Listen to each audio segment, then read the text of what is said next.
Chapter 1. Shen Xihe. Every imperial prince has his own strengths, all vying for a marriage alliance. Crown Prince, what advantage do you have? Xiao Huayong. I have no remarkable talents, only a frail body. When I become emperor, if you find me bothersome, I can simply die early. A gentle breeze drifted through the jade-green gauze windows, while behind the pearl curtains, the warm chamber was filled with the lingering fragrance of incense. Do you hate me? The clear, cold voice carried a trace of restrained emotion as it shattered the room's silence. A tall, straight figure stood beside the window in profile. The elegant octagonal lamp cast its glow through a jade shade, blending with the moonlight spilling through the half-open window. Bathed in the soft light, he seemed like an immortal descended from the heavens, refined and otherworldly. He was the fifth prince of the great Qing dynasty, Prince Xian, Xiao Chongqing, the emperor's most favored son. Only the curling wisps of incense answered him, as though he were speaking to himself. His hands, clasped behind his back, tightened and relaxed again and again before he finally turned around, no longer able to restrain himself. His complicated gaze pierced through the gauze screen, the jade bead curtains, and the hazy incense drifting from the burner, finally settling on the woman seated behind the low table. Her slender fingers held a gold-inlaid jade incense spoon as she gently stirred the ashes inside a 5 blessings white jade incense burner. Round and round, neither hurried nor slow. She was always like this. No matter how earth-shattering the event, she remained as unmoved as a mountain. This was his wife, the woman he loved with all his heart, his Princess Xian, a woman he had never truly understood. With an angry sweep of his hand, he threw aside the pearl curtains, sending them clattering together. He strode up to the table and stood over her. Qingzhi, do you hate me? Her lowered lashes trembled slightly before she slowly raised her head. Those breathtaking eyes, clear as polished jade, met his calmly. Her voice was as cold and crisp as striking ice. Why should I? Bang! Both of his hands slammed onto the table, making it tremble beneath the force. Only then did she fully look at him. Her gaze, which had been about to drift away, settled on him once more. Her graceful hands stopped stirring the incense. His fingers dug into the carved pearwood table, wrinkling the embroidered silk cloth spread across it. Xiao Chongqing's voice trembled as he struggled to remain composed. At noon today, I personally supervised the execution of all 69 members of your Gu family, including your nephew, who wasn't yet 3 years old. Even as he spoke, his heart inexplicably tightened. He stared into her eyes, searching desperately for even the slightest trace of hatred, disgust, or sorrow. But he found nothing. She remained as calm as ever, so calm that it bordered on cold-bloodedness, as though he had spoken of something entirely unrelated to her. 3 years. They had been married for 3 years.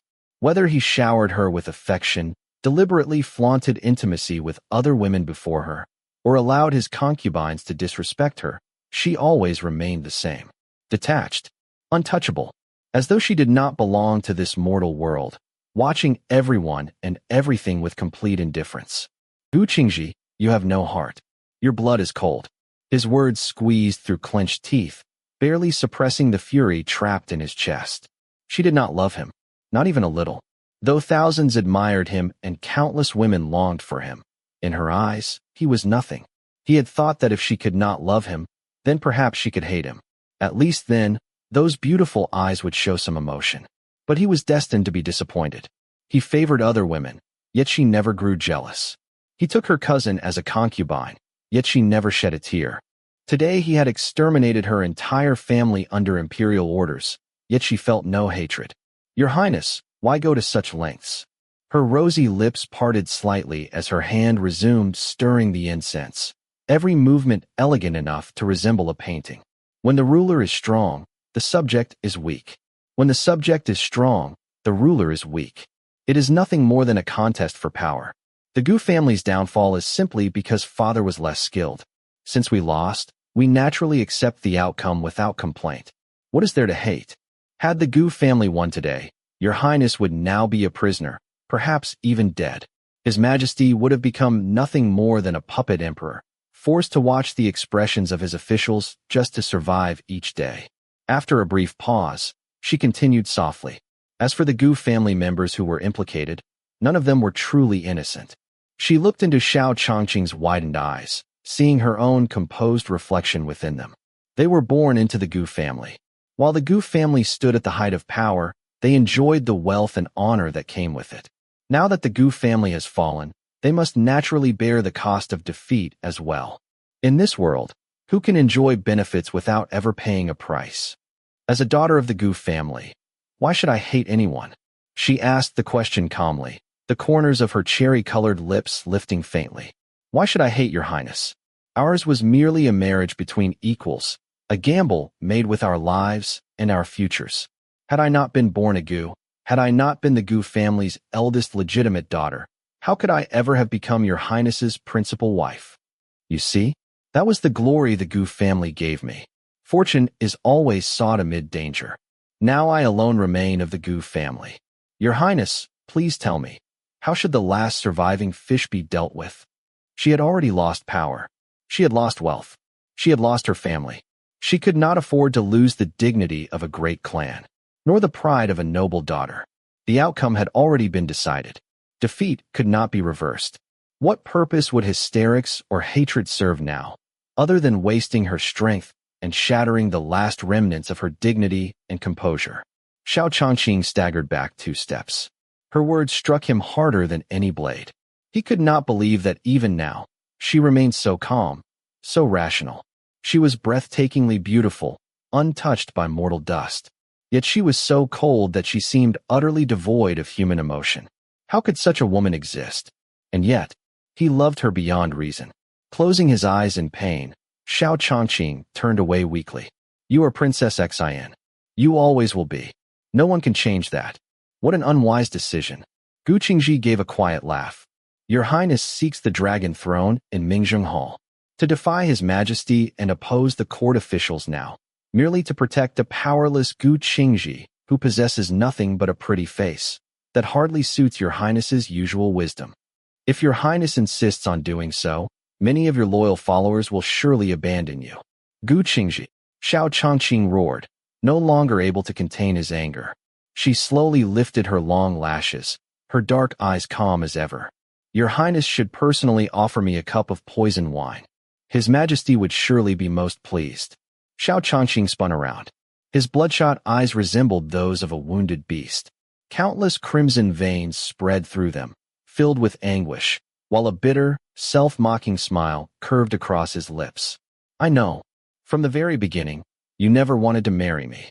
You endured these 3 years of pretending only for the sake of the Gu family. Now that the Gu family is gone, you seek death so eagerly because you want to be free. Qingzhi. Don't even think about it. Reading notes. 1. This story takes place in a fictional historical setting inspired by the Tang and Song dynasties. Readers seeking strict historical accuracy, please keep that in mind. 2. The female protagonist is reborn. You may think of it as Qingzhi being reborn as Shen Xihe, or Shen Xihe inheriting Qingzhi's memories through a special opportunity and growing up anew. The reborn heroine is neither entirely Qingzhi nor entirely Shen Xihe, but someone new. 3. There are no misunderstandings, no love triangles, and no melodramatic conflicts between the main couple. This is a true one-on-one romance from beginning to end. Both protagonists are historical-style characters, so please do not judge them by modern standards. 4. The female protagonist has an aloof personality. During the first third of the story, the male protagonist pursues marriage. During the middle third, he pursues her heart. In the final third, they achieve mutual love. 5. Both protagonists are exceptionally intelligent and capable. The novel features many supporting characters. The author has a fondness for beautiful people, so every character is at least striking in appearance or bearing. They are all intelligent. Not everyone falls in love with the protagonists, and they each have their own virtues, flaws, and relationships. 6. The female protagonist specializes in the art of incense blending and possesses an extraordinary sense of smell. Hence the alternate title. Crown Princess uses her sense of smell to expose everyone's true identity. Most descriptions of incense are historically inspired, though some fictional varieties are included for the sake of the plot. 7. Different readers have different tastes. The author is tired of repeating this, but will say it once more. Hostile or insulting comments will be deleted. 8. Thank you for pointing out typos and errors in logic or historical knowledge. Other forms of criticism or unsolicited guidance will not be accepted. Chapter 2. His roar carried a note of frenzied despair. Qingzhi seemed completely unaffected. She covered the incense burner and set it aside. With one hand lifting her sleeve, she reached for the prepared tray beside her and picked up the gold-rimmed sandalwood tray holding a wine pot and 2 cups. She turned the cups upright, took up the wine pot, and began to pour. What are you doing? Xiao Chongqing strode forward and pressed a hand over the wine pot. Though his voice remained composed, it could not conceal the hint of panic beneath it. Your Highness need not worry. Qingzhi gently brushed his hand aside, filled both cups, then lifted one toward him with a faint, inscrutable smile. Whether there is poison in this wine, Your Highness knows better than I do. I offer this cup to Your Highness as my thanks. Ever since the Gu family had been imprisoned, he had watched her with the utmost vigilance, leaving her no opportunity to take her own life. Hidden guards surrounded the room, observing her every movement, and everything placed in her hands had been inspected again and again. Xiao Chongqing stared at her in silence. His gaze was so intense that it seemed to pierce straight through her, yet he did not move. What is it? Does Your Highness believe I somehow tampered with the wine? Qingzhi smiled softly before tilting her head back and emptying her cup in a single swallow. This is Qingzhi wine, brewed by my own hands. Xiao Chongqing lunged forward, intending to stop her, but it was already too late. His eyes immediately fell upon the remaining cup. Without the slightest hesitation, he seized it and drained it as well. Even in death, you won't escape me. A quiet laugh escaped Qingzhi. Folding her hands neatly in her lap, she sat with perfect composure and looked at Xiao Chongqing. Your Highness possesses an appearance worthy of the gods. Even when I was still confined to the inner chambers, I often heard the young ladies at every gathering endlessly praising you. I still remember the first time I heard Your Highness's name. It was 5 years ago, when you were only 15. You challenged the scholars of the Imperial Academy with your literary talent and astonished everyone. Astonished everyone. Xiao Chongqing let out a quiet, bitter laugh. Except you. You were the only one I could never impress. Qingzhi's brows drew together almost imperceptibly before she smiled as calmly as ever. Your Highness is too deeply attached. Or perhaps, what cannot be obtained is always the hardest to let go. She paused. For the first time, a trace of distant melancholy flickered through her detached eyes. When I was 9 years old, my mother held my hand as she lay dying. She told me that in this life, a woman could do anything, except give her heart to a man. The moment she closed her eyes, my own heart died with her. A woman without a heart naturally has no feelings. She took a slow breath, her smile remaining gentle. My mother said that only by remaining completely detached could a woman live freely and happily. Your Highness, look at how respectfully my father treated my mother. Even after her passing, though the principal wife had left him without an heir, he never remarried. And yet, she still died of melancholy. Qingzhi smiled faintly and shook her head. That was because she was too greedy. My father was the head of the Gu family. How could he possibly devote himself entirely to one woman? My mother loved the father who respected and cherished her, yet she could never receive the same wholehearted devotion in return. She refused to become a jealous, resentful woman, so she buried all her unhappiness and sorrow within her heart. In the end, she died of grief. All because she allowed herself to love. Xiao Chongqing finally seemed to understand. He remembered their early days as husband and wife.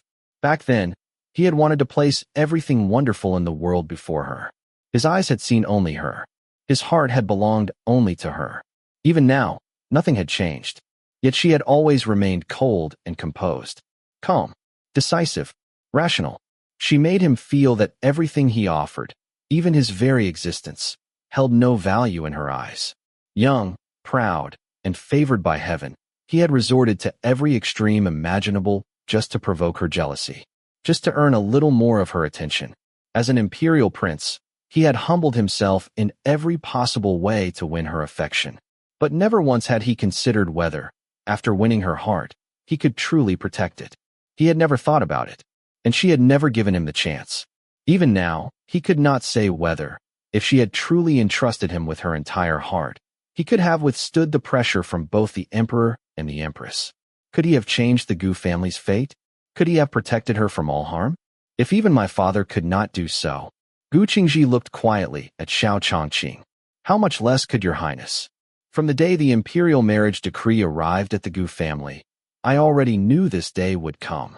The Gu family would one day fall in bloodshed, and our marriage would inevitably come to its end. How could I possibly allow myself to develop feelings for your highness? Among all the men beneath heaven, your highness truly is exceptional. You excel in both civil and military affairs. Your character is noble, and you are every inch the perfect gentleman. The only fault is that Qingzhi is not a shallow woman. I do not see only romance between men and women. I do not see only the tiny world within the inner chambers. So your highness's wholehearted devotion was always destined to be misplaced. Ugh! A sharp pain, like knives twisting inside her abdomen, finally became unbearable. A warm wetness, carrying the unmistakable scent of blood, continued to flow downward. Xiao Chongqing rushed around the table in panic and caught her in his arms. Only then did he notice the widening pool of blood beneath her. His face turned deathly pale. He looked at the weakening Qingzhi in disbelief before roaring toward the outside like a wounded beast. Imperial physician. Summon the imperial physician immediately. The guards outside were so terrified that none of them dared ask what had happened. They turned and sprinted away at once. Your Highness. For the first time, weakness entered Qingzhi's voice. This was also the first time she had rested in his embrace like a truly fragile woman. She smiled at him. Her smile resembled a night-blooming flower, beautiful in its quiet elegance, yet touched by the chill of darkness. I am not only a heartless, emotionless woman. I am also utterly ruthless. You see, I could even bring myself to kill my own flesh and blood. Stop talking. Please stop talking. Never in his life had Xiao Chongqing known such agony. It felt as though countless insects were devouring every part of his body. His heart, his liver, his lungs, even his bones seemed to ache. The pain was so unbearable that he wanted nothing more than to howl in madness. The Gu family is gone. So the Gu family's daughter cannot continue living. If I remained alive, people would never forget His Majesty's iron-handed ruthlessness. And Qingzhi's pride, my pride, will never allow me to live at the mercy of others. As the wave of agony subsided, her expression gradually regained its usual calmness. A child without a mother, growing up within the cold and shadowed imperial family, would endure far too much suffering. I am selfish. If I cannot protect him completely, if I cannot give him a life of happiness and peace, then I would rather not bring him into this world of tangled human hearts at all. Large tears streamed from Xiao Chongqing's eyes. His voice broke with grief. Qingzhi, how can you be so cruel? So unbearably cruel. Even now, Qingzhi answered him with that serene, radiant smile. Her vision gradually blurred. Her eyes drifted toward the overturned table. Not far away, the fallen incense burner lay on its side. She had already resolved to die. No one could stop her. No one could save her. Qingzhi, foremost among the capital's 9 accomplishments. She excelled in music, chess, calligraphy, painting, embroidery, and the culinary arts, the very model of a noble lady. Yet no one knew, not even the man who had loved her for 3 years and shared her bed, that her greatest mastery was the art of incense. Chapter 3. Incense can calm the mind. It is considered one of life's refined pleasures. Yet the ingredients used in incense blending are, for the most part, medicinal herbs. Medicine can save lives. Medicine can also take lives. It all depends on the hands that wield it. The incense she had prepared today contained saffron and the essence of lotus-born osmanthus blossoms. She had never allowed Xiao Chongqing to come into contact with it. She neither loved him nor hated him. She simply wished for her journey to the underworld to be pure and spotless, free from love, hatred, obsession, schemes, and conflict. She also believed that Xiao Chongqing would not die. He still had his mother, his brothers, and his ambition for the empire. Your Highness, may you ascend the throne as soon as possible. Those were Gu Qingzhi's final words. The sound of hurried footsteps gradually swallowed her consciousness. Go. Fight for the empire. Become that lonely ruler destined to slaughter brothers and even stain his hands with patricide. Even in death, her lips still held that tranquil smile. A smile forever frozen before Xiao Changqing's eyes. He had been wrong. Terribly wrong. Gu Qingzhi's heart was not merely too cold to warm. She possessed the cruelest heart in the world. Darkness. She drifted endlessly within it. Gu Qingzhi felt an unbearable discomfort in her throat. A dull ache spread through her lower abdomen, exactly like the agony she had felt when she had personally taken the life of her unborn child. At the thought of that child, a faint pain finally stirred within her heart. She had prepared contraceptive incense. Yet, somehow, she had still become pregnant. Had that not happened, she would never have had to kill her own child with her own hands. Judging by the timing, it had happened shortly before the Gu family was falsely accused of treason, while she had still been pretending to accommodate Xiao Changqing. Was this her punishment? Would this pain follow her even into the underworld? But she had had no other choice. The 5 great families, the Gu, Cui, Wang, Shui, and Fan clans, had flourished for centuries. Even after successive dynasties rose and fell, they had retained their prestige and influence over the imperial court. The Fan family had already declined during the previous dynasty. Long ago, Gu Qingzhi had warned her father to remain wary of them. But after marrying into Prince Xian's residence, it had become inconvenient for her to interfere in the Gu family's affairs. Her father had been overwhelmed with responsibilities. Then a traitor emerged within the family. Working together with the Fan family, they laid a fatal trap for the Gu clan. As the daughter of a convicted traitor, Xiao Changqing had been far too naive.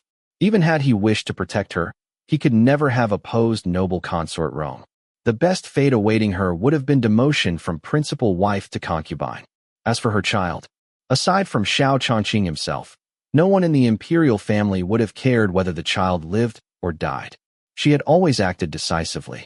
She would never allow herself to live at another's mercy, nor would she endure humiliation while quietly waiting for a chance to rise again. Did the Fan family truly believe that betraying the Gu family would restore their former glory? Ridiculous. They were nothing more than an arrow in the emperor's hand, aimed directly at the Gu family. Her death this time would teach the Fan family exactly how insignificant they truly were. Were they prepared to bear the charge of murdering an imperial heir? If everything went as planned, the Gu family might even be cleared of the crime of treason. As a daughter of the Gu family, she had fulfilled her duty and repaid the kindness of her upbringing. As her thoughts gradually became clearer, Gu Qingzhi slowly opened her eyes. Above her stretched an azure sky. White clouds drifted lazily overhead, while a flock of birds crossed the heavens. She tried to move her hand. Only then did she realize she was floating in water. When she attempted to move, she found her entire body utterly drained of strength. To avoid sinking, Gu Qingzhi relaxed completely, leaving herself able to move only her eyes. To her right stood a sheer cliff descending straight into the river, its depths impossible to see, barely an arm's length away. To her left stretched rolling green hills and grassy banks. The shore lay roughly 20 feet away. How did I end up here? Confusion filled Gu Qingzhi's heart. At present, all she could do was keep herself afloat. Swimming to shore was impossible. She could only hope that someone might pass by and rescue her, or that she might recover enough strength to save herself. Fortunately, the river flowed gently. She was unlikely to be carried very far. She only hoped there were no dangerous creatures lurking beneath the water. Putting those thoughts aside, Gu Qingzhi closed her eyes. Countless chaotic memories flooded into her mind, making her head pound with pain. After some time, she opened her eyes again. Her expression became extraordinarily complicated. The sort of impossible event found only in strange tales had happened to her. She was no longer Gu Qingzhi. Instead, she had awakened inside the body of someone who had only just died. The body floating in the mountain river belonged to Shen Xihe, the legitimate daughter of the famed prince of the northwest, Shen Xihe. The Princess Xiaoning, a title personally bestowed by Emperor Yuning. The reason she had fallen into the river was simple. Shen Xihe had summoned her back to the capital. She had departed from her maternal uncle's home in the Jiangnan region of the southwest. When their boat reached Qingzhou, One of her own maids pushed her into the river. The current had carried her all the way here. Qingzhi had died on the 5th day of the 4th month in the 19th year of Emperor Yuning's reign. Today was the 6th day of the 4th month of that same year. Shen Xihe had drifted in the river throughout the night. Because of her frail constitution, she had only just breathed her last moments before Qingzhi awakened inside her body. Qingzhi closed her eyes once more. She hoped Shen Xihe herself would return. There was nothing left in this world for her.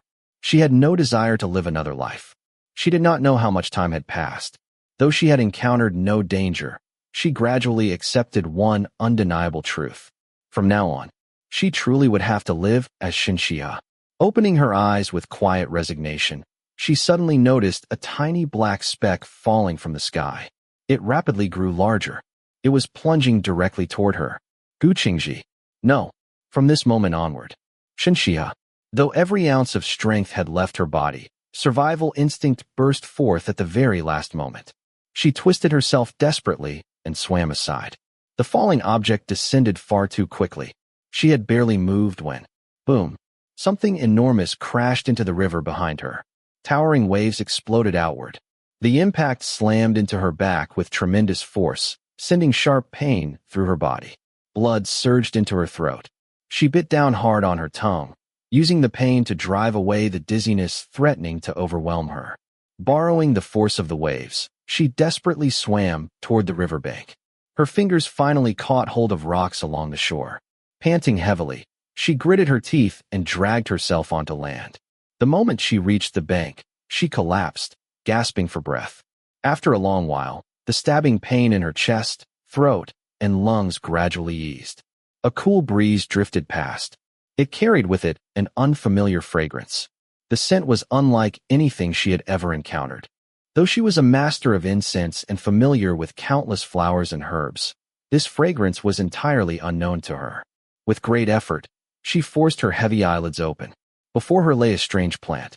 Its emerald green vines intertwined like flowing ribbons, while vivid crimson stamens bloomed where they crossed.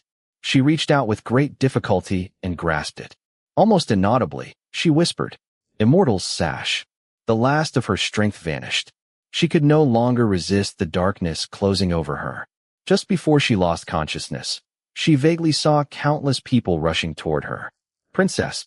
Princess!" Hearing the anxious cries, Shen Xihe finally surrendered to unconsciousness.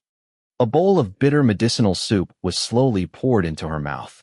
Instinctively, Shen Xihe wanted to refuse, but the burning pain throughout her body made stubbornness impossible. She obediently swallowed every mouthful. Warmth gradually spread through her icy abdomen. Only after finishing the medicine did she finally have enough strength to open her eyes. Above her hung pale blue gauze bed curtains embroidered with peach blossoms. The room was filled with the fragrance of a blended incense made from agarwood, frankincense, asafoetida, and several other ingredients. It dispersed stagnant qi, dissolved phlegm, promoted circulation, and cleared the mind. The thought had barely crossed her mind when Shen Xihe froze.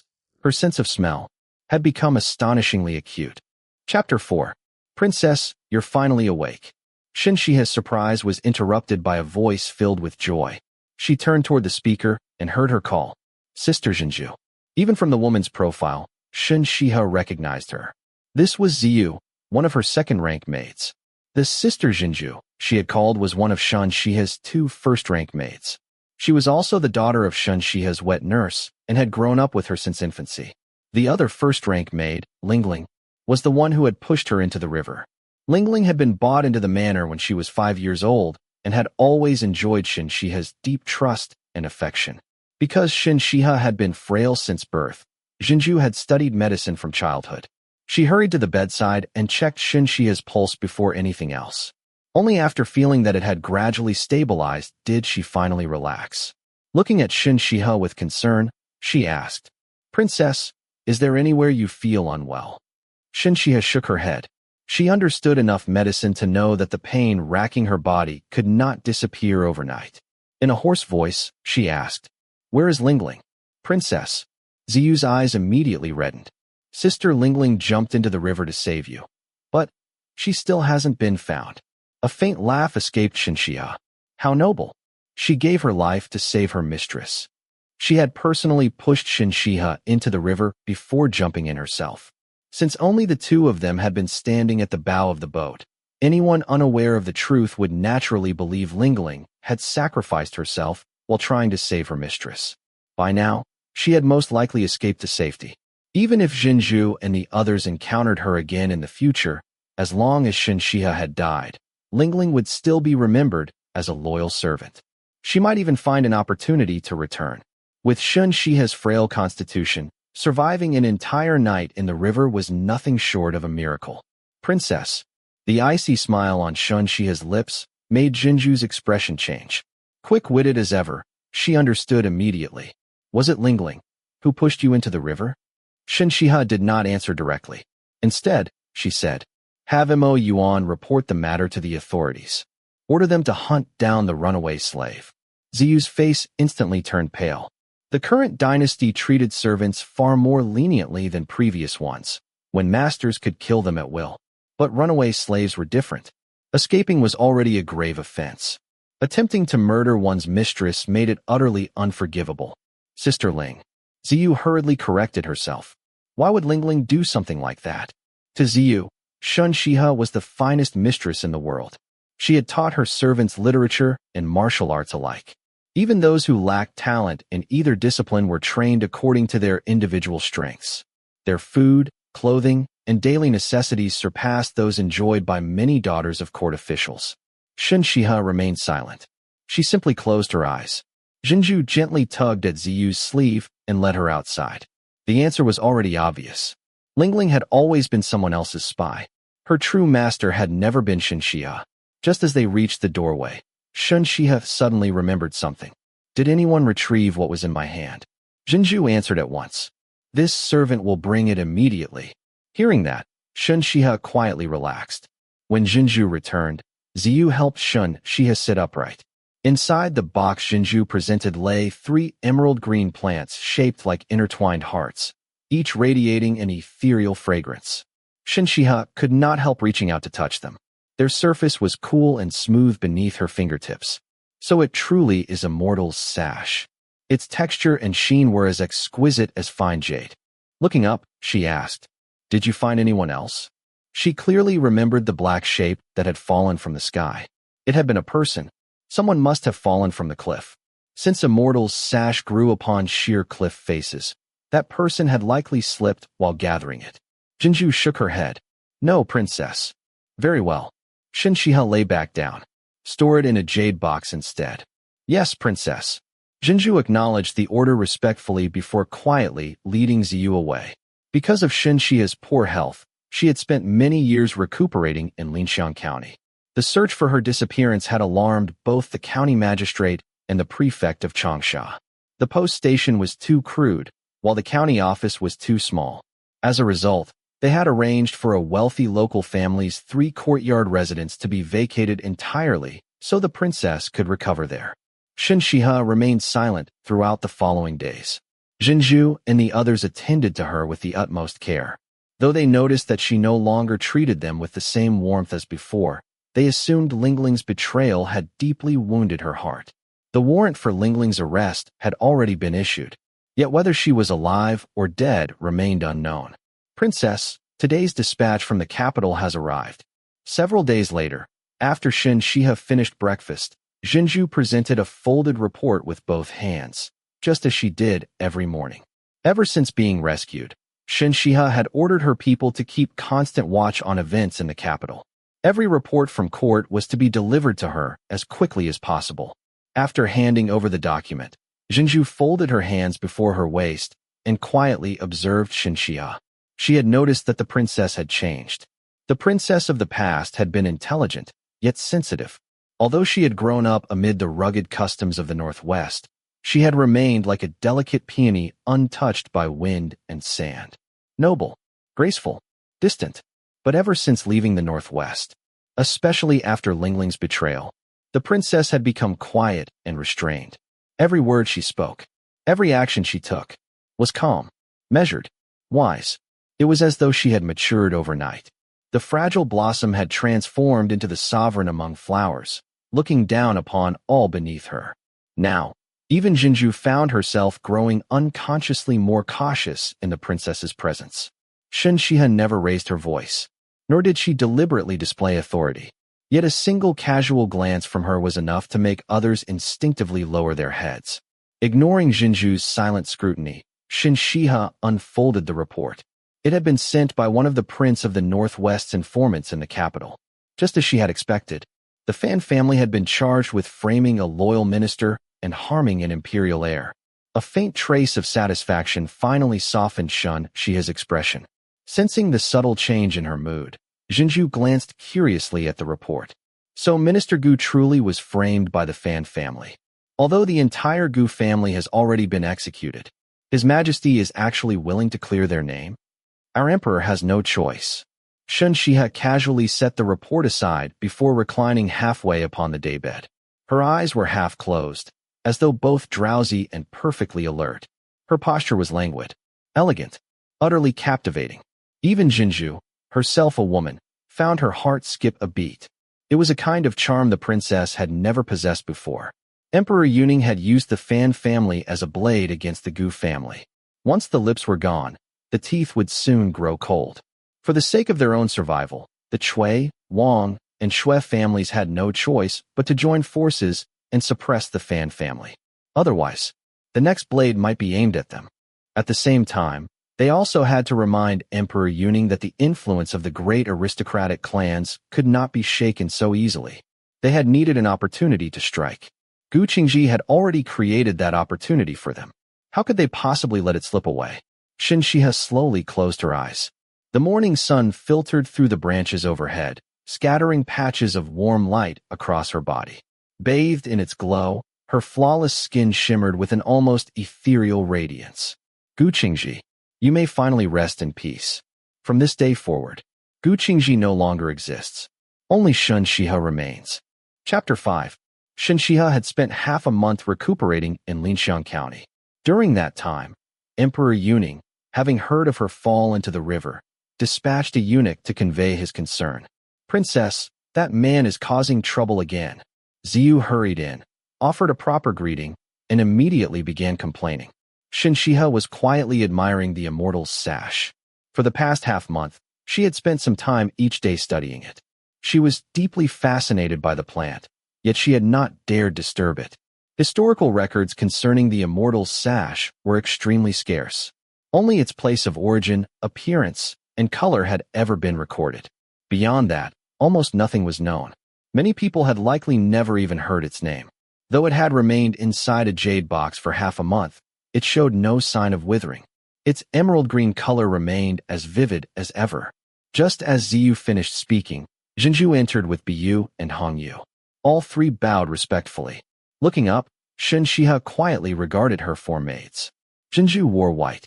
The other three each wore robes matching the colors suggested by their names, all embroidered with identical orchid patterns. Each possessed her own unique beauty. One was elegant, one lively, one gentle. Together, they made for a pleasing sight. During these past days of observation, Shen Xihe had confirmed that these four truly were loyal to her. What has he done this time? She asked casually. The person Ziyu referred to was the eunuch sent by Emperor Yuning. Within the Department of Internal Service, he held the respectable rank of 5th grade. Since arriving 5 days earlier, he had fulfilled his duty only once. On the first day, he had delivered the emperor's verbal decree and inquired after Shen Xihe's health. After that, he had never come to pay his respects again. Instead, he repeatedly sent people urging Shen Xihe to begin her journey to the capital. Over the past few days, he had also lived in extravagant comfort. Entertained by Linxiang County's officials and wealthy merchants alike, he had almost certainly accumulated more silver than he could have earned in an entire lifetime. This servant saw him dragging a young lady back to his quarters. Ziyu spoke with obvious indignation. He's a eunuch, yet he still dares to ruin an innocent girl's. Ziyu. Jinju interrupted her at once. How could she speak of such vulgar matters before the princess? The eunuch had come under imperial orders to visit the princess and escort her safely to the capital. With the emperor's authority behind him, he regarded himself as an imperial envoy. No one here dared offend him. Let's go have a look. Shen Xihe's expression remained perfectly calm. She wore a peacock blue high-waisted skirt embroidered with auspicious patterns in gold thread, emphasizing her tall, graceful figure. A pale blue gauze shawl decorated with watercolor peach blossoms rested loosely over one shoulder, fluttering softly in the breeze. The jade pendants at her waist chimed gently with every step. Qingzhi and the others followed behind her. Meanwhile, Xiu once again found herself captivated. Ever since the princess had awakened after nearly drowning, she seemed to embody elegance itself. Every movement flowed as naturally as drifting clouds and running water. Every gesture resembled a painting. She was as beautiful as an immortal descended to the mortal world. When Huang de saw Shen Xihe standing before him, even he, despite no longer being a complete man, could not help staring in admiration. This servant greets your grace. If your grace had any instructions, you need only have summoned this servant. To trouble your grace to come here personally, this servant deserves death. He even made a show of lightly slapping himself across the face twice. Shen Xihe cast him a faint glance. His robes were disheveled. Her gaze moved beyond him to the open doorway behind. There stood a young woman with tear-stained cheeks, clutching her clothes tightly around herself. Only half her face was visible from behind the door. Clearly, she was a respectable young lady. A faint ripple stirred in Shen Xihe's eyes. Her voice rang out like clear jade striking together. Master Huang, do you remember where the last servant I dealt with ended up? Your Grace. Huang de eyelid twitched, but he quickly recovered. He had come under imperial orders. He was the emperor's envoy. Surely Shen Xihe would not dare touch him. He answered carelessly, Please calm your anger, Your Grace. This servant has indeed been negligent. After returning to the capital, this servant will personally beg His Majesty for punishment. Moyu, Shen Xihe called softly. Before Huang de could react, a black figure flashed before him. Pain exploded across his chest as he was knocked backward. Before he could even cry out, another kick rolled him onto his stomach. In the blink of an eye, his hands had been bound behind his back. Just then, his two young eunuch attendants rushed in from outside. They saw a young woman dressed in fitted black garments forcing Huang de to kneel on the ground. When their eyes met Shen Xihe's calm gaze in the courtyard, both men instinctively lowered their heads. Your Grace, this servant is an imperial envoy. Even if this servant acted improperly, Your Grace should not. Noisy. The moment Shen Xihe spoke, Moyu stepped forward without hesitation. A sharp crack echoed. The eunuch's jaw was dislocated instantly. Silence returned. Shen Xihe calmly issued her orders. Bu, escort this young lady home. Make certain the appropriate people are informed. Qingzhi, tell Mo Yuan to prepare for our departure. Hongyu, bind these two together with Master Huang. The following morning, Shen Xihe left Linxiang County. This time, they traveled overland. Cough, cough. Her body remained terribly weak. Although she had spent half a month recovering, after only half a day's journey, she began coughing so violently that she struggled to breathe. Princess, Xiu had just returned after delivering dried provisions to Huang de. He refuses to eat. And he said, she grew angry again. He said he would certainly remember the princess's generous gift. Resting against Qingzhi inside the carriage, Shen Xihe finished drinking her medicine with her eyes closed. Only then did she slowly open them. Her eyes shone like obsidian washed in divine light. Crystal clear, yet veiled by a faint mist, like distant mountains hidden among drifting clouds. No one could read the thoughts concealed within them. She merely turned her head slightly. Qingzhi immediately understood and lifted the carriage curtain. Looking through the square window at the scenery outside, Shen Xihe said, This is not the official road. What? Xiu and the others were all startled. None of them had traveled much beyond the northwest. This journey to Jiangnan to visit Shen Xihe's maternal relatives had been their first venture so far from home. Their guide was Mo Yuan. He had been personally assigned to Shen Xihe by Shen Yueshan, and his entire family lived in the northwest. Even after Lingling's betrayal, none of them had ever suspected him. I'll go ask him right now. Xiu immediately moved toward the carriage door. Why leave the smooth official road just to take these rough mountain paths? Isn't he deliberately making things difficult for the princess? Bu caught hold of her arm. We're always telling you to think before acting. You never listen. Mo Yuan now serves the princess. If anyone could order him to disregard the princess's wishes, it would only be the prince. How could the prince bear to mistreat the princess? In all of their eyes, the princess was the prince's greatest treasure. Father has his own arrangements. Shen Xihe slowly sat upright. Help me out of the carriage. The moment Shen Xihe stepped onto the ground, Mo Yuan returned from scouting ahead. He strode over and bowed respectfully. Your Grace, there is a small village not far ahead. Given your Grace's recent illness, it would be unwise to continue traveling today. Would your Grace be willing to spend the night there and resume the journey tomorrow? After a brief pause, he continued. This subordinate has already made inquiries. There is a wealthy family's estate within the village. I have already sent someone ahead to arrange accommodations. Note, in ancient times, eunuchs and household servants referred to themselves as this servant. The term, your slave, became common only during the Qing dynasty and was reserved for Manchu officials addressing the imperial family.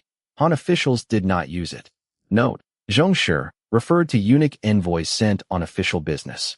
Eunuchs who wielded significant authority were often called zhonggui. Chapter 6. Shen Xihe stood silently before Mo Yuan for a long time. Her calm gaze rested upon him without wavering. The young officer had witnessed countless battles and seen rivers of blood, yet under her quiet scrutiny, he felt an inexplicable pressure pressing down on him. Princess, please take care not to catch a chill. At that moment, Qingzhi came forward carrying a cloak and gently draped it over Shen Xihe's shoulders. Shen Xihe glanced at her, allowing Qingzhi to arrange it before lightly adjusting the cloak herself. Mo Yuan, remember clearly who your true master is. Without giving him the chance to answer, Shen Xihe walked past him toward the edge of a nearby cliff. Moyu, bring Master Huang and his 2 attendants. Bu, fetch the dark blue sachet from the 3rd compartment of my carriage. Qingzhi and Mo Yuan remained where they stood. They exchanged a glance. Each saw the same solemn understanding reflected in the other's eyes. Shen Xihe had not reprimanded them. She had not pointed out any mistake. She had not even shown the slightest trace of displeasure. Yet both of them clearly sensed her dissatisfaction. The princess had become astonishingly perceptive and utterly unreadable. Standing at the edge of the cliff, Shen Xihe accepted several small stones from Hongyu. One by one, she tossed them over the edge. It looked like idle amusement, yet she was carefully judging the depth below. After throwing several stones, she said quietly, not deep enough.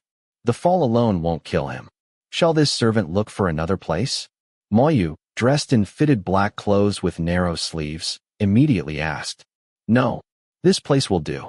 Shen Xihe stepped aside.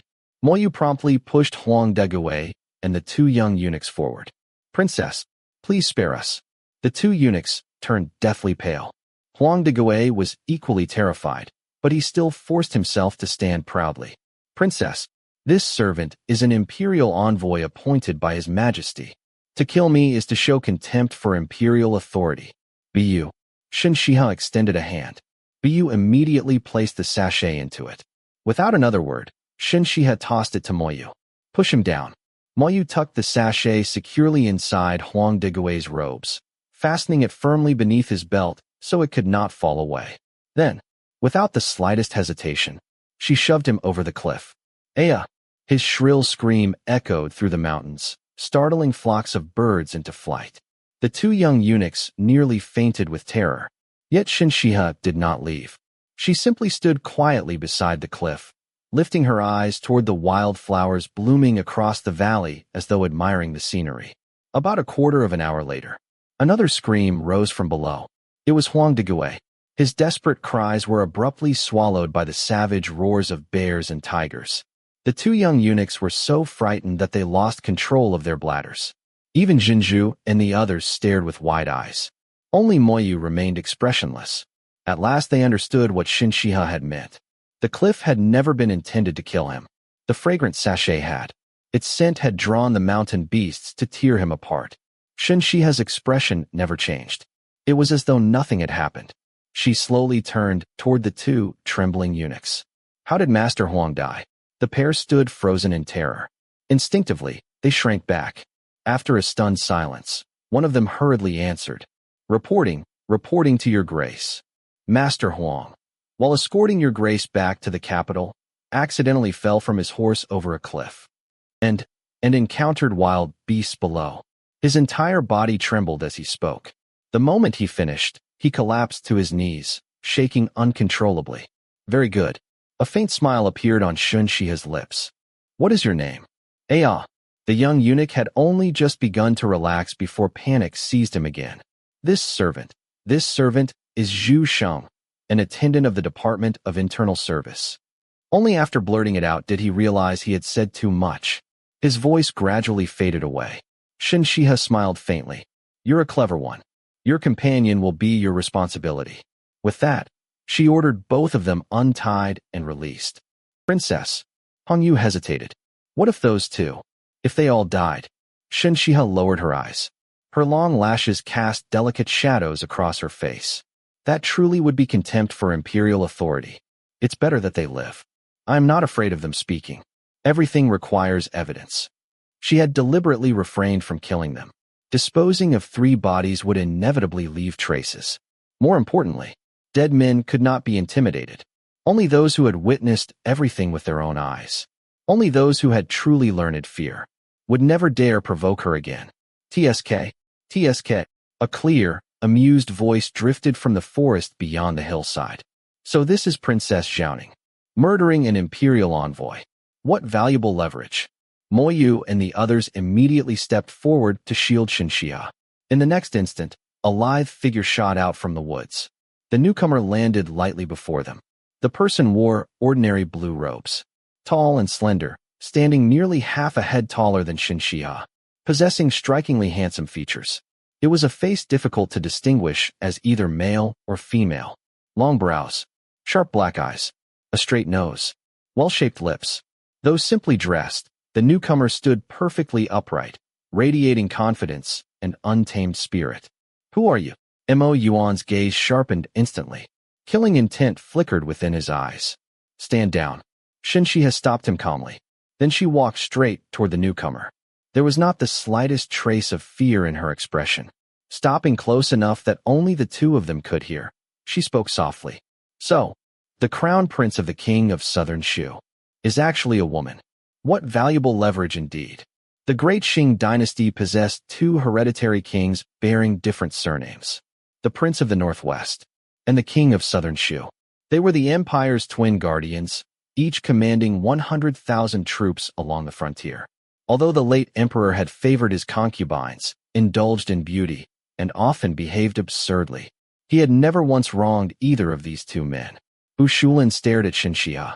A faint smile curved her lips. Princess Xiaoning, is this your way of insulting people? She refused to admit it.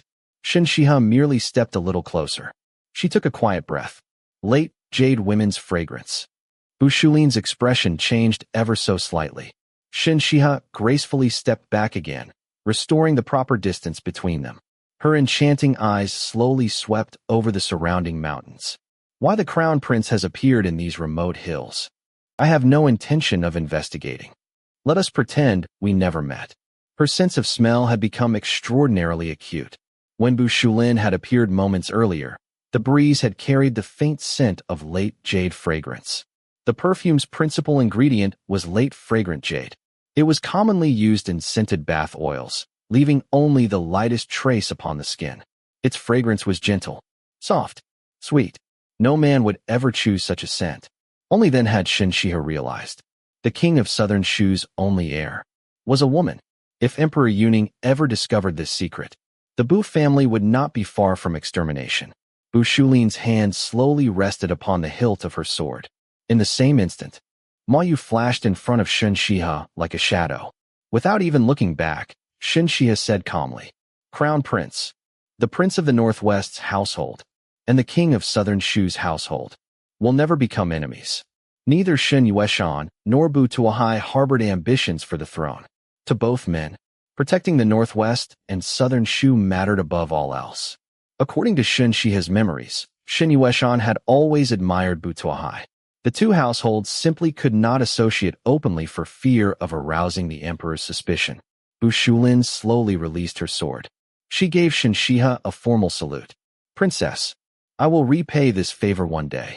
With those cryptic words, she leaped lightly into the forest. After only a few bounds, she disappeared completely from sight. Chapter 7. Shen Xihe showed no curiosity about Bushulin's parting words. She simply continued to the next village according to Mo Yuan's arrangements. After settling into the estate of the wealthy household he had secured for them, Shen Xihe finished her evening meal. At Jinju's suggestion, she went outside to enjoy the cool evening breeze. Standing among the mountains, she watched the sun slowly sink below the horizon. Flocks of returning birds spread their wings through the brilliant glow of the setting sun as they circled toward their nests. In the fields, farmers carried their tools home upon their shoulders. As dusk settled, eager children waiting at the village entrance ran to greet them before everyone returned home together. The peaceful scene quietly stirred Shen Xihe's thoughts. As the evening breeze grew cooler, Jinju stepped forward and adjusted the snow-white fur cloak draped over Shen Xihe's shoulders. "Princess, it's getting late." Shen Xihe turned around. She had taken only 2 steps when the sharp clash of weapons echoed through the mountains. She paused. In an instant, Jinju and Moyu moved to shield her.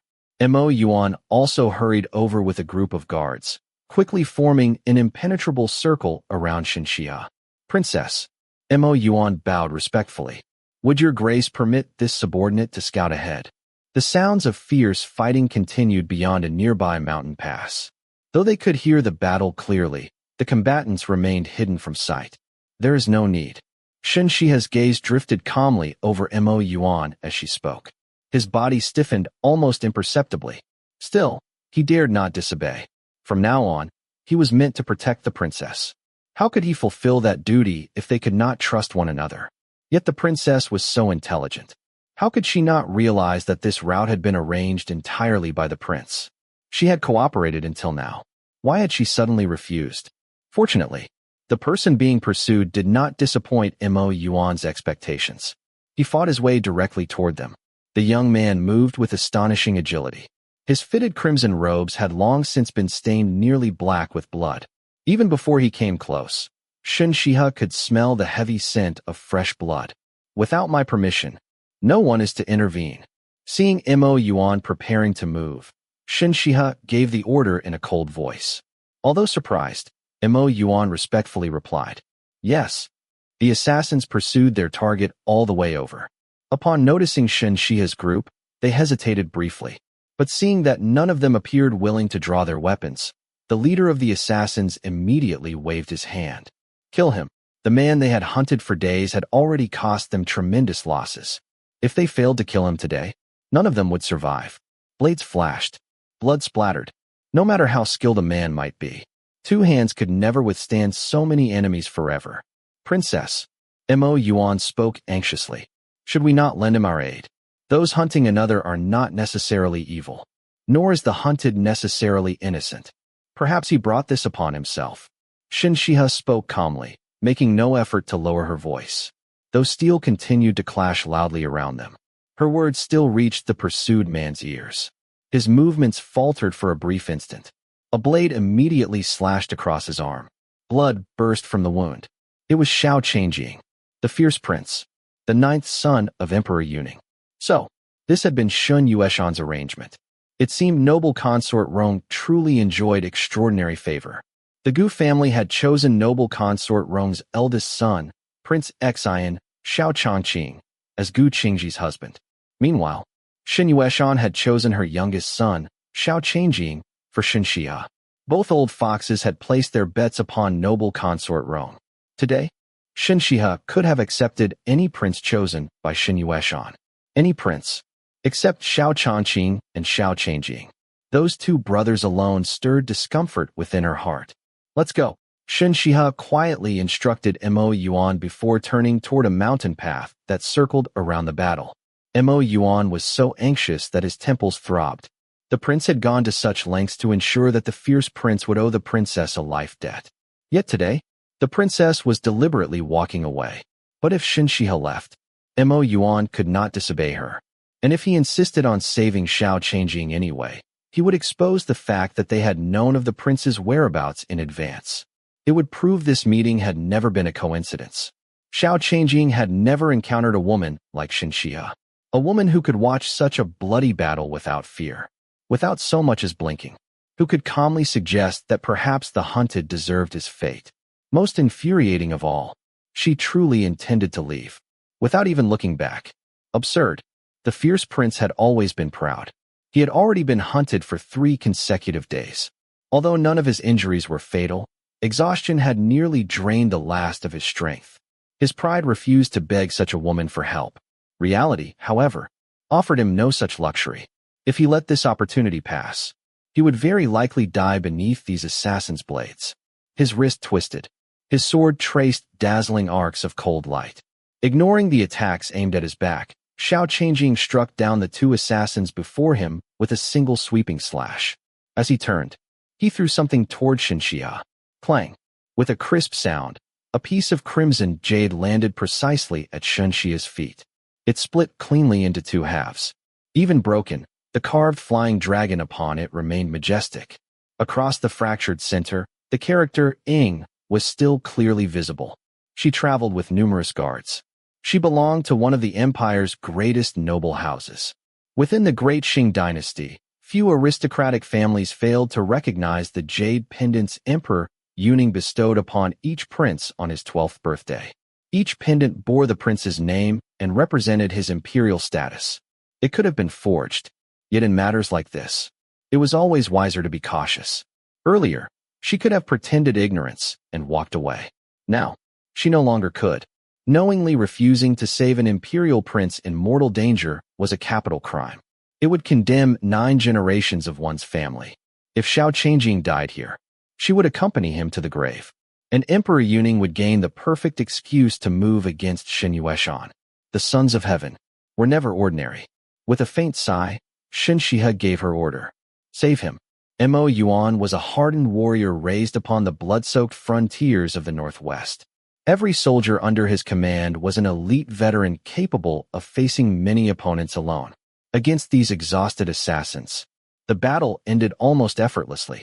By the time the last assassin had fallen, Xiao Huayong had dropped to one knee. His sword was planted firmly in the earth, barely supporting his exhausted body. Shen Xihe bent down and picked up the broken jade pendant. She walked slowly until she stood before him. This subject asks your highness's forgiveness for failing to recognize you earlier. How fortunate that your highness did not die. How fortunate that your highness did not die. Puffed. Already badly wounded, Xiao Huayong spat out another mouthful of blood. This time, from sheer anger. His vision blurred. All he could make out was Shen Xihe turning away. Her snow-white fur cloak shimmered beneath the fading light as she departed with graceful, unhurried steps, never once looking back. Chapter 8. Shen Xihe returned to her room. With Ziyu and Biyu attending her, she bathed, changed her clothes, and dried her hair.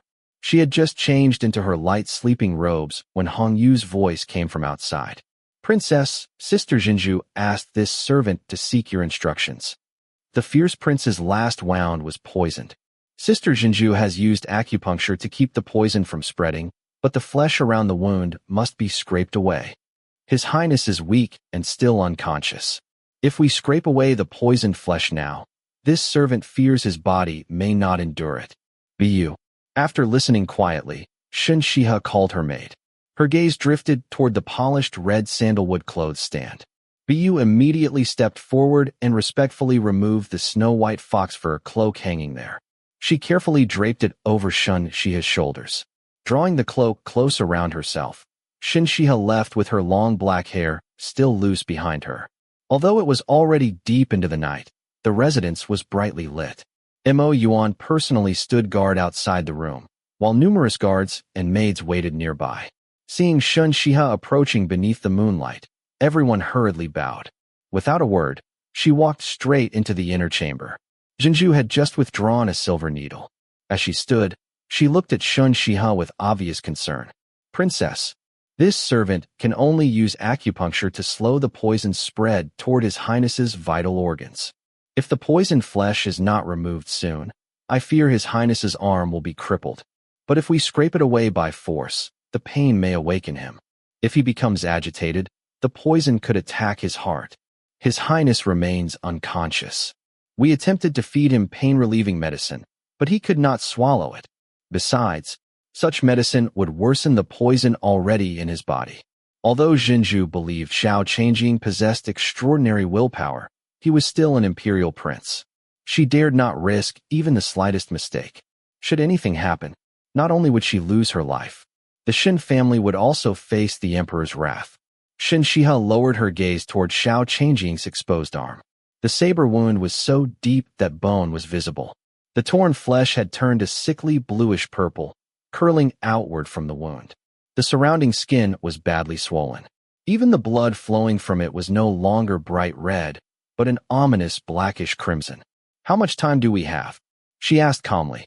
"How long before the poisoned flesh must be removed?" After examining Xiao Huayong's complexion once more, Qingzhi answered cautiously. "At most, half an hour. That is enough." Shen Xihe turned toward her mates. "Ziyu, when we walked outside earlier, I saw datura flowers growing in the fields. Have Mo Yuan send someone to accompany you and gather them. Bu, bring me my incense tools." Both maids acknowledged the order and hurried away. As Shen Xihe walked into the outer hall, Qingzhi followed after her.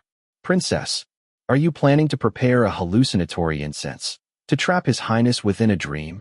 Shen Xihe sat in the main seat before answering. "What other choice do we have? But such an incense." Qingzhi began to speak. Then she abruptly realized she was overstepping. She immediately lowered her head. At this point, there is no better solution. Hong Yu brought over a basin of hot water. Shen Xihe slowly washed her hands once again. "If his arm is crippled, we cannot escape punishment. If the poison reaches his heart, we deserve death all the more. Since either path leads to disaster, we might as well take the gamble." Qingzhi's eyelashes trembled slightly. She secretly studied Shen Xihe. All of them had served the princess since childhood. Among them, no one knew Shen Xihe better than Qingzhi. As the daughter of Shen Xihe's wet nurse, who herself had accompanied the princess's mother as part of her dowry, Qingzhi had practically grown up beside her mistress. Shen Xihe sat quietly behind the table, resting her chin lightly upon one hand. Her eyes remained gently closed. Warm candlelight illuminated her face, making her already fair skin glow with the smooth luster of fine porcelain. She still looked as delicate as ever, so delicate that anyone would instinctively wish to shield her from every hardship, to protect her from all suffering, to let her bloom like an untouched flower. Yet, her back remained perfectly straight, as though an invisible ruler supported it. Gentle, yet unyielding. Graceful, yet commanding. Had Qingzhi not known that the princess remembered everything, that her frail health remained unchanged, that the birthmark upon her back could never be imitated, she might truly have believed someone else had taken Shen Xihe's place. Perhaps, Ling Ling's betrayal had simply wounded the princess too deeply. After surviving death, she had changed completely. The thought only made Qingzhi's heart ache. The return of Ziyu and Bu interrupted her thoughts. Shen Xihe had naturally noticed the suspicion hidden in Qingzhi's eyes. She simply chose not to explain. She was Shen Xihe now, and Shen Xihe was her. Gradually, they would grow accustomed to this new Shen Xihe. Incense was highly fashionable throughout the empire. It was especially cherished by scholars and refined gentlemen. Even Buddhist temples regarded it with great reverence. As a result, incense making had become an essential accomplishment for daughters of noble families. It cultivated grace and refinement.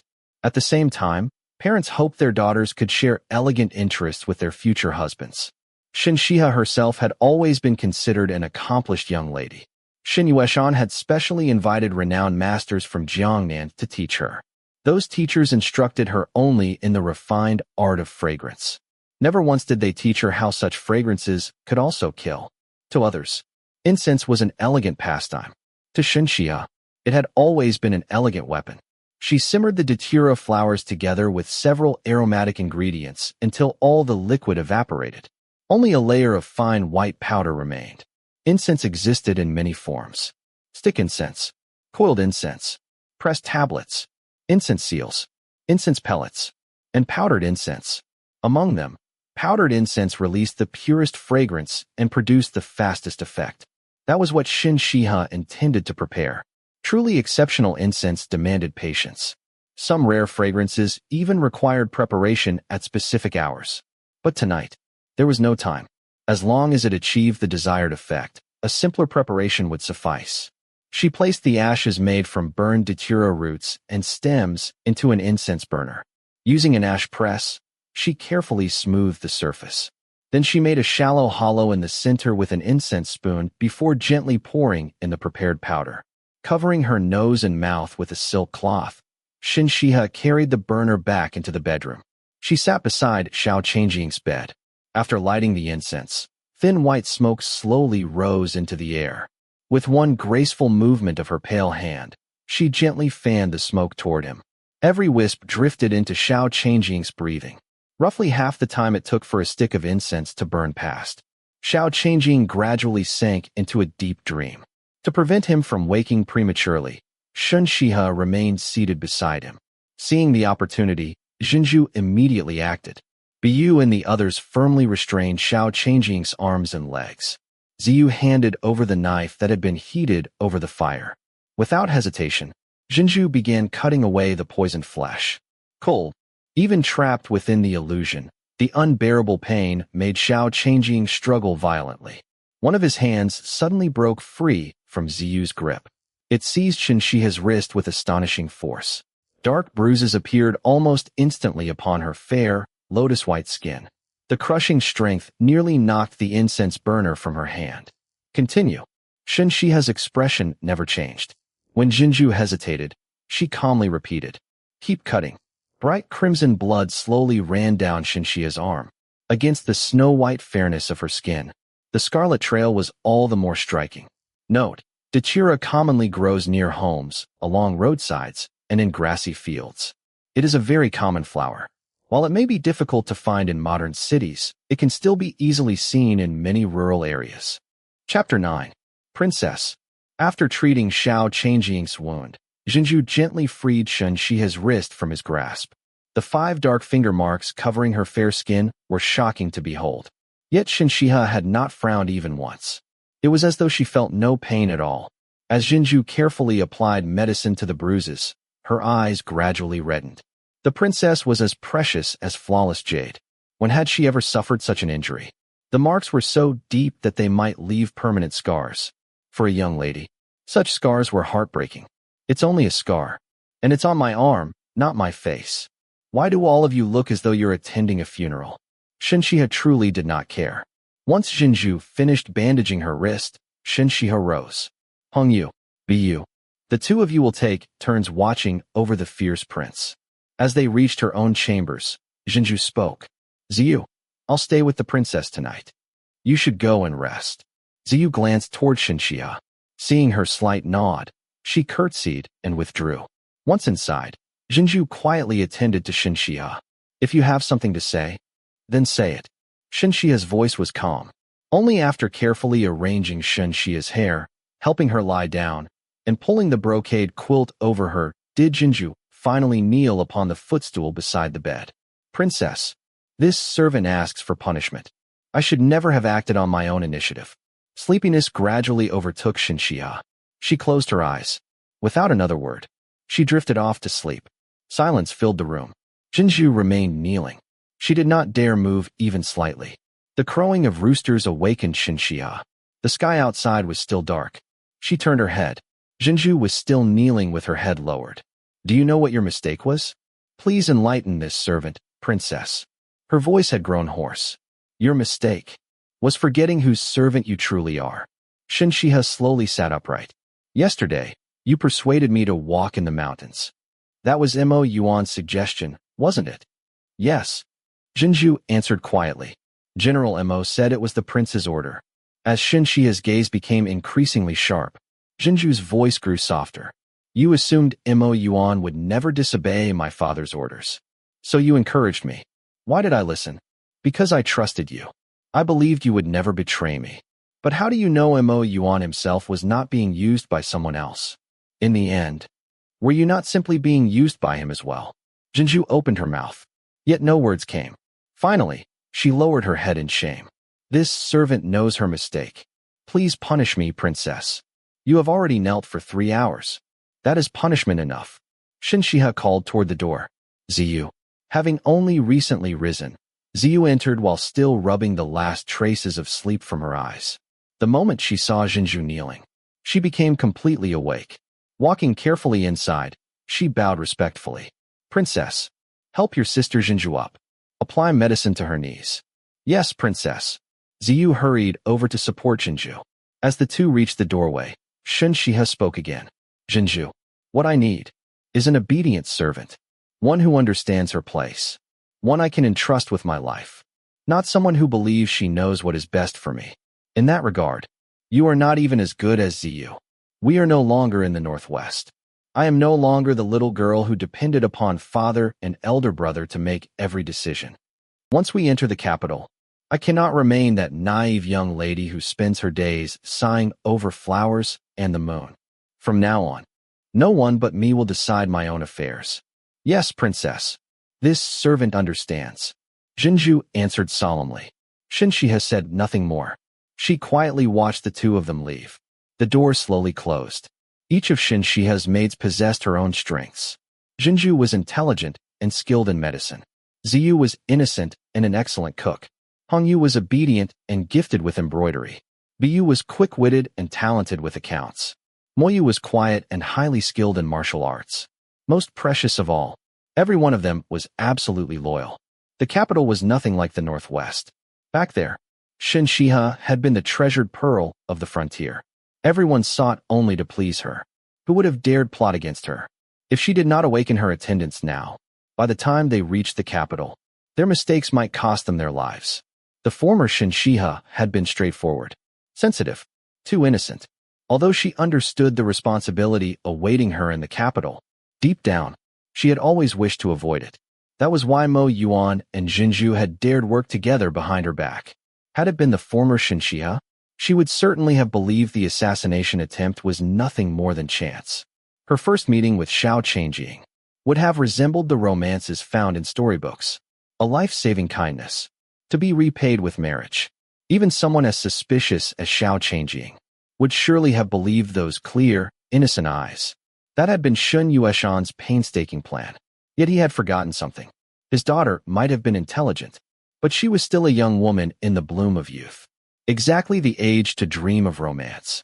Had she truly encountered the strikingly handsome and fiercely untamed Qingzhi under such circumstances? Who knew which of them would ultimately become the other's greatest weakness? Shen Xihe did not return to sleep. Before long, Biyu arrived and quietly helped her complete her morning preparations. Just as everything was finished, a maid announced from outside. Princess, General Mo requests an audience. A faint smile curved Shen Xihe's lips. Let him enter. Having already learned of Qingzhi's punishment, Mo Yuan had come immediately. Standing outside the beaded curtain, he lowered his head.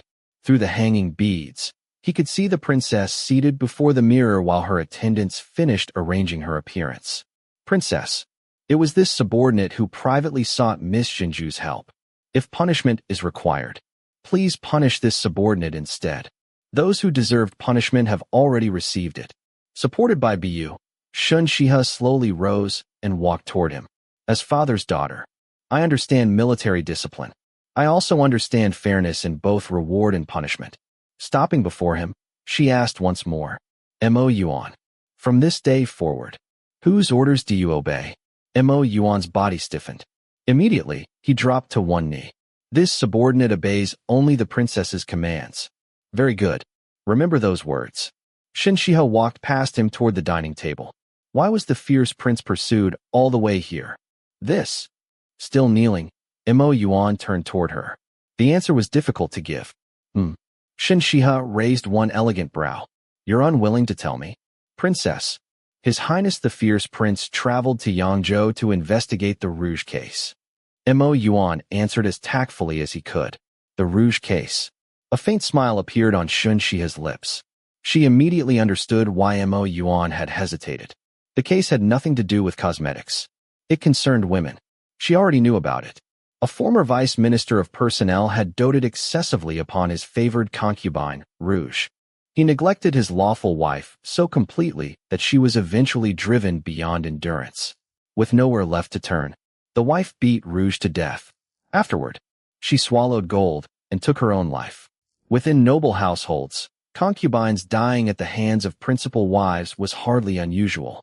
but for the lawful wife herself to commit suicide afterward. That caused an enormous sensation. The Empress Dowager ordered an investigation. What they uncovered shocked everyone. Rouge had repeatedly encouraged the vice minister to sell official appointments. Since the Ministry of Personnel oversaw the evaluation and promotion of officials throughout the empire, the matter enraged Emperor Yuning. He immediately ordered a thorough investigation. As the inquiry continued, Rouge's true background was uncovered. Behind her stood an entire criminal organization. Its headquarters lay in Yangzhou. The group selected beautiful girls while they were still children. They raised and trained them carefully. Then they placed them into noble households as favored concubines, where they whispered into the ears of powerful men. Chapter 10. As the saying goes, even heroes cannot resist beauty. For men to conquer the world, they require steel and war horses, bloody battles, and mountains of bleached bones. For women to conquer the world, they need only conquer the man who conquered it. No matter how wise or decisive a man may be, few can escape the lure of beauty. It is never that beauty lacks temptation. Rather, few men possess the strength to resist it. There were undoubtedly many corrupt officials throughout both the capital and the provinces. The fierce prince must have uncovered solid evidence. No wonder so many people were desperate to hunt him down. Did they truly not realize how many powerful figures this investigation would drag into the light? Mo Yuan remained kneeling for a long while. He silently prayed Shen Xihe would not ask about the Rouge case. How could he possibly explain such matters to the pure and noble princess? Fortunately, the only words that came from above were, "I understand. You may leave." Mo Yuan breathed a quiet sigh of relief. He rose respectfully and withdrew. After breakfast, Shen Xihe dabbed the corners of her mouth with a handkerchief before asking Bu, "Who changed the fierce prince's blood-stained clothes yesterday?" In reply to the princess, "This servant did." Bu answered immediately, "Did you find any papers or books among his belongings?" After thinking carefully, Bu shook her head. This servant saw nothing of the sort. Shen Xihe rose and walked toward the fragrance cabinet by the window. She removed an incense box and handed it to Bu. "Replace the incense in His Highness's room with this. Then bring me the clothes he was wearing yesterday." "Yes, princess." After Bu departed, Shen Xihe returned to the round wooden table. Her slender fingertips lightly brushed across the smooth silk covering it. For Xiao Qingzhi to have been pursued so relentlessly, he must have been carrying extremely important evidence. Yet that evidence had clearly not been delivered to anyone. Otherwise, those responsible would already have been arrested. How could they still dare attempt to assassinate an imperial prince? Before long, Bu returned carrying the blood-stained clothes. She had originally wanted to wash them first, fearing the smell might offend the princess. But remembering the morning's lesson, she brought them exactly as they were. Shen Xihe seemed entirely indifferent to the blood. She spread each garment flat and examined every inch with careful fingers. She found nothing. After a moment, she looked up. "Bring me His Highness's boots." Although puzzled, Bu quickly obeyed. Xiao Qingzhi's boots were black leather cloud boots embroidered with elaborate golden cloud patterns. Protected beneath his robes, they bore only a few faint bloodstains. Even after examining them thoroughly, Shen Xihe found no hidden compartments. "This isn't right." Princess." Bu finally gathered enough courage to speak. What are you looking for?" Watching an unmarried noble lady carefully inspect a prince's boots, she could hardly believe her eyes. Shen Xihe did not answer. Instead, her attention settled upon a tiny fragment of flower petal caught within the pattern of the sole. Most of it had already been worn away. Only this small piece remained lodged inside the grooves. Using a pair of silver tweezers meant for preparing incense, she carefully lifted it free. She brought it close and inhaled its scent. Bu watched with wide eyes. Her heart pounded furiously. Half lotus. A faint smile appeared on Shen Xihe's lips. She immediately turned and sought out Mo Yuan. Retrace the fierce prince's route. Look for any place where half lotus flowers grow. If you find disturbed ground nearby, dig it up. Whatever you discover, bring it back. You will go personally. Mo Yuan glanced uncertainly at Bu, who still stood behind Shen Xihe, holding the fierce prince's boots. Nevertheless, he nodded. Yes. Then he departed at once. Shen Xihe quietly entered Xiao Qingzhi's room. Her eyes fell upon the wisps of smoke rising from the incense burner. This, too, was an incense derived from datura, in small quantities. Datura sharpened the mind, calmed the spirit, relieved headaches, and promoted restful sleep. In large quantities, it robbed people of their senses and trapped them within inescapable hallucinations. Xiao Qingzhi had likely realized, somewhere not far from here, that he could no longer escape. Believing death was near, after shaking off his pursuers one final time, he had hidden the evidence in a concealed place. If he died, his people would certainly search for him. They would investigate every nearby location. He must therefore have left a sign only they could recognize. The hiding place could not have been far away. My saving you wasn't in vain after all. She had Bu bring her a book. Then she sat in the outer room, separated from Xiao Qingzhi only by a curtain, quietly reading while she waited. About half an hour later, Mo Yuan returned. His clothes were splattered with mud. He respectfully presented a mud-covered ledger together with a scented pouch containing a jade pendant. Shen Xihe accepted them. Without the slightest concern for appearances, she sat openly outside Xiao Qingzhi's room and read the ledger. Inside it were also 2 letters, along with several property deeds. When she finished reading everything, she sighed softly. I hadn't expected so many people to be involved, nor did I expect their positions to be so high. Princess, Mo Yuan hesitated. What should we do with these?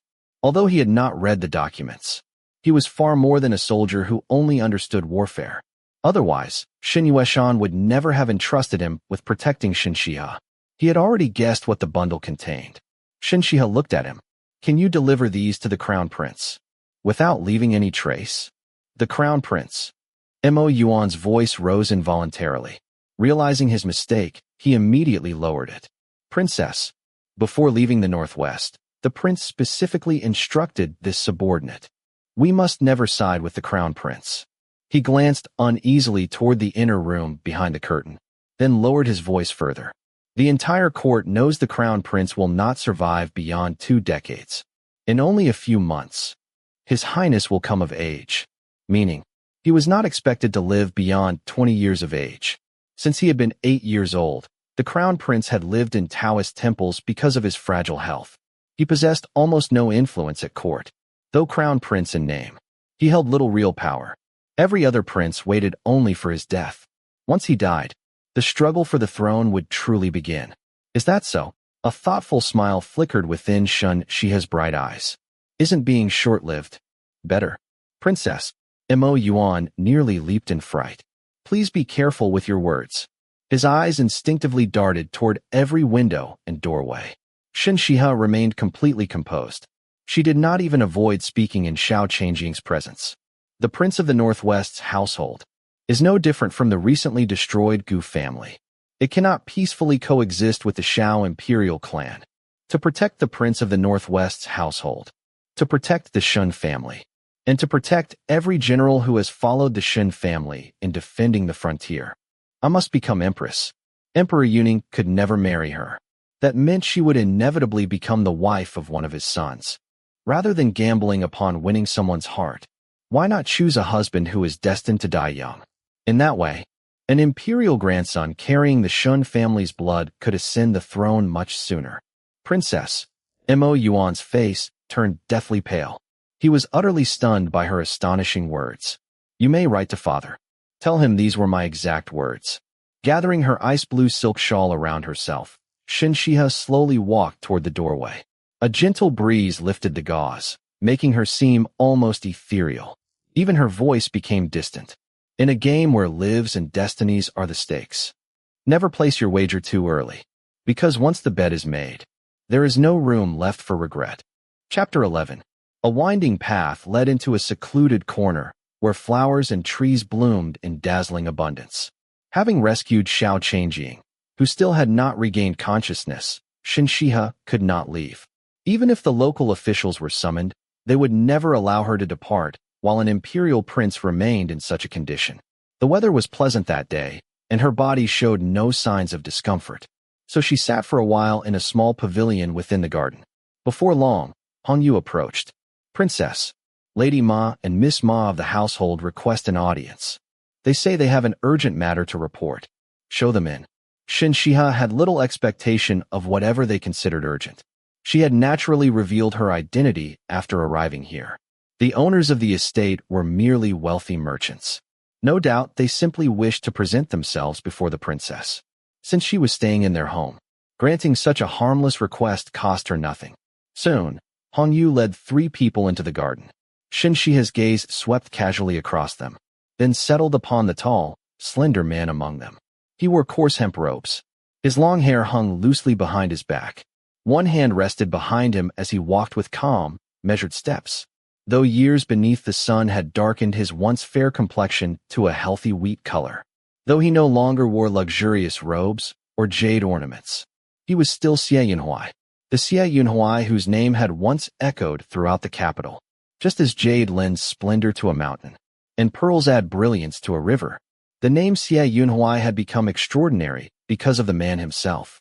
He had been the eldest legitimate son of the Duke of Wei, the foremost heir among the 8 great noble families.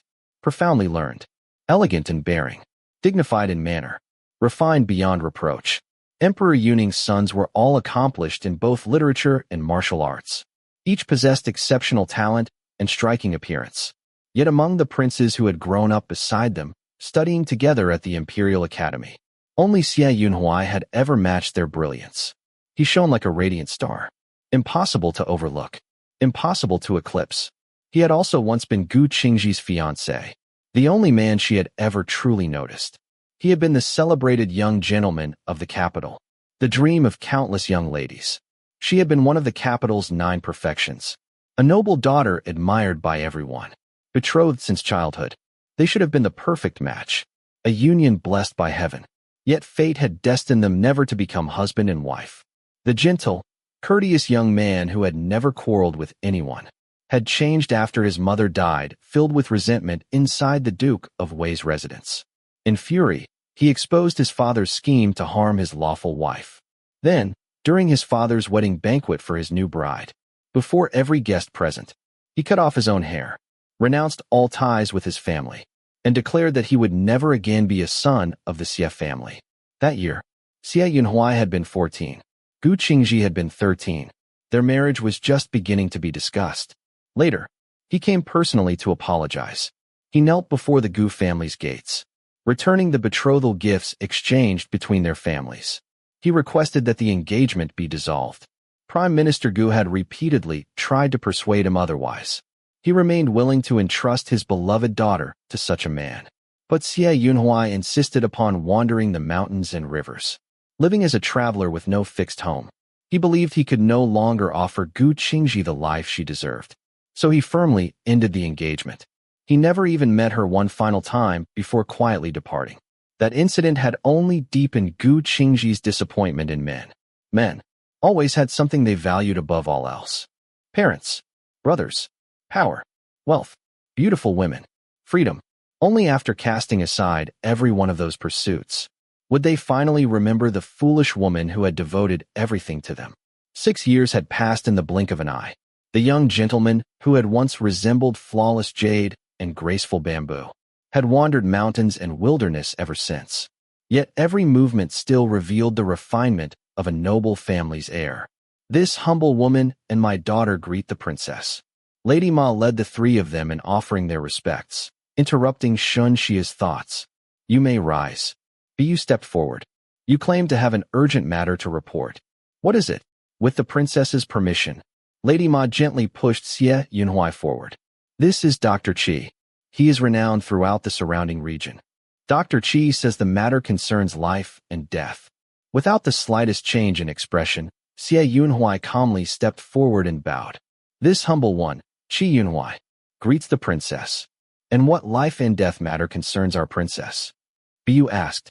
Princess, this humble one lives in Ma village. I often gather medicinal herbs in the mountains. Yesterday afternoon, while descending the mountain, I noticed several datura plants growing wild. This morning, when I returned, they had already been picked. After making inquiries, I learned that it was likely one of the princess's maids. Though he had changed both his surname and given name, nothing could conceal his calm dignity and elegant bearing. So I came especially to remind your highness.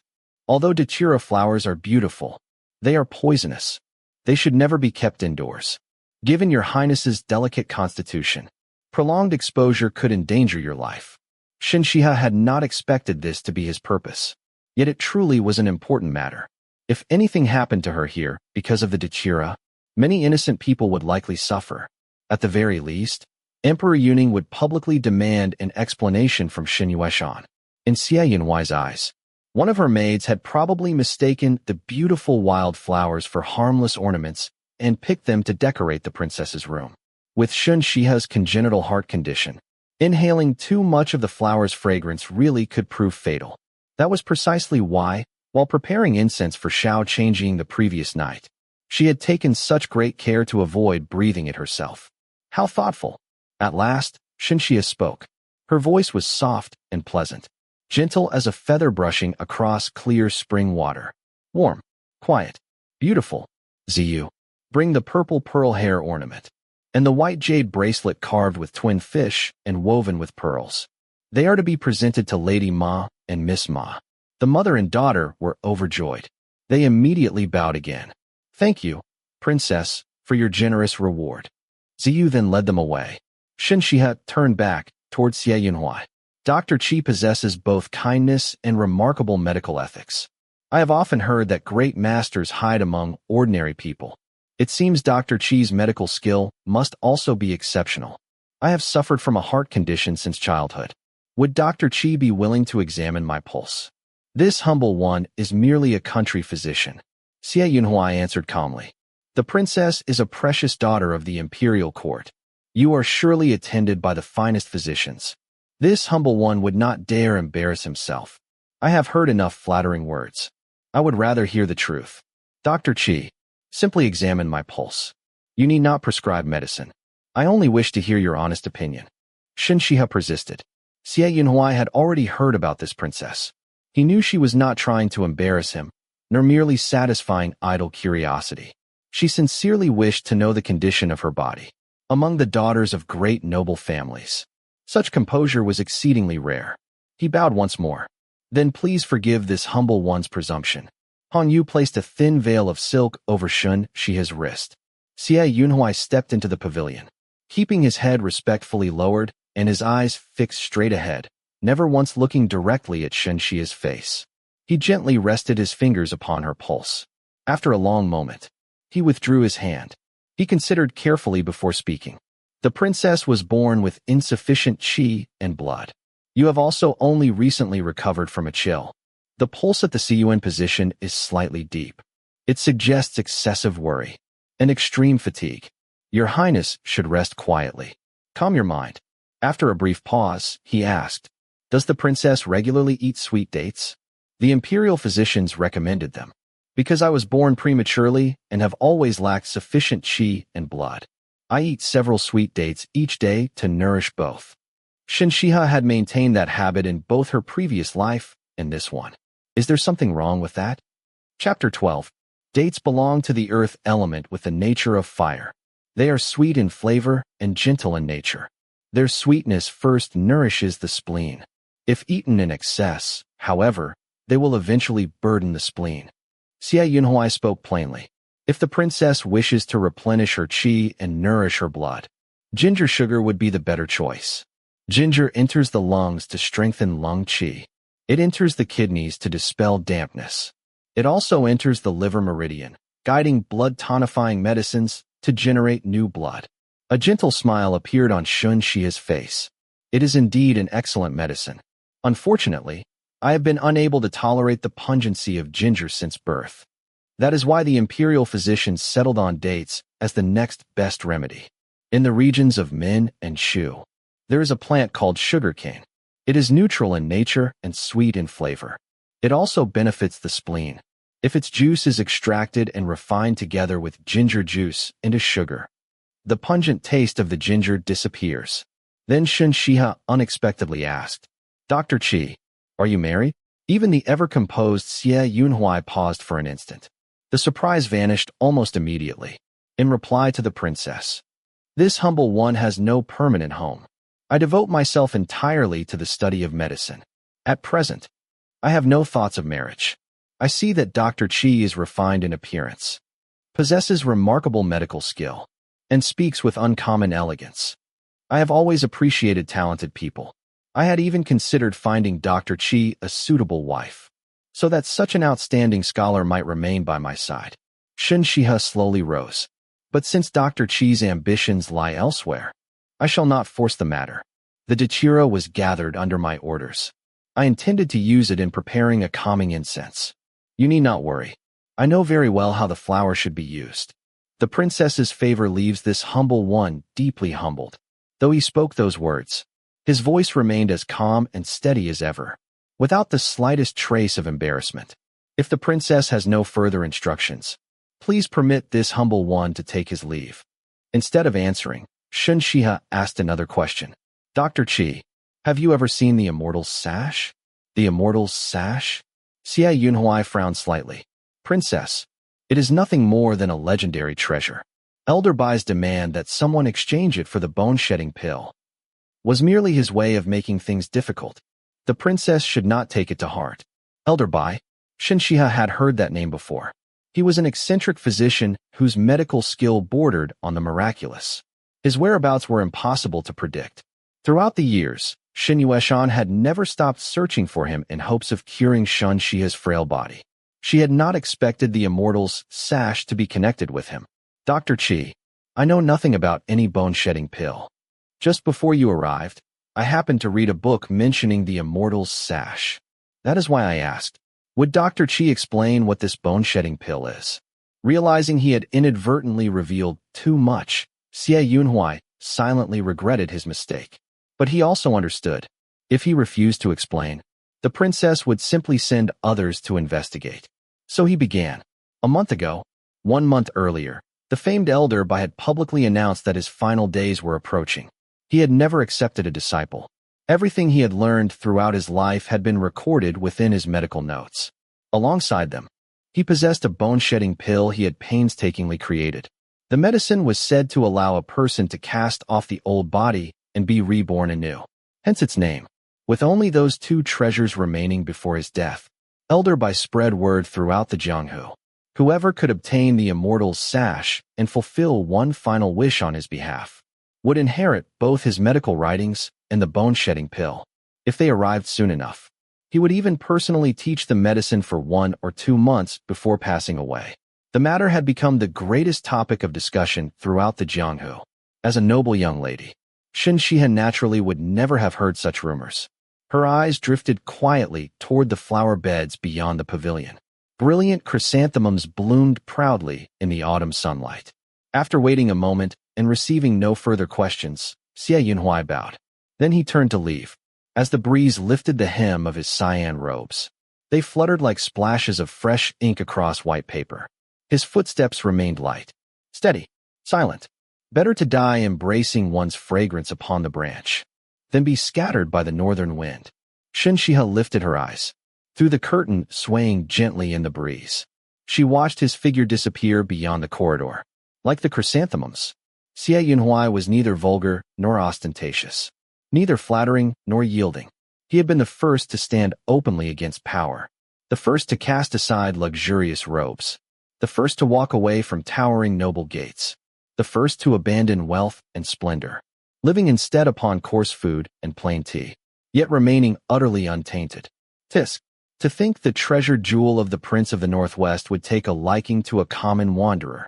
Your eyesight truly needs treatment. An unrestrained voice, filled with disdain, came from behind her. Shen Xihe had turned.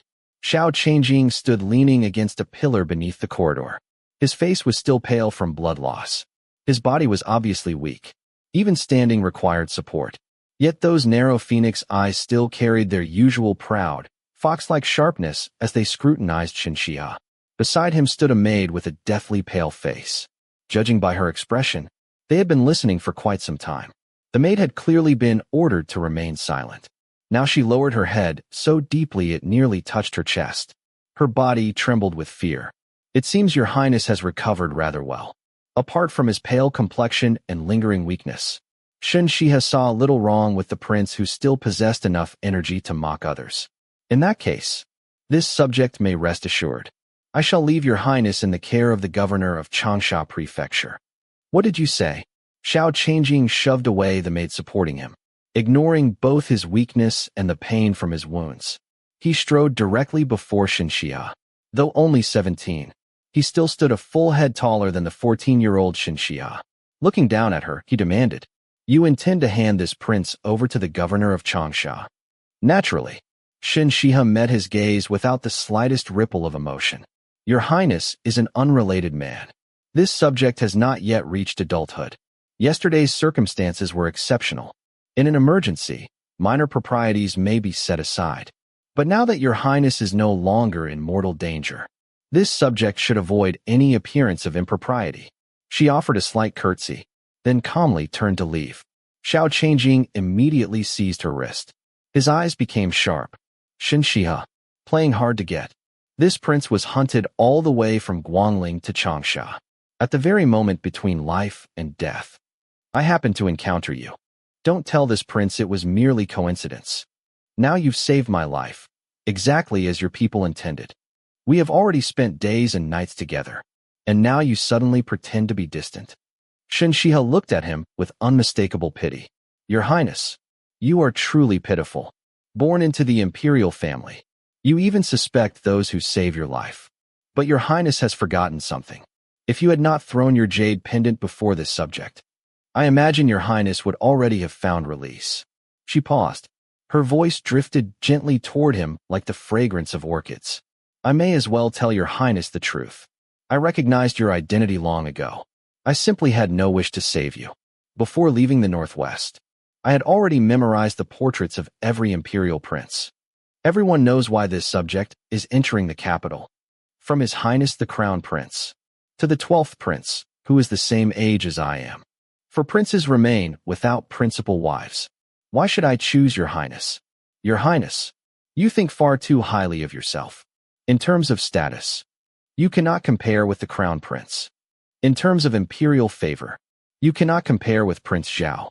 In terms of temperament, you cannot compare with Prince Jing. In terms of age, you are even behind Prince Xian. Her calm eyes assessed each prince as though evaluating merchandise. She completely ignored the veins bulging upon Xiao Qingzhi's forehead. Your only distinction is your infamous reputation. So tell me, why should this subject try to win your highness's favor? Prince Lai, Xiao Qingzhi, the 9th son of Emperor Yuning, fierce as blazing fire. Throughout the capital, he was infamous for his violent temperament and ruthless cruelty. The unruly demon prince, whom everyone wished to avoid. Chapter 13. I am the daughter of the Prince of the Northwest. I may choose freely among the imperial princes. I would say the very same words even before His Majesty. Does Prince Lai believe me? Shen Xihe no longer wore her usual gentle and graceful manner. Her voice remained soft. Yet within those misty eyes, veiled like smoke drifting through morning fog, lay boundless pride. A pride so absolute. She had even abandoned the humble forms of address expected before an imperial prince. Unexpectedly, Xiao Qingzhi calmed instead. His eyes, dark as the deepest midnight, gradually filled with amusement and curiosity. Shen Xihe, no matter why you appeared here, no matter what your true purpose is, you have genuinely caught this prince's interest. This prince refuses to believe there exists any woman in this world whom I cannot obtain. Would your highness kindly release my hand? Shen Xihe lowered her eyes toward the hand gripping her wrist. Her sleeve slipped back slightly. The white bandages wrapped around her arm came into view. Xiao Qingzhi's gaze paused. Fragments of the previous night surfaced in his memory. He vaguely recalled crushing that delicate wrist beneath his fingers. A trace of softness flickered through his eyes. He slowly released her. Shen Xihe calmly lowered her hand. In this world, even His Majesty cannot obtain everything he desires. Prince Lai, remember these words. I shall say them only once. Shen Xihe is destined to remain a woman your highness can never possess. Please, do not waste your thoughts upon me. With those words, she left without giving Xiao Qingzhi another glance. Thin curls of sandalwood incense drifted through the room. Pale blue smoke rose lazily into the air. A faint veil of fragrance softened Shen Xihe's already flawless features. She seemed almost unreal. beautiful enough to blur the boundary between dream and reality. Mo Yuan pushed open the door. Inside, Shen Xihe sat behind her desk, gently tuning the strings of a guqin. Her calm composure inspired instinctive respect. Is everything finished? Without looking up, she lightly plucked another string. Yes, princess. Mo Yuan bowed respectfully. The evidence has been delivered safely to His Highness the Crown Prince. There will be no mistakes. The governor of Changsha Prefecture is also on his way. He should arrive in roughly half an hour. Jinzhu. Shen Xihe gently pressed one of the strings before lifting her gaze toward the obedient maid standing nearby. Is everything packed? Yes, princess. Everything has been prepared. We may depart whenever you wish. Then give the order. We leave in half an hour. Yes. Jinzhu bowed and quietly withdrew. After she left, Mo Yuan finally spoke. Princess, what is it? Shen Xihe turned slightly.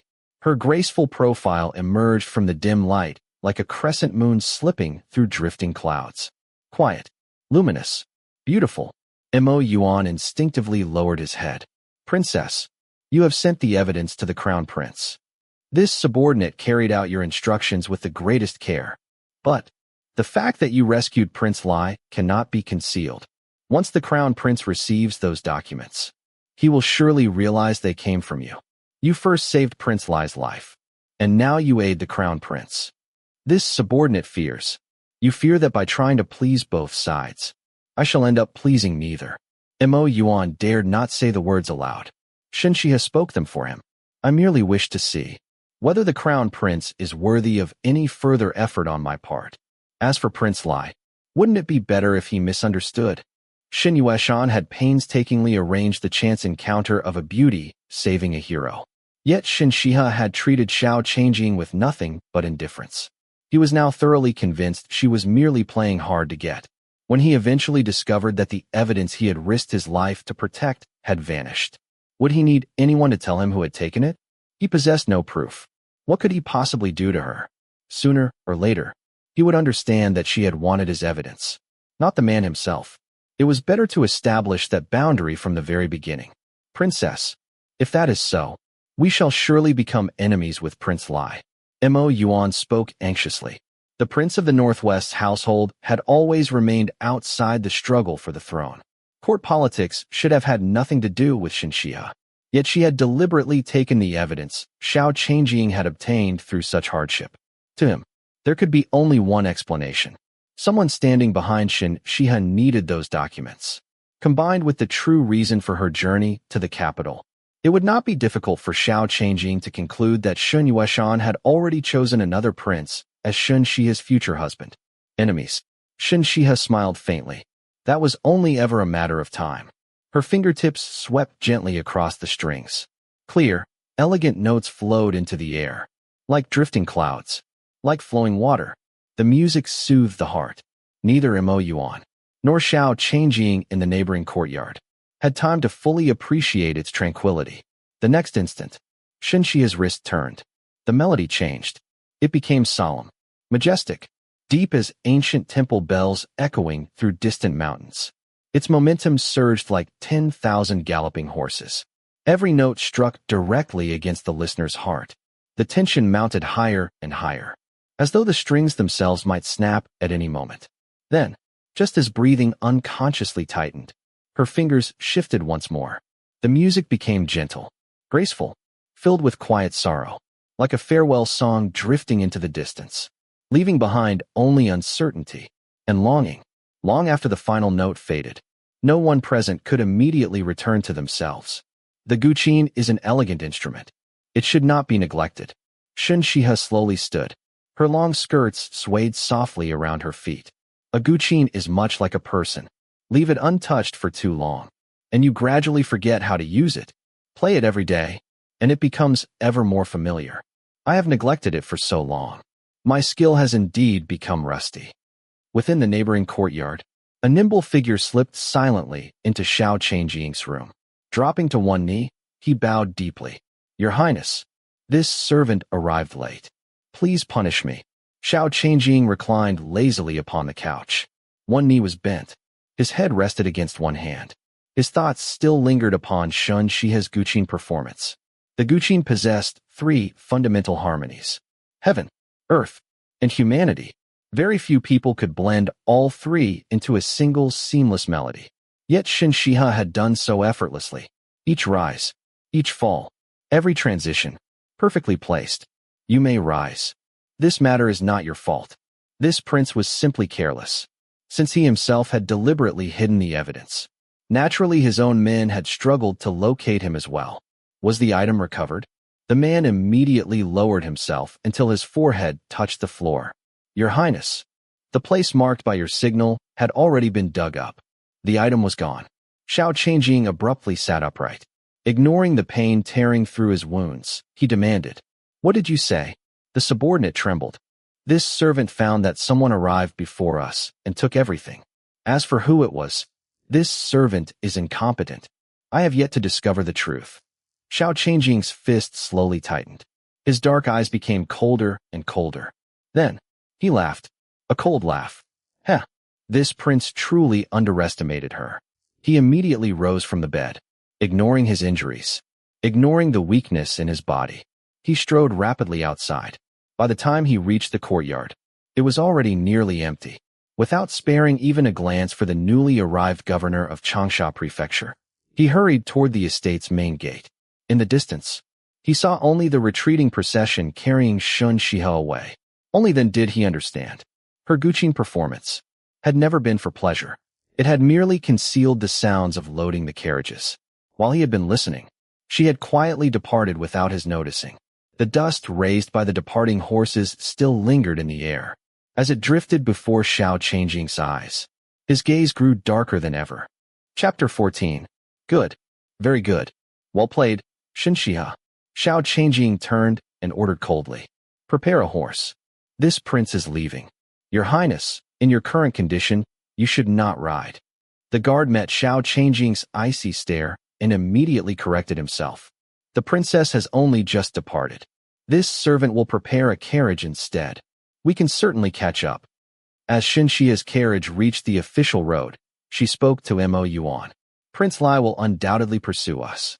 Even without evidence, he will find endless excuses to harass us. You will lead everyone else ahead. Zhenju, Moyu, and I will take another route. We shall reunite outside the capital." "Princess, Mo Yuan." Shen Xihe interrupted him gently. "I require only obedient people." There was no room for argument. Mo Yuan immediately bowed. "Yes, princess." He led the main party away without another word. Watching them continue along the official road, Zhenju quietly asked, "Princess, are we taking the smaller roads?" She had begun to notice something. This princess seemed to have deliberately kept Mo Yuan away from certain matters. Drawing her cloak more tightly around herself, Shen Xihe answered softly, "Zhenju, how many years do you think this body of mine has left?" "Princess, please don't speak like that. Your health is only somewhat weaker than most people's. This servant has heard that the noble ladies of the capital are all delicate. They even consider such frailty beautiful." She hurriedly tried to comfort her. Ever since childhood, Shen Xihe had often fallen into melancholy because of the weakness she had been born with. "There's no need to panic. I know my own body better than anyone." A breeze swept through the bamboo grove. Her flowing gauze robes and cloak fluttered gracefully. Even her loosely arranged dark hair swayed gently, carrying a faint fragrance upon the wind. Though her figure appeared slender and fragile, she stood as firmly as bamboo rooted deep within the earth. Quiet, steadfast, unyielding. "We're going to Luoyang first." Shen Xihe inhaled deeply. The fresh air carried by the wind through the bamboo seemed to soothe her. "Why Luoyang?" Zhenju looked puzzled. Although it lay along their general route, their original plan had been to bypass Luoyang and travel directly to the capital. "You'll understand when we arrive." Shen Xihe offered no further explanation, remembering the lesson she had already learned. Zhenju wisely asked no more questions. The princess no longer appreciated people probing beyond what they needed to know. Because of Shen Xihe's frail health, even with Zhenju's careful nursing, another half-month passed before they finally reached Luoyang. Upon arriving in Yang County within Luoyang Prefecture, they checked into the finest inn in town.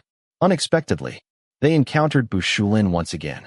"Princess, are you satisfied with the gift I prepared for you?" Without waiting for permission, Bu Shulin walked directly into Shen Xihe's private room. She casually sat down beside her as though they were old acquaintances. Shen Xihe immediately stood. In doing so, she nearly overturned the footstool beside her.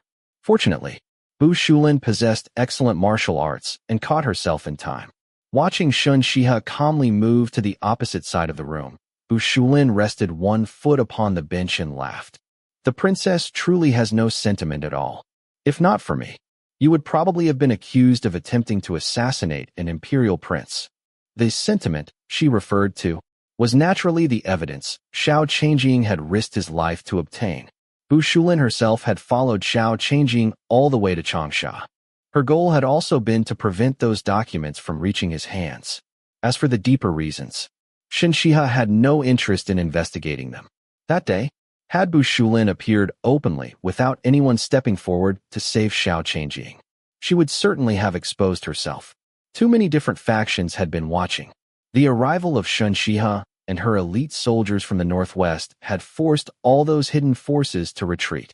For Bu Shulin, it had undoubtedly saved her life. Shen Xihe glanced calmly at the stunned expression on Bu Shulin's face. Then she said matter-of-factly, "In that case, it was not you who repaid my favor. It was I who saved your life while helping you accomplish your goal. By that calculation, you now owe me 2 favors and 1 life." Bu Shulin fell completely silent. She had apparently done nothing, yet somehow owed Shen Xihe 2 favors and her life. "Have some water. Calm yourself." Shen Xihe handed her a teacup. Still dazed by Shen Xihe's astonishing logic, Bu Shulin accepted it and drank it in one swallow. The water was poisoned. Bu Shulin froze, still holding the empty cup. After swallowing nervously, she forced a smile. "Don't joke with me." Shen Xihe calmly poured another cup. She pushed it across the table. "The antidote." Bu Shulin immediately seized it and drank again. Before she could even lower the cup, Shen Xihe spoke once more. The cup was poisoned. Bu Shulin sat frozen. She felt as though her heart could scarcely endure another shock. The smiling young lady before her was far more terrifying than any demon. Seeing the fear that had finally appeared in Bu Shulin's eyes, Shen Xihe poured yet another cup. "This is still the antidote." This time, Bu Shulin stared suspiciously at the gently rippling tea. She did not dare touch it. "It's only the antidote." After silently studying Shen Xihe for several moments, Bu Shulin finally closed her eyes. She picked up the cup and drank it. Setting it down heavily, she heard Shen Xihe ask, "Do your limbs feel weak?" Bu Shulin instinctively circulated her internal energy. Her pupils suddenly contracted. She weakly raised one trembling finger toward Shen Xihe. "You?" Shen Xihe's bright eyes shifted quietly toward the incense burner beside them.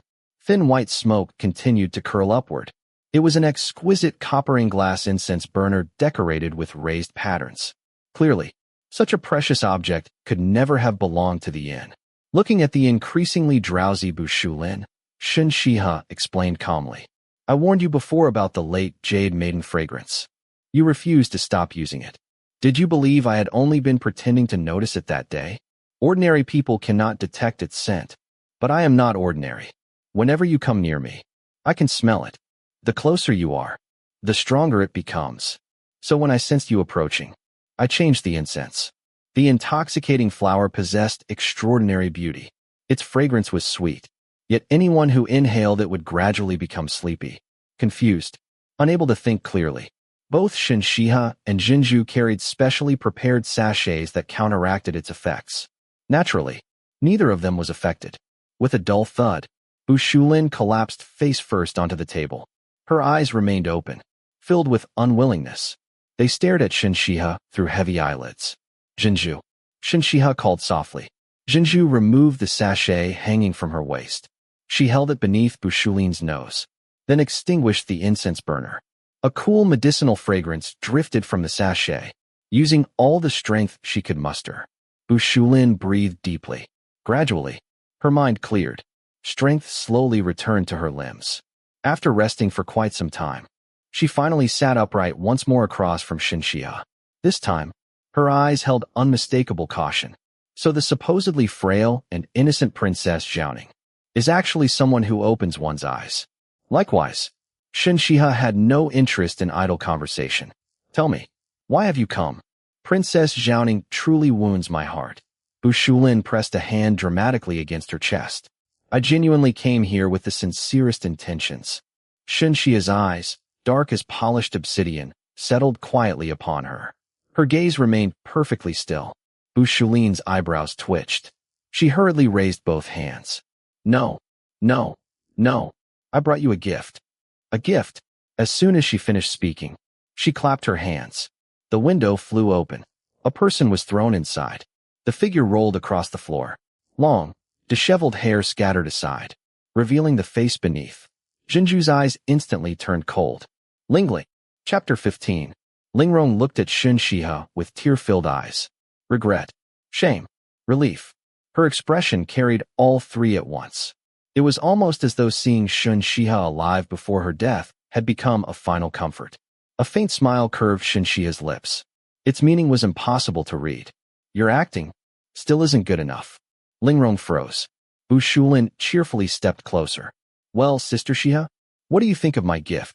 Shen Xihe cast her a meaningful glance. Is that all? Bu Shulin blinked.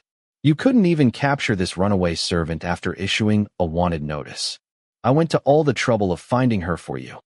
And that's all the gratitude I get. There are many people who would place spies beside me from childhood. But only the Kong Prince's manor would choose to make their move during my journey to the capital. As she spoke, Shen Xia's gaze brushed lightly across Lingrong. She caught the flash of panic in the maid's eyes. Then she looked back at Bu Shulin. Bu Shulin still wore an ingratiating smile. I always knew where she was hiding. The wanted notice was merely a diversion. It lowered the Kong Prince Manor's guard. I intended to settle the score properly after entering the capital. The smile in Shen Xihe's eyes deepened. The young master has made such a grand display of delivering her to me. I presume you've also captured her loved ones within the Kong Prince's manor. If everyone else remains safe while only her relatives disappear, what conclusion do you think the Kong Prince's manor will reach? Naturally, they would believe Shen Xihe had taken them. Shen Xihe slowly rose. With graceful, measured steps, she approached Bu Shulin. Bu Shulin retreated one step after another, until her back met the wall. Looking at the normally carefree Bu Shulin, now weakly smiling as though begging for mercy, Shen Xihe spoke softly. Young master, I believed we were both intelligent people. If you insist upon testing me, I may very well. She never finished the sentence. She already knew exactly what Bu Shulin had been thinking. Bu Shulin knew Shen Xihe had discovered her secret of being a woman. She did not dare oppose Shen Xihe openly, so she had used the Kong Prince's manor as a convenient shield instead. No, no, no, no. Bu Shulin shook her head furiously. My mistake. It was entirely my mistake. Don't be angry, Sister Xihe. I promise this is the first and last time. But you've disrupted my plans. Shen Xihe's voice remained slow and gentle. I owe you. I owe you. I'll repay you in the future.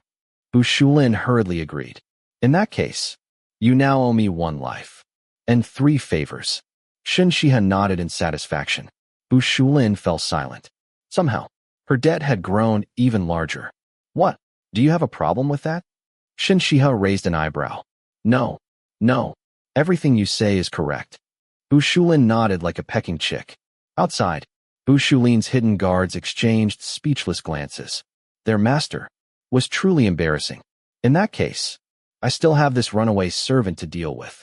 Young master, I'm leaving. I'm leaving immediately. Bu Shulin escaped through the window with astonishing speed. Only after reaching the courtyard outside did she take a deep breath. The fresh air felt wonderful. Her hidden guards hurried after her. Still shaken, she patted her chest. Terrifying. Absolutely terrifying. To think such a frightening woman exists in this world. A woman's heart truly is the most poisonous thing of all. The hidden guards remained silent. Master, have you forgotten? You're a woman too. Afraid Bu Shulin might suddenly change her mind and return to trouble Shen Xihe again, one guard cautiously said. This servant feels. Princess Xiaoning didn't actually do anything. Didn't do anything? Bu Shulin turned sharply. Her eyes were full of despair. It's over. Completely over. It's already bad enough that I can't compare to Shen Xihe. Now even the people I raise aren't as clever as the people she raises. The guards fell silent once more. Why do you think Shen Xihe used poison and incense the moment she saw me? Bu Shulin said bitterly. She had already guessed what I intended. She was warning me. If I ever become her enemy, she won't even let me breathe in peace. The hidden guards secretly felt their master was imagining far too much. Bu Shulin immediately saw through their thoughts. She became even more frustrated. You're hopeless.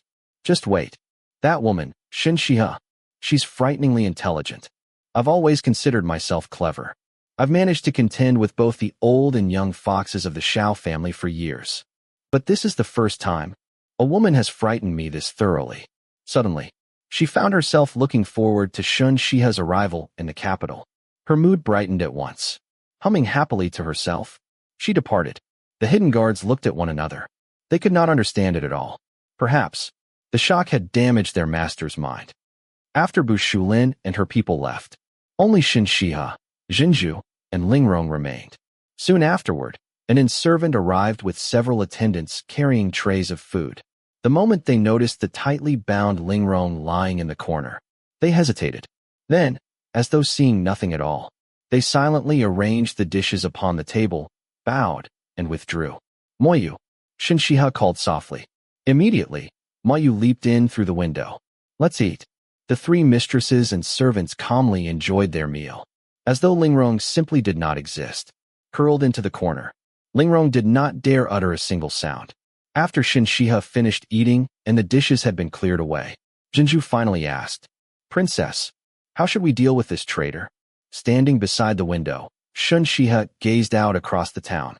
Rows of black-tiled rooftops shimmered beneath the afternoon sun. Beyond them, willow trees swayed gently along the distant embankment. Her voice remained as gentle as ever. Hand her over to Mo Yuan. Turn her into a human pig. Then secretly place her inside the Kong prince's manor. Leave her in the old princess dowager's chambers during the night. MMPH. MMPH. MMPH. Lingrong struggled violently. Her mouth had been tightly gagged. As Jinzhu brought over a cup of mint-infused tea for Shen Xihe to rinse her mouth, her hand trembled. Several drops splashed onto her fingers. Shen Xihe merely glanced at her, as though she had noticed nothing. She calmly accepted the teacup. Moyu showed no reaction whatsoever. Upon hearing the order, she immediately grabbed Lingrong by the collar, then dragged her toward the door. MMPH. MMPH. MMPH. Lingrong struggled desperately. Her tear-filled eyes pleaded desperately to speak. Princess. She seems to have something she wishes to say. Jinzhu hesitated. Since when do servants speak, and masters are obliged to listen? Shen Xihe asked quietly. Princess, this servant would never plead for someone who betrayed her master. I only thought. She may know many things about the Kong prince's manor. Before she could finish, Shen Xihe raised one hand. I have no need to learn about the Kong prince's manor from someone else, even if it were protected by walls of bronze and fortresses of iron. If I decide it should fall, then it will fall. She cast Moyu a meaningful glance. With me, there is no redemption through meritorious service. Anyone who harbors divided loyalties will share the same fate. Jinzhu's heart tightened. Yes, princess. Then Shen Xihe suddenly looked toward the room's entrance. Prince Lai, you've listened for the length of an incense stick. Is that still not enough? Moyu's eyes immediately sharpened. At that moment, Xiao Qingzhi leaped into the room. His injuries had improved considerably. Color had returned to his face. Dressed in brilliant crimson robes, he looked as striking and fierce as blazing fire itself. Princess, how did you know I had been outside for exactly one stick of incense? He could not help wondering. Shen Xihe was frail. She knew no martial arts. Even her highly skilled attendants had failed to detect his presence. Yet she had known not only that he was there, but exactly how long he had been listening. The answer was simple. The sharp, cooling fragrance of dominating dragon brain incense. She had already committed it to memory back at the Ma family's estate. Chapter 16. Shen Xihe's sense of smell was exceptionally keen. Anyone of status inevitably developed refined tastes. Most favored incense. Only their preferences differed. Even the same blend would carry subtle differences depending on who prepared it and who used it. Personal habits always left behind their own unique scent. She could explain this to Bu Shulin. She would never explain it to Xiao Qingzhi.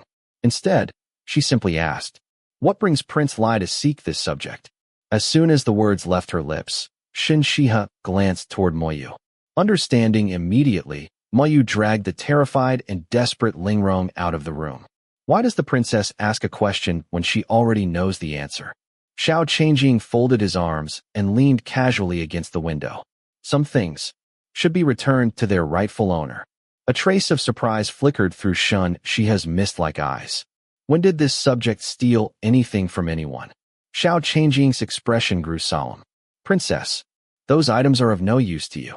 If they fall into the wrong hands, they could plunge the court into chaos and shake the very foundations of the empire. This prince hopes the princess will return them. As for the debt of saving my life, I will certainly repay it in the future. Your Highness is a prince. This subject is merely your subject. Saving your Highness was simply my duty. There is no need for your Highness to dwell upon it. She deliberately ignored every mention of the documents. Princess, you should think carefully. His voice turned cold. Shen Xihe remained perfectly composed. Prince Lai truly need not concern himself with this subject's insignificant act of assistance that day. It was midday. The sun blazed overhead. Golden light poured through the open window onto Xiao Qingzhi's back. Against that brilliance, his expression appeared colder than ever. Shen Xihe seemed completely unaware. She sat there with quiet composure. Calm, upright, fearless. And somehow, that fearlessness irritated him more than anything else. Of course she had nothing to fear. She was the legitimate daughter of the Prince of the Northwest. Very few people in the empire dared lay a hand upon her. Even the Kong prince's manor had been forced to sacrifice a spy they had carefully cultivated for 10 years merely to cause her trouble. Now, that very spy had fallen into Shen Xihe's hands. Even with the emperor's favor, the Kong prince's manor had provoked someone they should never have offended. A slow smile suddenly appeared on Xiao Qingzhi's lips. This prince is rather curious. Shen Xihe quietly waited for him to continue. Which of my imperial brothers has won the princess's favor? You ignored your own health and deliberately traveled here. You even took a detour, simply to intercept what was in this prince's possession. Only now did Xiao Qingzhi fully accept one fact. Shen Xihe had never come because of him. While fleeing his pursuers, he had already sensed that many different forces were secretly moving around him. When he first met Shen Xihe, he had believed she was the beautiful trap Shen Yueshan had prepared. Now he understood, just as she herself had said. She had never been interested in Xiao Qingzhi. She wanted only the evidence he had obtained after spending 6 months in Yangzhou, sacrificing nearly half of his elite guards, and almost his own life. Shen Yueshan had always remained outside the struggle for the throne. He would never have ordered someone to seize those documents. Only the imperial princes truly desired them. Whether for self-preservation, political leverage, or currying favor, no one could resist such a prize. His mother governed the imperial harem. Among all the princes, only the crown prince ranked above him in status. Since childhood, he had always been surrounded by people eager to win his favor. Yet during all 17 years of his life, no one had ever treated him with such utter disregard. No one had outmaneuvered him again and again like this. This investigation had been carried out under the emperor's direct command. Yet he would now return empty-handed. His father would undoubtedly be disappointed. Perhaps it was one of your younger brothers? A faint smile touched Shen Xihe's lips. It was an answer, and also a warning. The evidence was already in another prince's hands. He should stop wasting his efforts pursuing her. Xiao Qingzhi's expression immediately darkened. Princess, take good care of yourself. With those words, he leaped out through the window. In the blink of an eye, he was gone. Shen Xihe sighed softly. Why is it that these people never use the door? She waited until the lingering scent of dragon brain incense had completely dispersed on the wind. Only then did her eyes gradually darken. Jinzhu, prepare for Prince Xian's retaliation. Princess, you mean? Jinzhu's expression instantly became serious. The brothers are as close as hands and feet. Prince Lai can almost be considered Prince Xian's right hand. Everything Prince Lai does ultimately benefits Prince Xian. The person I truly offended today was never Prince Lai. A faint smile appeared upon Shen Xihe's lips. Openly, they naturally dare not move against me. But in secret, who can say? With today's events, she had effectively declared war upon Xiao Chongqing.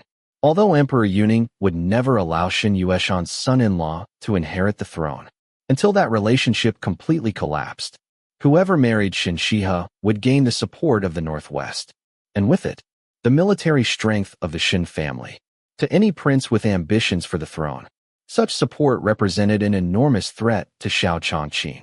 Therefore, if an opportunity arose to eliminate Shen Xihe before then, it would naturally be the wisest course.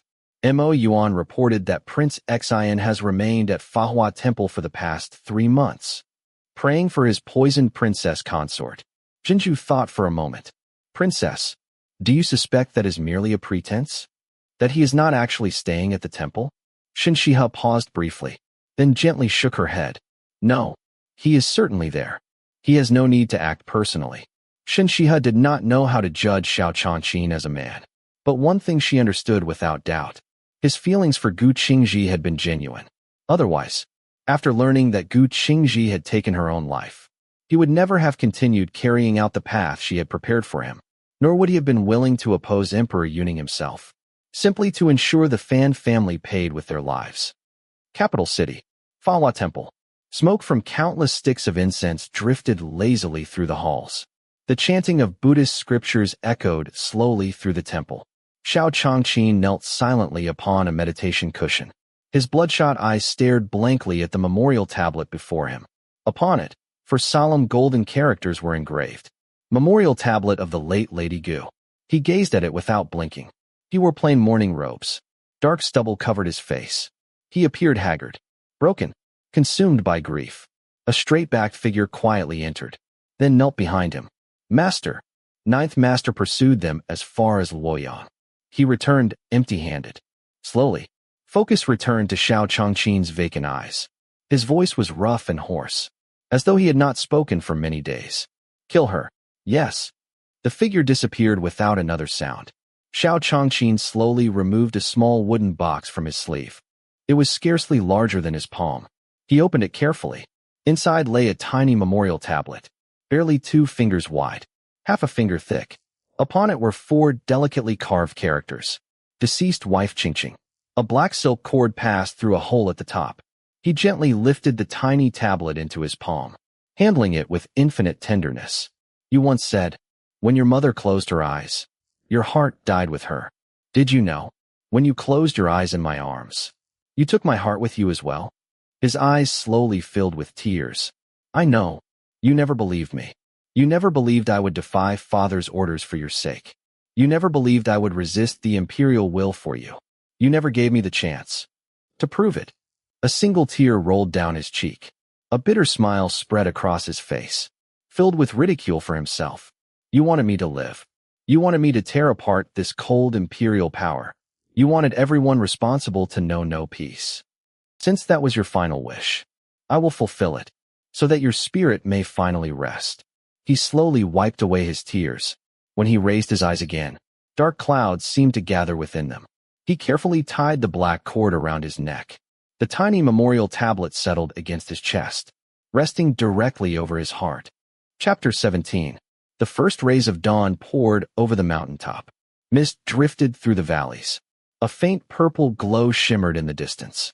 Rosy clouds stretched across the sky. The entire purple mountain lay wrapped in a sea of mist and morning light, like a heavenly paradise brought down to earth. Keeping watch against Xiao Chongqing had not delayed Shen Xihe's true purpose. Early the next morning, she brought Jinju and Moyu to Mount Laojun. The white-haired elder lived there. The mountain was crowded with martial artists from every corner of the Jianghu. Shen Xihe handed a scroll to Moyu. Give this painting to the elder. You need say nothing. The mountain was filled with people of every sort. Naturally, Shen Xihe could not risk bringing the immortal's sash itself. The previous night, she had painted it from memory. Now, she simply waited for the white-haired elder to seek her out. While waiting for Moyu to return, she encountered a familiar face.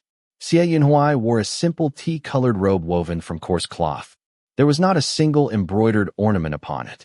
His black hair was secured only with a plain wooden hairpin. Bathed in the crimson glow of the morning sun, his refined features appeared warm and gentle. He walked directly toward her. Lady Shun. He offered a slight bow.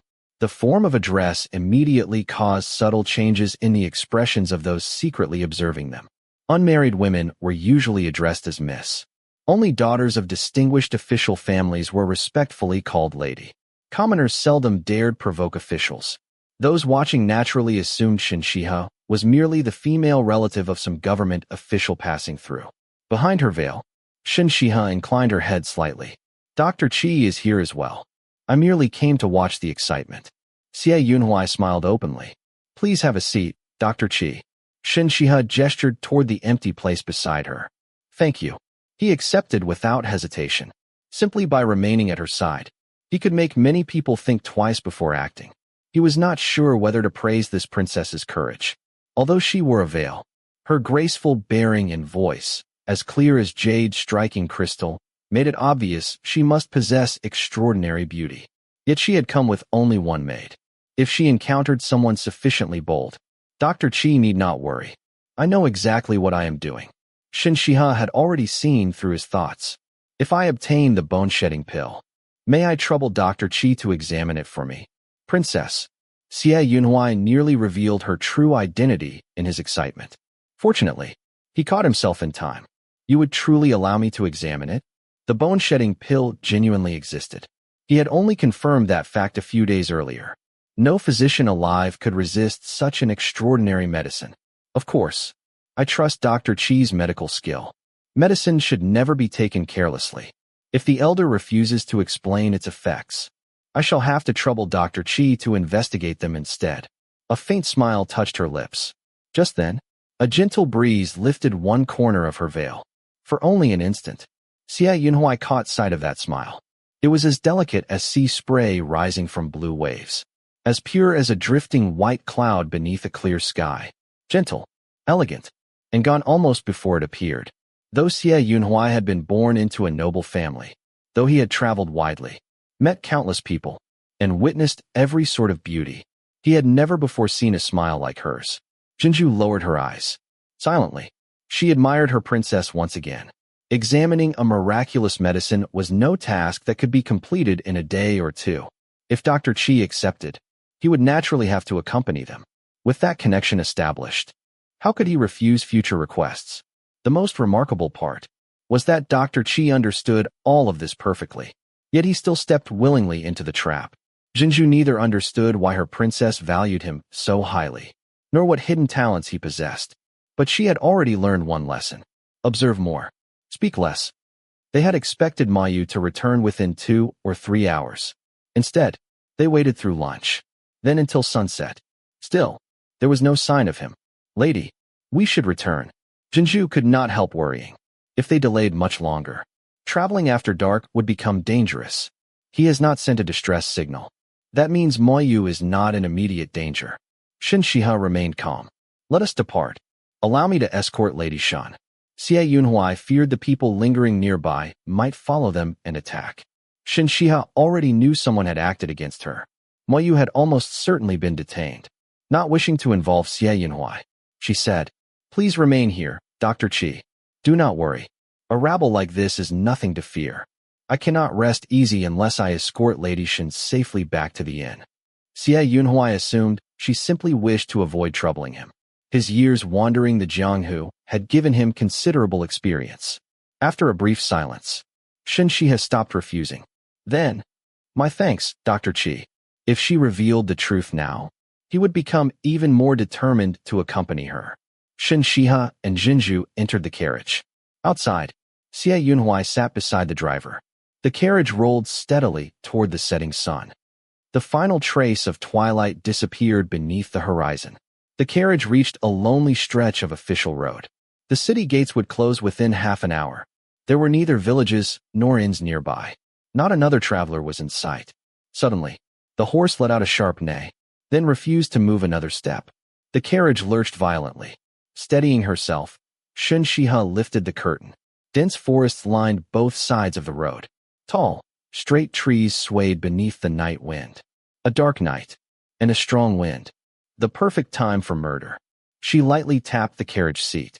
Instantly, copper plates concealed within the carriage rose from the left, right, and rear. They locked securely into the roof.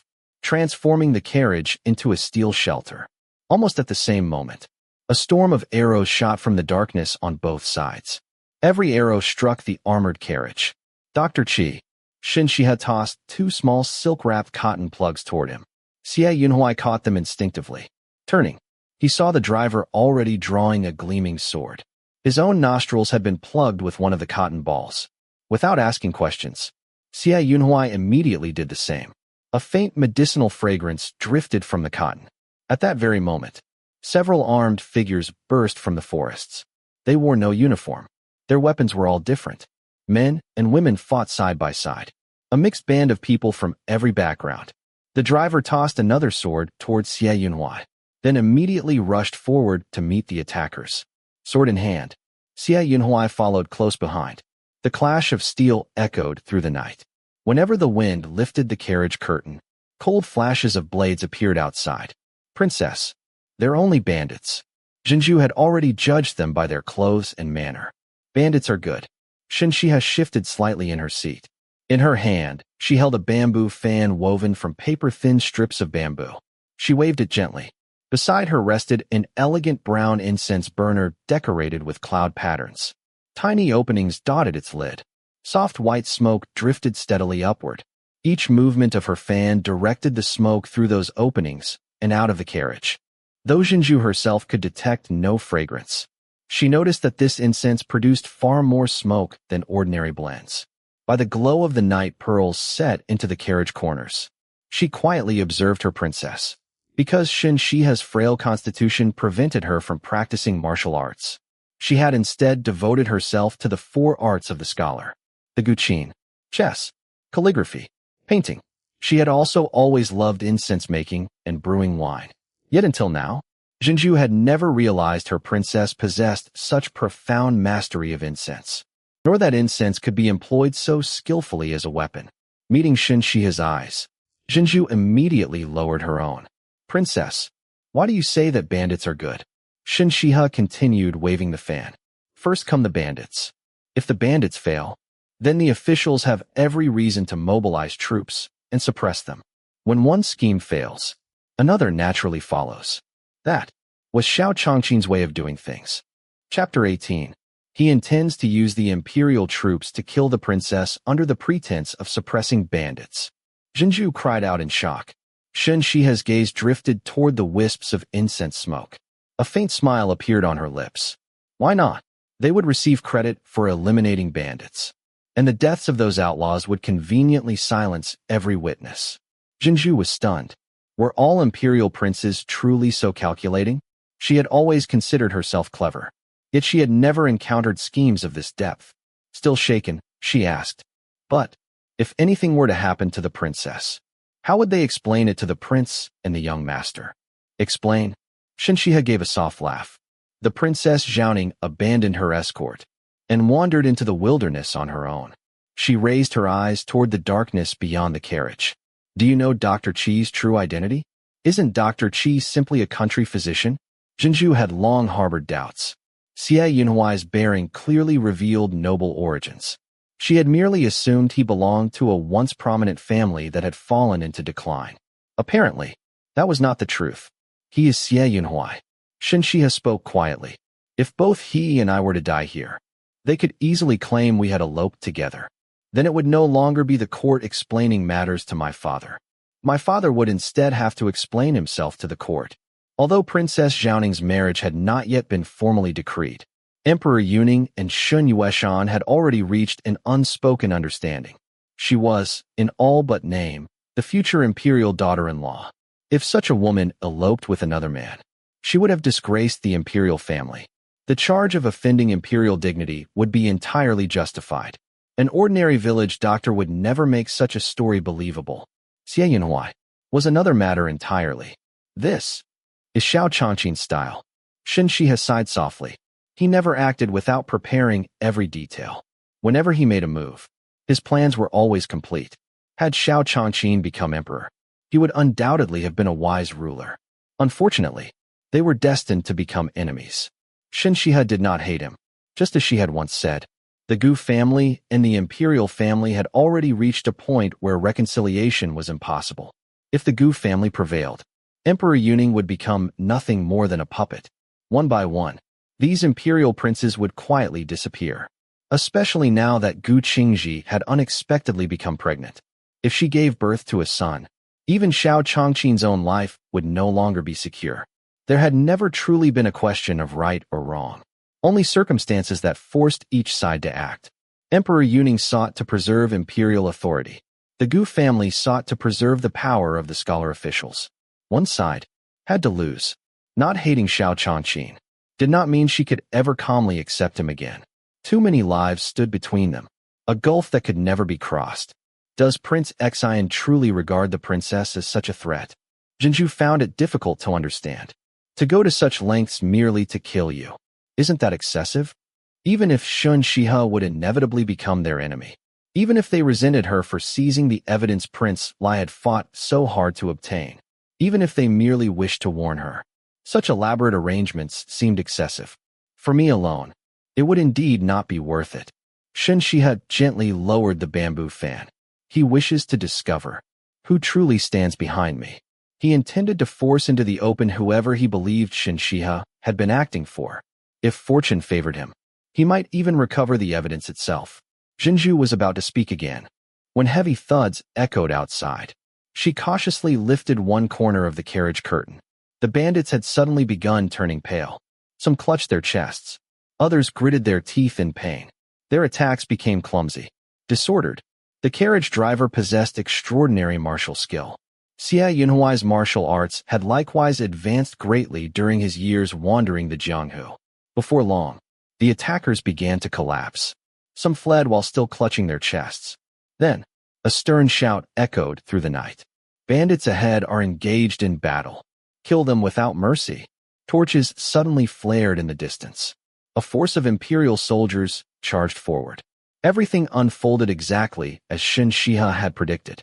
Watching the soldiers gallop toward them, their murderous expressions no less savage than the bandits themselves, she remained perfectly calm. She extinguished the incense burner. Just as she reached for a signal flare, the sound of rapid hoofbeats approached from behind. Removing one of the copper panels, she lifted the carriage roof. A silver figure flashed past before her eyes. At the same instant, a refined, noble fragrance brushed lightly past her nose. Agarwood. Shen Xihe immediately pushed open the carriage curtain, just in time to see the silver-clad rider sweep a silver sword toward the charging soldiers. Cold moonlight flashed across the blade. 3 heads flew into the air. Blood sprayed through the night. The ruthless display instantly shattered the soldiers' momentum. Those behind hurriedly reined in their horses. Before the officer leading them could even speak, the figure in the silver-white cloak, his back still facing Shen Xihe, spoke first. His voice was deep and commanding. Official business of the embroidered uniform guard. Who are you? An embroidered uniform guard. One of the emperor's closest agents. Whenever they appeared, it signified matters of enormous importance. The embroidered uniform guard answered only to the emperor. They investigated corruption, monitored every official, could arrest anyone below the 3rd rank without prior approval, held military authority, and could deploy troops by imperial command. Even the mere mention of their name made both civil and military officials tremble. The officer instantly dismounted. His face had already gone pale. Please forgive this humble official, Your Excellency. This subordinate had no intention of interfering. We came under orders to suppress bandits. To suppress bandits? The silver-robed guard glanced toward the carriage. His gaze swept across the bodies lying on the ground. Are there still bandits here requiring official intervention? The officer's face stiffened awkwardly. Your Excellency is correct.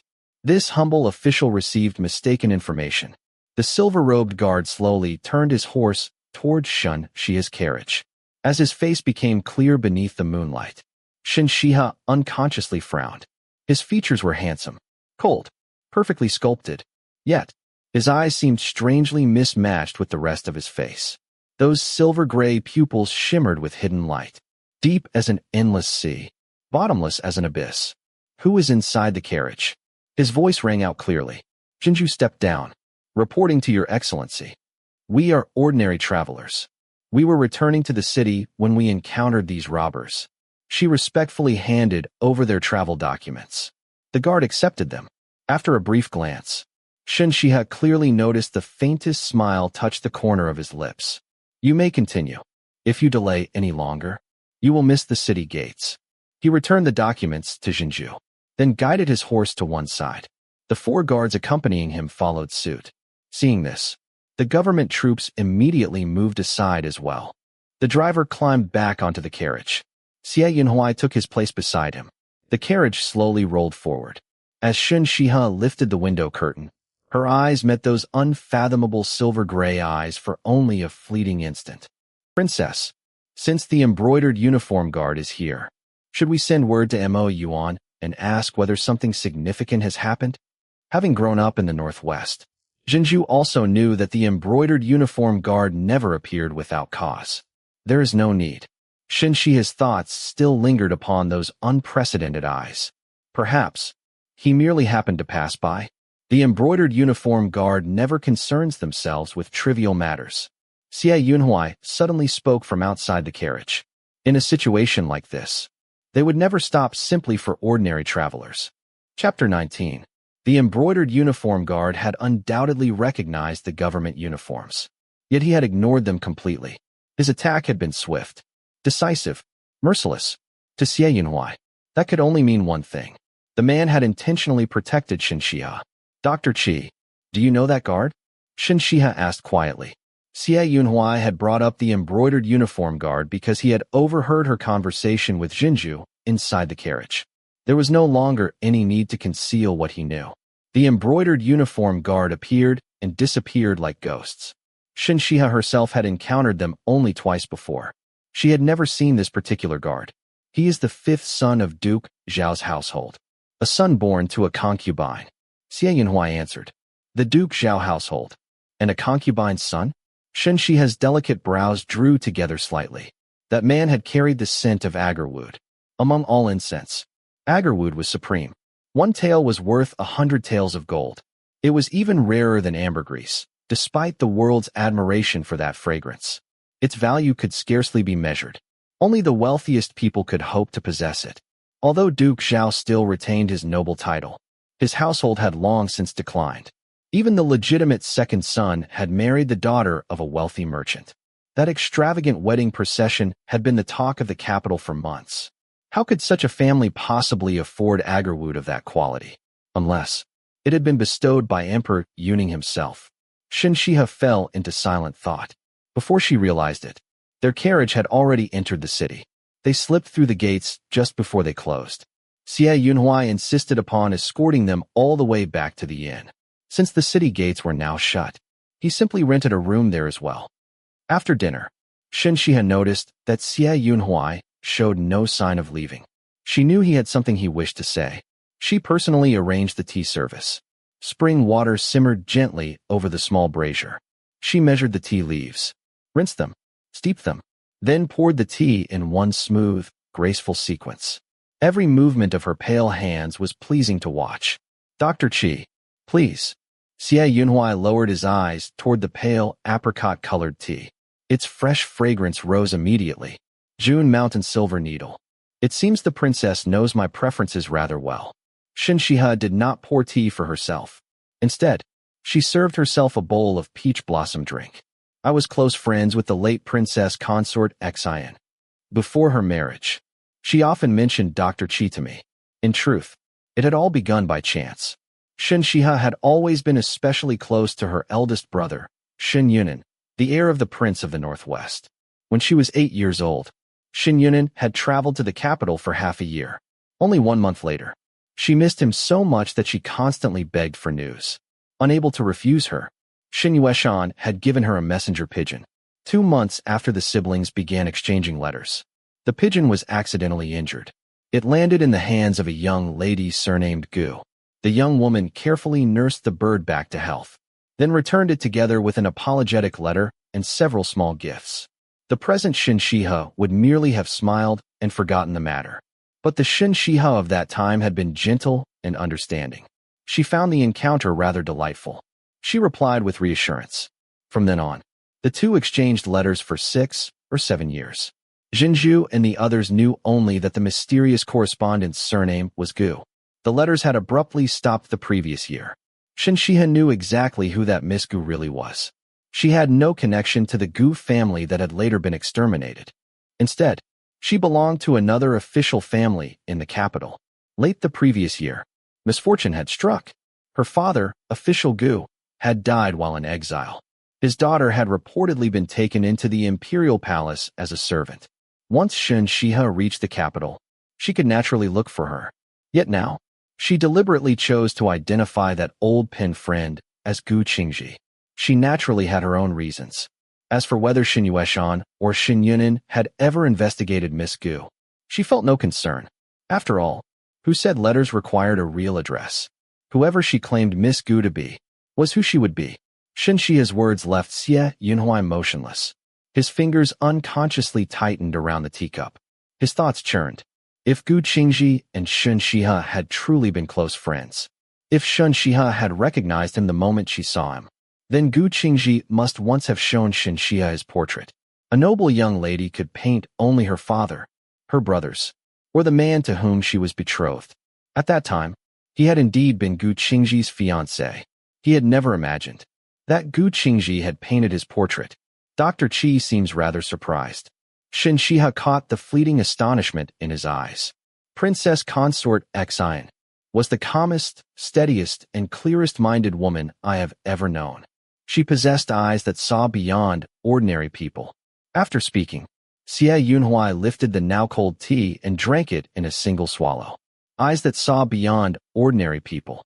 Shen Xihe quietly repeated the words. It was the first time anyone had ever described her former self in such a way. The dead have already departed. Out of respect for Gu Qingzhi, Xiao Huayong offered no further explanation. Shen Xihe did not press the matter. Instead, she suddenly asked, Dr. Qi's description of Princess Consort Xian is quite unusual. How then? Do you see me? She silently reflected upon his earlier words. Eyes that saw beyond ordinary people. The more she considered them, the more perfectly they described the Gu Qingzhi she once had been. Now, she wanted to know whether Xiao Huayong perceived any difference between that woman and the present Shen Xihe. Xiao Huayong looked directly into her eyes. He knew there was no flirtation hidden within her question, nor any romantic intent. She simply wished for an honest answer. So he answered honestly. The princess is the most far-sighted, the most unfathomable, and yet the most restrained woman I have ever met. He had seen Shen Xihe in the Ma family village. He knew she had rescued Xiao Qingjing. He also knew why Xiao Qingjing had been hunted. His own return to the Ma family village had not been coincidence. He, too, had been searching for Xiao Qingjing.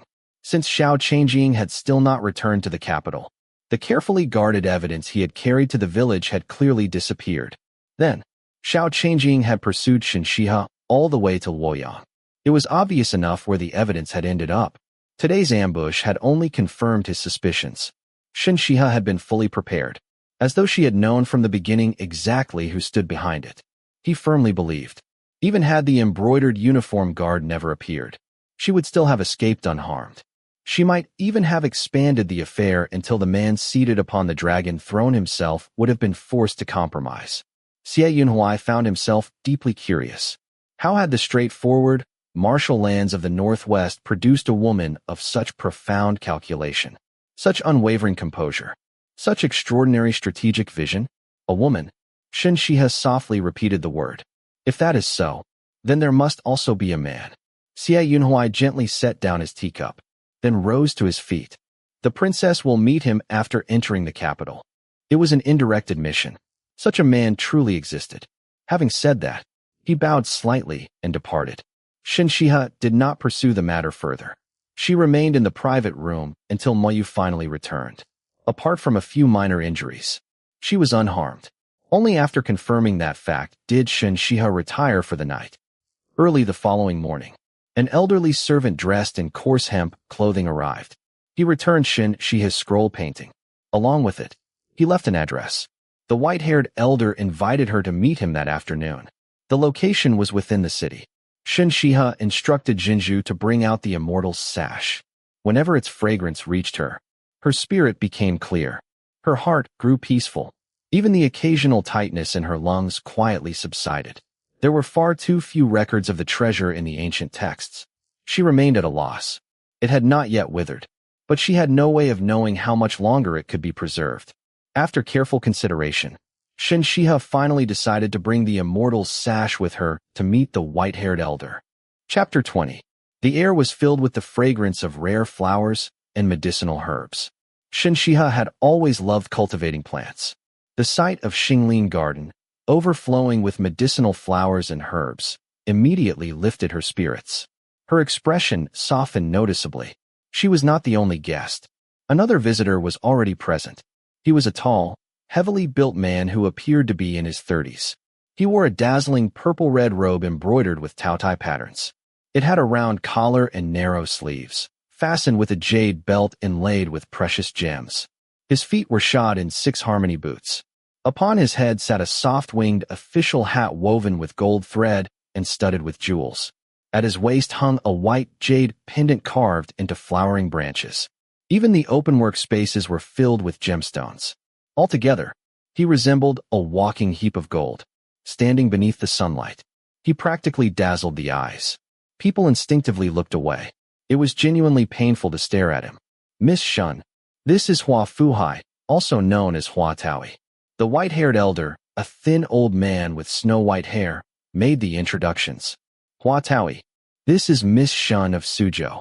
Taoyi was an honorific reserved for men of extraordinary wealth. Hua Fuhai truly lived up to the title. His fortune was renowned throughout the realm. His extravagant appearance now made perfect sense. Miss Shun, Master Hua. The two exchanged polite greetings. As Shen Xihe stepped closer, a refined yet distant fragrance drifted toward her. She lowered her eyes slightly. Iha incense. It was famed for its elegant, lingering fragrance. Compared to it, most other incense seemed coarse and ordinary. Yet hidden beneath that scent, Shen Xihe detected the faintest trace of agarwood. Since when had agarwood become so commonplace?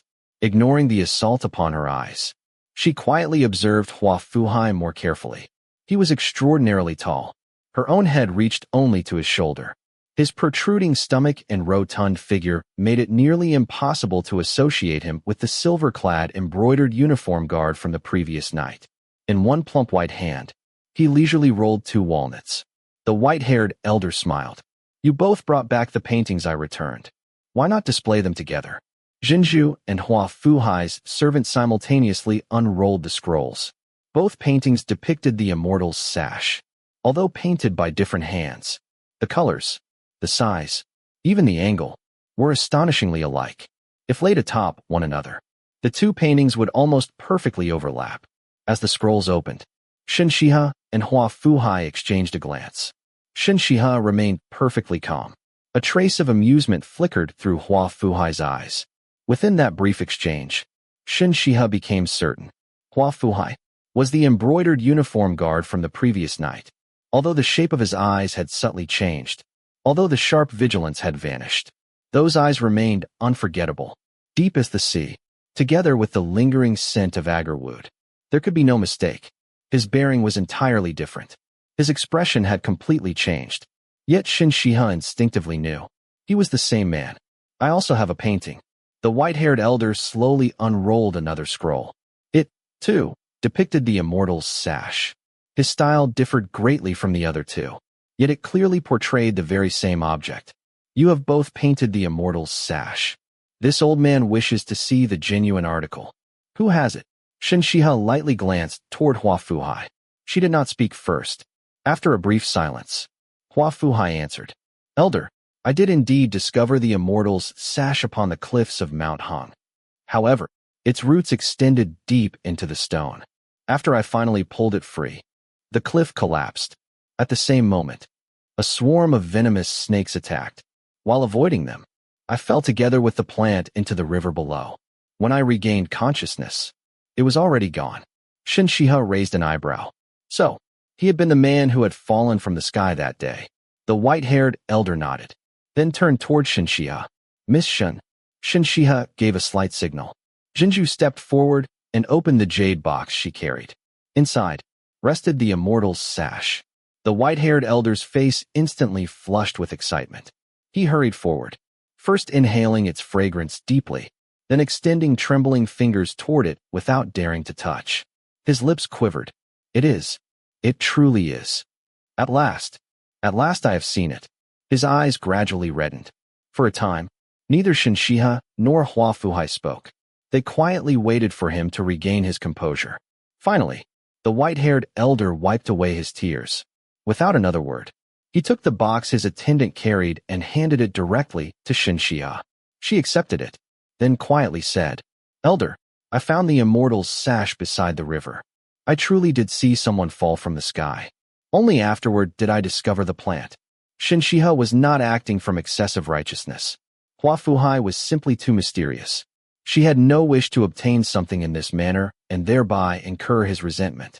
She never made enemies of people she could not understand. This was already the third time they had crossed paths. The first, without revealing his face, he had climbed perilous cliffs alone in search of rare treasures. The second, disguised as an embroidered uniform guard serving the emperor. The third, disguised again, now as Hua Fuhai, a merchant whose wealth rivaled nations. 3 identities. Entirely contradictory. Almost unbelievable.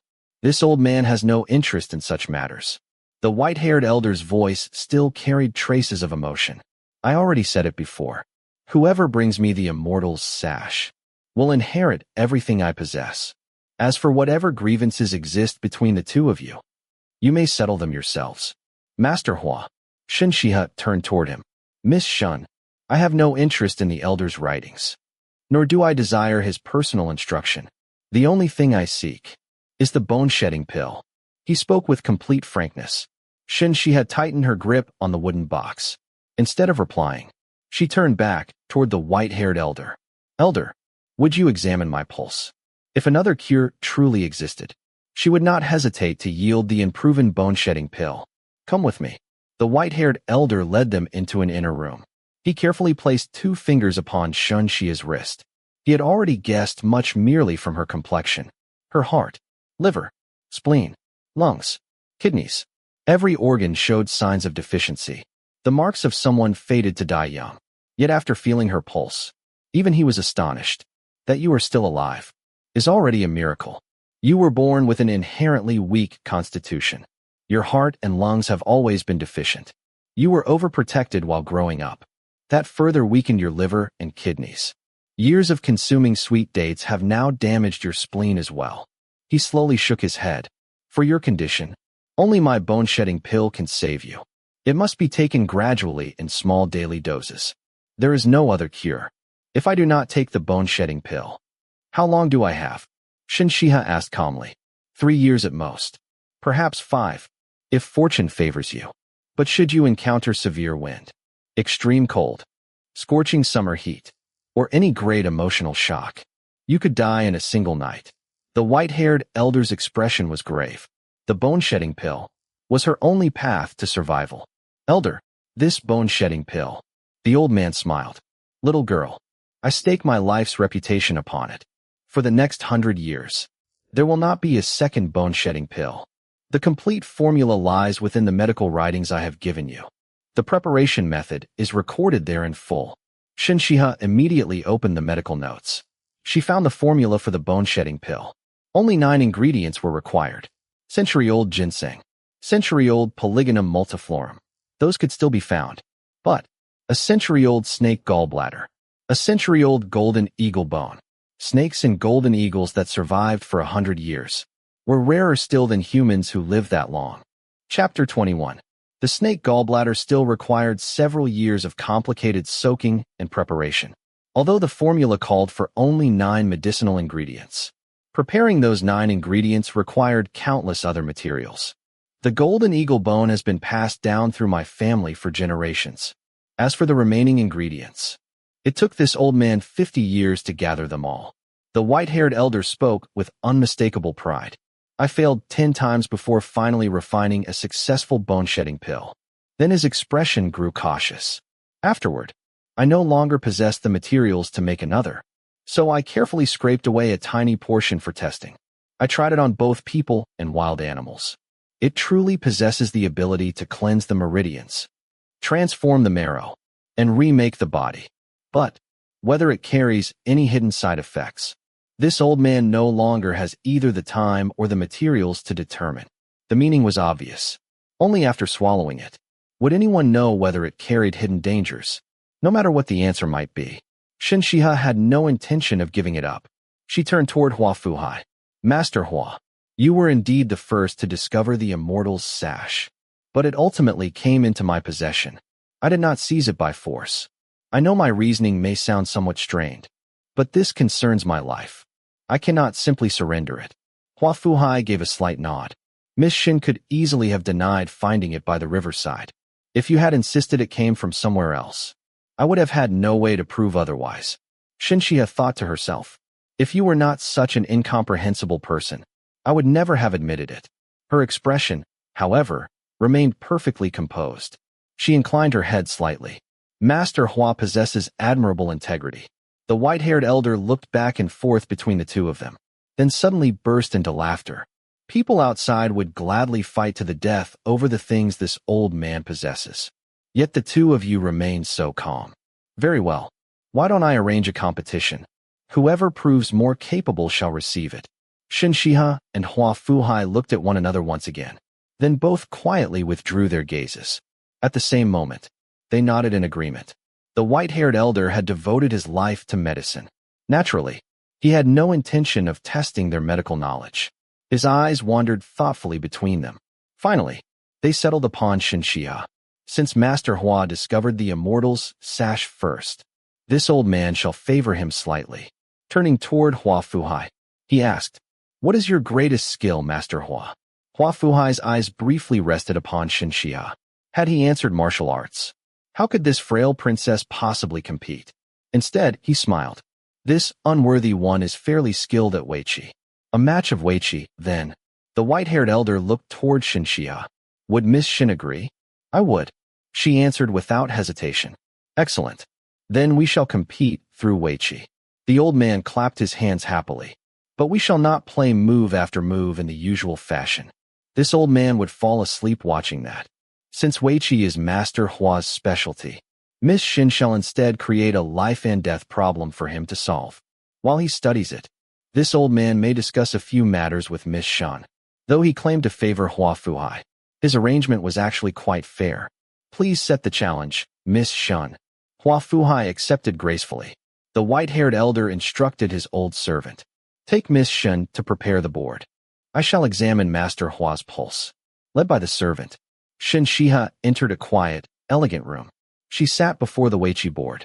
For a long while, she simply stared at the empty grid, unable to place the first stone. Huafuhai was clearly not the real Huafuhai. Had he truly wished to yield the bone-shedding pill, he would have said so directly. Therefore, his claim of being skilled at weiqi could not be false. His ability must be extraordinary. To defeat him, she would have to rely upon strategy rather than pure skill. Having reached her decision, she picked up the black and white stones, then slowly began arranging the position. Halfway through, her complexion gradually paled. Fine beads of sweat appeared upon her forehead. Her body was simply too weak. Even a small amount of mental effort exhausted her. Zhenju. She coughed several times. Go and fetch my fragrance pouch. Yes, princess. Zhenju immediately hurried toward the carriage, with frequent pauses to catch her breath. It took Shen Xihe a full hour to complete the board. Only then did she invite everyone inside. The 1,000 layers formation. Huafuhai murmured after a single glance, then immediately shook his head. No, it is not the 1,000 layers formation. Shen Xihe remained calm. Please begin, Master Hua. This is an exquisite position. Huafuhai's interest was immediately piqued. May I ask its name? The Moon Palace Formation. The time limit shall be 2/4 of an hour. The white-haired elder quietly adjusted the rules in Shen Xihe's favor, then led her to another room. Shen Xihe's breathing had already become labored. Her spirit was clearly depleted. The white-haired elder began inserting acupuncture needles. Nearby, Zhenju carefully recorded every technique. Silence filled the room. Only the soft clicks of weiqi stones echoed from the adjoining chamber. Shen Xihe was so exhausted. She gradually fell asleep while receiving acupuncture. Only when the final stone was placed did Huafuhai speak. The position has been solved. At Zhenju's gentle prompting, Shen Xihe slowly opened her eyes. She still looked slightly dazed. Miss Shen, the white-haired elder smiled warmly. This old man has only a few months left. I notice your maid possesses some natural aptitude. Would you be willing to leave her here to study under me? Shen Xihe looked toward Qingzhi, then nodded. I would be most grateful if elder would instruct her. Very well. Then let her remain. The white-haired elder nodded approvingly. Miss Shen, go and see the result. Her breathing had eased considerably. The overwhelming fatigue had lessened. Slowly, she walked back toward the weiqi board. The position had indeed been solved. She nodded sincerely. Master Hua's skill at weiqi is extraordinary. Hua Fuhai reached forward to gather the captured white stones. Please wait. Shen Xihe had gently stopped him. His hand paused above the board. He slowly looked up. Those deep eyes, like the endless sea, met Shen Xihe's gaze once again. Earlier, she had merely suspected. Now, she was completely certain. Hua Fuhai was indeed the embroidered uniform guard from the previous night. A faint smile appeared upon her lips. With two slender fingers, she picked up a single white stone from the edge of the board, then quietly dropped it into the teacup she had used earlier. A pale white coating dissolved away. The white stone beneath was actually black. She calmly returned it to its original place. Instantly, the entire board changed. What had seemed a victory for black became complete defeat. Every black stone had been surrounded. Every white stone lived. Shen Xihe smiled gently. Master Hua, thank you for showing me mercy.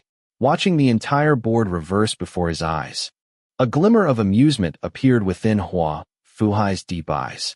How fascinating. He picked up the now black stone. How did Miss Shen make it appear white? The elegant room contained both ink and brushes. He had carefully examined every black stone. Nothing had seemed unusual. Those black stones represented his own side. He had expected that if Shen Xihe resorted to deception, she would alter the white stones with ink. Turning white into black was easy. Turning black into white was extraordinarily difficult. Fragrant cream. Shen Xihe answered calmly. I had my maid fetch it. It had all depended upon the unspoken understanding between mistress and servant. Before entering the elegant room, Mayu had quietly informed her that people were watching outside. Therefore, rather than speaking openly, she had merely hinted to Qingzhi. When Qingzhi left to retrieve the fragrance pouch, she had also brought back a small container of aromatic cream prepared inside the carriage. The cream was milky white, much like lacquer. A thin coating, once gently dried over an incense burner, would perfectly disguise a black stone as white. As she spoke, she placed both the porcelain jar of fragrant cream and the incense burner upon the table. The delicate porcelain container fit neatly within her palm. The incense burner itself had originally belonged to the room. Pressed for time, most people would naturally assume that any trick would involve the white stones, perhaps blackening them with ink. No one would suspect the opposite. After all, changing white into black was simple. Changing black into white seemed almost impossible. In war between two armies, planting spies within the enemy is hardly the highest strategy. The superior strategy is making the enemy kill his own most trusted advisors. A trace of icy brilliance shimmered within Shen Xihe's eyes. Their depth was impossible to fathom.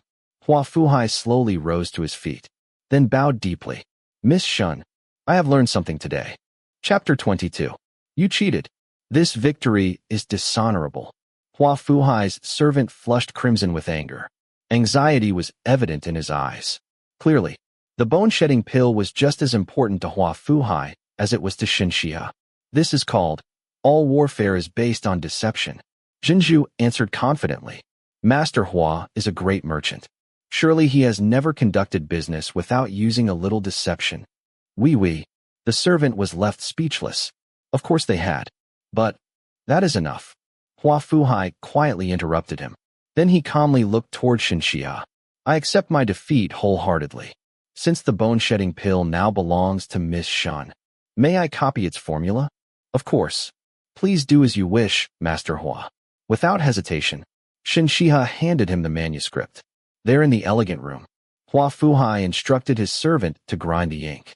He carefully copied the complete formula for the bone-shedding pill. Only then did he return the manuscript to Shen Xihe. After bidding farewell to the white-haired elder, the master and servant quietly departed. Shen Xihe watched them leave. She likewise took her leave. The white-haired elder made no attempt to persuade her to stay. Before departing, she entrusted the manuscript to Qingzhi. Qingzhi would remain with the white-haired elder for 2 months.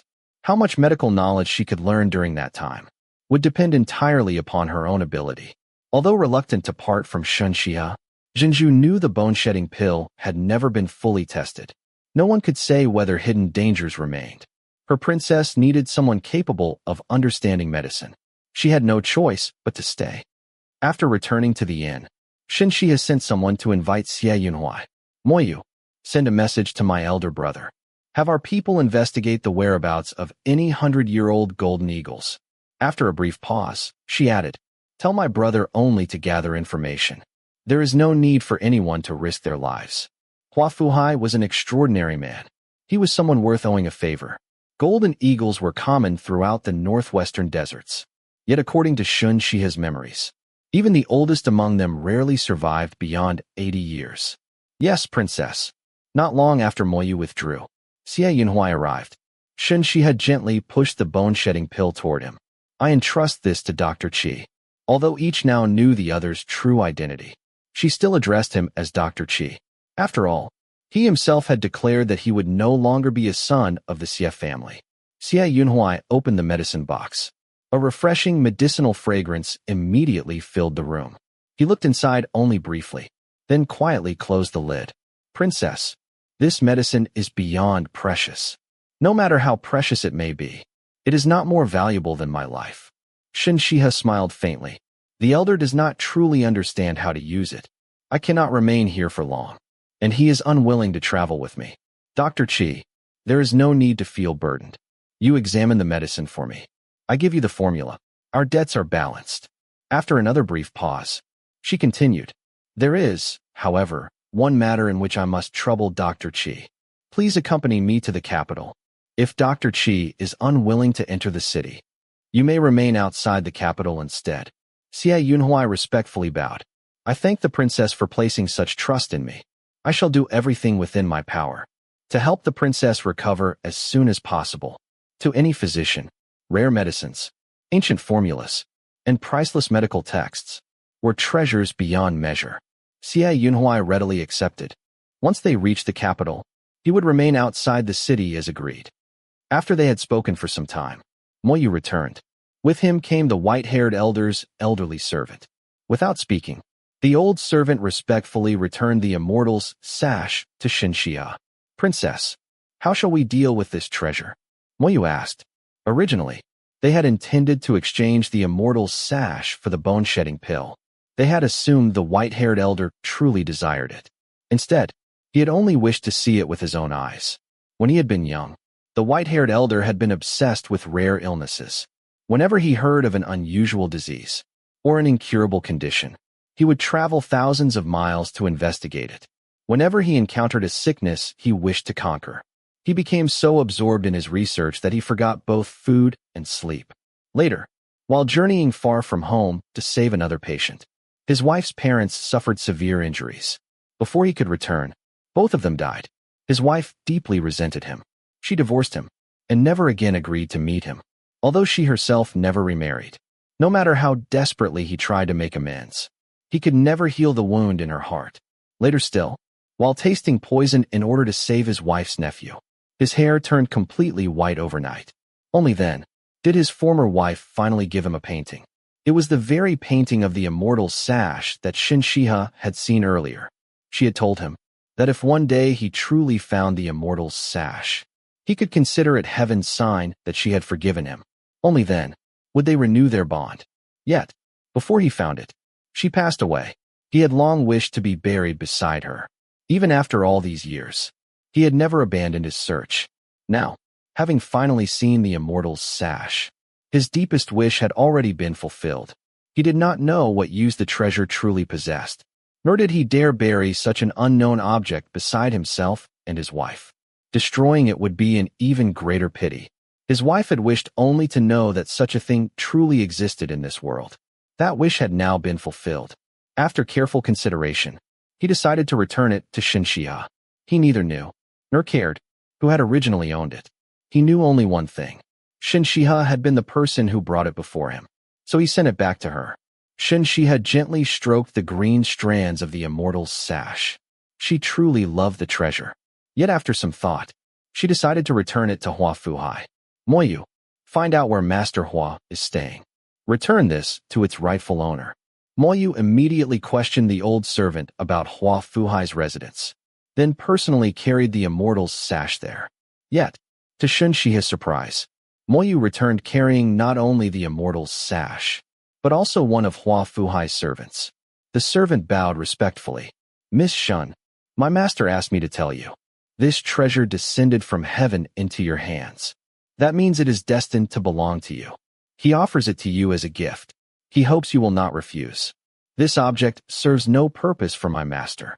If Miss Shen feels uncomfortable accepting such a gift, then please consider it advance thanks for paying attention to the medicinal ingredients needed for the bone-shedding pill in the future. Advance thanks? Shen Xihe smiled inwardly. He had neatly blocked off her future bargaining chips. She possessed the complete formula. She knew exactly which ingredients Hua Fuhai lacked. With his immense wealth, his network of information was undoubtedly extensive. He clearly feared that one day, should Shen Xihe discover news regarding those rare ingredients, she might approach him seeking a bargain. Now, having first presented the immortal's sash as a gift, even if she later learned such information, it would hardly be proper to demand compensation. In fact, if she discovered the whereabouts of those ingredients and failed to inform him, her own conscience would hardly allow it. Please convey my gratitude to Master Hua. Shen Xihe accepted the gift. She had genuinely liked the immortal's sash from the beginning. Even had she not, Hua Fuhai's attitude made one thing perfectly clear. Returning it again would only make him suspicious. There was no benefit in that. After delivering Shen Xihe's reply, the servant returned to the residence. Hua Fuhai stood beside the window. Between his fingers, he slowly rolled a black Weiqi stone. It was the very stone he had taken away from the white-haired elder's residence. The polished stone turned smoothly beneath his fingertips. Master, why give the immortal's sash to Princess Xiaoning? It is of no use to her. Would it not have been better to present it to the old madam? It is, after all, one of the rare plants recorded in the classic of mountains and seas.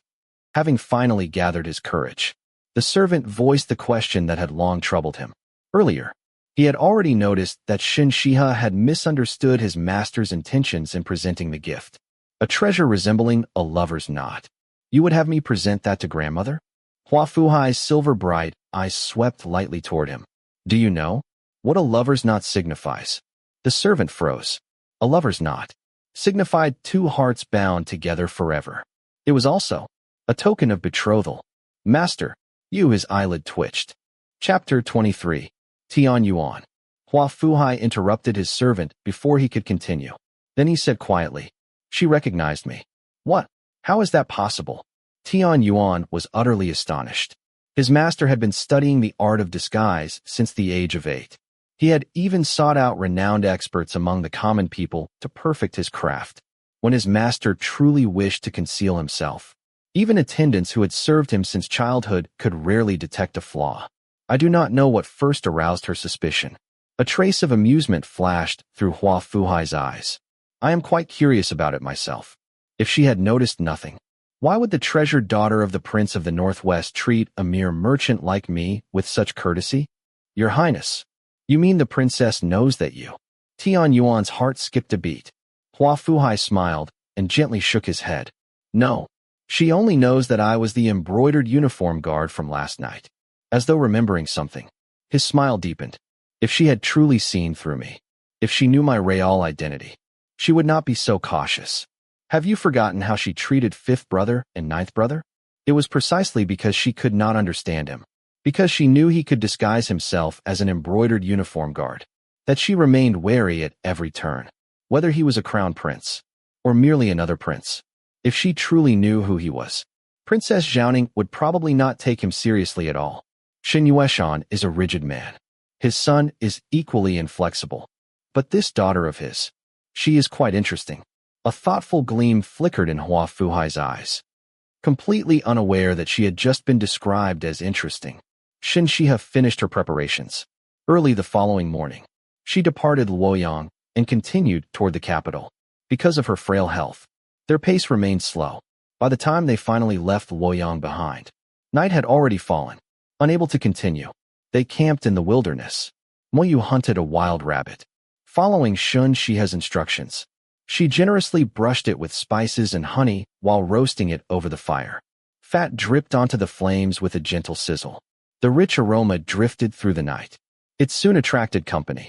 The sound of approaching hoofbeats echoed through the darkness. Shen Xihe and Moyu immediately became alert. A master and servant appeared. The young man was reasonably handsome. He wore a plain cyan robe with a round collar. His frame was rather thin. After dismounting, he nearly stumbled before regaining his balance. Then he approached with some hesitation and bowed politely.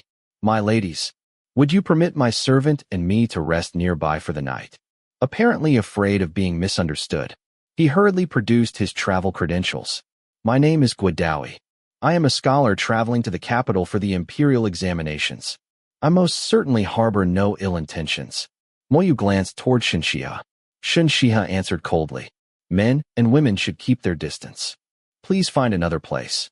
The young scholar did not leave. Instead, he awkwardly tried to persuade her.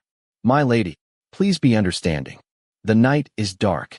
If we remain nearby, we may at least encourage one another." "I have no need of encouragement," Shen Xihe interrupted him. "But I do." His voice became increasingly timid. He nervously glanced toward the pitch-black forest surrounding them. "What concern is that of mine?" Shen Xihe looked at him coldly through the gauze veil covering her face. With a sharp metallic ring, Moyu drew her sword.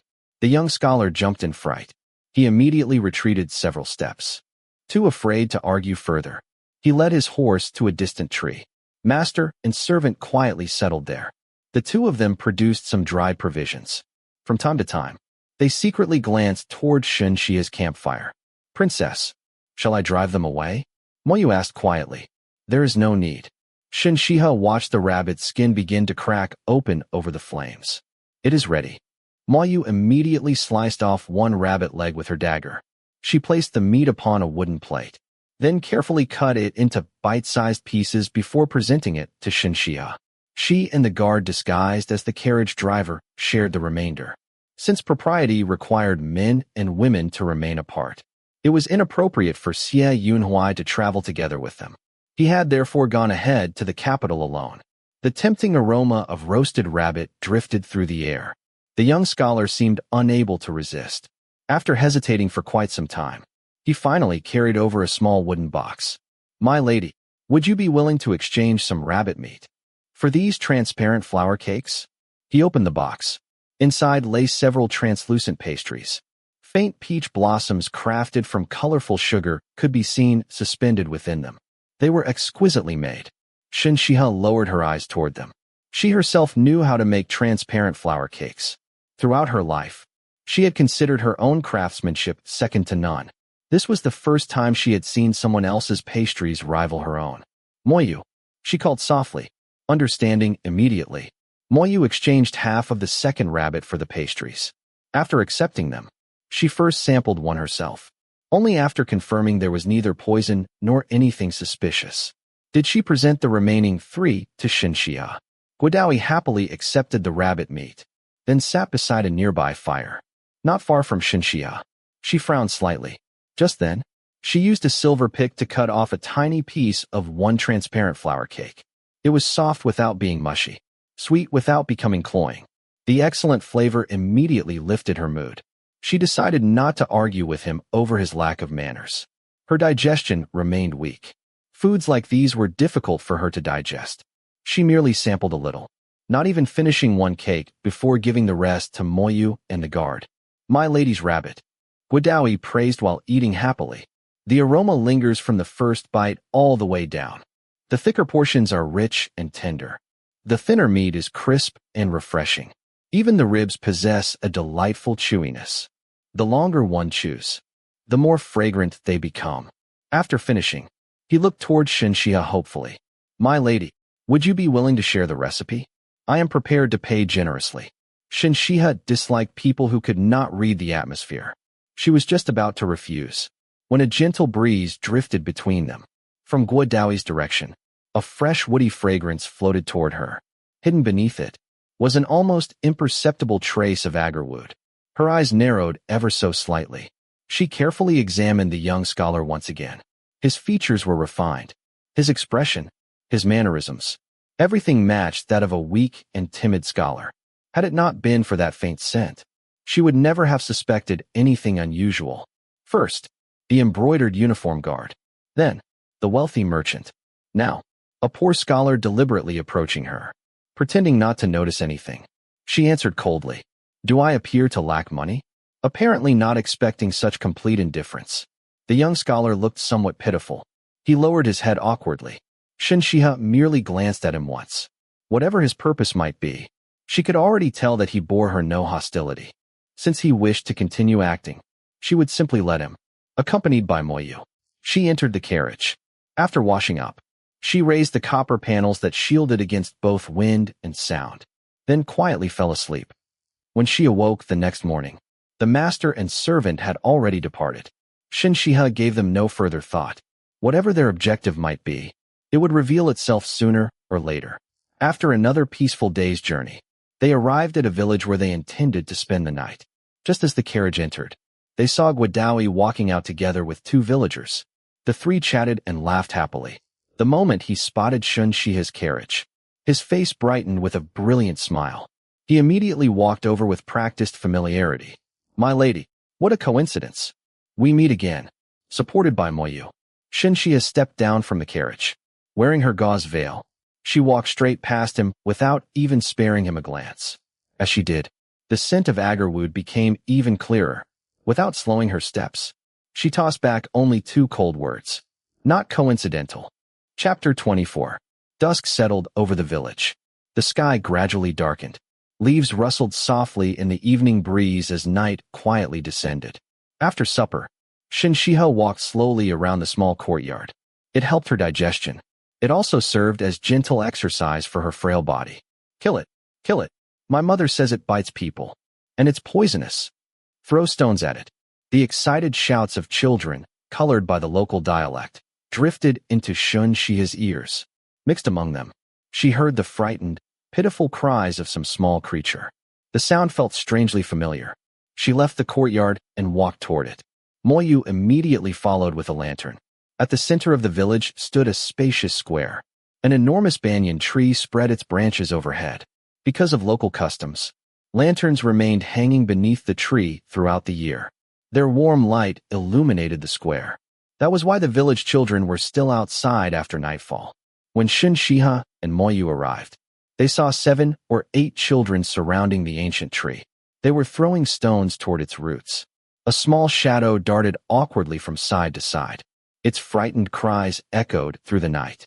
Its eyes glowed brightly in the darkness. "Moyu!" Shen Xihe stopped at the edge of the square. In a flash, Moyu reached the banyan tree. Without even drawing her sword, she knocked aside a flying stone with its sheath, then bent down and picked up the small creature covered in blood. The children immediately grew frightened. They had all been warned that these distinguished guests must never be offended. None of them dared approach. "Princess, what kind of animal is this?" Moyu held the struggling little beast. It resembled a cat, yet not quite. Somewhat like a civet, yet different again. She had never seen such an animal before. "Wash it. Treat its wounds." Shen Xihe was fastidious by nature. She had no desire to touch the filthy little creature. Since Shen Xihe intended to keep it, Moyu's attitude softened. The little animal, however, thought it was being harmed. Its sharp claws lashed out repeatedly. Yet no matter how fiercely it struggled, it could not escape Moyu's grasp. Once it had been washed, its wounds treated, and its fur dried, Moyu carried it back. The clean little creature looked completely different. Its fur resembled that of a leopard. Bright golden markings spread across its body. Its coat was soft and glossy. Altogether, it was rather adorable. Shen Xihe reached out to stroke it. The little beast immediately crouched low. The instant her fingers approached, it bared its claws. Before it could scratch Shen Xihe, Moyu firmly grasped the back of its neck. The creature let out several miserable whimpers. Shen Xihe gently tapped its head with one slender fingertip. "Have you learned your lesson?" "Woo-woo." The little beast continued whining pitifully. Shen Xihe glanced toward Moyu. Understanding at once, Moyu released it. The little creature obediently lay upon the table. This time, it did not dare move. Shen Xihe lifted it by the scruff of its neck. Turning it over, she examined the swollen scent gland beneath its tail. Moyu, bring me the box beside the incense, said in the carriage. This was a civet. It was naturally nocturnal. Judging by the injuries on its legs, it had likely escaped from a hunter's trap, only to stumble into the village. The children had noticed its glowing eyes in the darkness, mistaking it for some strange monster. They had tried to stone it to death. Like other civets, it possessed scent glands capable of producing civet musk, an extremely rare and precious substance. Civet musk could be used medicinally. It relieved pain, calmed the mind, opened the meridians, penetrated muscles and bones, reduced swelling. In perfumery, it enriched fragrances, made them deeper, more mellow, and far longer lasting. It was even believed to help prevent epidemics. Moyu quickly returned with the tools. Following Shen Xihe's instructions, she lifted the civet's tail and restrained its hind legs. Shen Xihe carefully opened the scent gland, then gently expressed the musk. At first, the civet struggled desperately. Its shrill cries filled the room. Gradually, feeling only Shen Xihe's gentle touch, it relaxed. After the musk had been collected, Shen Xihe carefully applied glycerin to the area. The entire process had caused almost no pain. Now feeling comfortable, the civet sprawled lazily upon the table, its eyes half closed, as though thoroughly enjoying itself. Shen Xihe carefully stored away the civet musk, then washed her hands. When she returned, the little creature had already curled itself into a comfortable ball. It clearly intended to remain. Very well. I shall keep you for a few days. The scent glands could be collected once every 3 days. Its injuries were still severe. If released now, it would neither hunt nor climb trees in search of fruit. It would likely starve to death. That night, Shen Xihe had only just lain down to sleep. The civet immediately leaped onto her bed, apparently intending to sleep beside her. Do not push your luck. She lightly tapped its head, then gently tossed it off the bed. Landing on the floor, the little creature gave a pitiful whimper. This time, it obediently stayed below. After roughly 2 hours of sleep, several sharp arrows suddenly shot through the window. The startled civet cried out, then immediately jumped back onto Shen Xihe's bed. She slowly opened her eyes. One hand rested calmly upon the little animal's back. She gently stroked its fur, completely ignoring the arrows. Her bed had been deliberately positioned away from the window. Anyone capable of shooting directly toward it could only be her own people. Several arrows embedded themselves inside the room. Attached to each bamboo shaft was a small tube. Soon, thin white smoke slowly drifted out. Sleeping incense. Crude datura incense. Shen Xihe frowned slightly. She thoroughly disliked poorly crafted things. Moyu, before she could finish giving her orders, a terrified scream suddenly shattered the silence. Help! Someone save me! The cry echoed across the sleeping village. One lantern after another lit up. The entire village awakened. Shen Xihe quietly closed her eyes again. Her expression remained calm. Only, she was extremely annoyed. About the time it took an incense stick to burn, Moyu returned. A poisonous snake crawled into young Master Guo's room. He was badly frightened. And those people? Shen Xihe asked, although she already knew the answer. Young Master Guo's scream frightened them away. Moyu replied. Their opponents had intended only to quietly incapacitate Shen Xihe with sleeping incense. Instead, Guo Daoi's terrified cry had awakened a village of 400 or 500 people. What else could they do? Kill the entire village? If hundreds of villagers were massacred, the authorities would investigate without fail. Meddlesome. Shen Xihe's voice carried the chill of the night.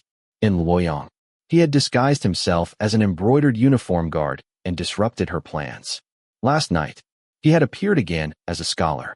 Tonight, his perfectly timed scream had once more ruined everything. The first attempt carries momentum. The second weakens. The third exhausts it completely. Xiao Changqin would undoubtedly withdraw now. His true objective had never been to kill her. After so many repeated failures, even he would begin to feel uneasy. And the closer she drew to the capital, the fewer opportunities he would have to act. Originally, she had intended to make the matter far more dramatic.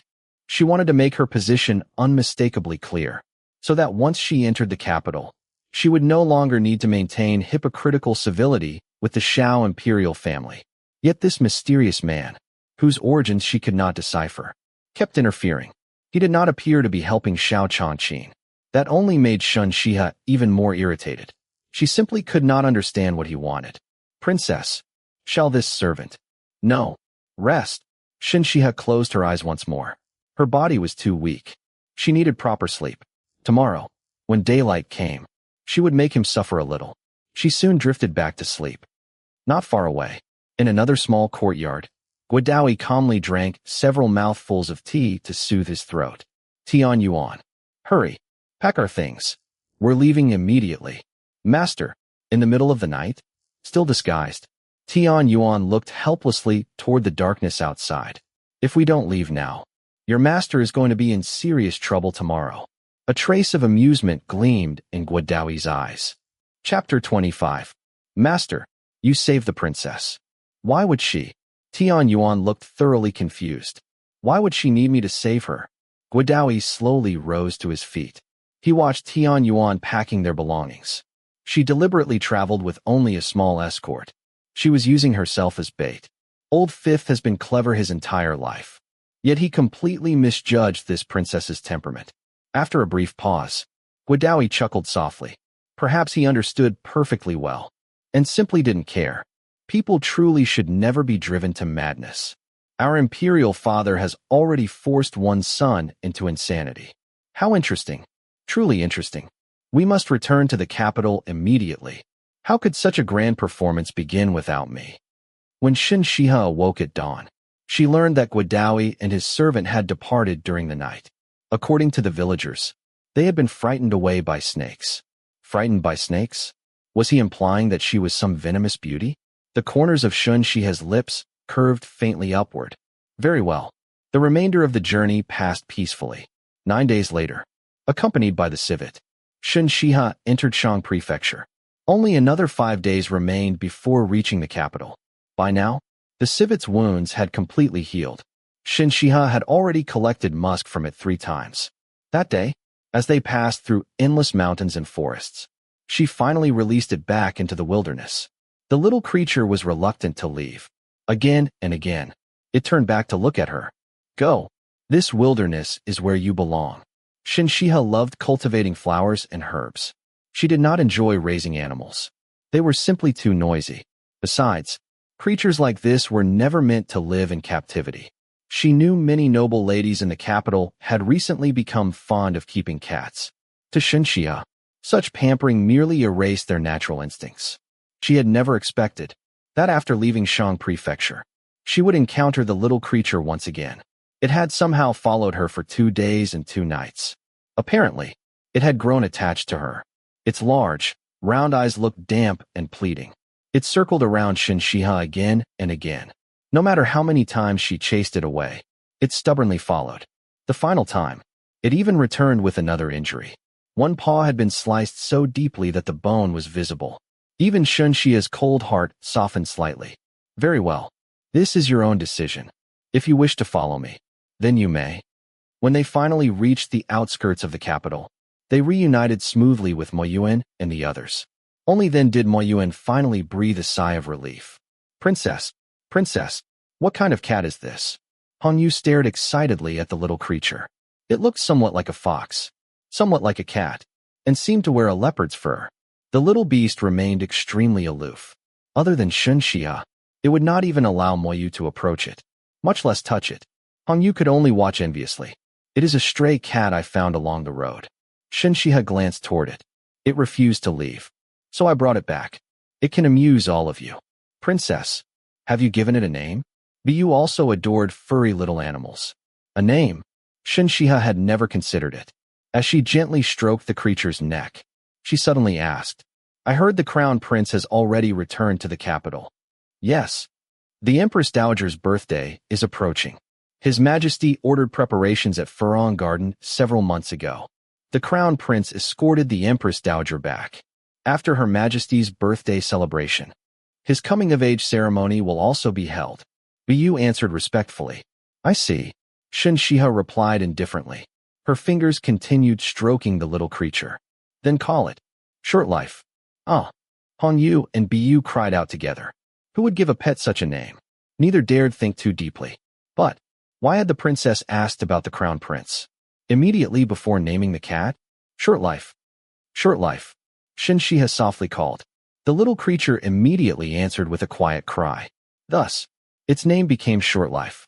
As servants, neither Hong Yu nor Bu dared speculate further. Bu wisely changed the subject. Princess, the two shops have already been emptied and renovated according to your instructions. What business will they operate? Before coming to the capital, Shen Xihe had sent them ahead with a task.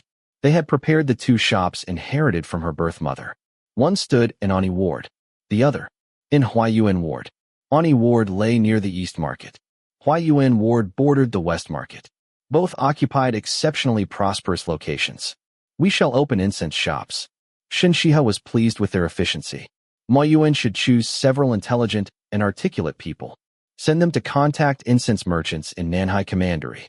There is an incense market in Rhinan Commandery, and an incense isle in Zhuya Commandery. Give each person 100 taels of gold. Purchase incense materials in large quantities. I do not care what kinds. 100 taels of gold. Bu managed Shen Xihe's finances.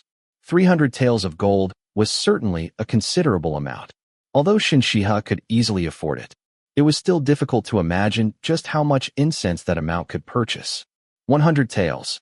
Shen Xihe repeated calmly. Yes, princess. Bu withdrew to make the arrangements. Princess, what shall we call the incense shops? Hong Yu had been responsible for overseeing the renovations. A name. Shen Xihe disliked naming things. Even more, she disliked allowing others to name what belonged to her. As she idly stroked Short Life's soft fur, her elegant brows lifted slightly. Du Hua Tower.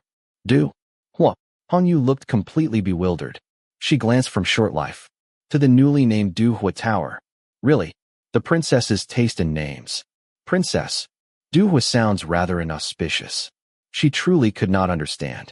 When every flower has withered, only I remain. Shen Xihe's dark eyes shimmered quietly. How is that inauspicious? Hearing it explained that way, Hong Yu suddenly found it strangely imposing. There was a sharpness to it, like a victorious general returning from battle. She immediately liked it. It sounds wonderful. Du Hua Tower is perfect. Just then, Bu returned. Hearing those words, she shot Hong Yu a helpless glance, then quietly asked, Princess, Du Hua is such an unusual name. People will surely ask its meaning. We cannot simply repeat your explanation to everyone. Wouldn't that offend countless people? What is wrong with telling them the truth? Shen Xihe seemed entirely unconcerned. Bu looked almost ready to cry. Princess. Very well. I shall stop teasing you. Knowing Bu worried only for her sake, Shen Xihe smiled faintly. Du Hua is a medicinal herb. It may also be blended into incense. Only then did Bu finally relax. Princess, when shall we send Lingrong to Prince Kang's residence? Lingrong had long since been delivered into Ma Yuan's hands. She had been tortured exactly as Shen Xihe instructed, though she still lived. Tonight. Previously, to avoid unnecessary complications, Shen Xihe had ordered them to wait. Now that she herself had returned, it was time for Prince Kang's household to learn that Shen Xihe had arrived. Princess, tomorrow, after entering the capital, will you stay at the Prince of the Northwest's residence, or at your own princess's residence? Bu asked. Within the capital, there stood both the Prince of the Northwest's mansion and a separate princess's residence. The latter had been personally bestowed upon Shen Xihe by Emperor Yuning.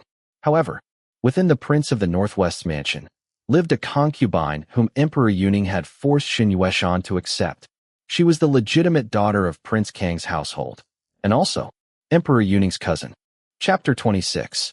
The Prince of the Northwest's mansion and Prince Kang's mansion had become bitter enemies 14 years earlier. 14 years ago, Shen Yueshan entered the capital by imperial decree to receive honors for his military achievements. No one expected that the imperial wine served during the banquet had been drugged. At first, everyone assumed Shen Yueshan simply could not tolerate alcohol. The emperor graciously ordered that he rest inside the palace. It was during that time that Lady Xiao secretly slipped into his chambers, defiling the imperial palace, violating the emperor's cousin, Prince Kang's legitimate daughter. Emperor Yuning was enraged. Had the Empress Dowager not discovered that Shen Xihe had been drugged, and that Lady Xiao herself had bribed palace servants to tamper with the imperial wine, Shen Xihe might well have been imprisoned. Even so, the imperial family had to preserve its dignity. How could Emperor Yuning allow his own cousin to become someone's concubine? Yet, the fault clearly lay with Lady Xiao, supported by the Empress Dowager, and pressured by the imperial clan. Prince Kang's household demanded that Shen Xihe marry Lady Xiao as his lawful wife. Suppressing his disgust, Shen Xihe reluctantly agreed. When the news reached the northwest, the princess consort of the northwest was already 8 months pregnant with Shen Xihe. The shock sent her into premature labor. After an agonizing delivery, she gave birth to the frail Shen Xihe. Then, she passed away. Immediately afterward, Shen Xihe entered the palace. He surrendered his military authority over the northwest. He declared that he wished to mourn his late wife, and firmly refused to marry Lady Xiao. At that very time, the Turks beyond the northwestern frontier launched another invasion. Left with no alternative, Emperor Yuning publicly reprimanded both Lady Xiao and Prince Kang's household.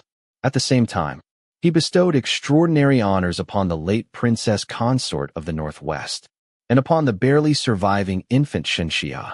In the end, Shen Xihe received a fief of 3,000 households. She was granted the title of Princess Xiaoning. The character Ning in her title clearly reflected the emperor's favor. Shen Yunan was formally established as the heir. Lady Xiao remained confined within the capital. Never again would she be permitted to set foot in the northwest. Only then did Shen Xihe once more accept command. He returned to the battlefield, leading his troops to pacify the northwestern frontier.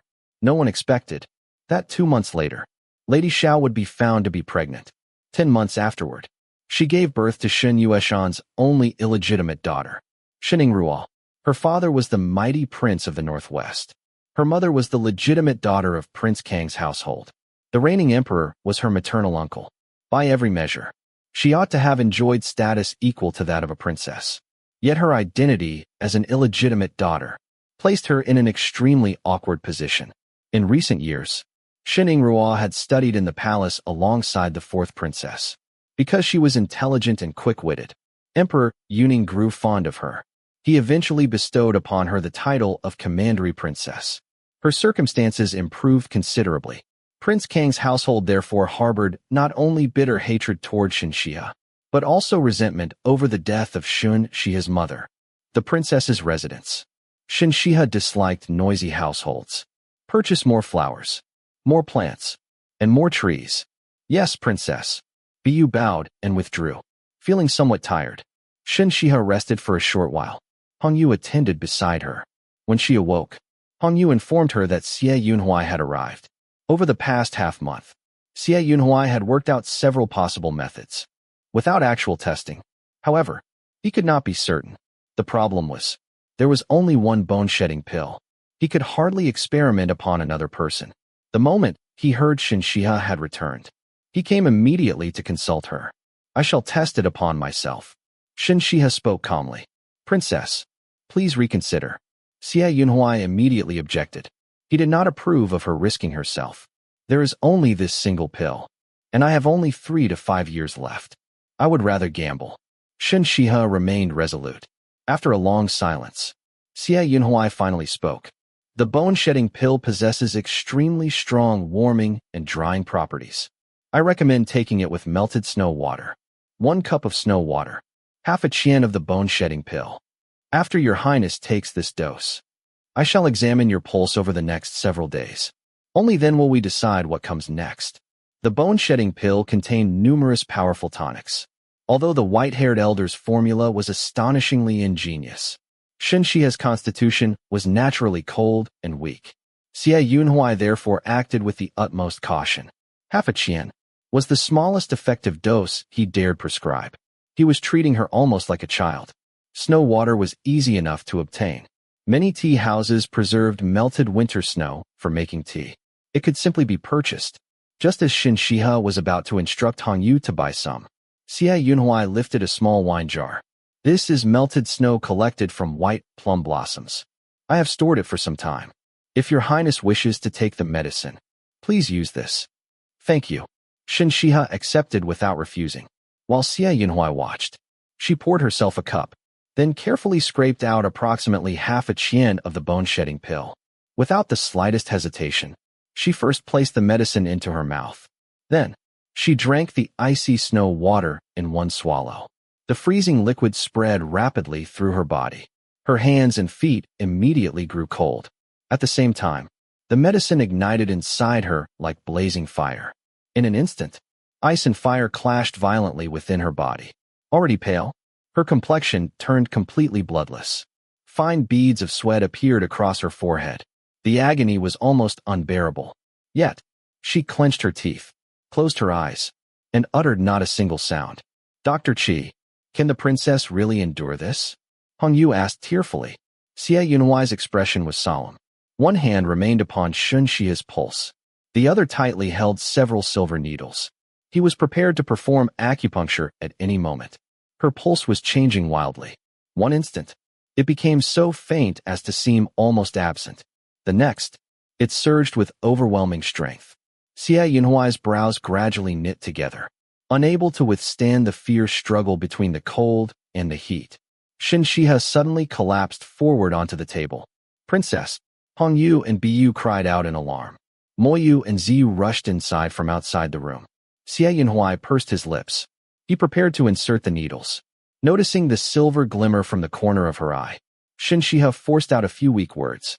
I can endure it. The veins upon her forehead and the backs of her hands bulged from the pain.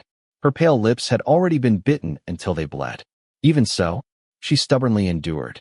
Xie Yunhui continued holding her wrist. Although her pulse remained chaotic, it was gradually stabilizing. If he applied acupuncture now, everything would be wasted. A handkerchief. Give the princess something to bite. Xie Yunhui ordered. Bu immediately produced a clean handkerchief. She folded it carefully, then held it toward Shen Xihe. Shen Xihe trembled uncontrollably with pain. Yet, she quietly closed her eyes. She could already feel the worst of the agony beginning to pass. Having survived the fiercest pain, she could endure what remained. She had a feeling that if this method of taking the bone-shedding pill truly worked, then every future dose would bring the same suffering. If she failed to harden her resolve now, she would only fear it later. Seeing her refuse even the handkerchief, Xie Yunhui sighed inwardly. A trace of pity crossed his eyes. She was among the most precious women beneath heaven. Ordinary noble ladies would cry over the prick of an embroidery needle. Yet she, raised in luxury, blessed with such a frail body, could still endure suffering like this without complaint. He found himself seeing her in an entirely new light. For half an hour, Shen Xihe silently endured the torment. Only after the pain finally subsided did she lose consciousness. When she awoke, the evening lanterns had just been lit. Opening her eyes, she found Hong Yu and Ziyu beside her. Both had swollen, reddened eyes from crying. A gentle warmth stirred within Shen Xihe's heart. Princess, please don't take the bone-shedding pill anymore. When Sister Jinju comes back, she will surely find another solution. Ziyu choked back tears as she carefully helped Shen Xihe sit upright. Have I not already survived this once? Shen Xihe's face remained pale. Her voice, however, was as gentle as ever. One day, I also wish to ride freely across the grasslands with father and elder brother, to race the wind and chase the setting sun. Chapter 27. The maid's eyes reddened at the same time. They all remembered how many times Shen Xihe had stood upon the city walls, silently watching the noble women of the northwest galloping freely across the grasslands, watching them raise clouds of golden sand beneath their horses' hooves. Standing there for so long, lost in thought, Bu suddenly turned and hurried out of the room. She found Ma Yuan immediately, sent Lingrong over at once, and put several venomous snakes into the vat. She hated every single person in Prince Kang's household. Had Lady Xiao not been so shameless? How could the princess consort have gone into premature labor? How could the princess have been born so frail? Why should she have to endure such agony today? How is the princess? As a man, Ma Yuan could not enter Shen Xihe's chambers, but he knew everything that had happened. The princess as well. After answering, Bu gave a slight curtsy and left. Shen Xihe slept until late the next morning. By the time Ziyu carefully prepared a bowl of medicinal congee and brought it to her, night had already fallen. Everything was quiet. Shen Xihe leisurely ate her congee. Just then, a shrill scream erupted from Prince Kang's residence within the city. The cry came from the old princess consort's courtyard. In an instant, the entire mansion blazed with lantern light. Even the neighboring estates were disturbed. Servants hurried out to inquire what had happened. When Prince Kang arrived with his wife and children, they found the maid on night duty unconscious with fright. The old princess consort had also fainted. In the center of the room stood a horrifying vat. A blood-covered human head protruded from it. The entire residence descended into chaos. Prince Kang immediately ordered the guards to move the vat. The moment they lifted it, the container cracked apart. Several venomous snakes slithered out in panic. One of them bit Prince Kang's eldest legitimate son. Prince Kang immediately reported the matter to the authorities. Only after everyone calmed down did they finally recognize the person inside the vat. It was Lingrong. Her appearance had already been tortured beyond recognition. By then, the prefect of the capital prefecture had personally arrived with his officers. Even the chief minister of the Court of Judicial Review, whose office stood only one street away, came after hearing the commotion. At that point, Prince Kang had no way to suppress the matter. Shen Xihe slept peacefully throughout the night. When she awoke, she felt refreshed. It was a feeling she had almost never experienced before. That morning, she unexpectedly ate millet porridge together with wheat cakes. Ziyu was so delighted that tears nearly fell. She had spent years learning every kind of culinary skill for the princess. Yet Shen Xihe had always eaten so little. Her efforts had rarely been put to use. The maids were overjoyed to see Shen Xihe's appetite improve. Early that morning, Xiao Huayong also arrived to examine her pulse. Princess, your pulse is somewhat stronger than before. The improvement is not dramatic, but it is indeed improving. He finally relaxed. He had worried throughout the entire night. Fortunately, Shen Xihe was unharmed.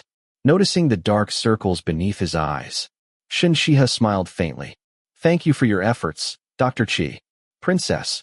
Before Xiao Huayong could continue, Bu hurried in. Princess. The Vice Minister of the Court of Judicial Review requests an audience. The Vice Minister of the Court of Judicial Review? Shen Xihe was slightly puzzled. Had Emperor Yuning sent someone to welcome her? It ought to have been an official from the Ministry of Rights. The Court of Judicial Review handled criminal cases. She had not even entered the capital yet. How had she become involved in a legal matter? Invite him in. Since official business had arrived, Xiao Huayong naturally withdrew. If nothing else, the great Qing dynasty truly produced outstanding talents. The Vice Minister of the Court of Judicial Review, before her, held the rank of fourth-grade official. He possessed genuine authority. He looked only a little over 20 years old. He wore crimson official robes. A silver fish pouch hung at his waist. Official boots completed his attire. Tall, slender, and strikingly handsome, he carried himself with the dignified elegance of a refined young gentleman. He rarely smiled. Vice Minister Cui Jinbai was the legitimate son of the third branch of the Cui family. He had been celebrated throughout the capital as a child prodigy ever since he was 16. 6 years ago, two events had shaken the capital. One was Xiao Huayong publicly severing ties with the Xie family. The other was Cui Jinbai achieving first place in all 3 levels of the imperial examinations. Now, though only 22 years old, he had already served as an official for 6 years. After leaving the Hanlin Academy, he first entered the Ministry of Personnel. There, he uncovered the Rouge case. Only this year had he been transferred to the Court of Judicial Review. Young, powerful, favored by the emperor, born into one of the greatest noble families, yet still unmarried. Among the noble households of the capital, he was the most sought-after prospective son-in-law. This humble official, Cui Jinbai, greets your highness. He performed a formal salute. His back remained perfectly straight. His posture was flawless. Every movement displayed the impeccable refinement of an aristocratic heir. Shen Xihe held the rank of a princess of the state. As vice minister, Cui Jinbai naturally observed every formality. Vice Minister Cui is too courteous. Shen Xihe slightly raised one hand. After he straightened, she asked, "What brings Vice Minister Cui here so early? If your highness permits, I shall explain." His tone remained entirely official. Last night, someone entered Prince Kang's residence disguised as a collector of kitchen refuse. They delivered a vat. Inside was a person who had been severely tortured. Both the capital prefecture and the Court of Judicial Review have confirmed the victim's identity. It was Lingrong, the runaway servant Your Highness pursued in Linxiang County. Oh, a trace of surprise crossed Shen Xihe's face. My runaway servant disappeared for several months. Yet just as I arrived outside the capital, she was delivered to Prince Kang's residence. Why there? Cui Jinbai lowered his head slightly. This humble official has come to ask Your Highness about Lingrong. I hope for your cooperation. The old princess consort of Prince Kang's household has yet to awaken from fright. The eldest legitimate son remains unconscious after being bitten by venomous snakes. One mistake, and 2 lives may be lost. Is that so? Shen Xihe's tone remained calm. Bu. Explain everything regarding Lingrong to Vice Minister Cui. She had little desire to deal personally with this vice minister. When they were younger, they had met many times at noble banquets. Although men and women remained separated, they had exchanged the occasional formal greeting before their elders. She knew exactly what sort of person Cui Jinbai was. Rigid, serious, inflexibly upright. Leaving Bu behind, Shen Xihe turned to leave. Just as she passed Cui Jinbai, she suddenly stopped. Amid the penetrating fragrance of winter plum, she caught an extremely faint trace of agarwood. Her eyes immediately shifted toward Cui Jinbai. He maintained his politely reserved posture, standing perfectly straight, head slightly inclined. He was so tall that Shen Xihe could see only the smooth line of his jaw. Cui Jinbai had entered official service at 16, except on official holidays. He reported for duty every single day. When could he possibly have gone to Mount Hung? When could he have appeared in Luoyang? A coincidence? No, absolutely not. Although Shen Xihe had not possessed such a keen sense of smell before, nor previously known Cui Jinbai's preferred fragrance, she knew one thing. Agarwood did not suit him. The great aristocratic families valued refinement. They possessed traditions cultivated over centuries, but they did not indulge in luxury. Someone like Cui Jinbai, who was exceptionally disciplined, who strictly observed ancestral principles, would naturally choose the fragrance of winter plum.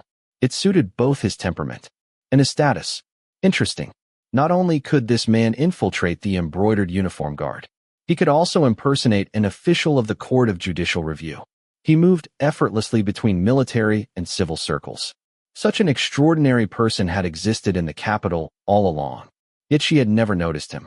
Shen Xihe let out a soft laugh filled with meaning, then gracefully departed. Returning to the rear courtyard, she immediately summoned Mo Yuan. Go, find the real Cui Jinbai. Mo Yuan blinked in confusion. Vice Minister Cui. He turned toward the front courtyard. Isn't Vice Minister Cui questioning Bu right now? That is not Cui Jinbai. Go immediately.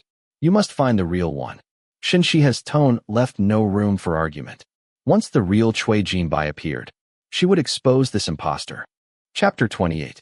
An hour later, Mo Yuan returned empty-handed. He had searched everywhere.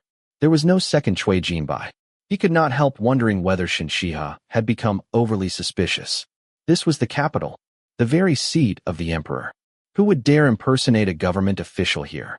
Much less the vice minister of the Court of Judicial Review, a fourth-rank official with real authority. Your Highness, I have made inquiries. Today, Vice Minister Cui left his residence.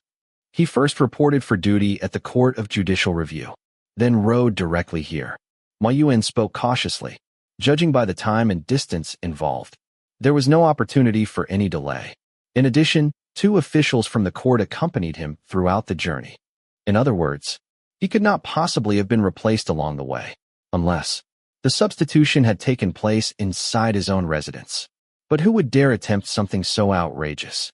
Shen Xihe listened quietly. Her expression remained calm. In truth, she had expected exactly this result before Mo Yuan had even departed. This man was clearly meticulous. Since he had dared appear before her, he must already have prepared every possible detail. Moyu, she called softly. Moyu stepped inside. Is he still questioning everyone? Yes, Princess. Mistresses Bu, Hongyu, and Ziyu have all been questioned. So have the servant girls. What did he ask? By now, Shen Xihe believed she had already guessed why he had impersonated Cui Jinbai. He was trying every possible method to learn about her. Unfortunately, he was destined to be disappointed. She was no longer the Shen Xihe she had once been. He asked how Lingrong usually attended your highness. How your highness treated Lingrong. How much Lingrong knew about your highness. Moyu truthfully repeated every question. She also recounted all of her own answers, just as Shen Xihe expected. Although every question appeared to concern Lingrong, each one was actually directed toward Shen Xihe herself. Even someone as perceptive as Bu had failed to notice. After all, Lingrong had once been Shen Xihe's personal maid. Everything involving Lingrong naturally related to her mistress. Asked in the formal manner of an official investigation, nothing seemed unusual. By using Lingrong's case as a pretext, he had quietly learned almost everything about Shen Xihe from her four maids. Shen Xihe gazed through the window. Her misty eyes settled upon clusters of golden blossoms blooming beneath the tall, evergreen pines. She sank into thought. Why? Why would this man go to such lengths merely to understand her? If it were because of the bone-shedding pill, he would not be acting now, nor would he employ methods like these. He certainly would not have gifted her the immortal's sash. Yet apart from the bone-shedding pill, there seemed to be no connection between them at all. What exactly was his purpose? Princess, Vice Minister Cui is preparing to leave. Just as Shen Xihe continued pondering, Hong Yu entered to report. Invite Vice Minister Cui back. Tell him I have several questions I wish to ask. After giving the order, Shen Xihe instructed Moyu to close every window. She replaced the incense inside the delicate burner, carefully covered it, then placed it upon the table. Only afterward did she lift the beaded curtain and enter the inner chamber. She reclined against the soft couch. One hand lightly supported her forehead. She appeared weak and languid. When Cui Jinbai entered, he saw Shen Xihe reclining beyond the curtain of beads. Your Highness, all of you may withdraw. I have several private matters to discuss with Vice Minister Cui. Shen Xihe dismissed everyone. Moyu and the others quietly left, then closed the doors behind them. Just as Cui Jinbai began feeling somewhat suspicious, Shen Xihe softly explained, My health is poor. I cannot tolerate drafts. I hope Vice Minister Cui will forgive the closed doors. Everyone of importance in the capital knew that Shen Xihe had been born frail, and everyone also knew exactly whose fault that was. What instructions does your highness have? Please speak freely. Cui Jinbai's manner remained respectful without becoming servile. Please sit, Vice Minister Cui. Cough, cough, cough. She gestured toward the round wooden table, then covered her mouth with a handkerchief. A fit of coughing overtook her. Seeing this, Cui Jinbai clasped his hands respectfully. Only then did he sit. Coincidentally, his seat happened to be beside the incense burner. Thin curls of fragrant smoke drifted slowly upward. The scent was extremely faint, elegant, and lingering. It was unfamiliar. Without revealing anything, Cui Jinbai quietly breathed it in. Lingrong served me for many years. Shen Xihe slowly recounted various memories involving Lingrong. Her voice carried both nostalgia and sorrow. They were all trivial stories. Every few sentences, she would cough again. She rambled on for what seemed an endless length of time. Cui Jinbai remained remarkably patient. Everything Shen Xihe discussed concerned Lingrong. Since he had supposedly come to investigate Lingrong's case, he listened with complete attention. Vice Minister Cui, you have recently assumed your position in the Court of Judicial Review. You oversee interrogations and criminal sentencing. I should like to ask you something. Her handkerchief still lightly covered her lips. What punishment should be given to someone who impersonates a government official? Cui Jinbai raised his brows almost imperceptibly. He answered seriously. The sentence depends upon the circumstances. If someone merely detained an official and impersonated him, without committing further crimes, the punishment ranges from caning to imprisonment. If the official was murdered for the purpose of assuming his identity, then regardless of any subsequent crimes, the sentence is death by beheading. Then tell me, Shen Xihe suddenly asked, which category do you belong to? Cui Jinbai's expression did not change. This humble official does not understand your highness's meaning. Shen Xihe slowly rose. Her slender fingers brushed lightly through the strands of the beaded curtain. She stepped gracefully forward. Today, a gauzy lavender shawl embroidered with silver-threaded rui clouds draped across her shoulders.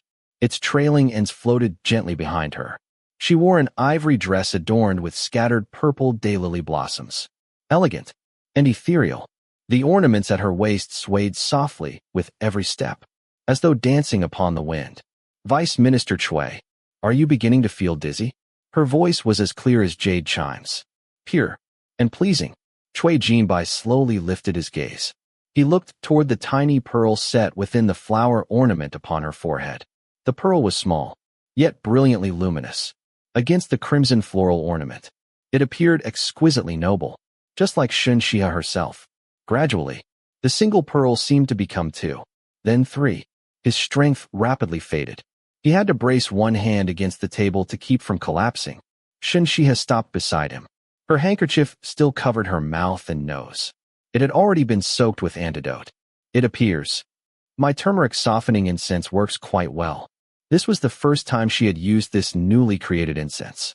Its principal ingredient was turmeric blossom.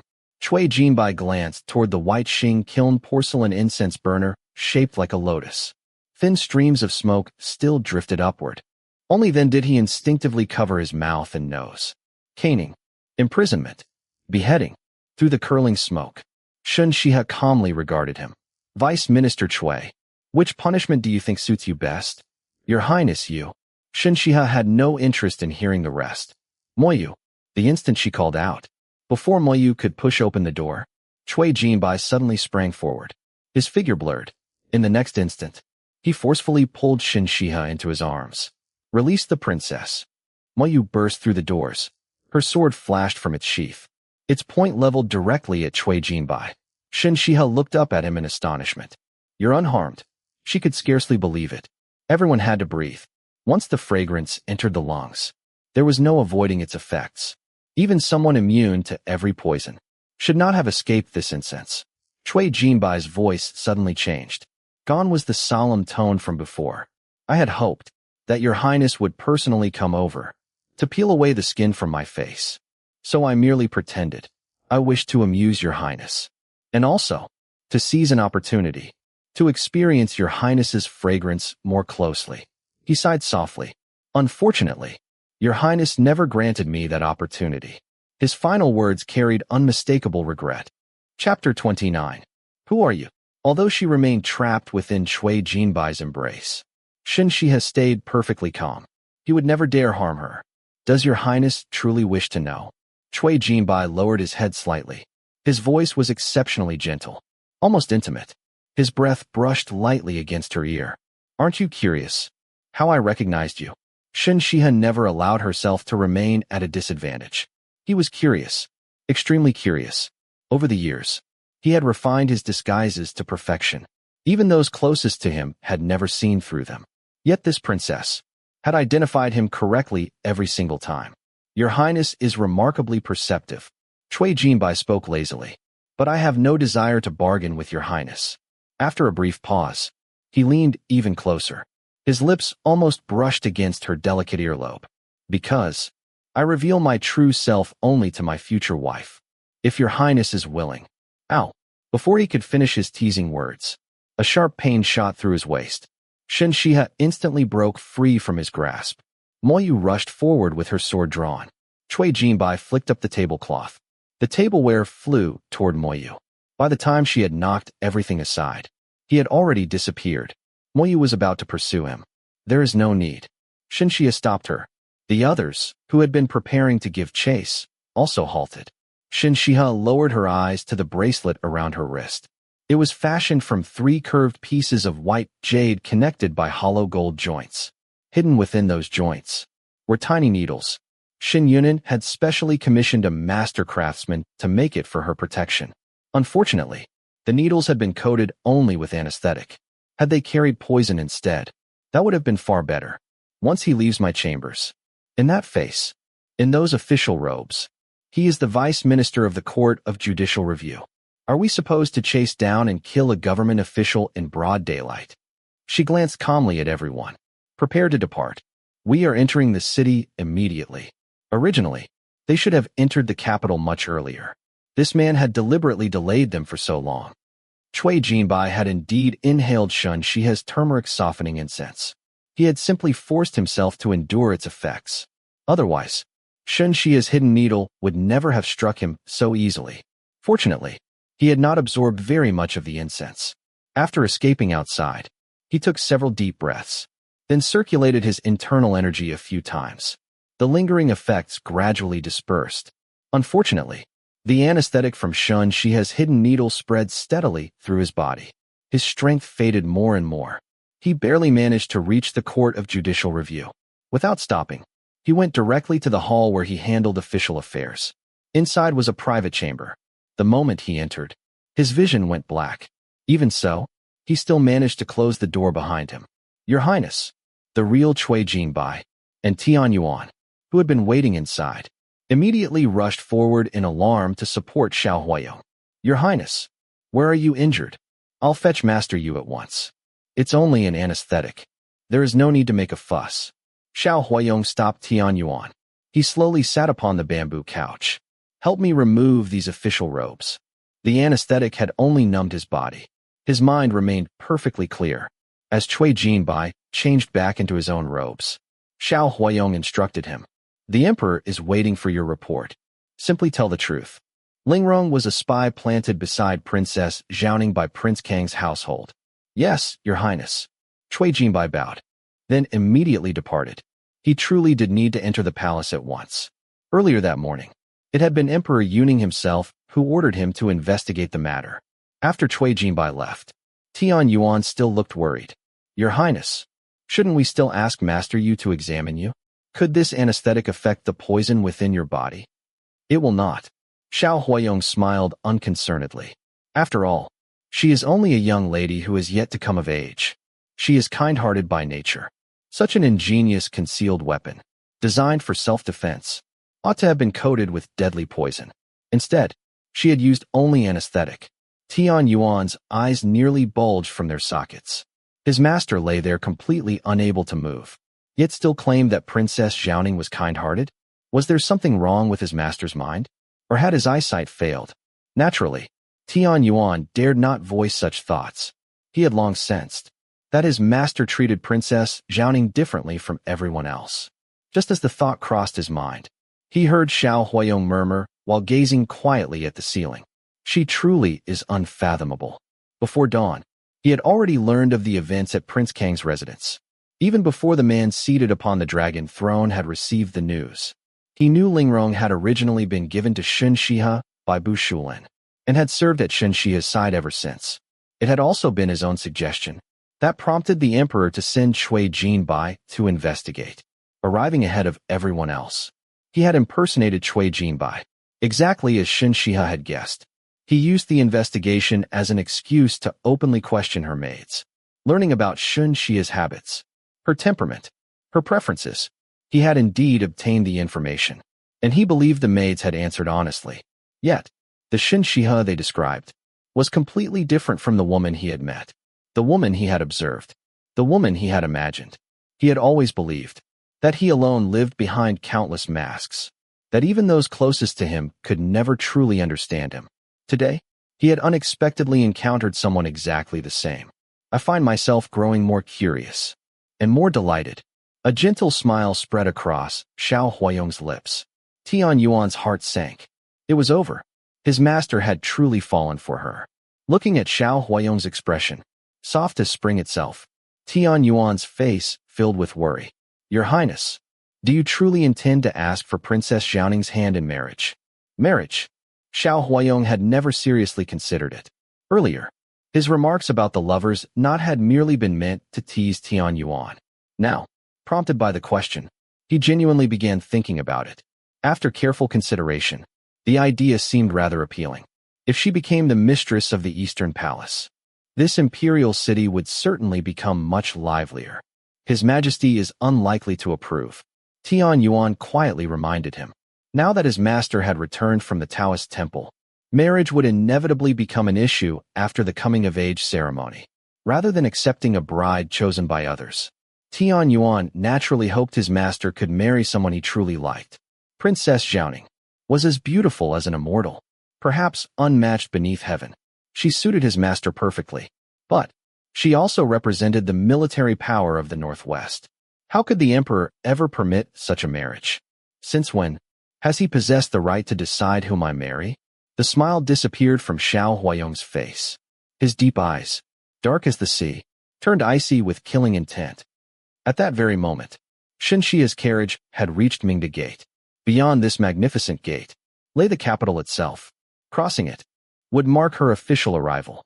Make way for the carriage ahead. As the guards inspected the travel documents, Shen Xihe lifted the carriage curtain. She quietly admired the imposing plaque above Mingda Gate. Suddenly, urgent shouts sounded from behind. The thunder of galloping hooves rapidly approached. The commoners waiting in line behind Shen Xihe instinctively scattered to both sides. They were obviously accustomed to such scenes. The capital was prosperous. Young nobles frequently rode fine horses through the streets. They admired spring blossoms, drank themselves into revelry, spent money without restraint, and behaved with little regard for etiquette. Shen Xihe's escort, however, consisted of elite soldiers from the northwest. To them, no one possessed higher status than Shen Xihe. Why should their princess make way for a spoiled young noble? The rider charging toward them made no attempt to rein in his horse. He barreled forward, as though storming across a battlefield. One northwestern guard suddenly leaped into the air. With a single punch, he struck the horse. The animal crashed to the ground. Its rider was violently thrown off. His head slammed against the ground. Blood immediately flowed. A large group of young noblemen and noblewomen soon caught up behind him. One of them angrily shouted, "How dare you? I dare far more than that. Would you like to see it?" Holding a riding whip, Shen Xihe slowly stepped out from behind her carriage. Chapter 30. The young woman's voice was clear and ethereal. The moment she spoke, everyone's attention was drawn to her. The arrogance in her words somehow became insignificant. Instead, they found her voice unexpectedly captivating. She wore a white dress beneath a lavender shawl embroidered with exquisite patterns. A thin gauze veil concealed her face. Her entire bearing radiated elegance and nobility. Yet this was the prosperous capital. Merchants from every direction came and went. Many wealthy traders deliberately imitated the appearance of the aristocracy. Some even maintained entourages grander than those of genuine noble families. Shen Xihe's attendants dressed modestly. The two palace eunuchs who had escorted her had already returned to the palace. No one recognized her identity, because someone had just been thrown from his horse and split open his head. The nobles who had ridden over were furious. Some hurriedly carried the injured young man into the city to seek a physician. The rest glared angrily at Shen Xihe. "You ignorant commoners! Do you know whom you've offended? That was the son of the Marquis of Northern Garrison. When we told you to make way, why didn't you move? Why waste words with them? Take them all to the capital prefecture." Voices rose one after another. Listening to them, one would think Shen Xihe had committed some unforgivable crime. Silence. Her voice was soft, yet the whip in her hand lashed out without warning. It struck the loudest speaker squarely across the face. Shen Xihe preferred peace and quiet. She hated noise. No one expected her to act so suddenly. Although her health was frail, she could still wield a whip. The strike left only a faint red mark. It caused no real injury, but it utterly humiliated the young noble. "I'll kill you." The youth who had been struck immediately drew his sword. He charged straight toward Shen Xihe. These pampered sons of noble families wore swords merely for appearance. Before he could approach her, one of Shen Xihe's guards kicked him flying. Two more young nobles rushed forward. They too were effortlessly sent sprawling by the northwestern guards. Only then did the group realize that Shen Xihe's attendants were all highly skilled. "Commander! Commander! They're attacking people at the city gate. They're beating the descendants of meritorious families." The gate commander, who had quietly been held back by Mo Yuan all this time, finally stepped forward. With a somewhat helpless wave of his hand, he ordered the city guards to move.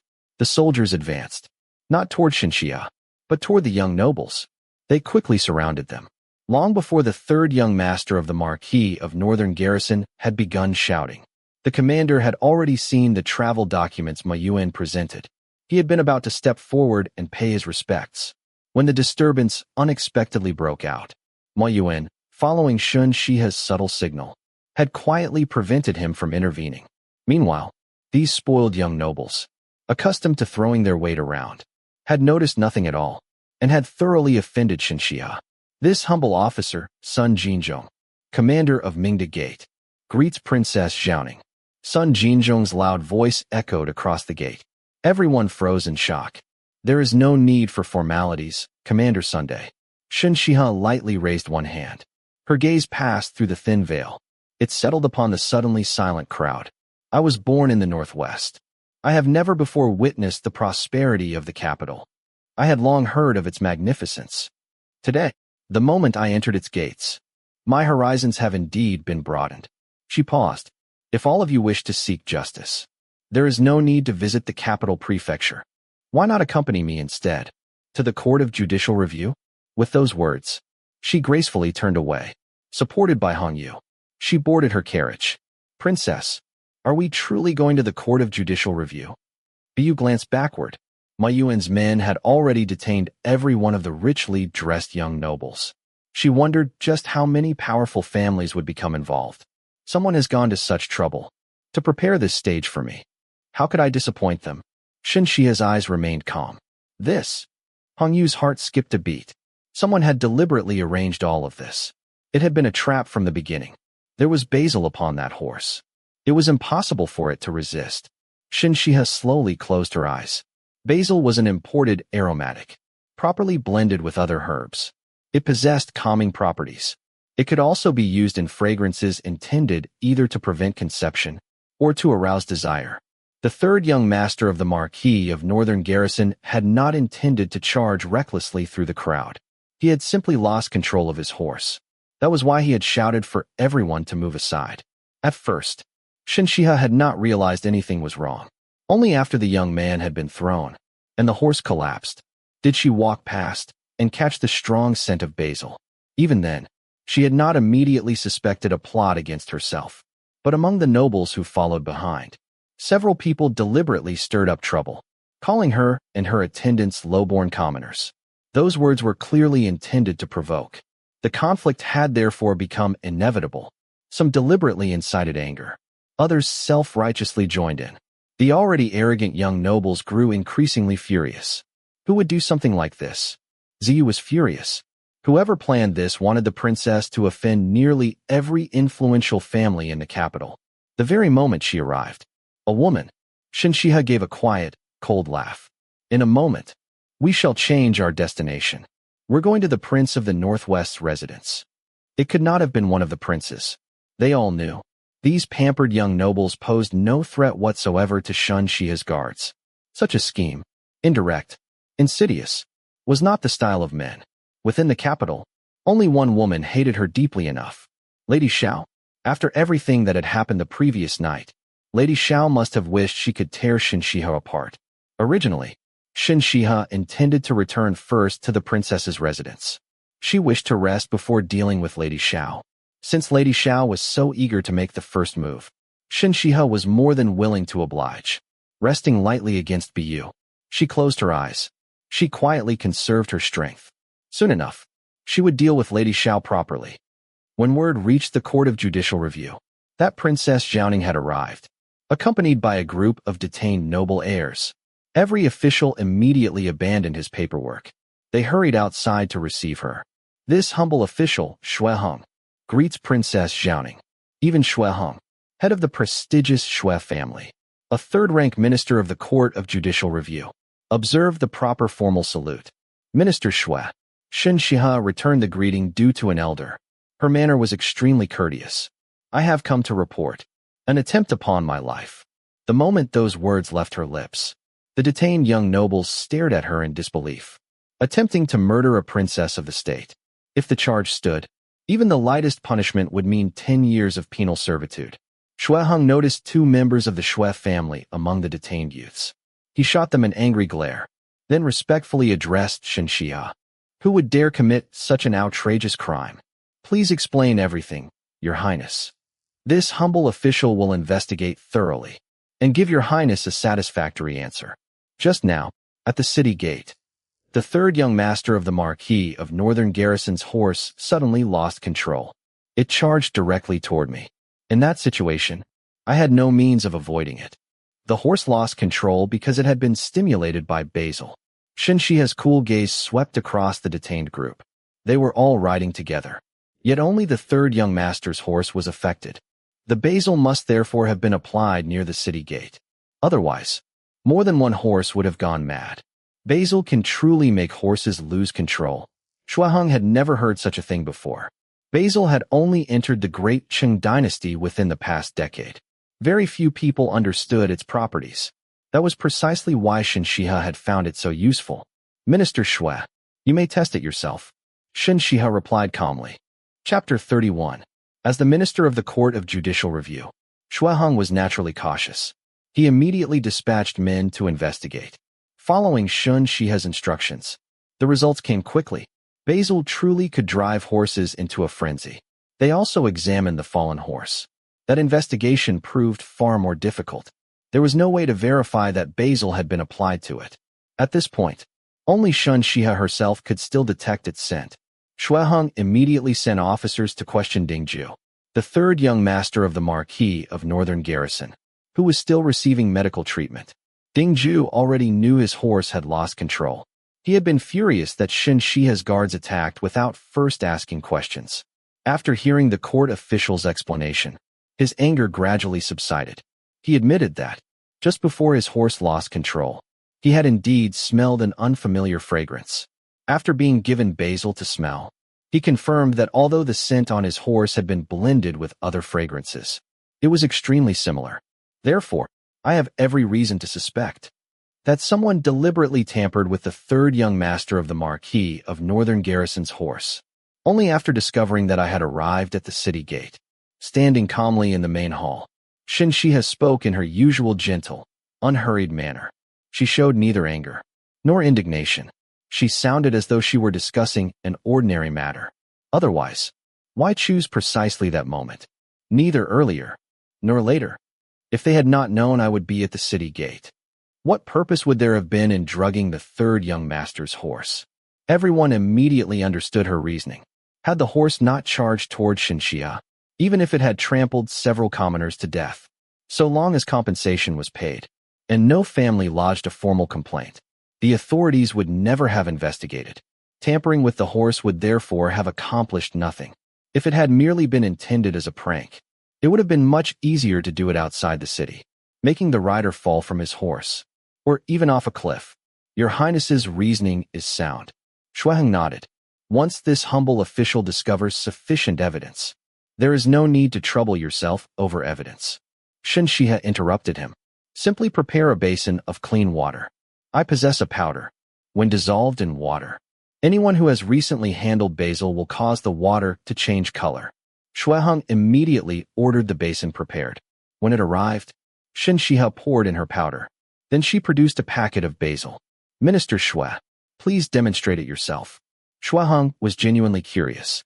As someone responsible for criminal investigations, he found such unusual methods fascinating. After the court physicians confirmed that Shen Xihe's powder had indeed been made from basil, he rubbed a little basil between his fingers, then immersed his hand in the basin. Sure enough, a faint red color gradually spread from his fingertips. It truly works. Xiao Huayong was astonished. He immediately turned toward the assembled youths. One by one, place your hands into the water. Prove your innocence. Know this. The crime of attempting to murder a princess of the state carries a sentence of 10 years of penal servitude, and using the Marquis of Northern Garrison's household to secretly attack the Prince of the Northwest's family could even be judged as sowing chaos within the dynasty. This humble official must report the matter to His Majesty. And then, he did not finish the sentence. He did not need to. Everyone present understood exactly what the charge of disturbing the stability of the dynasty implied. The young noblemen and noblewomen all turned pale. Those with nothing to hide naturally stood upright. Shen Xihe quietly observed the line. One person remained outwardly composed, yet his lowered hands continuously rubbed against one another. Several people tested the water. Nothing happened. Shen Xihe slowly walked past them. Only one person still carried the scent of basil. She quietly gave Moyu a look. Moyu stepped forward without warning. Her kick sent the young man crashing to the ground. Everyone stared in surprise. It is him. Shen Xihe calmly indicated the youth. Moyu dragged him forward. Ignoring his violent struggles, she forced both of his hands into the basin. Just as before, thin crimson threads spread through the water from his fingertips. The surrounding youths immediately stepped backward. They stared at him in shock. It wasn't me. It really wasn't me. Your Highness. Minister Xue. It truly wasn't me. The youth, only 16 or 17 years old, burst into tears.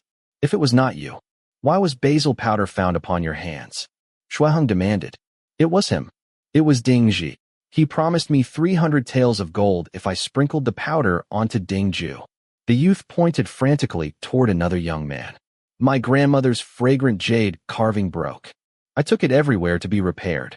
No one could fix it. It had to be carved again from new fragrant jade. The jade itself is extremely expensive, and Master Li's carving fee alone costs 300 taels of gold. He cried even harder. You're talking nonsense. Qingzhi, the second young master of the Marquis of Northern Garrison, remained remarkably composed. When did I ever instruct you to do such a thing? But, Shen Xihe asked quietly, did he personally hand you the powder? Yes. The youth nodded repeatedly. My eyes are red from crying. It was wrapped in paper when he gave it to me. It does not matter. Shen Xihe remained calm. The powder is extremely fine. Anyone who handles it will inevitably have traces upon their hands. Moyu immediately stepped forward. Qingzhi attempted to resist. He was quickly subdued. Moyu forcibly plunged both of his hands into the basin. Everyone stretched their necks to watch. At first, nothing happened. Then, a faint pink color slowly spread through the water. Faced with undeniable evidence, Qingzhi could no longer deny touching the powder. Instead, he insisted that he merely hated his younger brother. Everything had been an internal family dispute. He claimed he had never known Shen Xihe would appear at the city gate. He merely wanted Dingju's horse to trample someone. Even if compensation settled the matter, their father would still come to despise Dingju. So, you believe ignorance excuses guilt. Cough, cough, cough. A somewhat hoarse voice drifted in from outside the hall. Everyone turned toward the entrance. The crowd quietly parted. Shen Xihe also looked over. The newcomer wore an apricot white robe with a straight collar and wide sleeves. Delicate embroidery adorned the collar, the cuffs, and the hem. At his waist hung a simple white jade pendant inlaid with pearls, suspended from a leather belt. Black leather boots completed his attire. He stood tall and slender. His breathtakingly handsome face was unusually pale beneath his neatly groomed brows. His eyes were exceptionally gentle, yet somewhat lacking in vitality. His lips, though beautifully shaped, were also pale. His entire appearance spoke of frail health. Even so, it could not diminish his extraordinary beauty. His features possessed neither excessive sharpness nor feminine softness. For the first time, Shen Xihe saw a man's face that perfectly balanced strength and gentleness. It was as though heaven itself had carved him from flawless jade. His dark hair was secured beneath a golden crown inlaid with pearls.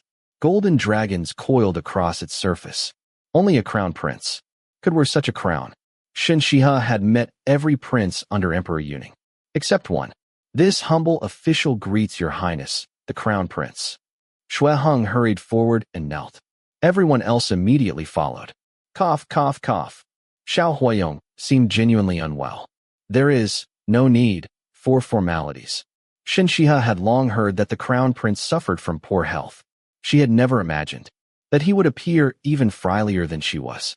Even speaking seemed to exhaust him. Supported by attendants, Xiao Huayong slowly approached. Hanging at his waist was a particularly unusual jade pendant.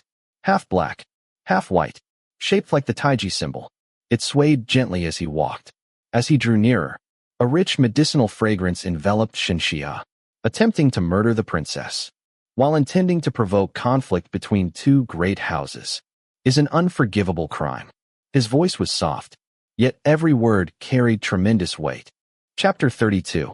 Your Highness, please forgive me. I was blinded by jealousy. I envied my third brother because father favored him. That was why I committed such a terrible mistake. Qingzhi dropped heavily to his knees. Again and again, he kowtowed as he begged for mercy. Please spare me, Your Highness. Xiao Huayong lowered his long, fan-like eyelashes. His gaze shifted lazily toward the kneeling young man. I am not the one who was wronged. Qingzhi immediately understood. He turned toward Shen Xihe, kneeling before her. He bowed repeatedly. This worthless one was blind and failed to recognize the princess. I beg your highness for mercy. Shen Xihe lifted her eyes. Her clear gaze settled upon Xiao Huayong. She had not noticed it before. Only now did she discover. Near the outer corner of his left eye, there was a tiny black beauty mark. It lent him an air of effortless nobility. The princess is the one who was wronged. It should be her decision. Xiao Huayong smiled gently. He resembled polished jade. Warm, elegant, and refined. His smile carried an effortless grace. Never ostentatious. Shen Xihe was equally direct. She first gave Xiao Huayong a slight curtsy in thanks. Then she turned toward Qingzhi. I do not bully others simply because I hold the advantage. But neither am I a fool. If second young Master Ding wishes for my mercy, then at the very least, you must tell the truth. Qingzhi's body stiffened. He slowly raised his head. Their eyes met through the thin veil. Her eyes were beautiful, dark as black jade, yet covered by a faint layer of cold mist. Cool and unreadable. For some reason, the instant he met her gaze, he felt as though she could see through every secret in his heart. Princess, every word I have spoken is the truth. Qingzhi, just as he lowered his head again and prepared to continue, one of Xiao Huayong's attendants interrupted him. Think carefully. Your concubine mother, your sisters, if you are gone, and after what happened to the third young master today, how do you think the Marchioness will treat them? One sentence struck directly at his greatest weakness. Shen Xihe glanced toward the attendant. He was clearly no eunuch. Most likely, he was a guard. Panic immediately spread across Qingzhi's face. After remaining stunned for a moment, he collapsed onto the floor. This worthless one acted rashly and offended the princess. Seeing that his resolve had begun to crumble, Shen Xihe quickly changed her approach. Did you already know I would be at the city gate? Yes. Qingzhi lowered his head. I knew. Who told you? Shen Xihe asked again. Qingzhi seemed surprised. He had not expected Shen Xihe to understand his predicament so clearly. He hurriedly answered honestly. It was Qingzhi of the Marquis of Xuanping's residence. The Marquis of Xuanping's residence. Just as Shen Xihe had expected. The Marquis of Xuanping's family was the Xiao family's maternal clan. The current Marquis of Xianping was Lady Zhao's cousin. The old princess consort of Prince Kang's residence had also been born into that family. This. Shueheng looked toward Shen Xihe with some hesitation. If Qingzhi merely claimed that Qingzhi informed him of Shen Xihe's arrival, then at most, it suggested instigation or assistance in plotting against Qingzhi. There would be no evidence. Should Qingzhi deny everything, there would be nothing to prove. You did not ultimately cause any great disaster. I sentence you to 50 strokes of the rod as a warning. Will you accept that punishment? Shen Xihe asked calmly. Qingzhi immediately straightened his posture. He bowed deeply. This worthless one accepts willingly. I thank the princess for sparing my life. Minister Xue, is this acceptable? Shen Xihe turned toward Shueheng. Shueheng discreetly glanced at Xiao Huayong. Only then did he answer. The princess is compassionate. Shen Xihe turned toward Xiao Huayong once more. She offered another graceful curtsy. Zhaoning thanks your highness for upholding justice. Xiao Huayong extended one slender hand. His fingertips lightly supported Shen Xihe's delicate hand, though it was more a gesture than true contact. How could we allow the princess to travel 1,000 li from the northwest, only to suffer injustice here? Would that not chill the hearts of the Northwestern Army? From one perspective, Shen Xihe represented the 100,000 soldiers stationed in the northwest. His words were therefore entirely appropriate. The journey has been long, and I am somewhat weary. If your highness will permit, Zhaoning shall first return to the Prince of the Northwest's residence. Tomorrow, I shall visit the Eastern Palace to pay my respects. Shen Xihe spoke politely. In that case, I shall await the princess at the Eastern Palace. Xiao Huayong answered naturally. Shen Xihe paused for the briefest moment. She had spoken merely out of courtesy. Yet this crown prince, despite looking so intelligent, seemed remarkably poor at recognizing polite formalities. Her surprise lasted only an instant. Her expression remained tranquil. Without another word, she curtsied once more, then departed with Bu and the others. Princess, it seems His Highness the Crown Prince is rather attentive toward you. Once they boarded the carriage, Bu carefully chose her words. Rather attentive? She was already being extremely restrained. The Crown Prince had openly supported Shen Xihe, spoken with her gently. shown remarkable consideration. Even the way he looked at her, his eyes had clearly contained warmth and delight. He behaved that way the very first time they met. He must be a shameless flirt. Xiu snorted. In her eyes, no man beneath heaven was worthy of her princess. Perhaps he was simply repaying the princess for exposing the truth earlier. Hong Yu had not sensed any improper intentions in Xiao Huayong's gaze. Ma Yu never joined such conversations. She simply sat upright, her sword resting across her knees. Her only duty was Shen Xihe's safety. Shen Xihe herself said nothing. She simply allowed the maids to continue debating. Your Highness. Tian Yuan looked thoroughly anxious. Just now, what if the princess thinks you're frivolous? He also felt his master had appeared rather too eager. Princess Xiaoning might easily develop a poor impression. Instead of winning her favor, he might accomplish the exact opposite. Even if one admired someone, shouldn't things proceed gradually? Princess Xiaoning ought first to discover what an extraordinary man his master truly was. In the future, do not try to be too clever in front of her. Xiao Huayong quietly instructed him. He was referring to Tian Yuan's earlier interruption while questioning Qingzhi. He should never have spoken. Huh? Tian Yuan looked completely bewildered. He genuinely had no idea where he had gone wrong. Xiao Huayong smiled faintly. His handsome brows lifted slightly. She dislikes people who are overly clever, especially those whom she might someday entrust with her life. If they appeared too clever, she would find them troublesome and instinctively keep them at a distance. Shen Xihe had no idea that Xiao Huayong had already understood her so well. After leaving the Court of Judicial Review, her procession finally made its way toward the Prince of the Northwest's residence. The residence stood within Heshan Ward, directly facing the Vermilion Bird Gate of the Imperial City. Because of the false Cui Jinbai and the delays at the Court of Judicial Review, by the time Shen Xihe's carriage stopped before the imposing gates, it was already noon. The great gates slowly opened. Maids and servants lined both sides in orderly rows. The chief steward led all the household managers outside to welcome her. The spectacle attracted countless curious onlookers. This old servant greets the princess. Steward Shen Xihe, already past 50, his hair streaked with gray, looked both excited and deeply respectful. Uncle Qing, you have worked hard all these years. Shen Xihe spoke warmly. Not at all. Not at all. This old servant merely remained beneath the emperor's feet. My hardships are nothing compared with those endured by the princess, the prince, and the young master in the northwest. Shen Xihe repeatedly shook his head. Greetings, elder sister. A voice as bright and melodious as an oriole suddenly sounded nearby. For the very first time, Shen Xihe saw Xiningruo. Her hair was arranged in an elegant hanging bun. 2 exquisitely crafted pure gold hairpins adorned it. Light pink ribbons fluttered gently in the breeze. Several wisps of hair framed her forehead, giving her an elegant, almost ethereal beauty. A golden floral ornament decorated the space between her brows, adding both nobility and charm. She wore a peach-colored gown. A pale blue silk shawl draped lightly over her shoulders. Graceful and delicate, her complexion resembled smooth white jade. Her eyes were bright and beautiful.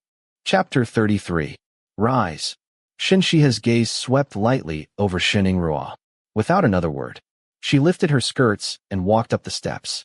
Since peaceful coexistence was impossible, there was no point pretending to be affectionate sisters.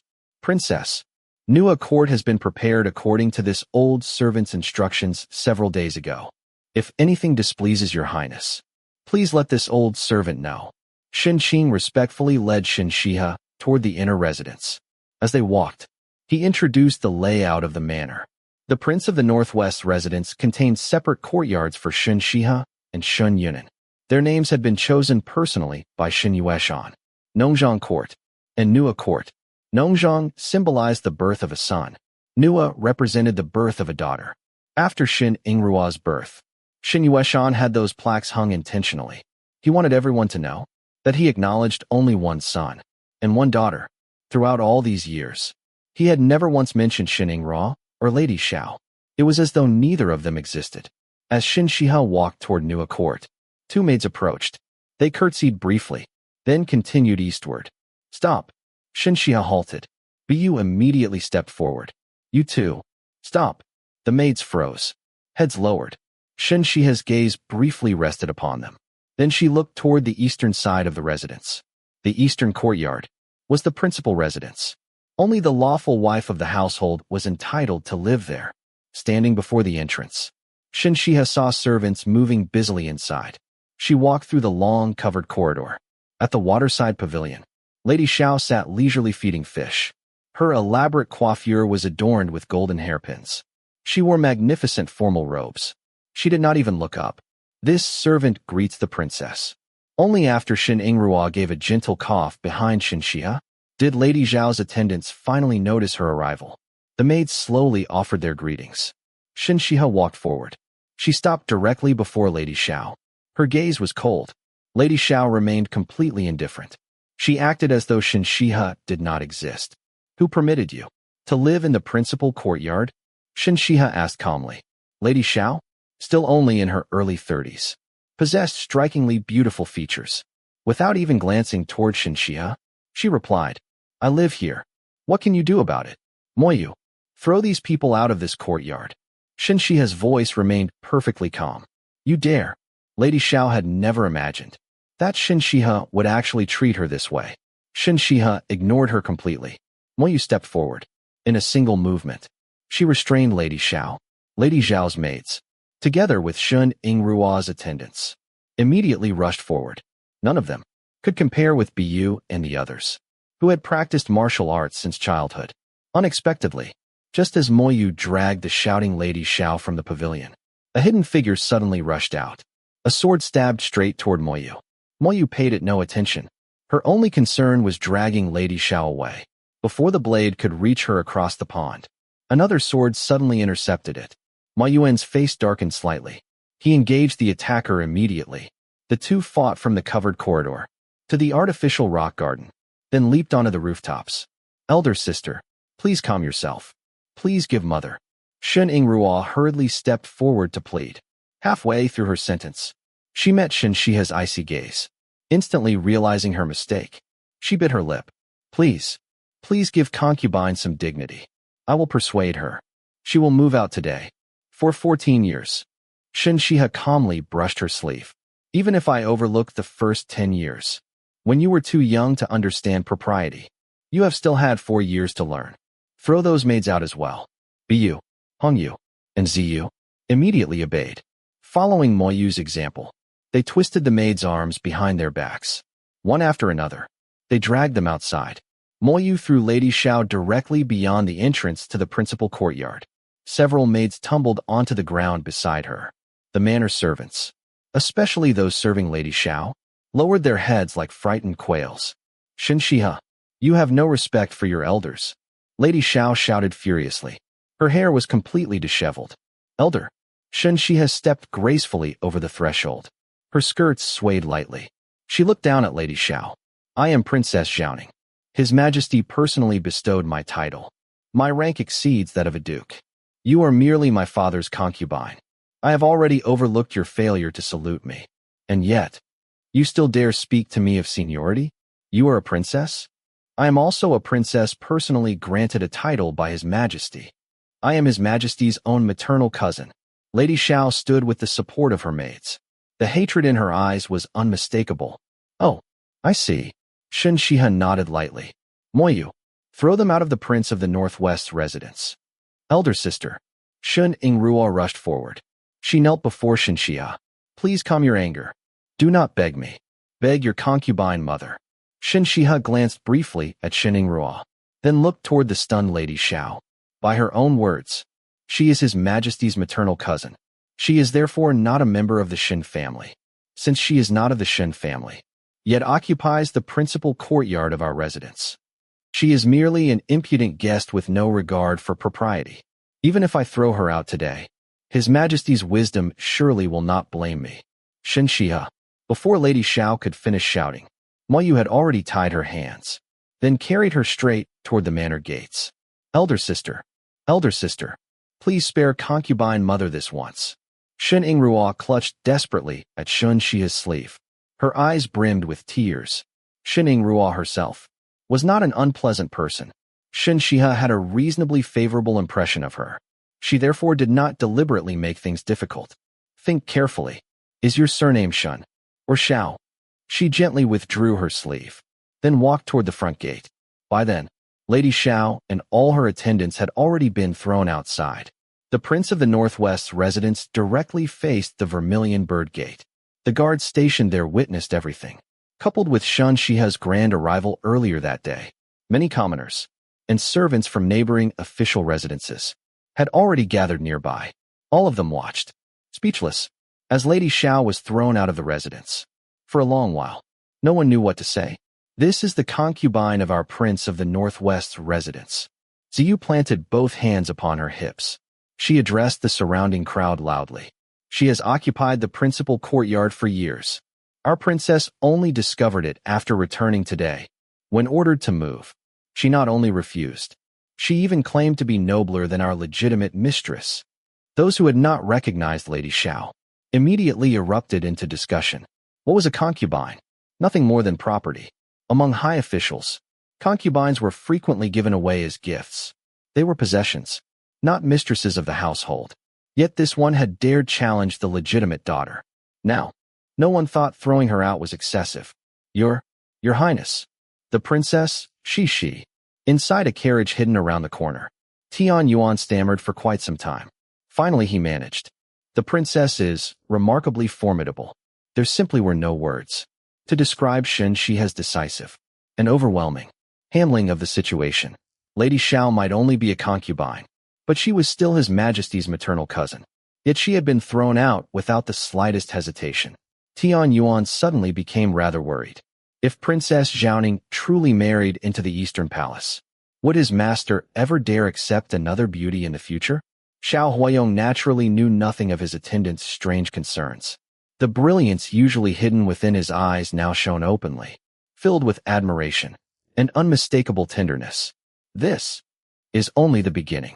Simply considering Lady Zhao's actions, first planting spies beside Shen Xihe, then arranging today's scheme at the city gate through her maternal family, without even mentioning the grudge involving Shen Xihe's late mother. Those two attempts alone guaranteed that Shen Xihe would never tolerate her. Return to the palace. The corners of Xiao Huayong's lips curved upward. He lowered the carriage curtain. Send someone to Zhongnan Mountain. Fetch fresh spring water. Tomorrow, when we receive the princess, we shall brew her a proper pot of tea. Chapter 34. The gates of the Prince of the Northwest's residence slammed shut with a resounding bang. Lady Xiao and her maid stood outside, disheveled, humiliated, surrounded by pointing fingers and whispered ridicule. Lady Xiao had never suffered such disgrace in her entire life. Overwhelmed with fury, she fainted on the spot. Shen Xihe knew nothing of what had happened outside. As soon as the gates closed, Shen Xihe knelt before her with a look of deep shame. This old servant is incompetent. Please punish me, princess. Shen Xihe immediately stepped forward. She personally helped him to his feet. Uncle Qing, you need not blame yourself. This was the imperial capital. Lady Xiao might only be a concubine, but only Shen Yueshan and the Shen siblings had the right to treat her as a servant. Shen Qing did not. Elder sister, it was my fault. I failed to persuade concubine mother. Please allow her to return. I am willing to accept any punishment. Shen Yingruo once again knelt before Shen Xihe, her hands folded before her forehead in a respectful salute. Have you heard about Lingrong? Shen Xihe asked coolly. Shen Yingruo remained prostrate for a long moment. Only then did she slowly lift her head. Her bright eyes shimmered with tears. They were also filled with confusion. Bu, you explain it to her. Leaving Bu behind, Shen Xihe returned to Nua Court with the others. Most of her belongings had already been sent to the princess's residence. She intended to remain here only temporarily. Once Lady Zhao's affairs were settled, she would move there. The servants throughout the residence, now thoroughly intimidated by Shen Xihe, walked far more quietly than before. When Shen Xihe awoke from her afternoon rest, Bu and the others had already unpacked everything.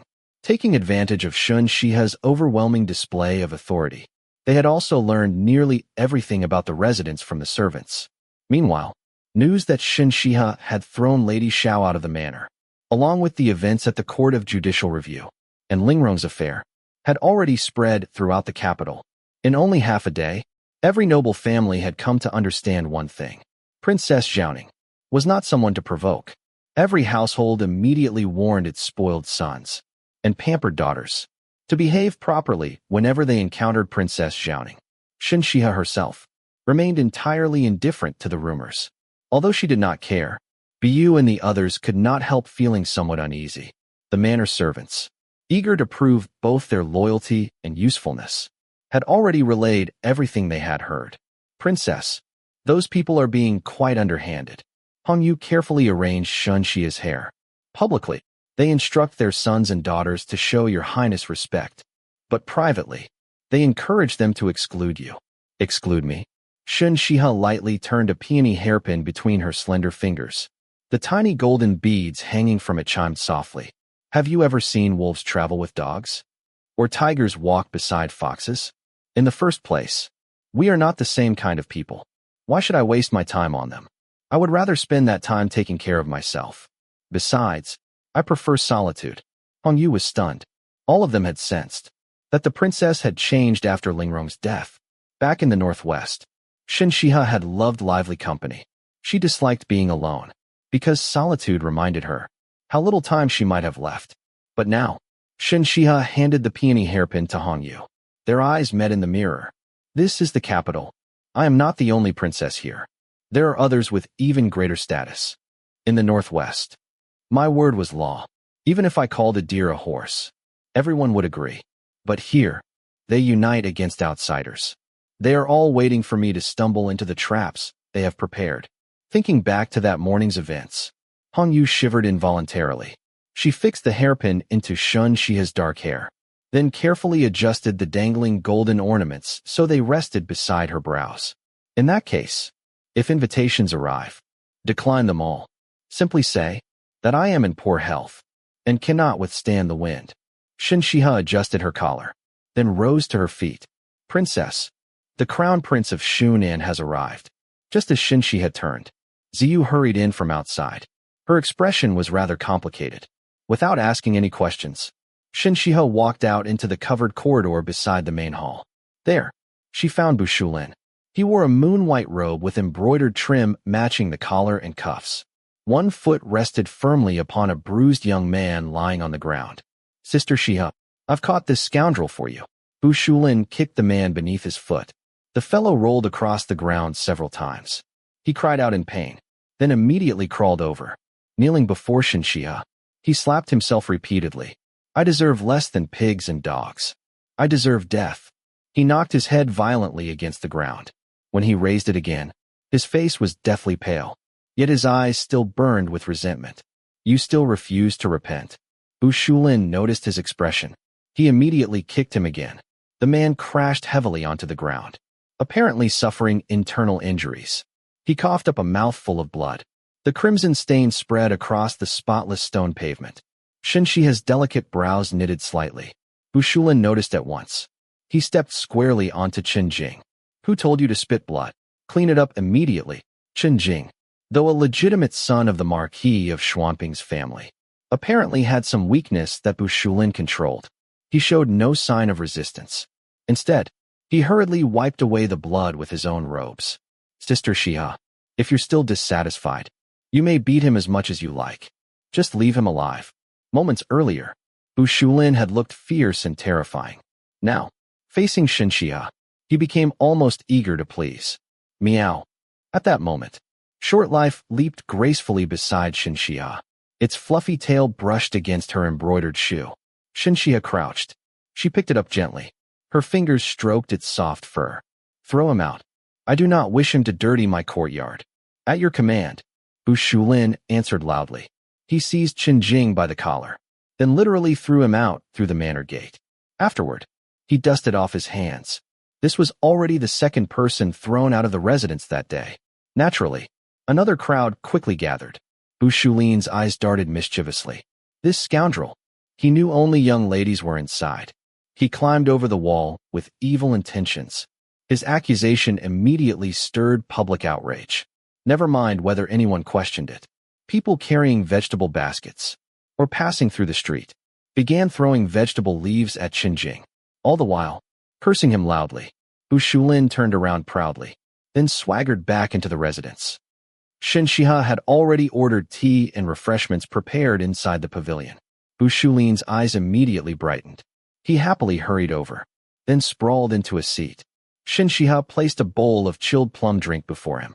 Bu Shulin eagerly picked it up. His lips had barely reached the rim, when his expression suddenly turned serious. It's not poisoned, is it? What nonsense. Ziyu immediately became angry. Our princess is upright and honorable. How dare you slander her? She knew nothing of what had happened in Luoyang. A faint smile finally appeared on Shen Xihe's lips. It is not poisoned. You have done nothing wrong. Only then did Bu Shulin relax. He happily gulped down a large mouthful. Afterward, he casually wiped his mouth with his sleeve. You're really not angry that I meddled this time? I do not mind your interference. But there was no need to go this far. Shen Xihe lifted her teacup. Her slender fingers moved with quiet elegance, like someone delicately plucking a flower. She took a slow sip. She understood perfectly well that Bu Shulin had been avenging her. Her conflict with the Marquis of Xuanping's family had already become irreconcilable after the incident at the city gate. This additional matter changed nothing. Bu Shulin understood that as well, which was precisely why he had chosen this opportunity to earn Shen Xihe's goodwill. Chapter 35. Within the bamboo grove, the autumn breeze carried a refreshing coolness. Late chrysanthemums bloomed in brilliant clusters. The fragrance of osmanthus drifted through the air. Shen Xihe wore a pale blue gown. Soft pink embroidered ribbons flowed from her bodice. Today, she wore no floral ornament between her brows. Instead, her hair was adorned with elegant hairpins. She appeared graceful, refined, and captivating. Bu Shulin could not help resting her chin upon one hand. She openly admired the beauty before her. I've met many well-bred daughters of noble families. They're all graceful and dignified. But beside you, their every movement seems a little forced. Bu Shulin simply could not understand. Shen Xihe had not been raised like the daughters of the capital's great families, nor could she practice martial arts. Even with the finest tutors Shen Yueshan had hired, how had she become so naturally elegant? Every gesture, every smile, seemed to radiate effortless refinement. In the past, Bu Shulin had always disliked the elaborate etiquette of noble households. It felt stiff, artificial, and exhausting. Only after meeting Shen Xihe did she realize that true nobility could be so pleasing to both eye and heart. Shen Xihe merely gave her a faint glance. Yes, that's exactly it. Bu Shulin looked almost entranced. Even a single glance from you carries so much charm. If I had the choice, I would rather not be this way. Shen Xihe spoke softly. Bu Shulin immediately thought of Shen Xihe's frail health. She could barely exert herself. Everything she did had to avoid exhausting her strength. Feeling somewhat awkward, Bu Shulin hurriedly changed the subject. Her eyes fell upon Short Life, who lay quietly nearby. Your cat is rather. She nearly spoke the truth. This really was the ugliest cat she had ever seen. Although she stopped herself, Short Life seemed to sense her disdain. Meow. The civet suddenly sprang forward. Its claws flashed. 3 shallow scratches immediately appeared across Bu Shulin's hand. Blood welled up. The scratches were only superficial. Shen Xihe paid them little attention. Instead, she could not suppress a faint smile. The moment she smiled, it seemed as though 100 flowers bloomed together. Even nature itself became more beautiful. Time itself seemed to pause. Bu Shulin instantly forgot the sting in her hand. Without thinking, she blurted out, Sister Xihe, why don't you marry me? Hong Yu and Ziyu, who knew Bu Shulin was actually a woman, instantly widened their eyes. Moyu reacted even faster. Her sword was already pressed against Bu Shulin's throat. Shen Xihe merely gave Moyu a look. Only then did she lower her weapon. Realizing what she had just said, Bu Shulin rubbed her nose awkwardly. She laughed to cover her embarrassment. Actually, you'd be quite happy if you married me. I'd take you across the deserts of the northwest and through the valleys of the highlands. We'd travel throughout Shu and ancient Dian. We wouldn't care about all these troublesome rules. Whatever you wish to do, I would accompany you. I would protect you and indulge you. Shen Xihe fell silent for a moment, then lowered her eyes. Your Highness, if you dared ask His Majesty to bestow such a marriage, I would dare marry you. The atmosphere immediately became quiet. Both of them knew it was impossible, not because Bu Shulin was secretly a woman, Rather, if the prince of Shuanan's household and the prince of the Northwest's household ever became relatives by marriage, Emperor Yuning would never sleep peacefully again. The day they married would likely become the day both regions were forced into rebellion simply to survive. As though suddenly thinking of something, Bu Shulin picked up her freshly filled teacup. A trace of coldness entered her eyes. She tipped back her head and drained it in one gulp. Everyone speaks of how wonderful power is, but they never realize that those trapped within it are the truly pitiful ones. Shen Xihe quietly reached out. She pressed gently upon Bu Shulin's hand, stopping her from pouring another cup, then calmly removed the teacup. Why trouble yourself with such melancholy? You envy the freedom of ordinary people.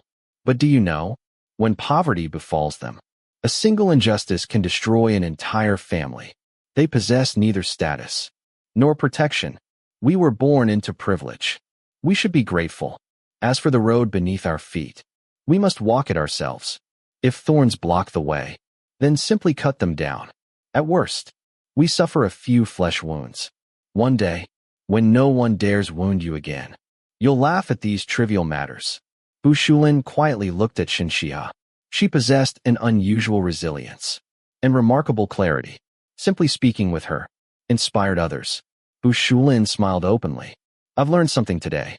Deep inside, she could not help feeling a little regretful. If only she had truly been a man, then no matter how difficult the obstacles, she would have found a way to overcome them. How could anyone know whether success was impossible without first trying? For the first time, she found herself jealous. Jealous of the man who would someday marry Shen Xihe. Princess, the Marquis of Northern Garrison and his wife have arrived. Bu came to report. You have guests. I'll be leaving. I'll visit again another day. Bu Shulin rose to her feet. She walked out of the pavilion. Before leaving, she could not resist looking back once more. Shen Xihe was already taking another path toward the main hall. The Marquis of Northern Garrison and his wife had come because of the Ding brothers. Whether it was exposing the true cause of the horse's madness, or later showing mercy by imposing only a light punishment upon Qingzhi, Shen Xihe had done the Marquis's family a considerable favor. Otherwise, one son would have become a reckless wastrel who terrorized the streets. The other might eventually have become a hidden danger capable of disrupting the imperial court. The Marquis and his wife brought numerous gifts. The Marchioness repeatedly attempted to become closer to Shen Xihe, yet Shen Xihe remained polite, neither distant nor intimate, always maintaining an appropriate reserve. Recognizing her intentions, the couple wisely took their leave before long. Early the following morning, Shen Xihe rose. She dressed carefully, applied her makeup, then changed into formal court attire before entering the palace. Today was not a court session. Emperor Yuning therefore received her quite quickly. Your subject greets your majesty. May your majesty enjoy everlasting peace. There is no need for such formality, Xiaoning. Emperor Yuning's voice possessed both the depth of a mature ruler and the warmth of an elder. The journey must have been exhausting. We already know what occurred in Linxiang County. We shall certainly give you a satisfactory explanation. Xiaoning thanks your majesty. Shen Xihe answered respectfully. How is your father? And tell us, how fares the Northwest these days? After that, Emperor Yuning spoke with her for a long time. Most of their conversation concerned conditions in the Northwest. His tone was filled with nostalgia. The previous emperor had been immoral and indulgent. To please his favorite concubine, he falsely accused the former empress. Now the empress dowager, she, together with her two legitimate sons, had been banished to the Northwest. It was Shen Yueshan who secretly supported them. Later, he risked everything to assist them. Only then were the empress dowager, her eldest son, Prince Qian, and her younger son, Yuning, able to return safely to the capital. Unfortunately, on the very night before they captured the imperial city, Prince Qian encountered an enemy ambush. Otherwise, the throne before Shen Xihe today would never have belonged to Emperor Yuning. For Emperor Yuning, the Northwest was, in many ways, the place where he had grown up. After speaking with him for nearly an hour, Emperor Yuning finally dismissed her. Throughout the entire audience, he never mentioned Lady Xiao or the Xiao family. Leaving the Supreme Hall, Shen Xihe turned left toward the Eastern Palace. Since she had promised Xiao Huayong the previous day She naturally intended to keep her word. 19 years earlier, that deadly ambush had claimed not only Prince Qian and his wife, but also the former empress, who sacrificed her life protecting Emperor Yuning. After ascending the throne, Emperor Yuning posthumously honored Prince Qian's wife as empress. He also declared that he would never again establish another empress. In doing so, he ensured no one could ever threaten the position of the legitimate heir to the Eastern Palace. How greatly did Emperor Yuning favor Xiao Huayong, the crown prince? Every other prince avoided using the character Hua in their names, replacing it with Zhang instead. Even the crown prince's allowance matched that of Emperor Yuning himself. The Eastern Palace naturally reflected such favor. It was magnificent, even more elegant than the emperor's own sleeping palace. Just as Shen Xihe reached the palace gates, she saw Xiao Huayong already waiting outside. He wore pale white round-collared robes. Although winter had not yet arrived, a heavy cloak already draped his shoulders. It seemed he had been waiting for quite some time. The moment he saw Shen Xihe, his gentle, restrained eyes immediately brightened. He quickly walked toward her. After coughing several times, he smiled softly. "You came. I thought you weren't coming." His voice carried the faintest trace of wounded disappointment. Chapter 36. Two flourishing maple trees stood before the gates of the Eastern Palace. Their crimson leaves blazed like fire. As the autumn wind swept through, the drifting leaves reflected in Xiao Huayong's gentle eyes. It was as though flames had been kindled within them. His gaze burned with unusual intensity. "Zhaoning greets your highness." There is no need for formalities. No need at all. Before Shen Xihe could finish her curtsy, Xiao Huayong had already stepped forward and helped her up. "Thank you, your highness." Shen Xihe quietly withdrew her arm. Cough, cough, cough. It seemed Xiao Huayong had walked over too quickly. A violent fit of coughing immediately overtook him. "Your highness, the wind is rather strong here. Please speak with the princess inside." The palace attendant beside him hurriedly spoke. Supported by his attendants, Xiao Huayong slowly walked into the palace while coughing. Shen Xihe, who had originally intended only to pay her respects before leaving, silently thought, better not argue with someone so seriously ill. She could only follow him inside with Bu and Hongyu. The moment she entered the Eastern Palace, Shen Xihe's eyes brightened. From the outside, the palace appeared magnificent. Inside, it was lush and vibrant. Rare flowers and exotic plants filled every corner. Many species were unfamiliar even to Shen Xihe. A fresh fragrance drifted gently upon the breeze. Instinctively, one wanted to close one's eyes and breathe deeply. For a moment, she almost forgot she was standing within the deep confines of the imperial palace. Instead, it felt like a paradise overflowing with blossoms. "Oh, why is this entire courtyard covered with moss?" As they passed a small garden, Hongyu quietly asked. Shen Xihe looked toward the carpet of moss. Among it, countless round golden fruits of different sizes glowed softly, like warm sunlight scattered across the earth. "This is golden creeping moss. The princess has keen eyes." Xiao Huayong had stopped ahead. After coughing lightly twice, he smiled. "When the sun sets, the entire garden glows with golden light. It is extraordinarily beautiful. I often come here at night. If an opportunity presents itself someday, I hope the princess will admire it with me." His words carried an unmistakable implication. How could the daughter of a subject remain inside the palace to accompany the crown prince in viewing the gardens after dark? Unless Shen Xihe studied him carefully. His eyes remained as gentle and clear as ever, so open, so sincere, that anyone who suspected hidden motives almost felt ashamed. "Thank you for your highness's invitation." She accepted only the courtesy, not the invitation itself. The light in Xiao Huayong's eyes visibly dimmed for an instant, yet he still smiled gracefully. "Cough, cough. Princess, this way, please." By now, Shen Xihe had formed a rather simple impression of him. He possessed the elegance and refinement expected of an imperial prince, yet lacked the sharpness and aggressiveness so common among royalty.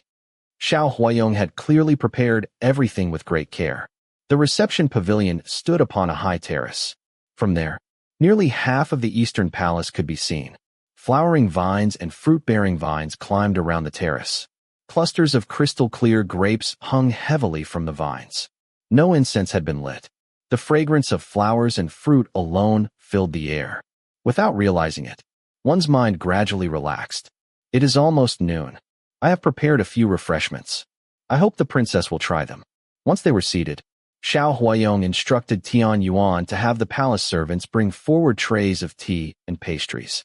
The capital's tea pastries were famous. There were 5 or 6 different varieties before her, each one crisp on the outside, soft within, delicately fragrant, sweet without becoming cloying. Nearby, a small brazier slowly roasted Xiao. It was an imperial delicacy, prepared only from the finest portion of a lamb's hind leg. Barely 4 ounces of meat were used. Its recipe remained an imperial secret. Only members of the royal family were permitted to enjoy it. Shen Xihe had tasted it only twice before, yet she had never forgotten its flavor. She had privately tried many times to reproduce it. Unfortunately, she had never discovered the secret recipe. Steam curled upward from the small stove, wrapping a cloth around his hand. Xiao Huayong lifted the clay teapot. He poured away the first infusion, then slowly filled 3 teacups. His movements were unhurried, yet not awkward in the slightest. Instead, every graceful motion naturally drew the eye. "Princess, please." After he finished pouring, Tian Yuan respectfully carried a cup to Shen Xihe, receiving it with both hands. She lifted the lid. An extraordinary fragrance immediately rose from the tea. She inhaled gently, then took a small sip. The tea possessed a smoothness unlike any she had tasted before. Whenever Shen Xihe drank tea, her first instinct was always to identify its variety. Yet this cup completely distracted her. She became absorbed solely in its remarkable texture. Only after the lingering flavor gradually faded did she realize. She still had no idea what tea it was. She took another sip. This time, she tasted it deliberately. Even so, she still could not identify it. "I cultivated this tea myself." Xiao Huayong smiled gently, apparently noticing her repeated attempts. "I hope the princess does not dislike it." "Not at all. This is the finest tea I have ever tasted." Shen Xihe answered honestly. "Your Highness possesses extraordinary skill with tea." Xiao Huayong smiled faintly. "When I was young, I suffered a grave illness. Afterward, I could no longer expend much strength, nor maintain my concentration for long. I could never compare with my brothers, whether in literature or martial arts. Father Emperor pitied me. He often held my brothers back for my sake. I felt guilty, so I simply abandoned those pursuits. For all these years, the only thing I have continued to devote myself to has been tea. That is why I have gained a little understanding." Although he smiled while speaking, Shen Xihe somehow sensed an overwhelming sadness hidden beneath that sincere smile. "Your Highness, there is an old saying, master both civil and military arts, so you may serve your ruler whenever called." Shen Xihe unconsciously softened her voice. "But your Highness need not master those things. They will all be placed before you." Xiao Huayong's eyes brightened.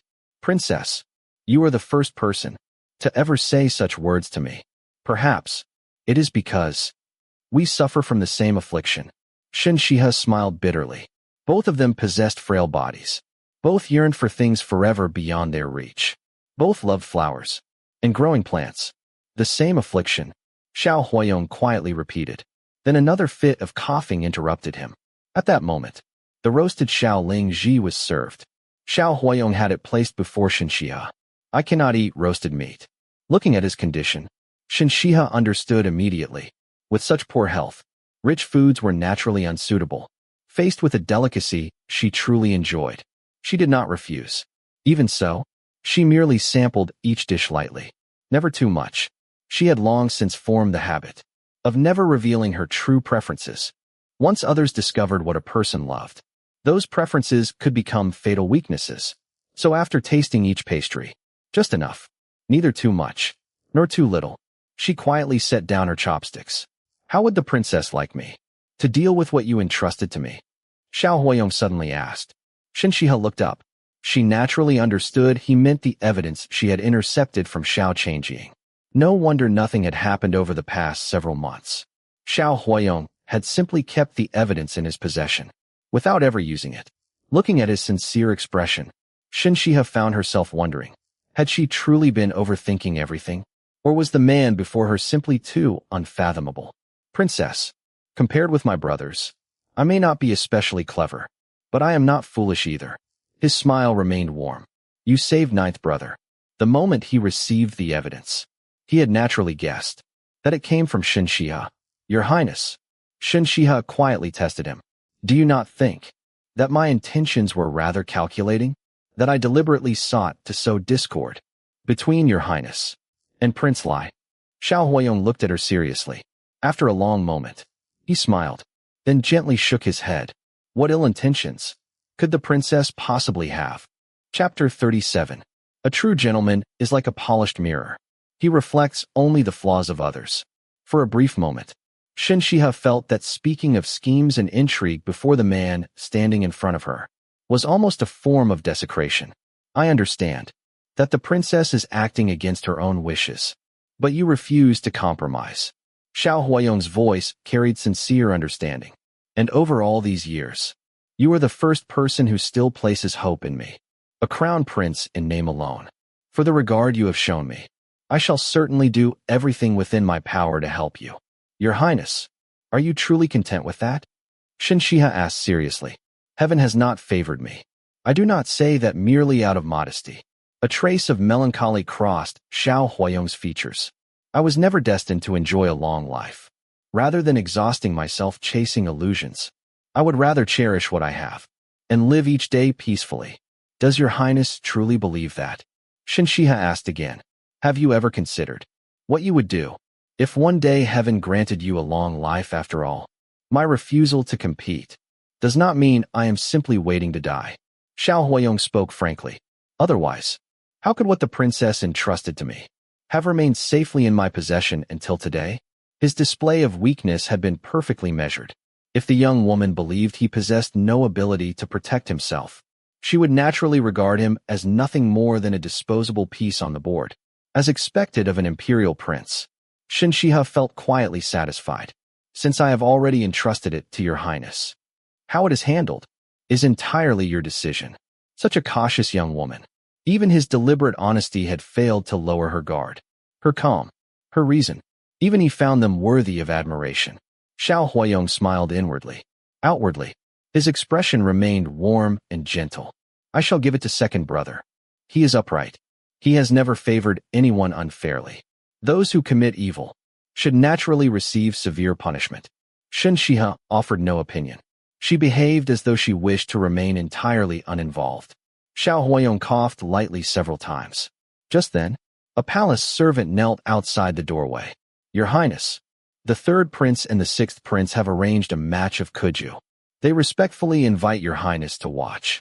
Princess, would you care to watch the capital's finest game of Qingzhi? Xiao Huayong asked. Shen Xihe gently shook her head. Zhao has never cared much for such things. Neither have I. Xiao Huayong smiled. My health has never equaled that of my brothers. I have never played Qingzhi myself. Every time, I merely sit in the pavilion watching. Eventually, it becomes rather dull. Tian Yuan immediately understood. He turned to the messenger. Inform the third prince and the sixth prince that His Highness the Crown Prince is entertaining a guest. Seeing Shen Xihe preparing to take her leave, Xiao Huayong spoke first. The princess seems fond of flowers and plants. I have collected many rare specimens. Would you care to see them? Shen Xihe truly was interested. She wished to examine the rare plants within the Eastern Palace, learn where they came from, perhaps even obtain some for her own residence. So she accompanied Xiao Huayong through several gardens. Admiring the scenery, Xiao Huayong never forgot to appear physically weak. After introducing a single courtyard, he appropriately showed signs of exhaustion. Shen Xihe then took the opportunity to bid farewell. Although Xiao Huayong looked reluctant, he did not insist that she remain. Your Highness, the princess has departed. Tian Yuan returned after escorting Shen Xihe out of the palace. By then, Xiao Huayong had already removed his heavy cloak. He stood beneath a pomegranate tree. The fruits were still unripe. Small green pomegranates peeked out among the leaves. Your Highness, why do you deceive even the princess? Tian Yuan asked in confusion.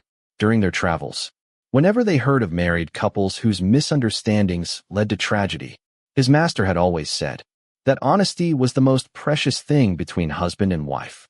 Although the princess and His Highness were not yet married, Tian Yuan still felt his master should not guard against her like everyone else. Otherwise, when the princess eventually discovered the truth, how would His Highness explain himself? My falsehood is no greater than hers. Xiao Huayong smiled faintly. We are both acting. One of us pretends to be understanding. The other pretends to be sincere. The difference is, I know she is acting, but she does not realize that my intentions are equally false. Tian Yuan, if a wolf wishes to eat a sheep, and the sheep happens to be clever, how should the wolf hunt it? Xiao Huayong asked softly. Tian Yuan scratched his head. If a wolf wanted to eat a sheep, no matter how clever the sheep might be, it could never outrun a wolf. Besides, wolves hunted in packs.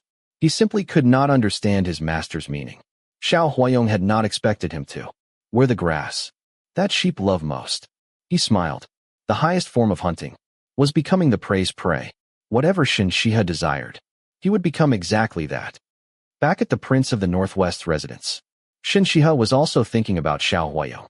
He matched her needs almost perfectly, like a pillow appearing.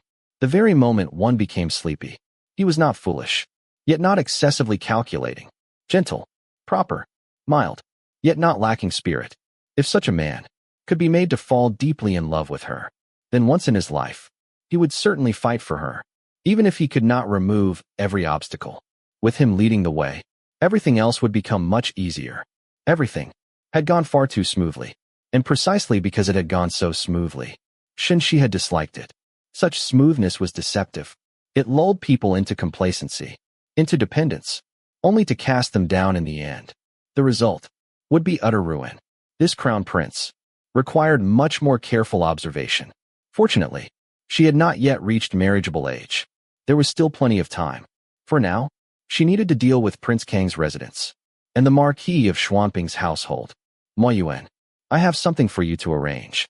Shen Xihe quietly issued a series of instructions. When she returned to her chambers, a sharp scent of Borneal drifted through the ventilated room. Shen Xihe calmly lit her own specially prepared incense.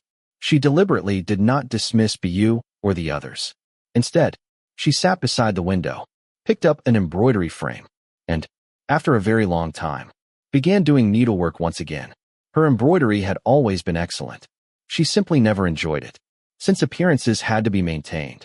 She casually stretched a silk handkerchief upon the frame. Then, almost absent-mindedly, she embroidered a small sprig of fairy grass into one corner. Outside, Hong Yu and Ziyu chatted quietly about the visit to the Eastern Palace.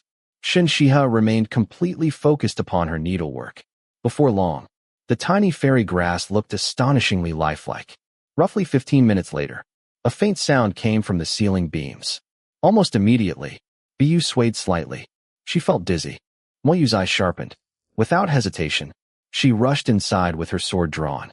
The blade slashed toward the roof. Xiao Qingzhi, who had somehow become dizzy himself, managed to avoid the sword, but lost his balance. He tumbled down from the beam. Stop! Just as Mo Yu prepared to strike again, Shen Xihe calmly gave the order. She set aside her embroidery frame, then handed Biyu a sachet. Prince Lai, my private chambers are not a place where anyone may come and go as they please. Xiao Qingzhi barely remained standing. He leaned heavily upon his sword for support. Shen Xihe's figure blurred before his eyes. You wanted to ask when exactly she had poisoned him. But before he could finish speaking, everything went black. He collapsed unconscious. Princess, what shall we do with him? After inhaling the cooling herbs from the sachet several times, Biyu finally managed to steady herself. Strip off his clothes, then throw him. At the entrance to the 16 princes' residences, Shen Xihe spoke coolly. The 16 princes' residences were where the imperial princes lived after leaving the palace. All their residences stood together. Every prince was a neighbor to the others. Chapter 38. Just as Mo Yu stepped forward, Xiao Qingzhi suddenly sprang up like a carp leaping from the water. He dodged Mo Yu's strike, then lunged straight toward Shen Xihe. Shen Xihe stood as steady as a mountain. She did not retreat even half a step. Beside her, Biyu swept up the sewing basket and hurled it at Xiao Qingzhi. As he knocked it aside, Mo Yu's sword was already upon him from behind. The two immediately became locked in combat. By then, Ziyu and Hong Yu had also rushed inside. Together, they joined the fight. Because Shen Xihe's health was so fragile, she had never been able to practice martial arts. And because propriety forbade male guards from remaining constantly at her side, the first requirement when choosing her maids in childhood had been physical endurance.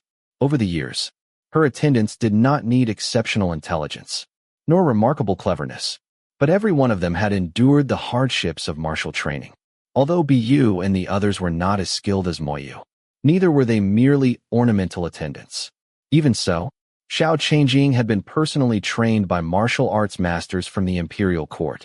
For a time, even with Moyu, Hongyu, and Ziyu attacking together, none of them could gain the advantage. Bu watched anxiously, having inhaled some of Shen Xihe's entrancing incense. She herself was still somewhat weakened. She had to remain beside Shen Xihe for protection. Yet it was already obvious. Moyu and the others would not be able to hold out much longer. Princess, Bu looked toward Shen Xihe. She needed only a single command. The hidden guards outside would immediately surround the courtyard so tightly, not even a drop of water could escape. Even if Xiao Qingzhi had wings, he would never leave alive. Shen Xihe slowly raised one finger, then gently shook it. What Bu and the others did not know was that every one of Emperor Yuning's princes excelled in both literature and martial arts. Each also possessed hidden guards of his own. If Shen Xihe's guards revealed themselves, Xiao Qingzhi's hidden guards would no longer hold back either. Short Life ran over. It leaped lightly onto the table facing Xiao Qingzhi. Meow. Its claws scratched repeatedly against the tabletop. It looked ready to pounce at any moment. Just as it crouched to leap, Shen Xihe reached out. Her slender hand gently pressed it down, picking Short Life up into her arms. She slowly walked around half the table. Her eyes never left the fierce battle before her. Only moments earlier, that same hand had been gently stroking the cat's fur. Now, she quietly aimed it toward Xiao Qingzhi. With a slight movement of the mechanism concealed within her bracelet, a needle, as fine as an ox's hair, and scarcely longer than an eyebrow, shot silently through the air. It struck Xiao Qingzhi's arm with astonishing precision. At first, he felt only a faint sting, but within moments, his entire arm became numb. Moyu seized the opportunity. One sweeping kick knocked Xiao Qingzhi's feet out from beneath him. He crashed heavily onto the floor. This time, unlike before, his vision remained perfectly clear. His thoughts remained perfectly lucid. Only his limbs refused to obey him. Already weakened by Shen Xihe's entrancing incense, he no longer possessed any strength to resist. Would it not have been wiser to surrender earlier? Holding Short Life, Shen Xihe slowly walked over to him. Her fingers lazily scratched the cat beneath its chin. You truly intend to throw me outside the prince's residences? Xiao Qingzhi lay flat upon his back. His narrow eyes remained fixed upon Shen Xihe's face. I never make idle threats. Cradling Short Life, Shen Xihe turned away. Today, I visited the Eastern Palace. You came here in such haste because you suspected there was something between the Crown Prince and me. You were not the only one who wished to test that. At the Eastern Palace, the third prince and the sixth prince had already tested him before you arrived. Inviting the Crown Prince to watch a game of Kuju was little more than deliberately poking at his greatest weakness. They knew perfectly well that he could never participate, yet they had shown no concern whatsoever for propriety. As for my openly visiting the Eastern Palace, with so many watching, it was merely because the Crown Prince had invited me. I wished to see his true intentions, exactly as you wish to discover. What sort of relationship exists between him and me? You princes, I know very well what every one of you is thinking. A faint smile appeared upon Shen Xihe's lips. It carried unmistakable mockery. You do not dare seek my hand in marriage lightly, yet you are equally unwilling to let me marry anyone else. As she spoke, she slowly circled the room, then turned gracefully to look back at him. I do not have the time to teach each of you a lesson individually. Since you have delivered yourself to my doorstep, I can only use you as an example, a warning for everyone else. After speaking, she tilted her head slightly, then smiled gently at Xiao Qingzhi. Moyu immediately dragged him away. Shen Xihe followed behind. The moment they stepped outside the room, several hidden guards dropped down from the rooftops. Shen Xihe merely glanced toward them. You are welcome to try rescuing him, but blades have no eyes. I do not wish to injure your master. However, If you insist upon testing my people's abilities, and your master accidentally receives a few cuts, do not blame me afterward." Hearing those words, a trace of amusement appeared in Xiao Huayong's eyes. After crossing paths with Shen Xihe several times, he understood her temperament well enough. She never cared in the slightest that he was a prince. If she said he would receive a few cuts, then he certainly would. "Stand down." He calmly gave the order. "Since I am destined to become her warning to the others, there is no need to suffer any more than necessary." His hidden guards immediately withdrew. Shen Xihe turned toward him. She smiled. The meaning was perfectly clear. How sensible. Thus, the sensible Prince Lai was dragged all the way to the entrance of the 16 princes' residences. His outer robes were stripped away, leaving him dressed only in his undergarments. Then he was unceremoniously abandoned outside the gate. Fortunately, the princes' residences occupied a secluded section of the city. Ordinary commoners could not enter those streets. Even so, 2 imperial princes happened to return home at precisely that moment. Naturally, the news spread throughout the capital that very day.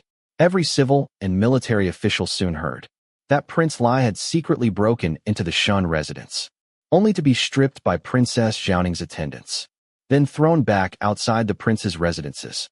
Rumors spread quickly. Each storyteller added a few embellishments. By the end, the tale had transformed completely. Princess Xiaoning possessed peerless beauty. Prince Lai, unable to restrain his curiosity, had secretly climbed into the Shen residence hoping to glimpse her face, only to be captured by her formidable guards and humiliated.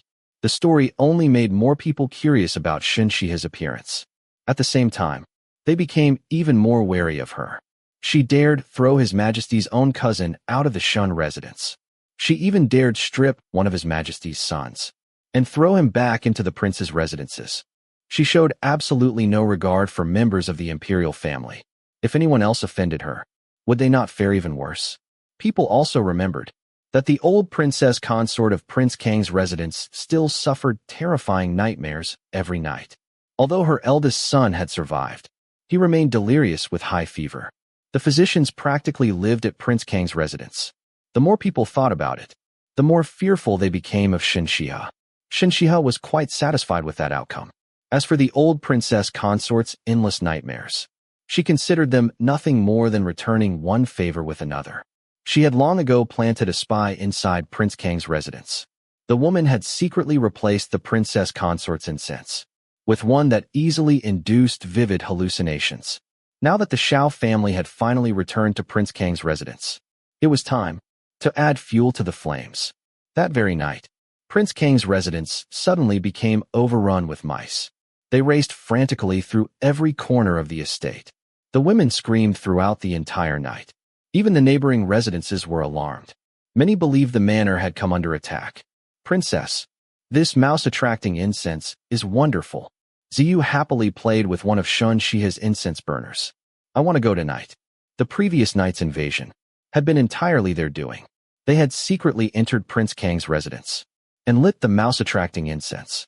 The mice had behaved as though they had lost their minds. Every one of them struggled desperately to force its way into the manor. The spectacle had been truly unforgettable. Chapter 39. Your skills still aren't good enough. Don't leave any traces behind. Biyu snatched the incense burner away from Ziyu. Prince Kang's residence still had no idea why so many mice had flooded into the estate. They believed someone had deliberately released them. As a result, they had posted even more guards around the manor. Ziyu lowered her head dejectedly. Just then, a servant announced from outside, "Princess, the Eastern Palace has sent over a food box." Shen Xihe had just finished applying the floral ornament between her brows. She paused, then rose to her feet. After draping a shawl over her shoulders, she walked into the outer courtyard.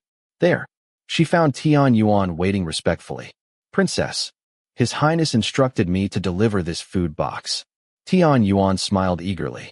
His Highness enjoys experimenting with new dishes, but he rarely finds anyone willing to share them.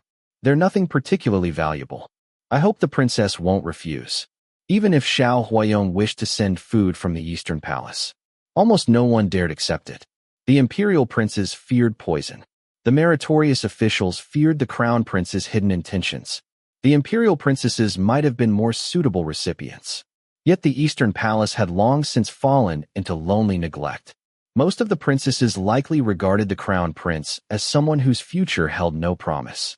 After all, no one yet knew who would eventually inherit the empire. Showing favor to the crown prince now might one day offend the future emperor. The contents truly were nothing precious. Since they had come from the Eastern Palace, they could simply be regarded as an imperial gift. Shen Xihe had no reason to decline. Thank you for making the journey, Guard Qiao. She gestured for Bu to accept the food box. Please convey my thanks to His Highness. The Eastern Palace's two chief guards were brothers, Qiao Tianyuan and Qiao Difeng. I wouldn't dare. Tianyuan bowed modestly. There is a bowl of royal marrow soup inside. It should still be hot. Please enjoy it while it's warm. After speaking, he respectfully took his leave. Since the meal had come from the Eastern Palace, Shen Xihe naturally could not simply set it aside. The moment she opened the food box, a rich aroma drifted into the air. Although she had not been hungry, her appetite awakened immediately. Royal marrow soup was a rich porridge, prepared from beef marrow, japonica rice, white rice, and sesame, all slowly simmered in bone broth. Its texture was silky smooth, its flavor exceptionally rich. Once no outsiders remained, Shen Xihe quietly finished an entire bowl. She even found herself wishing for another. There were also imperial consort cakes, round as the full moon. Their pale crust melted upon the tongue, leaving behind a lingering fragrance. There were soft, glutinous flour-folded goose cakes, scented faintly with pine, and beautifully shaped Mian Guizi pastries, colored the brilliant red of maple leaves. Princess, please let me taste them. Xiu watched with sparkling eyes. She eagerly begged for a sample. Only by tasting them herself could she figure out how they had been made. Shen Xihe's appetite had always been small. The bowl of soup alone had nearly filled her. She sampled a small piece of each pastry, then gave everything else to Xiu and the others. After breakfast, Shen Xihe took Xiu and Moyu and paid a visit to the Tao family residence. Her maternal grandfather served as an imperial censor of the third rank. He was a stern old man. Her grandmother had long since passed away. Of her two maternal uncles, one served as an official outside the capital. The other had become a merchant. She also had 5 older male cousins and 2 younger ones. There was not a single daughter among them. Her arrival therefore received an extraordinarily warm welcome. Her eldest aunt by marriage, Lady Zhang, treated her with sincere affection. There was not the slightest hint of ulterior motive. Her grandfather had gone to the censorate and had not yet returned. 3 of her older cousins were still attending school. Only 5-year-old Tao Sun remained at home. Her eldest uncle, Tao Yuan, had even hurried back specifically to greet her. If father had known you were visiting today, he would certainly have claimed illness and taken leave. Tao Yuan laughed. That is exactly why I came without telling him. Shen Xihe smiled gently. Censor Tao gave even Emperor Yuning headaches. Throughout the court, civil and military officials alike regarded him as a stone in a latrine. Hard and impossible to deal with. Yet that rigid old man, whom everyone believed utterly upright and humorless, lost every principle the moment his granddaughter appeared. What do you intend to do about the Xiao family? After chatting for a while, and seeing that Shen Xihe behaved naturally around them, Lady Zhang finally asked the question Tao Yuan had been waiting to raise. Oh, did they come asking eldest uncle for help? Shen Xihe immediately understood there had to be a reason. They came seeking reconciliation. Tao Yuan gave a cold laugh.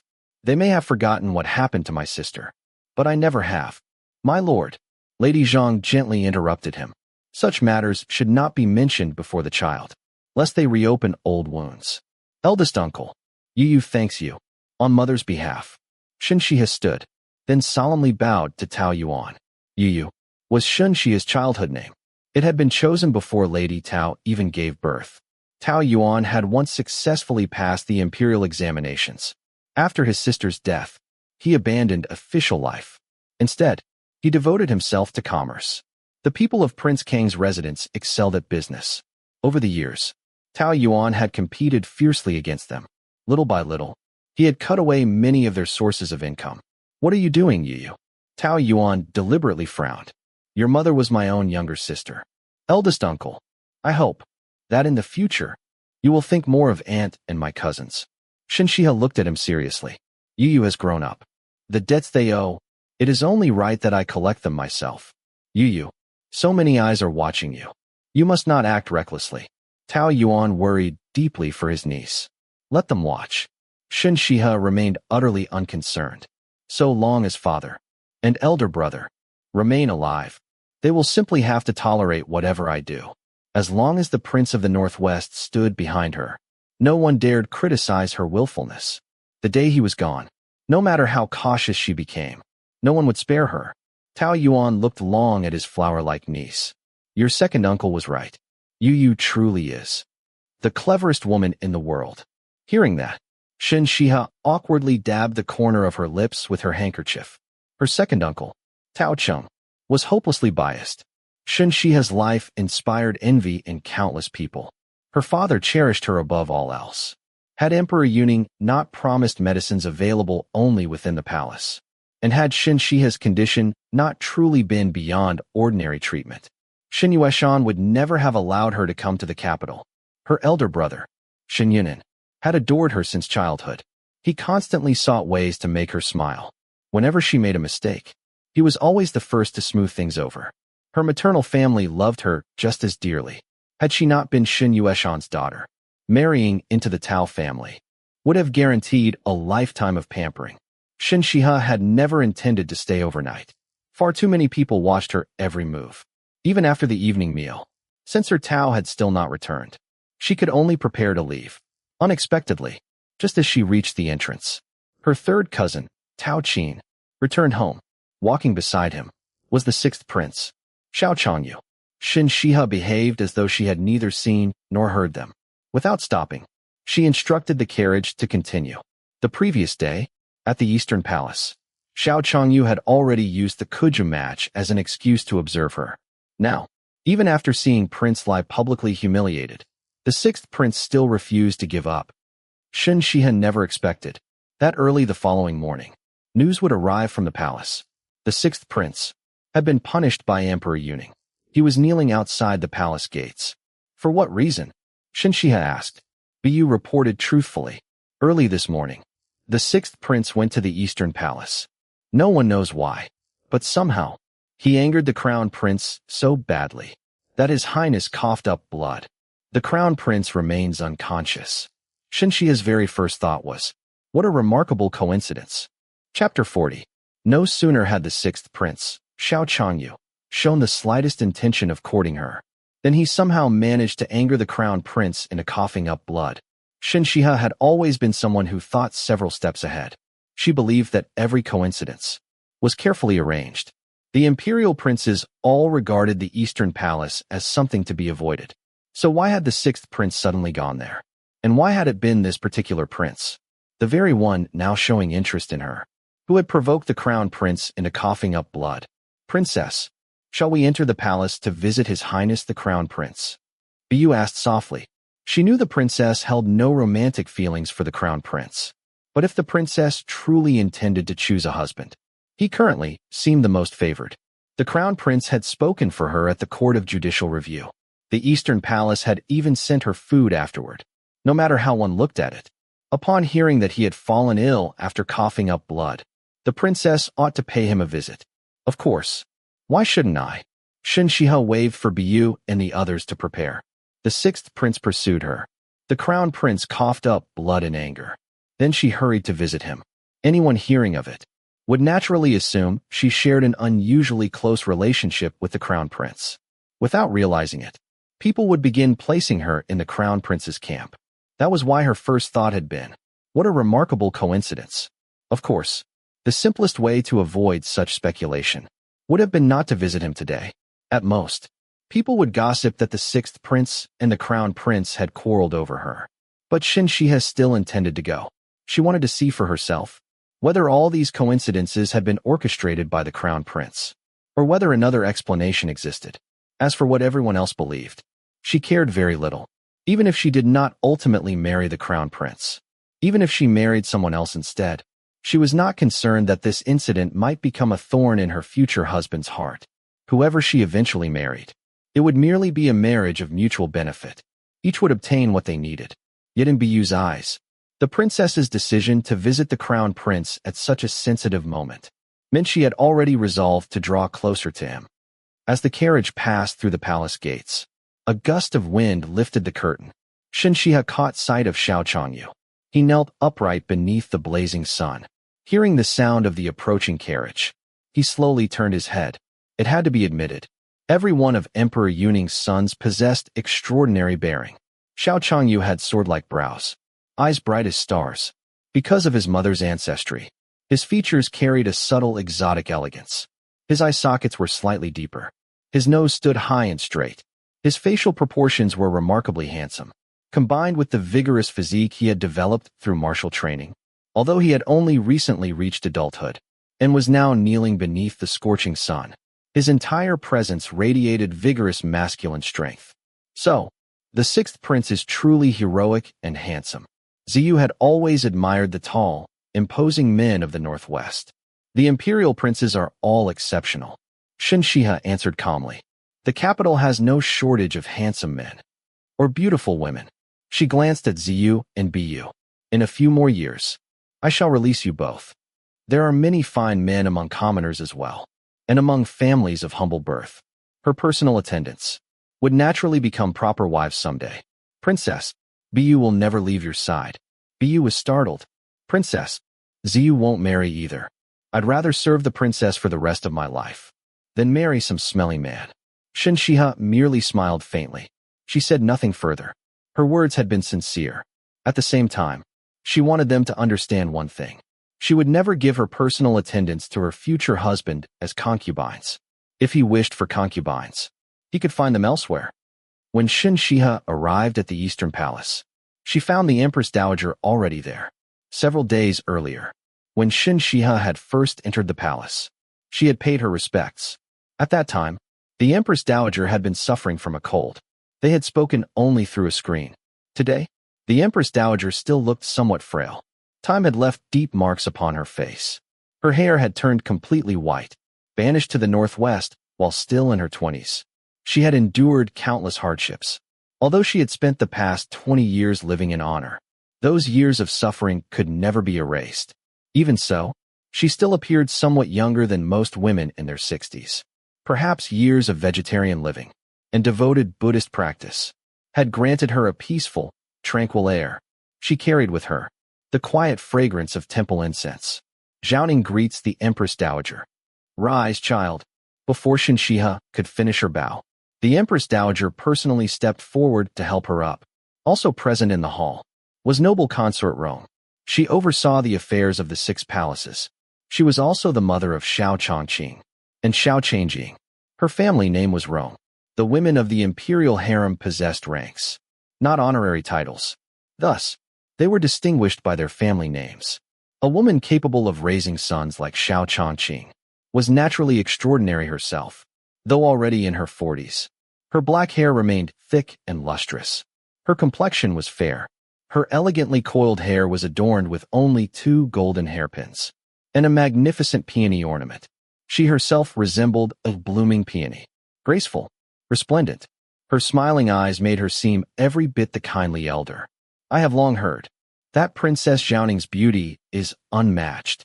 Now that I finally see you in person, I truly cannot take my eyes off you. Noble consort Rong praised warmly.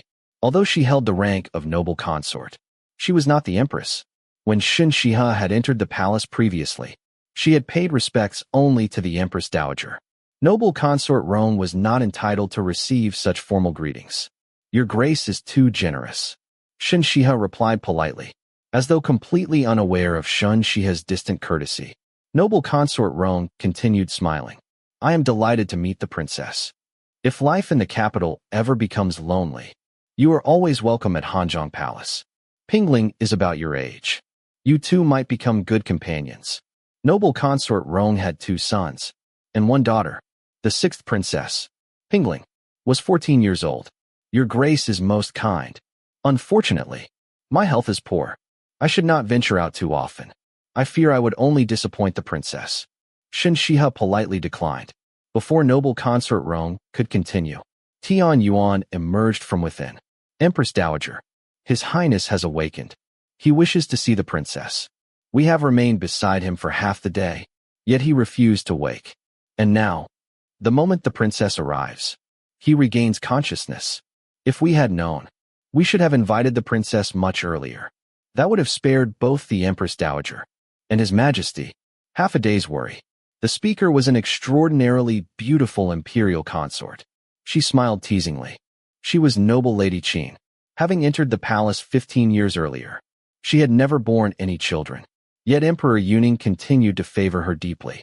Young people are easily embarrassed. They are not as thick-skinned as you. The Empress Dowager lightly scolded noble Lady Qin with a smile. Then she turned toward Shen Xihe. Go, see the crown prince. The current dynasty did not impose a specially rigid separation between men and women. Young men and women could meet one another, provided proper decorum was maintained. Shen Xihe gracefully offered another salute, then entered with her attendants. The medicinal scent inside was even stronger than before. Shen Xihe's unusually keen sense of smell often became a burden to everyone else. The room merely smelled somewhat strongly of medicine. To her, the odor was so overwhelming, it nearly made her faint. She calmly walked several steps inside. Only after a short while did she gradually grow accustomed to it. When she finally saw Xiao Huayong, he was sitting upon the edge of his bed, wrapped in a loose outer robe. He lifted a bowl of medicine, then drank it all in one breath. Afterward, he coughed repeatedly. Only after catching his breath did he speak through the beaded curtain. Princess, please be seated. Even after uttering that single sentence, he seemed to struggle for air again. Another violent fit of coughing overtook him. Once Shen Xihe had taken her seat, he finally managed to say with difficulty, Princess, sixth brother's intentions are far from honorable. Chapter 41. Shen Xihe had imagined countless things the crown prince, Xiao Huayong, might say to her. Never had she expected that his very first words would be to speak ill of Xiao Changyu. Your Highness, Xiaoning has not yet had the honor of meeting the sixth prince. Shen Xihe spoke softly. Behind the beaded curtain, Xiao Huayong loosely covered his lips with one hand. A faint smile crossed his face, yet his voice remained weak. Not having met him yet does not mean you never will. Cough, cough, cough. Princess, my sixth brother already has someone he admires. You should be careful. It seemed that speaking those few sentences had exhausted all his strength. Xiao Huayong slowly leaned back against the bed. Shen Xihe could hear his labored breathing. Seeing his condition, she found herself at a loss for words. She feared that saying anything more would only disturb him. The room fell into complete silence. Soon, only Xiao Huayong's slow, heavy breathing remained. Tian Yuan quietly walked over. He respectfully gestured for Shen Xihe to follow him. She rose and left the bedchamber with him. Princess, the other day, when the sixth prince used the Kuju match as an excuse to approach you, His Highness did not expose him openly. Instead, he privately sent someone to warn the sixth prince. We believed he had already abandoned the idea. But unexpectedly, Tian Yuan carefully chose his words, speaking in a low voice as he escorted Shen Xihe outward. His Highness later learned that the sixth prince had repeatedly devised ways to approach you. So early this morning, he summoned the sixth prince to the Eastern Palace. He questioned him directly. The two of them argued. So, it had been Xiao Huayong himself who summoned Xiao Changyu to the Eastern Palace. His purpose was to question Xiao Changyu's intentions toward her. Xiao Huayong knew perfectly well that Xiao Changyu already loved someone else, yet he had still attempted to pursue her. It was because Xiao Huayong wished to protect her that he had become so angry, merely because she had entrusted that piece of evidence to him. Could the isolated crown prince, though favored by both Emperor Yuning and the Empress Dowager, really have treasured that tiny gesture of goodwill so deeply? It sounded reasonable, yet Shen Xihe found herself unwilling to believe it. She had always valued interests above emotions. Only shared benefit could truly bind people together. Feelings were far too fragile. A passing breeze could scatter them. Yet, Xiao Huayong truly had coughed up blood. Surely that could not have been an act. The palace was filled with imperial physicians. If it had not been fake, would he really make himself cough up blood, simply to gain her favor? Shen Xihe did not believe she held such importance. This crown prince left her feeling unusually conflicted. Everything about him suggested that he was an upright gentleman, pure-hearted, as clear as an open sky. Yet Shen Xihe's naturally suspicious nature refused to let go. Whenever she analyzed him the way she analyzed everyone else, she simply could not discover any hidden motive. Who is it that the sixth prince admires? She finally asked. Tian Yuan hesitated. He struggled for a long while. Only after they had nearly reached the palace gates did he lower his voice. It is the palace dancer, Master Bian Xianyi. Xiao Changyu certainly had good taste. Among the former 9 perfections of the capital, including Qingzhi, for had already passed away, Bian Xianyi had also been born into an official's family. She possessed both beauty and talent. Unfortunately, her grandfather had committed a grave crime. She had been sent to the Yeding Palace as punishment. Relying upon her extraordinary abilities, she eventually shed her criminal status and entered the Department of Music as an entertainer. She was now 19 years old, nearly past the age considered a woman's most radiant season. So, Xiao Changyu had delayed marriage all these years, simply waiting for her. It was a devotion worthy of admiration. An unreadable smile touched Shen Xihe's lips. Her lake green silk shawl fluttered gently in the autumn breeze as she left the Eastern Palace. At last, she understood why Xiao Huayong had gone to such lengths to warn her. After leaving the Eastern Palace, Shen Xihe did not immediately depart from the palace grounds. Instead, she went to the Yeding Palace. This was where the palace's convicted women were confined. She specifically requested to see Gu Zixiang, the woman who had secretly exchanged pigeon messages with her for several years. The palace steward naturally did not dare refuse. When Gu Zixiang first saw Shen Xihe, she was momentarily stunned. Shen Xihe's hair had been arranged into an elegant lily bun. Golden jade hair ornaments shimmered gently with every movement. Her features seemed almost immortal. Delicate pearl floral ornaments adorned the corners of her brows and eyes. She possessed an otherworldly elegance. This servant greets the princess. Gu Zixiang bowed properly. Gu Xiaoyu. Shen Xihe personally reached out to help her up. Gu Zixiang froze. In this world, only one person had ever called her by that name. Miss Shen, the mysterious friend who had corresponded with her through letters.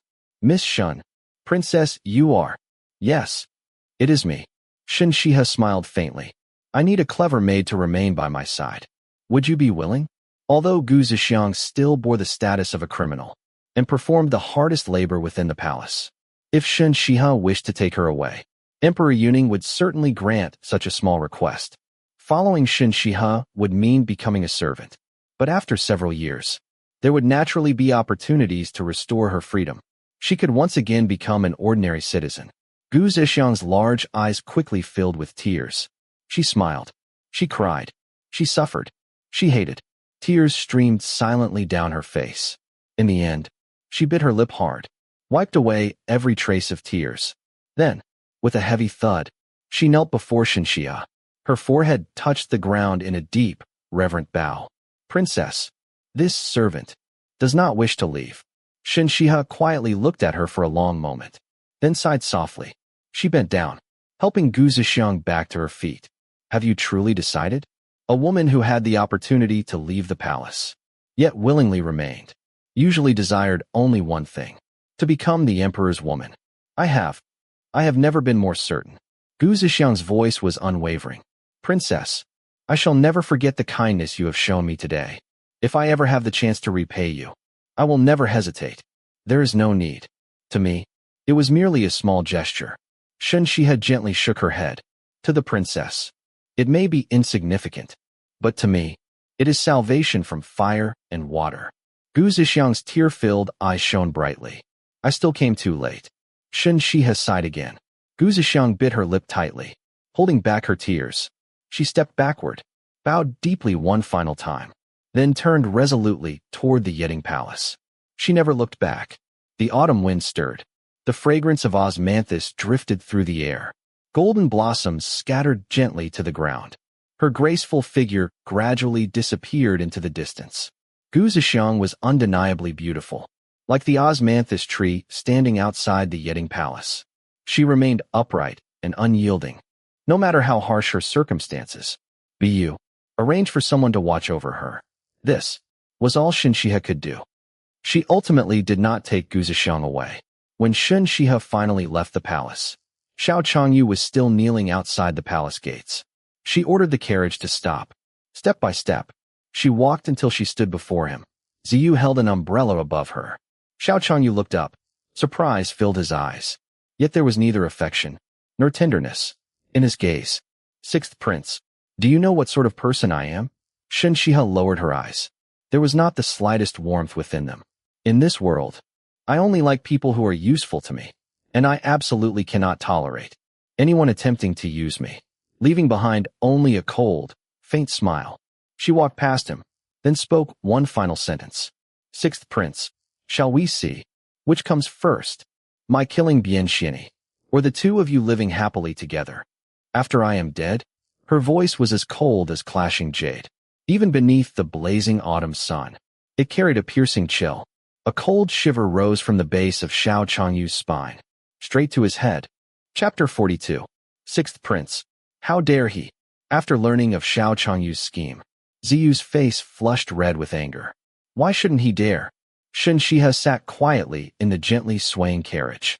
Her slender fingers idly played with the strands of pearls hanging from her waist ornament. Doesn't he possess qualities worthy of confidence? He may be handsome and valiant, but this servant still thinks the crown prince is far more beautiful. Ziyu muttered quietly. It truly was strange. Of everyone, Ziyu disliked delicate, pretty-faced men the most. The crown prince's complexion was fairer than many women's. His face was perpetually pale from illness. He could barely finish a few sentences without breaking into a fit of coughing. Yet somehow, Ziyu had never felt he lacked masculine dignity. Hearing this, Shen Xihe lightly rolled one pearl between her fingertips. Then she gently shook her head. Biyu could no longer endure Ziyu's foolishness. She reached over and flicked a finger against Ziyu's forehead. Your head is filled with straw. When the princess spoke of outstanding qualities, how could she possibly have meant his appearance? Ziyu shrank away, rubbing her forehead. She looked bewildered. If not his appearance, then what? They had met the sixth prince only once. Surely the princess could not already be referring to his character. Biyu took a deep breath. She silently reminded herself. Ziyu was simple, lively, and one of the few people who could make the princess smile. Only then did she manage to suppress her frustration. Because he has fallen out of His Majesty's favor. The sixth prince had already reached adulthood.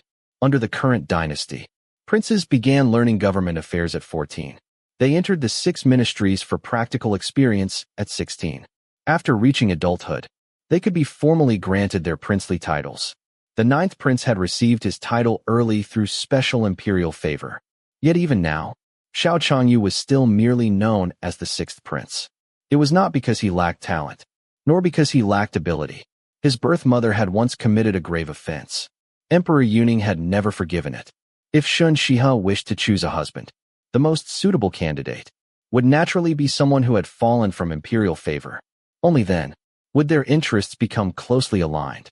Judging only from that perspective, the 6th prince appeared to be the ideal choice. He has nothing.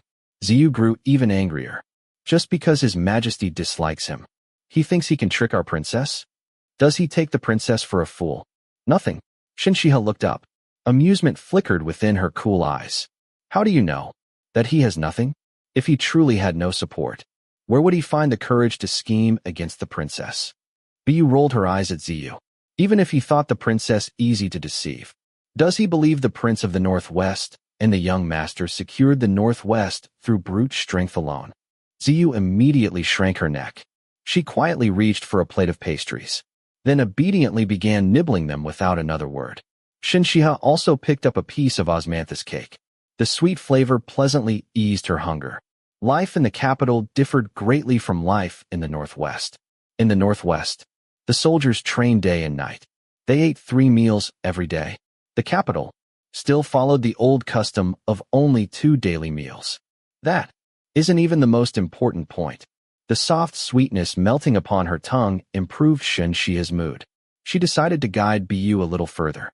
The 6th prince is already over 20. Bian Xianyi is 19. If he truly wished to take Bian Xianyi into his residence as a concubine, it would be an extremely simple matter. For an imperial prince, taking an entertainer as a concubine was hardly scandalous. nor would it prevent him from later marrying a noblewoman as his principal wife. So, he plans to marry the princess first, and after the princess, his beloved can become his second wife. Xiu angrily interrupted. Shen Xihe merely glanced at her. Xiu was straightforward by nature. Shen Xihe had never required every person around her to be exceptionally clever. Sometimes, having someone innocent nearby was comforting. And what do you think? She turned to Bu. Bu straightened instinctively. The princess's question both surprised and pleased her. After careful thought, she finally answered.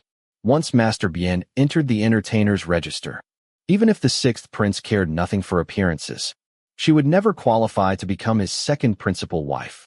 Shen Xihe gave her an approving look, encouraging her to continue. Growing more confident, Bu spoke all her thoughts aloud.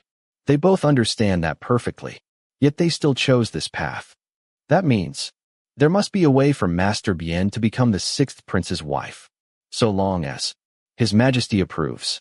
You mean, His Majesty is pushing the sixth prince toward the princess? Xiu looked utterly shocked. Bu glared at her. His Majesty may be wary of the princess, but she has only just arrived in the capital. There is no need for such haste. Besides, he is the ruler of an empire. He would never resort to something so undignified. Shen Xihe nodded with satisfaction. Correct. It was not His Majesty's instruction, but nothing within the palace escapes His Majesty's notice. If the crown prince had not exposed everything this time, His Majesty would likely have pretended not to know until the very end. If Xiao Changyu succeeded, one troublesome matter would solve itself. If he failed, he was merely an unfavored son. A few extra punishments would matter little. Xiao Changyu and Bien Xianyi must already have tested Emperor Yuning's attitude. Only after confirming his silent approval would they have dared proceed. After Shen Xihe died, and the Prince of the Northwest's residence was destroyed, the two of them would have rendered valuable service. By then, Emperor Yuning would likely grant their marriage. That was the difference between being favored and being ignored. Within the imperial family, Xiu listened in growing horror. These people, how do they even think of such things? She muttered so quietly. Shen Xihe pretended not to hear. Her gaze gradually turned cold. I only wonder, was this the sixth prince's idea, or Master Bien's? If the scheme belonged to Xiao Changyu, then, for Emperor Yuning's sake, she would spare his life. But, if the plan had come from Bien Xianyi, Xiu suddenly noticed Shen Xihe lighting incense. Thin wisps of smoke slowly curled upward. For some reason, the scene reminded her of incense burning before ancestral tablets during memorial rites. An inexplicable chill spread through the carriage. She hurriedly lifted the curtain. Only then did she realize they had long since left the road leading home. Princess, aren't we returning to the residence? We're going to meet someone. Shen Xihe answered simply, then closed her eyes. Jianfu Temple stood not far from the Shun residence. Its incense offerings remained prosperous. Shen Xihe believed neither in Buddhism nor in Taoism. She had come to Jianfu Temple for only one reason: to meet someone. After Bu made the necessary arrangements, they quickly obtained a meditation room in the inner courtyard. Although she held no religious faith, she still respected sacred places. She lit a stick of duty incense, then quietly rested with her eyes closed. Roughly half an hour later, a knock sounded at the door. Bu looked toward Shen Xihe. Seeing her open her eyes, she stepped forward and opened the door. Ma Yuan entered. Behind him followed two women.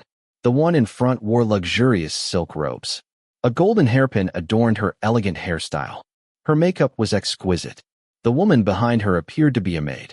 After escorting them inside, Ma Yuan closed the door from outside. Who are you? The elegantly dressed woman looked at Shen Xihe with open wariness. Who I am isn't important. Shen Xihe slowly rose to her feet. What matters is who you are. Should I address you as Consort Luo, or Yu Xiaodai? Yu Xiaodai's expression changed instantly.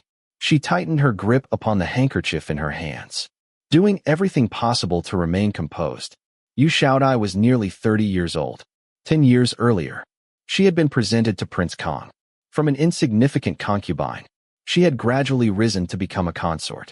The reason Shen Xihe knew of her was because Yu Xiaodai came from the very same place as the rouge involved in the rouge case. Xiao Qingjing's list had recorded it clearly. Chapter 43. The taut tendons along Xiaohuayong's slender neck revealed her anxiety. I will give you two choices. Shen Xihe spoke calmly. One leads to life. The other, to death. Xiaohuayong stiffened. Who exactly are you? Why concern yourself so much with that? Shen Xihe looked at her with a faint smile. I am simply someone who can either save your life or take it. The young woman before her possessed the face of someone still in the bloom of youth. Yet her eyes were as tranquil as those of a person who had already witnessed life and death. A subtle, elegant fragrance lingered about her. Her expression was neither cold nor severe. Her gaze was gentle rather than sharp. Yet merely standing near her made Xiaohuayong shiver. Before entering Prince Kang's residence, she had undergone rigorous training. After entering the household, she had seen more than enough of the world.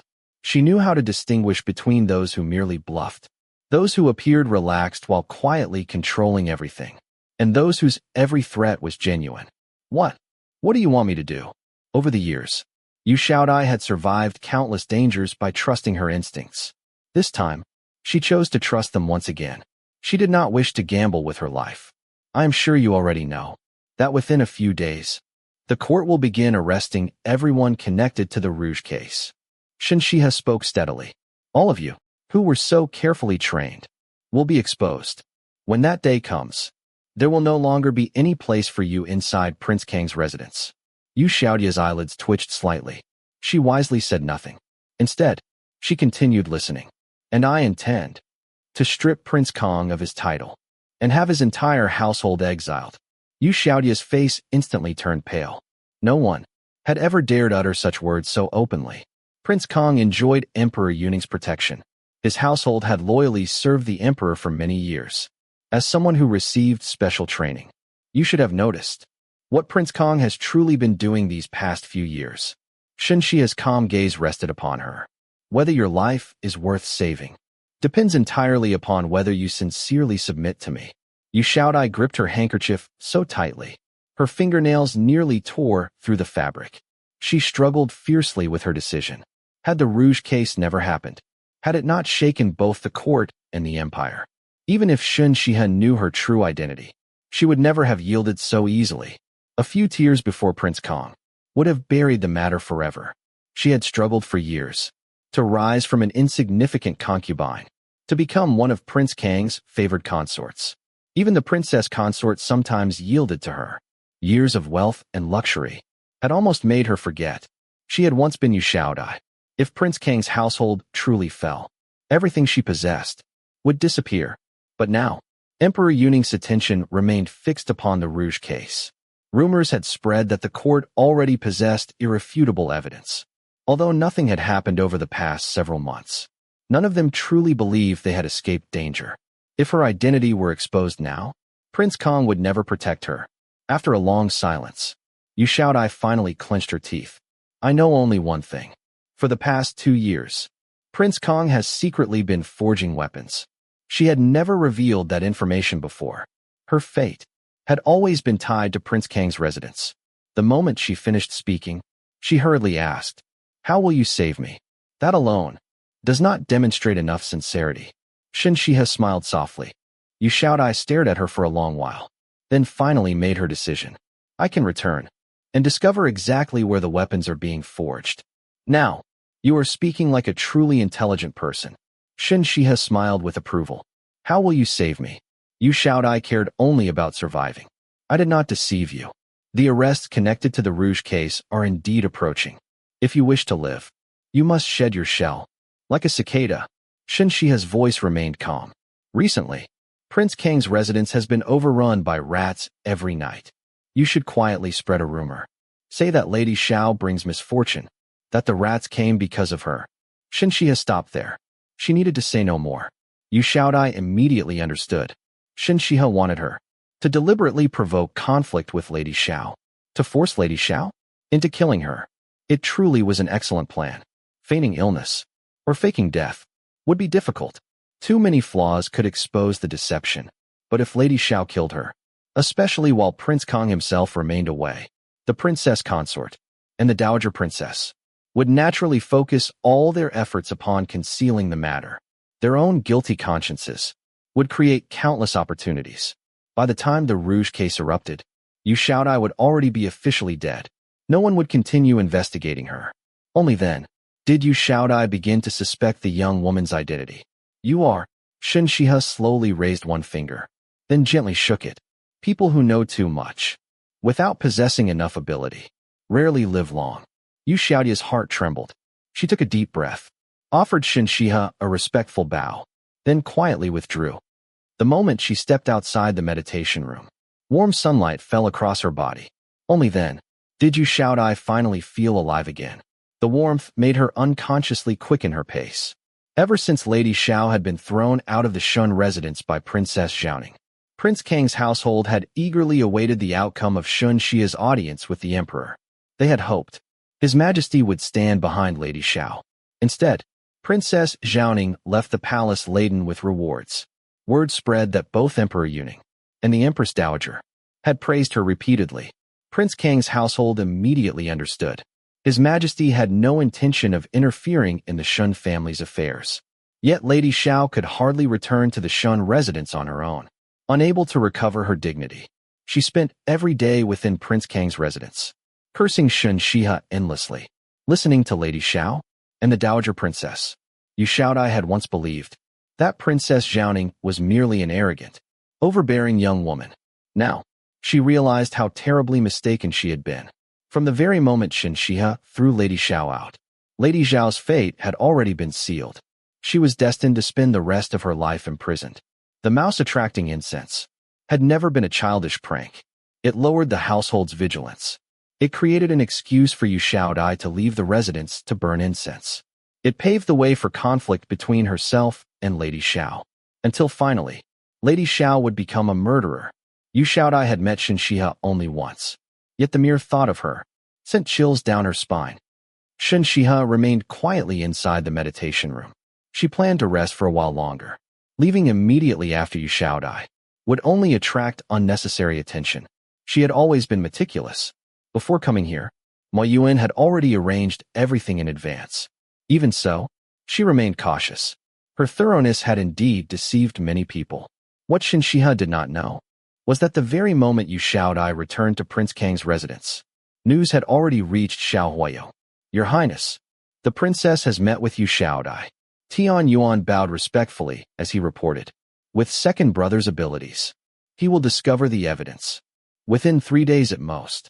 Xiao Huayong slowly rolled a black ghost stone between his fingers. It was still the very stone he had brought back from Luoyang. He had long known that Shen Xihe intended to make use of Yu Xiaodai. When she had handed him the evidence, she had deliberately removed everything connected to Yu Xiaodai. So, he had patiently waited. There was also another matter. Have all the arrangements been completed? Xiao Huayong asked. Yes, Your Highness. You gave them 2 or 3 months. That was more than enough time. Tian Yuan answered quietly. The evidence had deliberately been withheld for 3 months. During that time, everyone involved who could escape had either fled with money or staged elaborate fake deaths.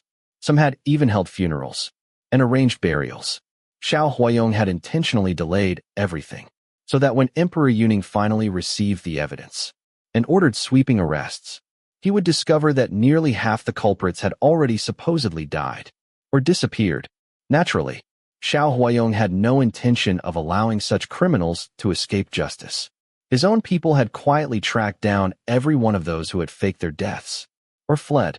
They would arrest them at the appropriate time. The officials responsible would receive great merit, earn promotions, and no one would ever suspect that everything had been arranged long in advance. Chapter 44. After resting for half a shurchen, the stick of aloewood incense had completely burned away. Shen Xihe finally prepared to leave Jianfu Temple. She had just stepped onto her carriage when an urgent voice called out from behind. Female benefactor. Please wait. She turned. Following the sunlight, she saw a young novice monk of about 15 or 16 hurrying toward her. His features were delicate and refined. After reaching her, he respectfully performed a Buddhist greeting. Female benefactor. The abbot and Master Xiqing of Hugua Temple wish to meet with you. Master Xiqing? Shen Xihe raised her brows slightly. Throughout the dynasty, no temple enjoyed greater prestige than Hugua Temple. Among its monks, Master Xiqing was the most renowned. Even when Emperor Yuning summoned him, he accepted perhaps only 2 summons out of 10. Although Shen Xihe had never believed in Buddhism, she was curious why Master Xiqing wished to see her. She turned back. The abbot of Jianfu Temple and the legendary Master Xiqing both wore plain cassocks. Had they been walking along an ordinary street, no one would have distinguished them from common monks. Perhaps because Shen Xihe lacked faith in Buddhism, she saw neither radiant wisdom nor any extraordinary aura about them. She simply offered a respectful greeting. "Abbot, Master Xiqing." Master Xiqing returned the greeting. "Forgive this poor monk for troubling you, benefactor." When the monks cleaned the meditation room where you rested, they noticed the aloewood incense lingering there. It was exceptionally pure and elegant. "May I ask, did you blend it yourself?" "I did." "So, it had been the incense that attracted these eminent monks. Would the benefactor mind lighting it once more?" Master Xiqing asked. Shen Xihe nodded toward Bu. The incense burner remained in Bu's hands. The remaining incense was still kept inside Ziyu's pouch. Bu lit another stick. Both monks stepped closer, quietly savoring the fragrance. After a long while, they exchanged glances. Joy shone unmistakably in both their eyes. "Benefactor, would you be willing to gift this incense formula to Hugua Temple?" Master Xiqing produced a string of snow Zen Bodhi beads. "These beads may serve as an exchange." The snow Zen Bodhi beads resembled unopened lotus buds. They were smooth as white jade. Their luster was deep and tranquil. It was said that wearing them cooled the skin like ice and calmed the mind. "Master is too generous. It is only an ordinary incense formula." Shen Xihe declined politely. "The benefactor's aloewood incense is tranquil and enduring, gentle and refined. It clears the mind and focuses the spirit. It is far from ordinary." Master Xiqing spoke sincerely. "Hugua Temple is preparing to recast a Buddha statue. We have long searched for the finest Buddhist incense. We hope the benefactor will assist us." Shen Xihe knew that when temples cast Buddha statues, they often incorporated sacred incense. The more prestigious the temple, the higher the standards demanded of that incense. "Master, I am not being modest. It truly is only an ordinary aloewood incense formula." She answered honestly. "Ba." Master Xiqing believed her. There are those in this world who are blessed with extraordinary gifts. If that is so, the benefactor must possess a unique affinity for incense blending. Hugua Temple humbly asks the benefactor to prepare the incense for our Buddha statue. Master Xiqing, before Shen Xihe could decline, he continued, "If the benefactor should ever require assistance, this poor monk will help with all his strength." Shen Xihe had never claimed to be a particularly noble person.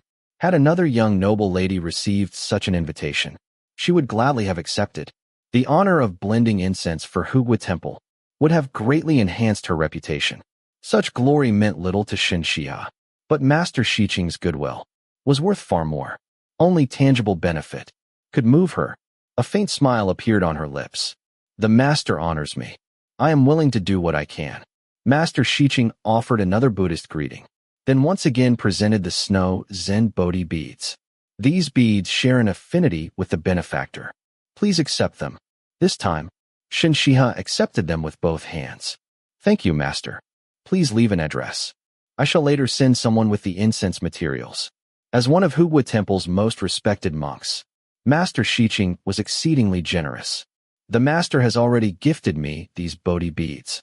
How could I trouble you further over a few incense ingredients?" Shen Xihe smiled. "When the aloewood incense is complete, I shall personally deliver it to Hugua Temple. It would also provide the perfect opportunity to establish the reputation of independent tower." Ba. Hugua Temple gratefully accepts the benefactor's generosity. Master Xiqing no longer insisted upon formalities. Their business concluded, there was nothing further to discuss. Shen Xihe respectfully took her leave. She had only just led Bu, Ziyu, and the others from the courtyard when someone came rushing toward them. Bu immediately stepped forward. "Watch where you're going." The man stopped abruptly. His face turned pale. This humble one was careless. "Please forgive me, noble lady." He repeatedly bowed in apology. The moment he spoke, a peculiar scent drifted through the air. Ziyu instinctively took half a step backward. Although she did not openly show disgust, her brows immediately knitted together. Let him go. Shen Xihe spoke calmly. The man had been looking behind him while running. That was why he had nearly collided with them. Besides, his life was already nearing its end. There was little point troubling him further. Bu stepped aside. The man bowed repeatedly before hurrying away. What was that smell on his breath? It was awful. Ziyu whispered once he had gone. It was sacred lotus. Shen Xihe answered.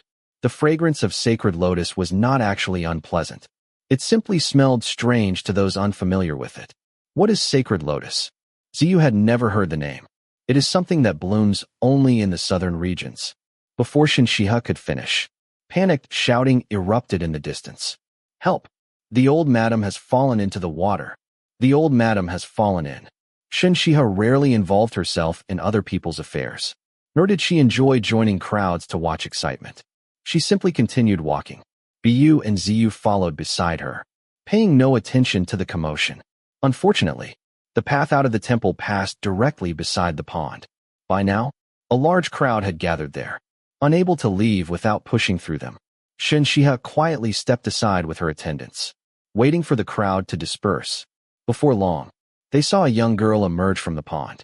With the help of 2 monks, she pulled an elderly woman safely ashore.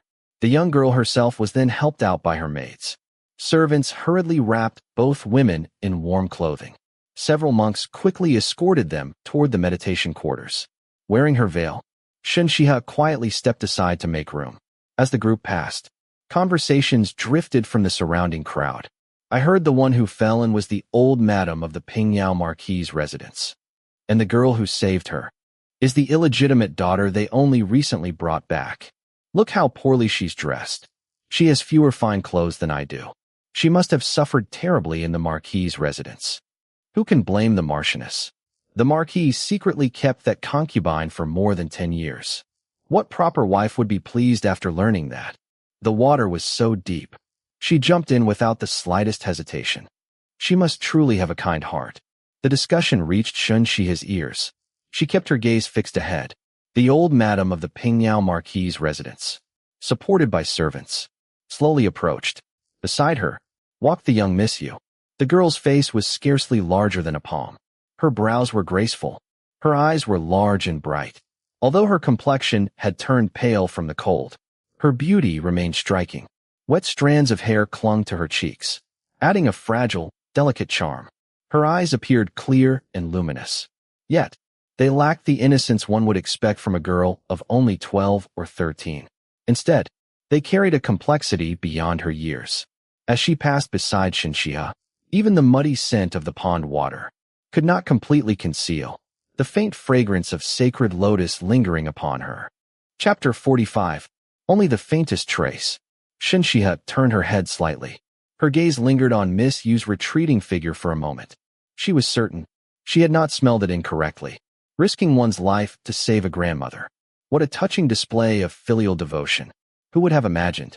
It was nothing more than a carefully staged performance. By now, the real culprit had most likely already died from poison. Even if someone investigated, they would find no evidence. The milky sap inside the stem of the sacred lotus, as well as the water that gathered along its leaf veins, were both poisonous. In large quantities, they were deadly. Very few people knew this. That man had consumed quite a large amount of sacred lotus. He must have been the one who pushed the old madam into the pond. Yet he almost certainly never realized that the very person he had desperately helped had already tricked him into drinking poison. But what did any of that have to do with her? Without the slightest change in expression, Shen Xihe left Jianfu Temple with Bu, Ziyu, and the others.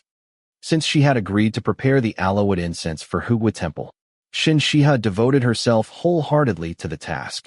The reason the previous batch of incense had possessed such an extraordinary fragrance was because she had mixed in a small amount of immortal's ribbon. She was reluctant to waste it on Hugui Temple.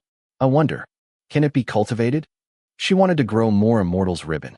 Unfortunately, she had no idea where to begin. Princess, I've found out. The old madam who fell into the water yesterday at Jianfu Temple was the old madam of the Pingyao Marquis' residence.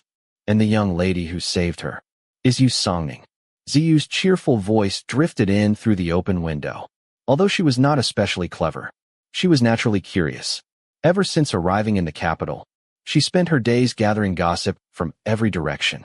The affairs of the Pingyao Marquis' residence had become the hottest topic in the city. The reason was simple. Everyone still remembered how devoted the Pingyao Marquis had once appeared. During his wedding banquet, he had publicly vowed never to have children with any woman besides his wife. For years, he had seemed to keep that promise. Countless women had envied the Marchioness. Yet only recently, the Pingyao Marquis' residence had quietly brought home an illegitimate daughter. Yu Songning, a beautiful love story, had become nothing but a lie. Those who had once envied the Marchioness naturally would not miss such an opportunity to mock her. Shen Xihe estimated the amount of incense she would need, then reluctantly cut off a piece of a mortal's ribbon, only about the size of a jade thumb ring. Watching it separate pained her deeply. Fortunately, although the cut surface would wither afterward, it would not affect the rest of the plant. Her remaining incense ingredients were still insufficient. She would have to wait until her people returned with additional supplies. At that moment, Hong Yu's voice sounded from outside. "Princess, Guard Xiao from the Eastern Palace has come again. He has brought another food box." Shen Xihe had only just put away the immortal's ribbon. The moment she heard the words, Ziyu had already dashed toward Xiao Tianyuan. Whenever food boxes were mentioned, she completely lost all restraint. She was still trying to recreate the pastries from last time. Nowadays, she seemed even more interested in the Eastern Palace's food than in serving her own mistress. This time, however, Ziyu was disappointed. Inside the food box, there were no freshly prepared dishes. Instead, it was filled entirely with grapes. "Princess, His Highness asked me to thank you for visiting him yesterday. These grapes were grown personally by His Highness in the Eastern Palace. This is the first harvest. They are the sweetest. They are not particularly valuable, but His Highness hopes the princess will accept them." Tian Yuan respectfully presented the basket. Shen Xihe enjoyed fine food. Among all foods, fresh fruit was her favorite. She loved every variety. The grapes were plump and glossy. Their deep purple skins resembled polished gemstones. A rich fragrance drifted from them, utterly irresistible, under Ziyu's eager gaze. Shen Xihe nodded. "Please convey my thanks to His Highness. They have been sent merely as thanks for yesterday's visit." A perfectly ordinary reason. Besides, she genuinely wanted to eat them. Why refuse? Tian Yuan left with a broad smile. "Princess, isn't this somewhat inappropriate?" But you still felt uneasy. "What is inappropriate about it?" Shen Xihe instructed Ziyu to wash a bunch of grapes. "His Highness keeps sending things." Ziyu struggled to explain. Every gift consisted only of food. Nothing expensive, nothing improper. Yet, the Eastern Palace sent someone to the Shen residence almost every day. Even ordinary food created an air of quiet familiarity. What other people think has nothing to do with me.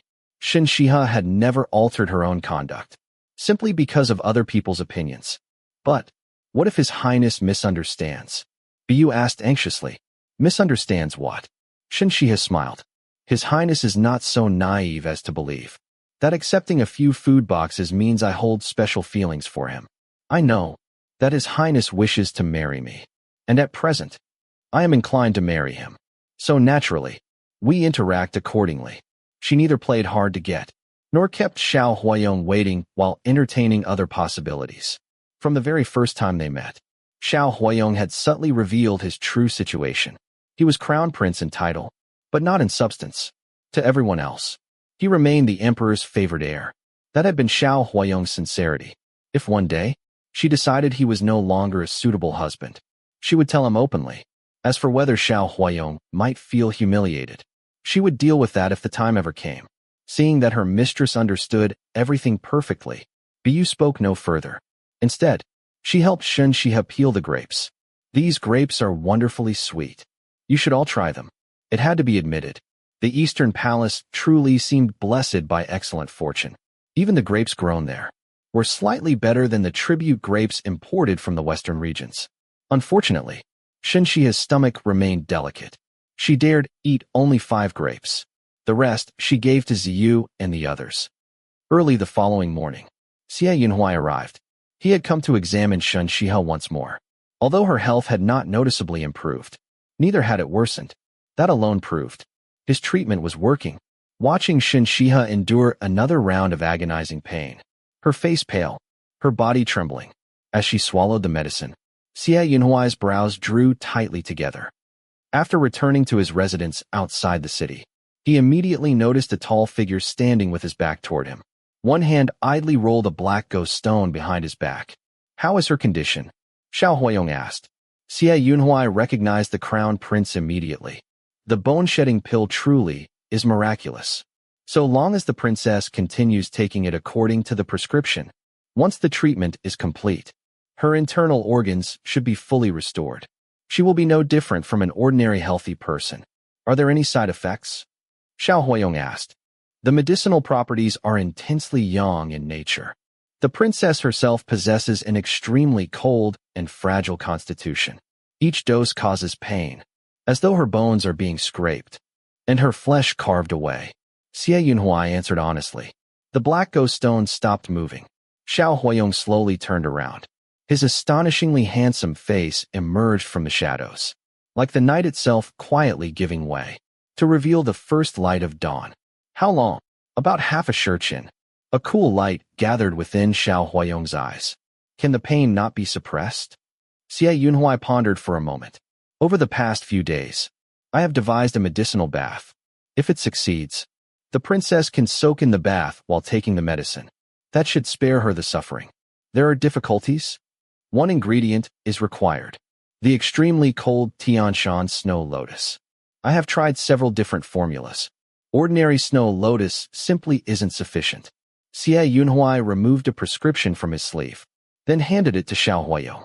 It requires the finest Tianshan snow lotus, the variety that blooms only upon the highest peaks.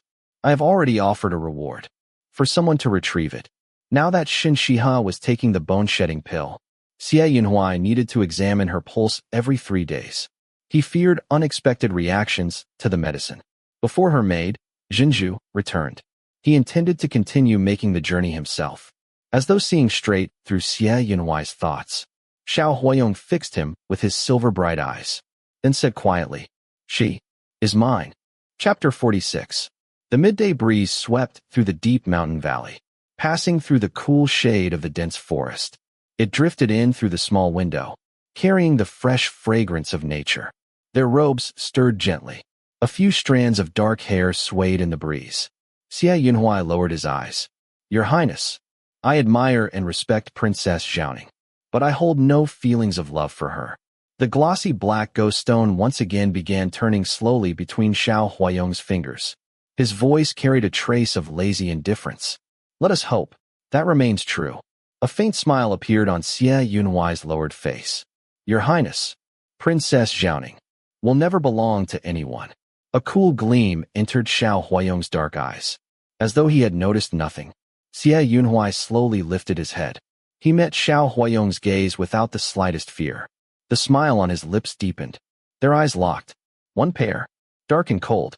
The other, calm and untroubled. After a long silence, Xiao Huayong spoke quietly. "Duke Xie already knows you are here." Xie Yunhuai's expression became slightly more serious. He cupped his hands respectfully. "Thank you for informing me, Your Highness." Xiao Huayong gave a slight nod, then quietly left the small fenced courtyard. Early the following morning, Shen Xihe received news. The crown prince's illness had suddenly worsened during the night. The sixth prince, Xiao Changyu, who had only just finished kneeling in punishment at his own residence, had once again been summoned into the palace by Emperor Yuning. This time, he was ordered to kneel outside the gates of the Eastern Palace. Why did his condition suddenly worsen? Shen Xihe frowned slightly. "This servant does not know." Bu gently shook her head. Although they had people within the 6 ministries and the 24 offices, none had access to the Eastern Palace itself. "Continue watching for news," Shen Xihe instructed. She had never doubted that Xiao Huayong's illness was genuine. After all, he had been moved out of the palace at only 8 years old. His condition had been so severe that remaining within the palace was no longer suitable for treatment. Although Emperor Yuning continued arranging famous scholars to educate him, how could private lessons compare to personally participating in court affairs? Other princes entered government at 14. Yet Xiao Huayong was nearly an adult. He had still never attended court, nor handled state affairs. Because of this strange and incurable illness, he had already missed far too much. However, when Xiao Huayong coughed blood after arguing with Xiao Changyu, Shen Xihe had suspected that he might have deliberately taken advantage of his fragile health. Now, Xiao Changyu had already been punished. The warning meant for her had also been delivered. Xiao Huayong had seemingly accomplished everything he intended. There was no longer any need to pretend. So, had his illness truly become worse? By noon, news had spread throughout the palace and the capital. The crown prince's condition had become critical. From the imperial physician-in-chief down to the lowest medical officers, no one within the imperial medical office could cure him. Emperor Yuning flew into a rage. He harshly reprimanded the entire office. He was even preparing to punish the imperial physician-in-chief when one young medical officer, trembling with fear, suggested a possible treatment. The entire imperial medical office immediately agreed. Only one medicinal ingredient was lacking. What medicine? Shen Xihe asked. Tianshan snow lotus. Bu paused. Specifically, the highest grade variety. What qualifies it as the highest grade? Shen Xihe knew Tianshan snow lotus varied in quality. She simply did not know how it was judged. They say, the flower itself must nearly reach 2 qi in length. Shen Xihe was genuinely surprised. She had seen many Tianshan snow lotuses. Most measured only around 1 qi.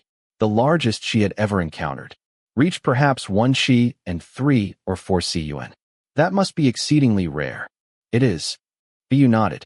For the crown prince's sake, His Majesty has issued an imperial proclamation. Whoever finds the highest grade Tianshan snow lotus will receive a reward of 1,000 taels of gold. He even released the 6th prince from the palace and ordered him to search personally. Hearing this, Shen Xihe smiled faintly. Emperor Yuning's affection for Xiao Huayong always manifested in spectacular displays. Yet, he never truly considered Xiao Huayong's position. The lavish reconstruction of the Eastern Palace, ordering every prince to defer to him. Now, issuing an imperial proclamation before the entire empire. What did the Eastern Palace truly possess? Besides empty prestige? Had Xiao Huayong not been chronically ill? Had people not naturally shown sympathy toward the weak? Complaints would likely have spread long ago. Who knew how poor his reputation might otherwise have become? Xiao Huayong surely understood this himself. That realization only made Shen Xihe admire him more. Not only was Xiao Huayong estranged from Emperor Yuning, he was equally distant from his imperial brothers. When the day eventually came for each prince to fight for his own interests, he would never be burdened by misplaced brotherly affection, nor weakened by hesitation. Only, his health remained too fragile. Shen Xihe did not fear hardship, nor did she fear standing alone with her future son against the entire Xiao imperial clan. What worried her was whether Xiao Huayong would survive long enough for them even to have children. Without an heir, upon what foundation could she build? Bu, have our people inside the palace find an opportunity to obtain a copy of the crown prince's pulse record. I need to understand his condition. She paused briefly. Send word to the Hua residence in Luoyang. I wish to discuss business with Hua Taoyi. Princess, Bu frowned. That man is extremely mysterious. We still have not confirmed his true identity. She did not approve. Bu knew nothing about Hua Fuhai, Cui Jinbai, or Guadawi being the same person. She merely believed Hua Fuhai suspicious. Because Shen Xihe had investigated him, she did not wish the princess to take unnecessary risks. Anyone capable of locating something as rare as a mortal's ribbon can surely also discover the whereabouts of the highest grade Tianshan snow lotus. Shen Xihe spoke calmly. If we wish to gain someone's assistance, we must first show sincerity. Even relationships founded entirely upon mutual benefit require both sides to keep giving. Since she had already begun considering Xiao Huayong as a future husband, helping him during his time of greatest need was also a way of expressing her intentions. Shen Xihe had never accepted favors without giving something in return. She disliked owing anyone. Princess.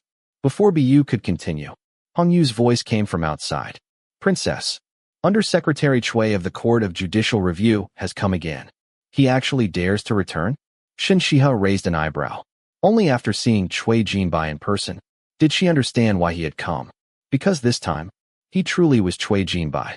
Shen Xihe deliberately stepped a little closer. She detected only the clean fragrance of winter plum. There was no trace whatsoever of eaglewood. His movements, his manner, his bearing, all closely resembled the Cui Jinbai who had visited the post station. To anyone unfamiliar with them, it would have been almost impossible to notice the difference. Had Shen Xihe not already known, even she might have been deceived. She could not help admiring the impostor's remarkable skill. Under Secretary Cui, I was rather discourteous the last time we met. She deliberately tested him. Cui Jinbai naturally assumed she referred to the incident when she exposed the crown prince's disguise and struck him with poison needles. Princess, you are too polite. I have come today because of a murder case. From Cui Jinbai's explanation, Shen Xihe learned that a man had died outside Jianfu Temple yesterday. He had been an escort from the south. This morning, the Court of Judicial Review had begun questioning everyone who might have encountered him. Eventually, they had come to ask Shen Xihe, "Isn't that?" The moment Ziyu saw the portrait, she recognized him. It was the very man who had nearly collided with them yesterday. The princess has seen the deceased? Cui Jinbai glanced toward Ziyu. Shen Xihe nodded slightly to Biyu. Biyu then recounted the entire incident. Under Secretary Cui, you should question the people from the Pingyao Marquis' residence.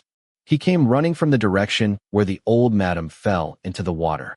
Immediately afterward, they discovered the old madam had fallen into the pond. Cui Jinbai carefully questioned them once more, confirming every detail. Only after ensuring that nothing had been overlooked did he respectfully take his leave. Chapter 47. The poisoning of the escort was solved the very next day. The identity of the murderer shocked the entire capital. It turned out to be a concubine from the Pingyao Marquis' residence. She had originally been the Marchioness's personal maid. The Marchioness herself had presented her to the Marquis. It was said that the dead escort shared a distant family connection with that concubine. Her original plan had been to use the escort to ruin Yu Songning's reputation. Unexpectedly, things spiraled out of control. In her panic, the escort fled, only to encounter the old madam alone beside the pond. As for why Yu Songning had appeared at precisely the right moment, the explanation was equally convenient. She had supposedly been abducted by the escort. The Marchioness of Pingyao is truly vicious. Having learned every detail, Ziyu enthusiastically recounted the story to Shen Xihe. She hoped it might improve the princess's mood. In truth, Shen Xihe had little interest in the intrigues of noble households. Still, she never stopped Ziyu. She wanted Biyu, Ziyu, and the others to gradually understand what the great noble families of the capital were really like. Behind their elegant facades, they concealed endless filth and corruption. The more they saw, the more worldly they would become. What evidence did the Court of Judicial Review discover? Hong Yu asked curiously. They found gold the concubine had given the escort. Apparently, she always carved secret marks onto her silver and gold. After being interrogated throughout the night, she confessed. This morning, she took poison and died in prison. Ziyu explained. Nearby, Shen Xihe completed the final stitches upon her handkerchief. The embroidered immortal's ribbon was finally finished. That miss you from the other day. How old is she? She asked suddenly. She is the same age as the princess. She has already reached marriageable age. Ziyu answered. Shen Xihe had been born in winter. She would not officially come of age until the end of this year. She looked much younger. Shen Xihe had originally thought Yu Songning was only 12 or 13. Yet, her thoughts are meticulous, and her methods are ruthless. Princess, Biyu's eyelid twitched. You mean, for a legitimate daughter already of marriageable age, even if her stepmother disliked her, managing her marriage arrangements would hardly be unusual. Why would a mere concubine interfere? Shen Xihe carefully examined the finished embroidery in her hands. After this incident, the Marchioness can never escape suspicion. She will forever bear the charge of using a concubine to harm her stepdaughter. Meanwhile, Yu Songning rescued the old madam. She transformed herself from a neglected, illegitimate daughter into the old madam's beloved granddaughter, and she planted an everlasting thorn in the Marquis's heart. Princess, you're saying this entire affair was planned by Yu Songning herself? Ziyu swallowed hard. The escort died from the poison of sacred lotus. Yu Songning carried the scent of sacred lotus. Shen Xihe nodded gently. Everyone around Shen Xihe knew that since childhood. Her sense of smell had been exceptionally keen. Ziyu felt her scalp go numb. And now, the entire capital pities Miss Yu. That was one of her goals. Shen Xihe smiled faintly. No matter how many people secretly ridicule the Marchioness, the noble daughters of the capital would never readily accept an illegitimate daughter. But after this incident, many will sympathize with her. From now on, entering the circles of noble young ladies will become much easier. Once she had established those friendships, she would naturally gain opportunities to meet the capital's eligible young gentlemen. Then, she could begin arranging her own future. Princess, Ziyu is frightened. Ziyu looked utterly horrified. The people of the capital were all terrifying. She suddenly missed the northwest terribly. What are you afraid of? Ziyu reached over and flicked her forehead once again. The princess is here to protect you. Shen Xihe also smiled gently. What is there to fear? The most frightening person is sitting right in front of you. She had expected those words to frighten Ziyu even more. Instead, Ziyu's eyes immediately lit up. That's right. The princess is the cleverest. She saw through Miss Yu's tricks at a single glance. In Ziyu's eyes, everything Shen Xihe did was wisdom. Everything everyone else did was merely cruelty. Her innocent certainty made Shen Xihe laugh helplessly. After laughing for a while, she asked Biyu, is there still no news from you, Xiao Dai? Biyu had just begun to shake her head when hurried footsteps approached. Ma Yuan personally delivered a scroll. Shen Xihe unrolled it. Inside was a route map. When does she intend to act? She asked. Tonight. Yu Xiaodai had secretly copied the route map. She had grown increasingly restless. She wanted to leave Prince Kang's residence as quickly as possible. Very well. Shen Xihe handed the map to Biyu. Bring me the box from my dressing table. Biyu entered Shen Xihe's room. A moment later, she returned carrying a long, narrow box. Shen Xihe gestured for Ma Yuan to take it. Inside is an incense. That clouds the mind. Give it to Yu Xiaodai. All of you, cooperate fully with her. Yes, princess. Ma Yuan accepted the box and quietly departed. That night, Shen Xihe retired early as usual. Prince Kang's residence was anything but peaceful. Earlier that day, the second prince, Prince Zhao, had presented evidence concerning the Rouge case.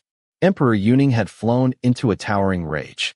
Every official of the third rank and above, along with every prince and noble, had been urgently summoned to the palace. Only the women remained inside the residence, anxious and deeply unsettled. Recently, Lady Xiao had endured daily insults. People constantly called her a harbinger of misfortune. The endless plague of rats had become the perfect excuse.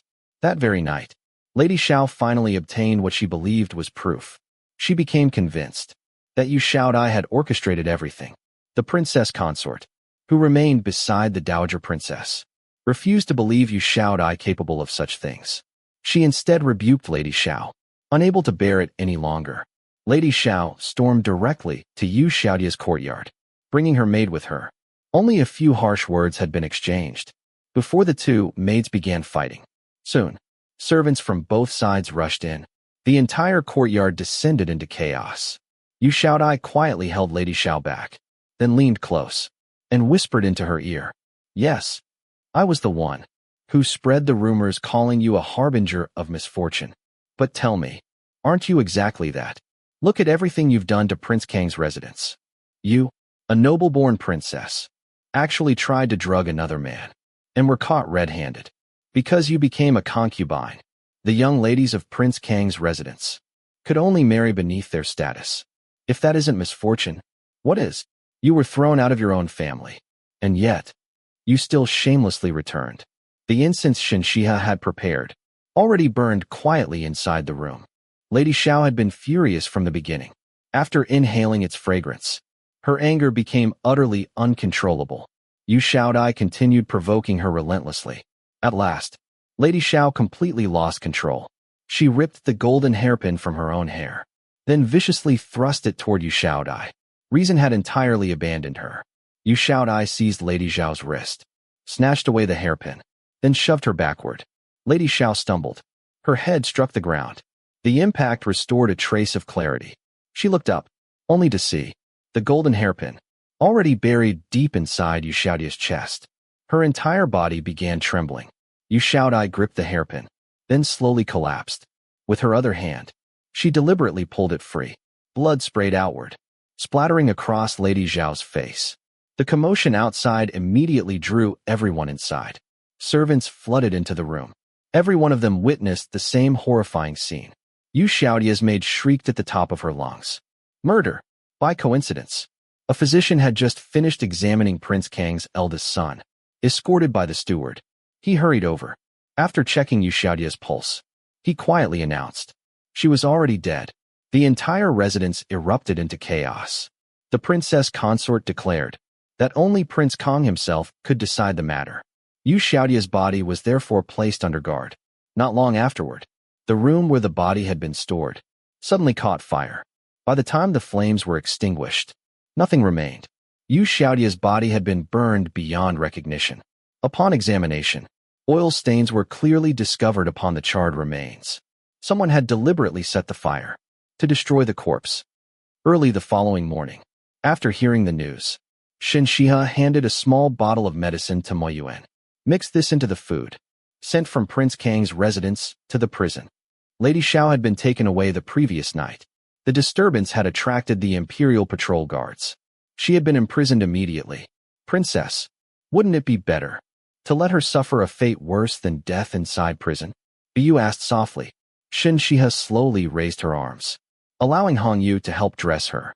Then she replied calmly, Bu, remember this well. So long as a person remains alive, there will always be unforeseen changes. Only death brings everything to an end. Chapter 48. Lady Zhao's imprisonment caused scarcely a ripple. At present, neither Emperor Yuning nor Prince Kang had the time to concern themselves with her. The Rouge case implicated members of the imperial clan, as well as countless powerful nobles. At its center stood Wei Tao, the prince consort of Princess Riyang. He was the head of the imperial clan court, and Emperor Yuning's cousin within the 5th degree of mourning. Also implicated was Duke Su's household, one of the 3 great ducal families.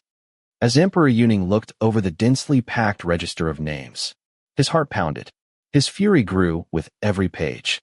Over the past 30 years, the house of beautiful women established by those 3 families had sent courtesans into the households of nobles throughout the capital, to frontier generals, and to local officials across the empire. Even he, as emperor, had never managed to establish such an extensive network of informants. Worse still, those courtesans had woven countless marriage ties, turning many local officials into relatives by marriage. Emperor Yuning scarcely dared imagine what kind of darkness the common people in those regions had endured. The imperial censorate moved overnight. Wei Tao, along with the other principal members of the House of Beautiful Women, was arrested without delay.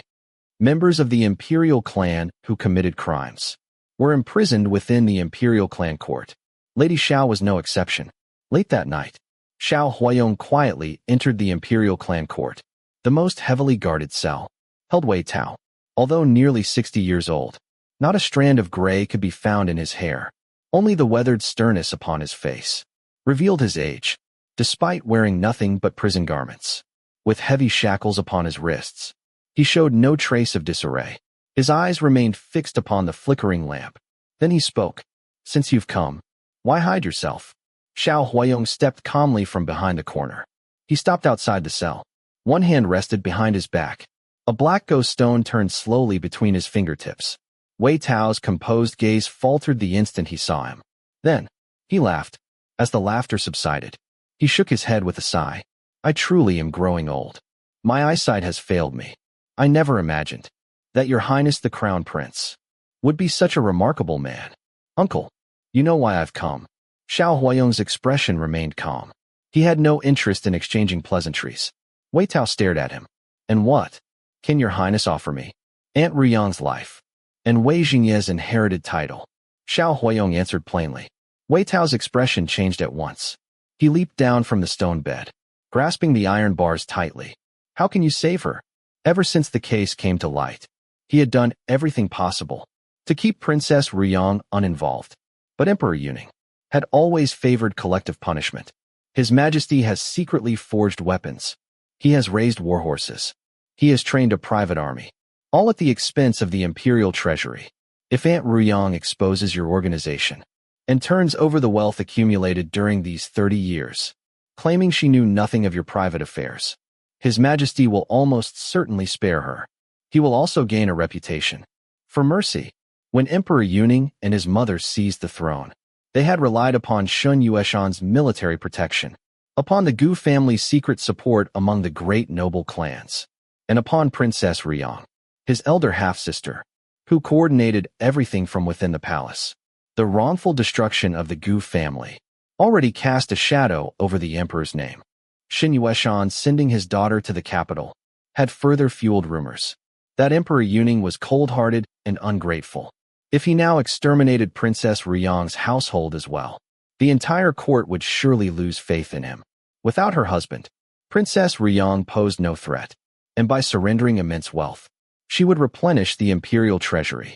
Why would Emperor Yuning not seize such an opportunity to display generosity? His Majesty, Wei Tao listened, growing more alarmed with every word. The revelation that Emperor Yuning had secretly built an elite private army terrified him. Even more frightening was that no official in court knew of it. Yet the crown prince understood everything. Wei Tao drew a slow breath. That wealth, he had almost said that it had already been stolen. Then, he suddenly realized something. His eyes snapped toward Xiao Huayong. Xiao Huayong remained perfectly calm, yet his incomparably handsome face held the quiet authority of someone who controlled the world itself. It is already in my possession. Wei Tao's hands began trembling uncontrollably. That fortune had disappeared an entire year ago, which meant the crown prince had known about the Rouge case for at least a year. Perhaps its exposure only now was because Xiao Huayong had already finished laying every trap. Everything had been a net, and everyone inside it had moved exactly where he intended. It took Wei Tao a long time to steady his trembling hands. He stepped back 2 paces, then offered Xiao Huayong a deep bow. Straightening once more, he struck his own jaw. A gold tooth fell onto the floor. He crushed it beneath his foot. From inside, a tiny purple bead rolled free. Wei Tao picked it up, carefully wiped it clean, then handed it to Xiao Huayong. Your Highness, take this to the old deaf-mute gatekeeper in Baitian Ward of the Southern District. He will give you the map of the palace's secret tunnels. There truly were secret passages beneath the palace. The reason Emperor Yuning and his brother had seized the palace without bloodshed was because of those very tunnels. Only Princess Ruyang and Wei Tao had known the complete truth. Princess Ruyang had been exceedingly cautious. She intentionally allowed one passage to be discovered, claiming credit for it herself. After Emperor Yuning secured the throne, he ordered that passage destroyed, then quietly silenced everyone who knew of it. Never once did he suspect that Princess Ruyang still retained knowledge of every remaining secret tunnel. Nor did he know that Xiao Huayong had learned this secret entirely by chance. Watching Xiao Huayong accept the token, Wei Tao smiled bitterly. All this time, they had believed themselves to be deceiving everyone. Only now did they realize the far-sighted crown prince had already seen through everything. His purpose accomplished, Xiao Huayong turned to leave. As he passed the ordinary prison cells, a faint sound reached his ears. He glanced over. Lady Xiao had collapsed onto the ground. Her entire body convulsed violently. Moments later, blood began flowing from all 7 orifices. His eyes shifted toward the food box outside her cell. It bore Prince Kang's seal. A gentle smile curved Xiao Huayong's lips. How truly ruthless. Tian Yuan had been waiting inside the Eastern Palace when he saw Xiao Huayong return, walking beneath the moonlight, with starlight reflected in his eyes. He sensed his master's good mood immediately. Your Highness, did everything go smoothly? Tian Yuan naturally assumed that Xiao Huayong had successfully obtained what he wanted from Wei Tao. Yes. The black ghost stone continued turning lazily between Xiao Huayong's fingers. Your Highness, we've received news from the provinces. The princess wishes to meet Hua Fuhai. Tian Yuan immediately reported the matter. The gentle expression between Xiao Huayong's brows disappeared. Is she in trouble? Of Shen Xihe's temperament, Xiao Huayong could not claim perfect understanding. But he knew her well enough. With her aloof and indifferent nature, she would never take the initiative to seek out someone she had met only once, unless she truly needed something. Tian Yuan hurriedly shook his head. Your Highness, you specifically ordered us not to keep the princess under surveillance. In Xiao Huayong's case, they had watched only because she was connected to the Rouge case. They had guessed Shen Xihe intended to use her, not wishing to interfere with Shen Xihe's plans. They had merely paid slightly more attention than usual. Ordinarily, their people never dared monitor Shen Xihe. Tian Yuan still could not understand. His master cared so deeply for the princess. Why, then, did he refuse to keep watch over her? He vaguely remembered asking that question once before. Xiao Huayong had not scolded him. Instead, he had quietly gazed toward the pomegranate tree in the courtyard. Its fruit had only just begun to take on the palest hint of yellow. Then he had softly replied, she would dislike it. Xiao Huayong picked up a brush. Using his left hand, he swiftly wrote a letter. After folding it, he handed it to Tian Yuan. Have the merchant caravan deliver this to her. He was genuinely curious. What matter could have compelled Shen Xihe to seek out Hua Fuhai? And beneath that curiosity lay a quiet concern. Chapter 49. Your Highness, the capital is only a short distance from Luoyang. You replied to the princess's letter in only 3 days. With her intelligence, she will surely realize we possess some special means of communication. Looking at the unfolded letter, Tian Yuan could not help but twitch his eyelid. He increasingly felt that his usually cautious and meticulous master became somewhat clouded by affection whenever the princess was involved. Xiao Huayong glanced at Tian Yuan, then lowered his gaze to the black ghost stone, its dark surface glimmering beneath the moonlight. The expression in his eyes was gentler than the moon itself. In the future, she will learn more and more about me. As far as Shen Xihe was concerned, Xiao Huayong had to admit that everything had begun with curiosity. She had first caught his attention by sending him the evidence. Afterward, each encounter became more interesting than the last. Every time he prepared a surprise, she somehow anticipated it. Without realizing it, he found himself becoming increasingly drawn to her. He had already reached the age to marry.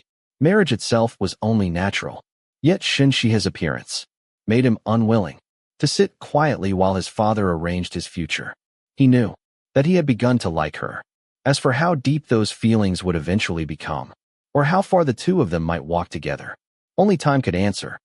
Shen Xihe received Hua Fuhai's reply at almost the same time she heard of Lady Zhao's death. The latter came as no surprise. The former caught her off guard. Luoyang lies more than 800 li from the capital. I only sent the letter the evening before yesterday. At the very earliest, he should have received it only last night. Yet the letter stated that Hua Fuhai was already in the capital. How could someone in the capital already know the contents of a letter that had only just arrived in Luoyang? Even the fastest express courier could never accomplish such a thing. He truly must be a nobleman of the capital. That single letter had revealed a great deal. In the letter, Hua Fuhai wrote that Shen Xihe herself could choose the meeting place. She need only hand the reply to the messenger. Hua Fuhai is quite considerate. Hong Yu smiled. He did not presume to choose a place himself. Considerate. Shen Xihe neither agreed nor disagreed. She did not believe this was merely gentlemanly courtesy. Even so, she could not determine Hua Fuhai's true purpose. Since the letter had been personally signed by Hua Fuhai, it would be discourteous to have a servant write the reply. So Shen Xihe picked up a brush herself. She wrote only 5 characters, naming the meeting place, then handed the note to Hong Yu. Give this to the messenger. Princess, should we secretly follow him? This might be our best chance to discover Hua Fuhai's identity. There is no need. Shen Xihe answered quietly. When dealing with others, sincerity comes first. If Hua Fuhai discovered someone tailing his messenger, anyone would be displeased. What Shen Xihe did not know was that after Xiao Huayong received her reply, he carefully placed it inside a wooden box, utterly satisfied. This way, we have exchanged private letters. Tian Yuan nearly stared his eyes out. A deep sense of helplessness washed over him. Whenever the princess was involved, his master seemed like an entirely different person. When Shen Xihe's carriage left the capital, the city gates were under unusually strict inspection. The people of the capital vaguely sensed that overnight, A dark cloud had descended upon the city. The atmosphere everywhere felt heavy and oppressive. After leaving the city, Shen Xihe ordered the carriage to stop. You shout, I stepped down. Shen Xihe handed her a bundle. Inside are new identity papers and enough money for your journey. From today onward, you have a new life. You shout, I accepted the bundle. She gave Shen Xihe a deep, respectful bow. Then, without another word, turned and walked away. Decisively, Shen Xihe was pleased by her discretion. She turned to Bu. Tell Ma Yuan to send someone to protect her secretly. The carriage continued onward. Eventually, it entered a beautifully built mountain estate. The estate belonged to Shen Xihe herself. She had scarcely taken her seat when Hua Fuhai arrived. Unlike the dazzling gold robes he had worn before, this time, he appeared dressed in magnificent deep purple. His clothing was adorned with so many rubies and sapphires that Shen Xihe could not even count them. He looked little different from a walking treasury of jewels. Still, as painfully ostentatious as ever, amid the fresh fragrance of Yi and Xiang incense, she once again caught the faint scent of Duojiaoyuo. A slight smile curved Shen Xihe's lips. Separated by the gauze screen, Xiao Huayong could not see that smile. Yet somehow, he sensed it. An inexplicable intuition told him. She was laughing at him, laughing at how difficult it was to continue maintaining this disguise. Hua Fuhai, I wish to ask you for a favor. Shen Xihe made no attempt to expose him. She simply spoke seriously. Please tell me what you require, princess. This time, Shen Xihe had not concealed her identity in her message. I have heard that Hua Fuhai's connections extend throughout the realm. I hope you can help me locate someone capable of finding the highest grade Tianshan snow lotus. She went directly to the point. Xiao Huayong was genuinely surprised. Such moments were exceedingly rare. For an instant, his heart skipped a beat. The feeling quickly faded. His expression soon returned to its usual calm. May I ask, is this snow lotus intended for the crown prince of the Eastern Palace? After Emperor Yuning's public proclamation, everyone knew that the gravely ill crown prince desperately needed the finest Tianshan snow lotus. Yes, Shen Xihe admitted frankly. Xiao Huayong's heartbeat quickened once more. He had never before experienced such repeated lapses in composure. Fortunately, he had not forgotten the role he was playing, pretending to consider her request. He asked, and how does the princess intend to conduct this business with me? I will grant you access to the northwestern markets. Shen Xihe answered as though it were the simplest thing in the world. The northwestern markets controlled the economic lifeline of the entire region. Most merchants there were fierce tribesmen such as the Turks and Uyghurs. Only the northwestern army could keep them under control. That authority had always rested in the Shun family's hands. The princess can truly grant me the northwestern markets? Xiao Huayong allowed a trace of surprise into his voice. I never make empty promises. Shen Xihe nodded. Had the real Hua Fuhai truly been sitting here, he would likely have been overwhelmed with excitement. Although his merchant network already stretched across the empire, including the northwest and southern Sichuan, without military support, he had never been able to establish a lasting foothold. The horses of the northwest, the tea of southern Sichuan, those had always been markets he longed to develop, yet could only touch at the edges.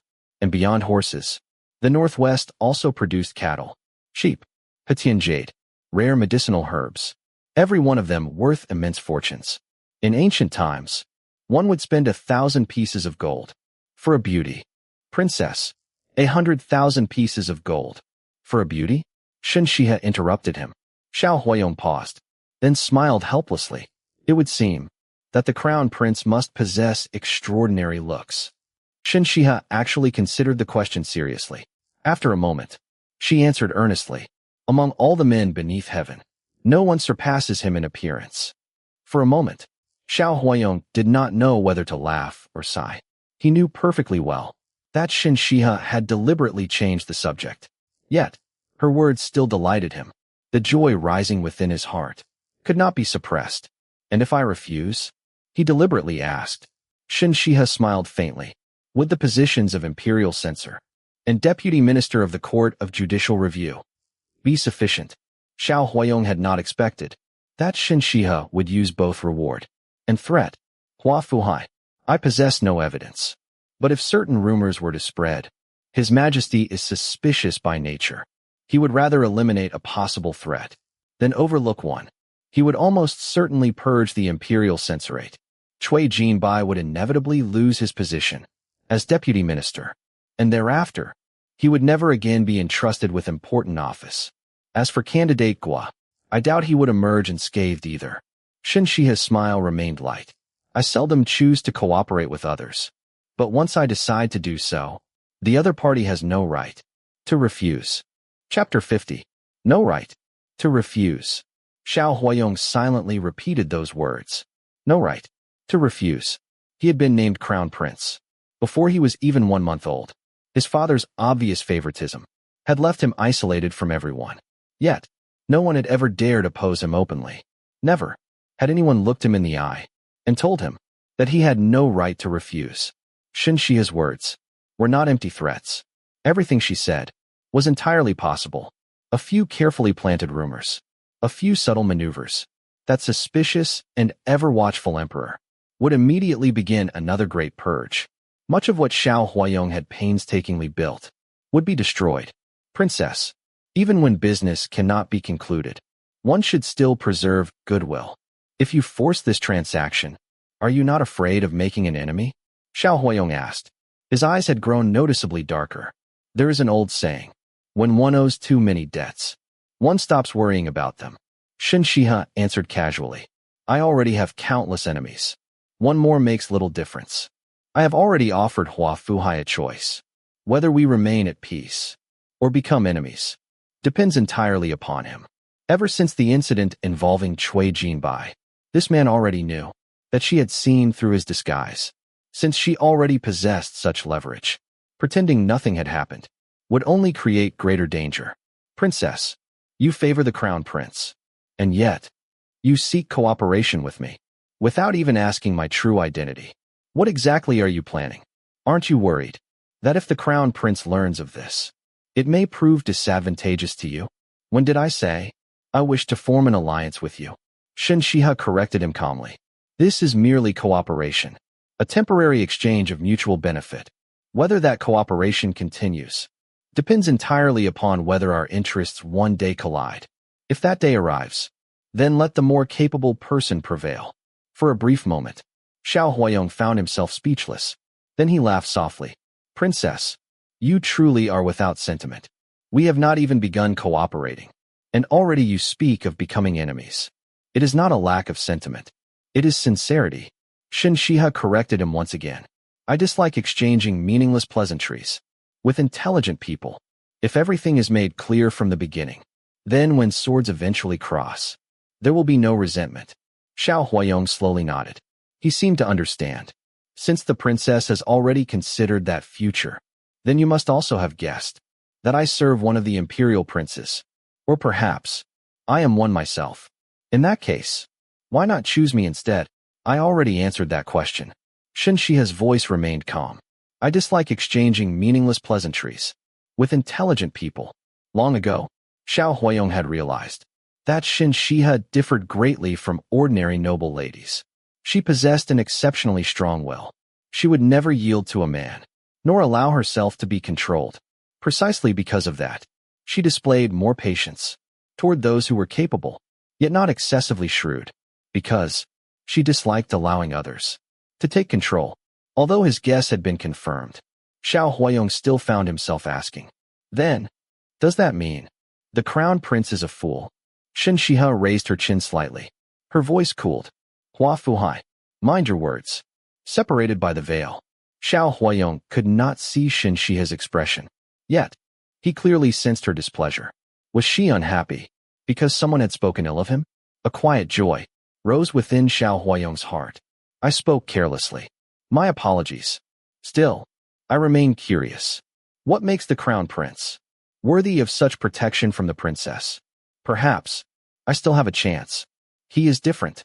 Shen Xihe answered flatly. He is different from every one of you. She continued. Hua Fuhai, I seek cooperation with you today because I do not wish for us to become enemies too soon. There is no need to let others profit from our conflict. Who would dare infiltrate the emperor's trusted embroidered uniform guard? Who would dare manipulate those officials whom the emperor valued most? The man before her was undoubtedly one of the imperial princes. Yet, she had never personally dealt with any of them. Although their past actions had revealed fragments of their personalities, she could not yet determine exactly who he was. There was only one certainty. He was not Xiao Chongqing. Even the man residing in the Eastern Palace had not been entirely removed from her suspicions. There were several reasons why she had proposed cooperation today. First, as she had already said, she had no wish to begin a life-and-death struggle prematurely, only to benefit others. Second, he already knew that she had seen through his disguise. Bringing everything into the open was better than allowing suspicion to fester in secret. Third, the more they interacted, the sooner she would peel away his final disguise. Fourth, if his influence reached the northwest, she would gain many more opportunities to observe him. Fifth, greater commerce in the northwest would allow its people to live better lives. As for the snow lotus, it was merely an excuse. Even without that matter, she would have found another reason to arrange today's meeting. Since the princess has spoken with such honesty, I have no path left but forward. I look forward to working with you. Xiao Huayong raised his teacup, offering a distant salute. Shen Xihe also lifted her cup with both hands. Thus, their agreement was sealed. After taking a sip, Shen Xihe did not immediately set down her cup. Instead, she rested one hand lightly upon the lid. Lowering her eyes, she appeared to study the patterns upon the porcelain. Xiao Huayong, well versed in the etiquette of tea, naturally understood the gesture. It was an elegant invitation for the guest to leave. He could not help laughing inwardly. When it came to crossing a river and immediately dismantling the bridge behind her, no one surpassed Shen Xihe. He accepted the hint, rose gracefully, and took his leave. Shen Xihe disliked empty formalities. She offered not a single word to persuade him to stay. Nevertheless, she observed every courtesy, personally escorting him to the front gate. Your Highness, how did it go? What did the princess say? Tian Yuan had been waiting in the carriage at the foot of the mountain. His master considered him too straightforward. He feared Tian Yuan might accidentally expose their identities if he appeared before the princess too often. Ignoring the question, Xiao Huayong lifted the carriage curtain. Through the overlapping trees, he could still glimpse one corner of the mountain estate. His eyes softened, filled with quiet warmth. She said, I am different from everyone else. Huh? Tian Yuan blinked in confusion, looking at the gentle smile upon his master's face. An astonishing thought suddenly entered his mind. Could it be? Had the princess confessed her feelings? The next instant, he dismissed the idea himself. Impossible. The princess had only met Hua Fuhai. She did not know that Hua Fuhai was actually his master. Tian Yuan secretly glanced at Xiao Huayong's current appearance, then vigorously shook his head. There was no way the princess would fall for someone dressed like that. Xiao Huayong lowered the carriage curtain. Turning around, he saw Tian Yuan shaking his head wildly. Picking up the folding fan beside him, he lightly tapped Tian Yuan on the forehead. She promised Hua Fuhai the northwestern markets. In return, she asked him to help find the finest Tian Shan snow lotus for me. So that's why your highness is so happy. Tian Yuan struggled to describe what he was feeling. The highest grade snow lotus was something his own master had intended to obtain for the princess from the very beginning. Shen Xihe simply did not know it. Although she had indeed gone to considerable effort, ultimately, she was solving a problem that Xiao Huayong himself had arranged. Yet, his master was overjoyed. Since when had his highness become so easily satisfied? She was thinking of me. She was willing to seek help from a merchant. For my sake, should I not be pleased? Xiao Huayong looked at Tian Yuan with obvious dissatisfaction. Yes, you absolutely should. You certainly should. Tian Yuan immediately forced an admiring smile. The princess truly cares about your highness. The moment she learned that your highness required the snow lotus to preserve your life, she immediately began searching for it. That alone proves how important your highness is to her. Inwardly, Tian Yuan silently swore that if the princess had no other purpose, she would never have approached Hua Fuhai merely for the snow lotus. But, since his brilliantly intelligent master had chosen to ignore that obvious fact. What could a humble servant like him do? Except nod along. Chapter 51. Not long after Xiao Huayong departed, Shen Xihe returned to the Shen residence. Before she even reached Nuwa court, she saw Shen Xihe approaching, dressed in plain white mourning clothes. Her eyes were red from crying. After paying her respects, she spoke softly. "Elder sister, I wish to set up a memorial hall for my mother at Prince Kang's residence." A concubine had no right to lie in state. She could not be buried within the Shen family's ancestral tomb, nor was her memorial tablet qualified to enter the ancestral hall. I believe, if your mother had the chance to choose again, she would never have entered the Shen family. Do not let her leave this world with regrets. Shen Xihe's voice was gentle. Hold the memorial at Prince Kang's residence. That place was where she spent the happiest and most dignified years of her life.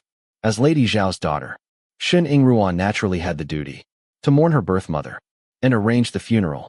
Shen Xihe had no intention of stopping her, but neither was she generous enough to allow such an unpleasant reminder within her own residence.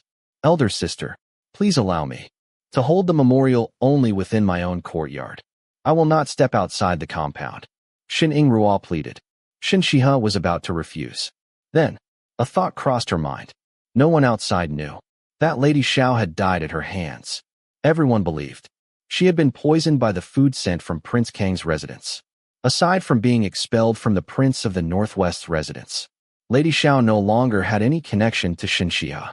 Even if the murderer were caught, no one would think to connect the crime to Shen Xihe. After all, she was only an unmarried young lady.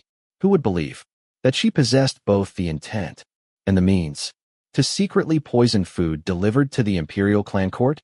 "It is your courtyard. Do as you wish." Leaving those words behind, Shen Xihe turned toward Nuwa court. "Bu, pack our things.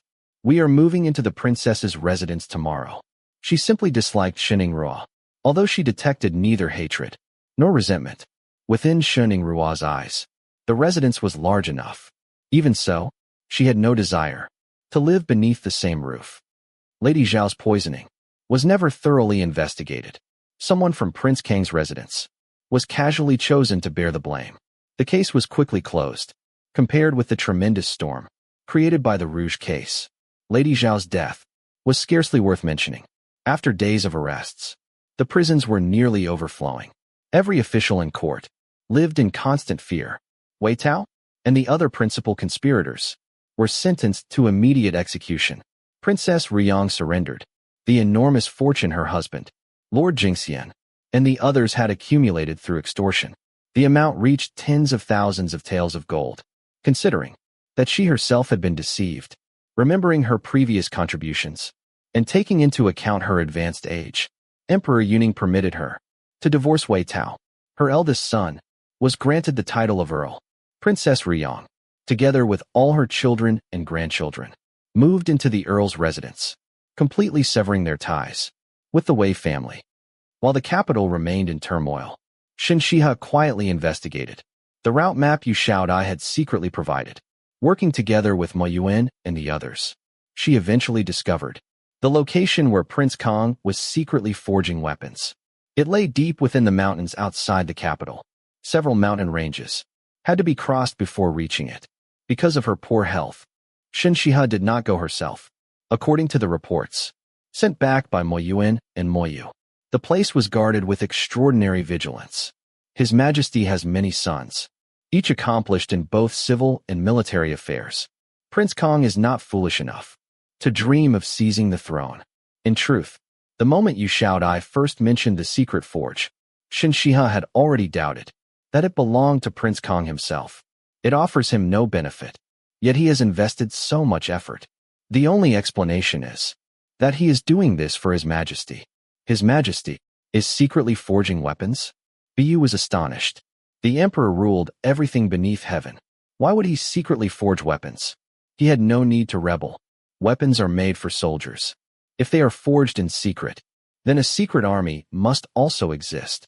Shen Xihe carefully trimmed a few branches. Her fingertips gently brushed across a fresh green leaf. Whether for assassinations or to replace the Northwestern Army, it would be extremely useful. To replace the Northwestern Army? Buyu's eyes widened. To everyone from the Northwest, the Northwestern Army was irreplaceable. Their families had lived there for generations. They understood better than anyone that the Northwestern Army was both the shield of the region and the faith of its people. Its strength lay not only in military might. Generation after generation, the heads of the Shen family had defended the borders against the Turks, while within the Northwest, they promoted agriculture, protected the people, and ensured prosperity. His Majesty cannot tolerate the people of the Northwest. Looking only to Father, Shen Xihe gave a quiet laugh that challenges imperial authority. Father does not wish to repeat the Gu family's fate, nor can he simply hand the Northwest to officials who understand nothing of it. These past years, the relationship between ruler and minister has steadily deteriorated. Shen Xihe was never a man who craved power. If he had possessed a choice, he would much rather have wandered the world as a carefree swordsman. But he was the head of the Shen family. The burden of generations rested upon his shoulders. 10 years earlier, Shen Xihe had once given Emperor Huayong a chance. That year, the governor's office in Qingzhou prefecture had nearly destroyed Qingzhou. When Shen Xihe witnessed the officials appointed by the court deliberately stirring conflict between the various peoples of the Northwest, suppressing minority communities, failing to provide any livelihood, and even secretly poisoning beggars, simply to preserve the illusion of peace. He understood completely. Relinquishing authority would mean abandoning the people of the Northwest. From then on, he placed his hopes upon carefully choosing a future emperor, one whose heart embraced all people. Only then might they avoid a complete break with Emperor Huayong before a new sovereign ascended the throne. Shen Xihe, however, was not someone who entrusted her hopes to another person's heart. People changed. Who could say whether someone would remain the same after becoming emperor? She preferred to place everything within her own hands. Would it not be far more reliable to become Empress Dowager herself and personally raise a wise ruler? If that ruler later proved unfilial or unjust, she could simply depose him and adopt another. Several days after moving into the princess's residence, the Rouge case finally came to an end. It was said that every principal criminal who had fled throughout the empire had been captured by local officials. Their remarkable efficiency finally delighted Emperor Huayong. In his satisfaction, he generously rewarded everyone who had rendered distinguished service. Rumor claimed that the greatest contributor received a promotion of 3 ranks. Shen Xihe believed this was merely another opportunity for Emperor Huayong to weaken the great noble families further. Even after the Rouge case ended, most civil and military officials remained deeply uneasy. To reassure the court, Emperor Huayong ordered noble consort Rong to host a chrysanthemum appreciation banquet within the Lotus Garden. Invitations were widely distributed to the noble ladies of the capital. Shen Xihe's invitation naturally arrived first. Sister Xihe, you must save me. Shen Xihe had no intention of attending, yet Bushulan arrived, determined to persuade her. They claim it is a chrysanthemum appreciation banquet, but in reality, it is a matchmaking banquet. I've already heard. Consort Li intends to ask His Majesty to arrange a marriage between me and Princess Anling. Can you truly avoid marrying a princess? Shen Xihe asked calmly, just as she could not escape marrying an imperial prince. Bushulan, as the only son of the king of Shunan, was equally destined to marry an imperial princess. That is exactly why I have come to seek Sister Xihe's advice. If I marry the princess, won't His Majesty become suspicious? Bushulan looked at her hopefully. And what does that have to do with me? Shen Xihe replied coldly. Sister Xihe, I admire you. Before Bushulan could finish speaking, Shen Xihe gave him a meaningful look. Immediately, he wisely swallowed the rest of his words. I dislike discussing feelings. I prefer discussing benefits. Satisfied with his quick understanding, Shen Xihe nodded slightly. Tell me something worthwhile. Bushulan gritted his teeth. If you help me resolve this matter with Princess Anling, I will provide the Northwestern Army with 3,000 sets of fine armor. The Prince of Shuanan's residence possessed a unique method for forging armor. It was exceptionally light, yet remarkably strong. Shen Xihe had coveted that craftsmanship. For many years, a smile finally appeared on Shen Xihe's face. Since you have come, with such sincerity, how could I possibly refuse? Chapter 52. Flying eaves. Intricately carved bracket sets. Glazed roof tiles. White jade steps. Pavilions and lofty towers. Painted beams and soaring ridges. Flowered walls. Moon-shaped gateways. Artificial hills and tranquil ponds. Everywhere, flowers and trees surrounded the winding paths. Countless varieties of chrysanthemums bloomed throughout the entire lotus garden. By the time Shen Xihe arrived, the garden was already alive with laughter and the music of strings and bamboo flutes. Young ladies who knew one another gathered in little groups. The young gentlemen likewise formed circles of their own. Wherever one looked, there were graceful ladies and talented scholars. The splendid gathering was almost too much to take in. Princess Xiaoning arrives. A eunuch's clear announcement instantly quieted the entire garden. Too many people had been curious about her. Ever since entering the capital, she had sent the son of a marquis to the court of judicial review, driven Lady Xiao, the emperor's own cousin, out of the Prince of the Northwest's residence, left Prince Lai waiting helplessly outside her gate, even caused the sixth prince and the crown prince to become rivals because of her. Every one of those events had shaken the capital. Never before had anyone seen a young lady so bold, not only daring enough to act, but capable of making those proud sons of noble families swallow their grievances in silence. Yet she rarely left her residence. She declined every invitation. To this day, those who had truly seen her face could almost be counted on one hand. Now, at last, she had appeared. It felt like finally meeting someone long awaited. Shen Xihe walked with calm, measured steps. She wore a pale white-fitted jacket, tinted with the faintest touch of gray. Over it rested a moon-white half-sleeved outer robe, embroidered with golden floral patterns. Her long skirt was fastened high beneath her chest. Its elegant folds brushed softly across the ground. A light purple shawl, woven with precious floral designs, draped gracefully over her shoulders. Her glossy black hair was styled into twin knife-shaped buns. Purple jade floral hairpins, hung with delicate strands of beads, adorned each side. At the center, a peony ornament of purple jade, decorated with pearls, completed the arrangement. Peony-shaped ornaments framed her temples. A delicate golden blossom rested between her brows. Her makeup was refined, elegant, and quietly noble. The brilliance of polished jade could not equal her grace. The gentle beauty of moonlight could not compare with her pure and tranquil elegance. The moment she appeared, every other beauty within the garden seemed to fade.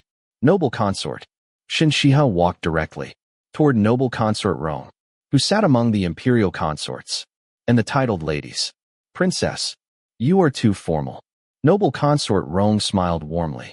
She gestured for Shen Xihe to rise, then gently introduced the young lady seated beside her. This is Pingling. You are close in age. You should become good companions. Princess Pingling wore a rose-pink upper robe, paired with a primrose-colored pleated skirt, both exquisitely embroidered. Her jeweled crown was decorated with gold, silver, and pearls.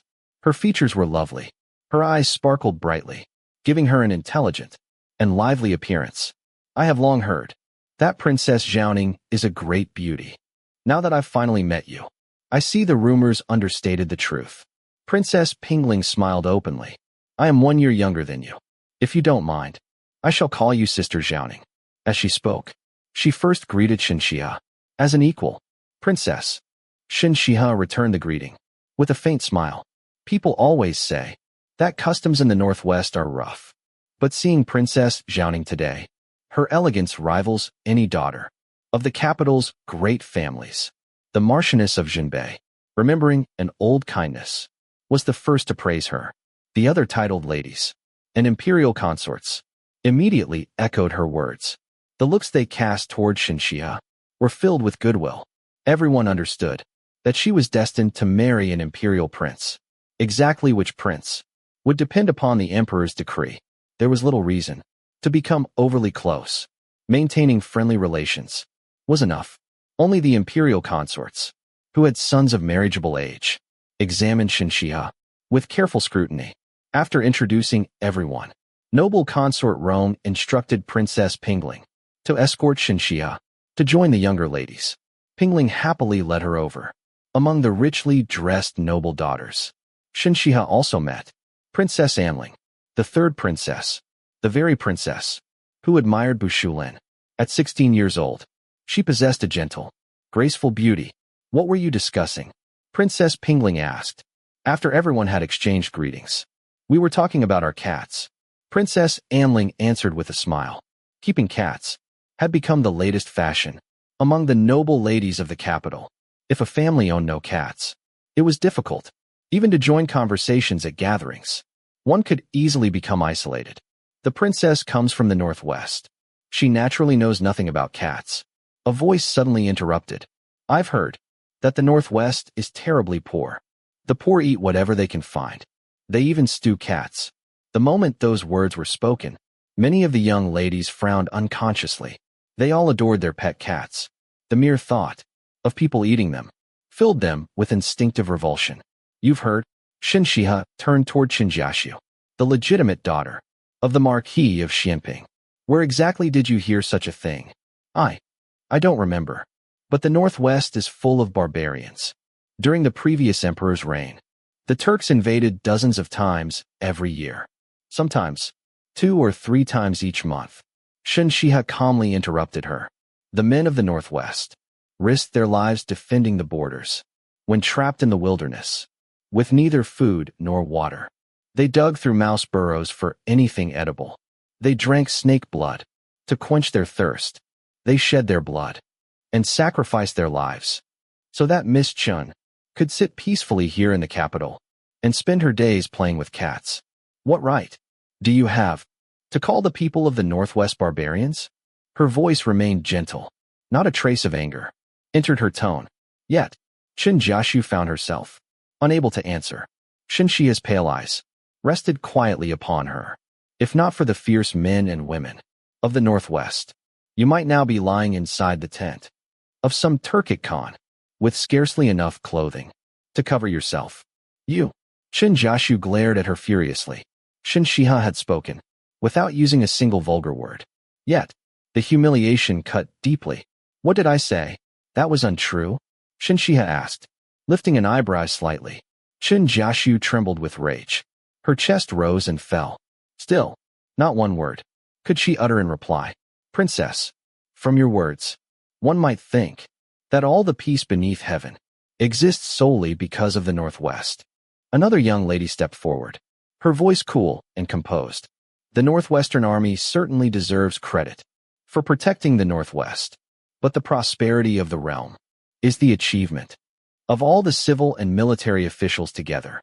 Princess, your view is rather one-sided. Shen Xihe had turned. The speaker was Wang Yuhui, the daughter of the Wang family.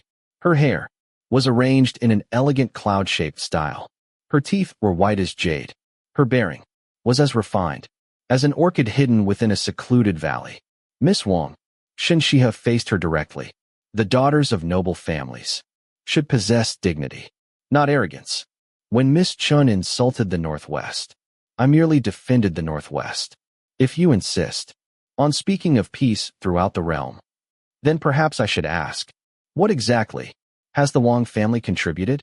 What gives Miss Wang the confidence to interrupt another's conversation without invitation and lecture me from above? Every word was like a fine needle, piercing straight into Wang Yuhui's heart. Noble ladies were expected to speak carefully and behave with restraint. Interrupting others was itself a breach of etiquette. Moreover, she had deliberately exaggerated Shen Xihe's words, trying to make everyone believe that Shen Xihe valued only the Northwest, while belittling the officials of the capital. Since Miss Wang insists upon placing such lofty intentions upon me, should I also assume that every noble lady in the capital shares your conduct? Shen Xihe gave a faint laugh, filled with quiet mockery. Miss Wang, our upbringings differ. There is no need to force them into one mold. With that, she turned and walked away. She had never enjoyed socializing with these noble daughters. Too many of them clung entirely to men, treating them as the center of their world. Had it not been for Bu Shulin's 3,000 suits of armor, she would never have attended today's banquet. At least now, she had found the perfect excuse to distance herself from them, believing she would finally enjoy some peace.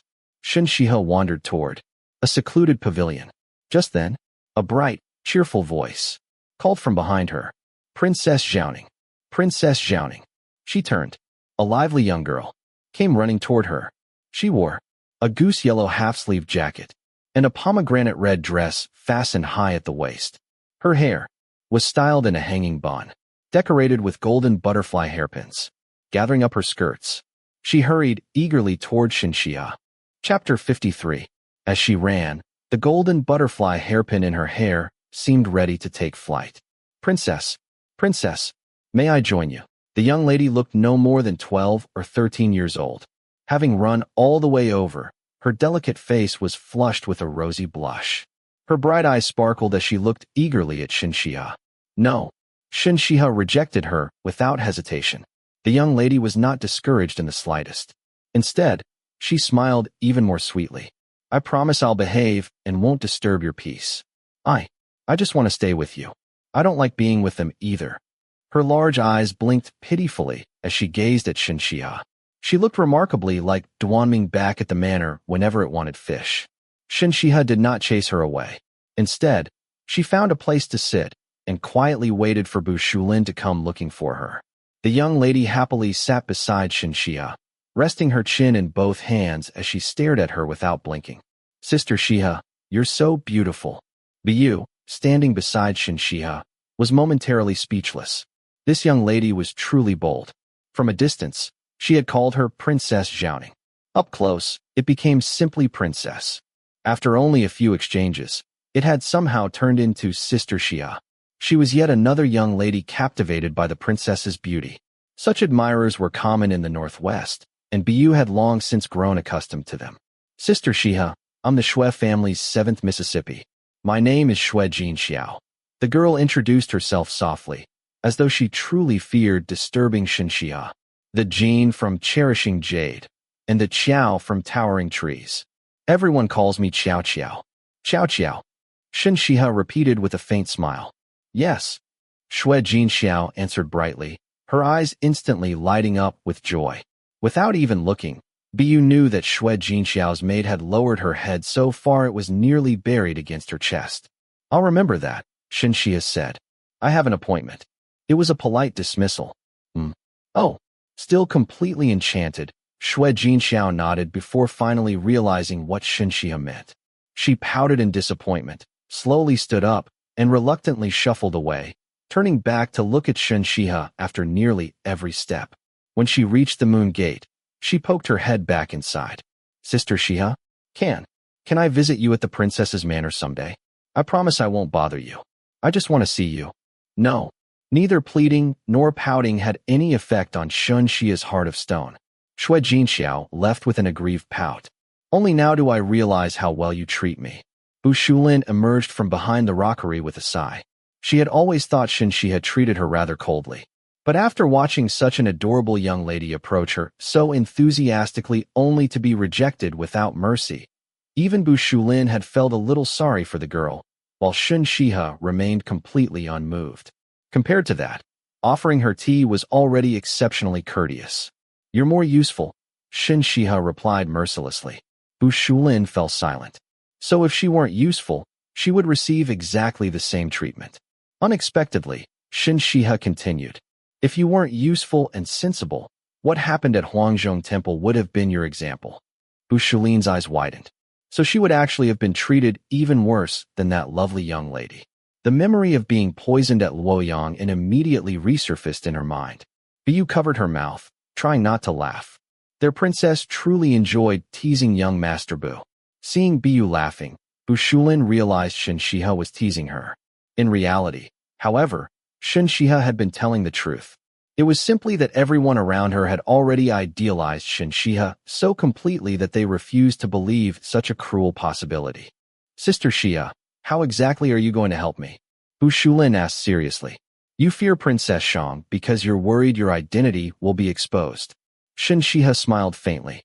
"To solve a problem, You deal with it at the source. Today you've discouraged the third princess, but there are still the fourth princess, the fifth princess, and the sixth princess. His Majesty will certainly want to marry one of them to you. There is one method that could make His Majesty abandon the idea entirely. Even if he refuses, your identity would still remain safe. What method? Bu Shulin's eyes immediately brightened. That you prefer men. Bu Shulin shook her head. I've considered that before, but it's difficult to make believable. His Majesty would never accept it so easily. Whoever I pretended with would certainly be thoroughly investigated and closely watched. If anything went wrong, it would only make things worse. Unless the other person was a dead-sworn warrior capable of enduring every kind of torture, the deception could never be guaranteed. Yet a dead-sworn warrior would be recognized immediately, which would amount to confessing without interrogation. Without such a person, Bu Shulin was unwilling to take the risk. I've already found you the perfect candidate. A faint smile appeared on Shen Xihe's lips. Who? Deputy Chief of the Court of Judicial Review, Cui Jinbai. Bu Shulin froze on the spot. Had she heard correctly? Cui Jinbai? Emperor Yuning's trusted official, a man being groomed as a future regent? Wasn't that walking straight into a trap? If you trust me, then just throw yourself at him. Shen Xihe smiled mysteriously before leaving with Bu. Many unmarried young ladies and gentlemen had been invited to today's chrysanthemum viewing banquet. Shen Xihe was not certain whether Cui Jinbai would attend, so she had deliberately come to see for herself and create an opportunity for Bu Shulin. After parting from Bu Shulin, Shen Xihe had just returned to the main garden of the banquet when she noticed the bored Shui Jinxiao standing beside the lotus pond.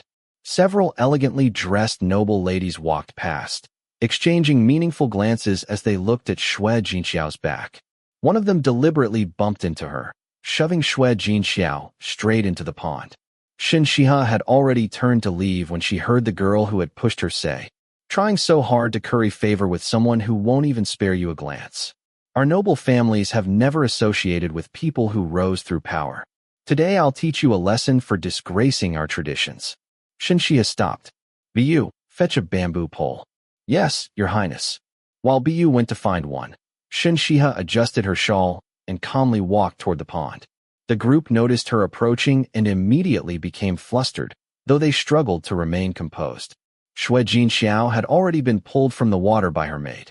Completely drenched, she glared fiercely at the girl who had pushed her, like an enraged young beast ready to pounce.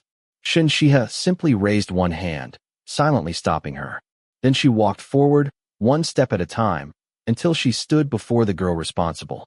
The others instinctively retreated under Shen Xihe's imposing presence. The culprit wanted to retreat as well, but stubbornly forced herself to stand her ground. Without saying a word, Shen Xihe reached out and shoved her directly into the pond. At that very moment, Bu returned carrying a bamboo pole. Shen Xihe took it and pressed it firmly against the girl's back, forcing her beneath the surface. Everyone present turned pale with fright. Only the soaking wet Shui Jinxiao clapped happily, cheering without the slightest concern for etiquette. Cough, cough, prin. The young lady pinned beneath the bamboo pole occasionally managed to break the surface for air. Each time she tried to swim toward the bank, Shen Xihe thrust the pole down to block her path before pressing her beneath the water again. Princess, please calm down. The girls who had come with her finally recovered from their shock. Some desperately tried to persuade Shen Xihe, while others hurried off to spread the news. Princess, someone will die. Oh, a cold smile appeared on Shen Xihe's lips. So you do know that someone could die. I thought you didn't. If one of you causes another person's death, you'll naturally have to pay with your own life. She looked down at the struggling girl beneath the water. But if I were to take her life right now? She lifted her eyes to the terrified young ladies.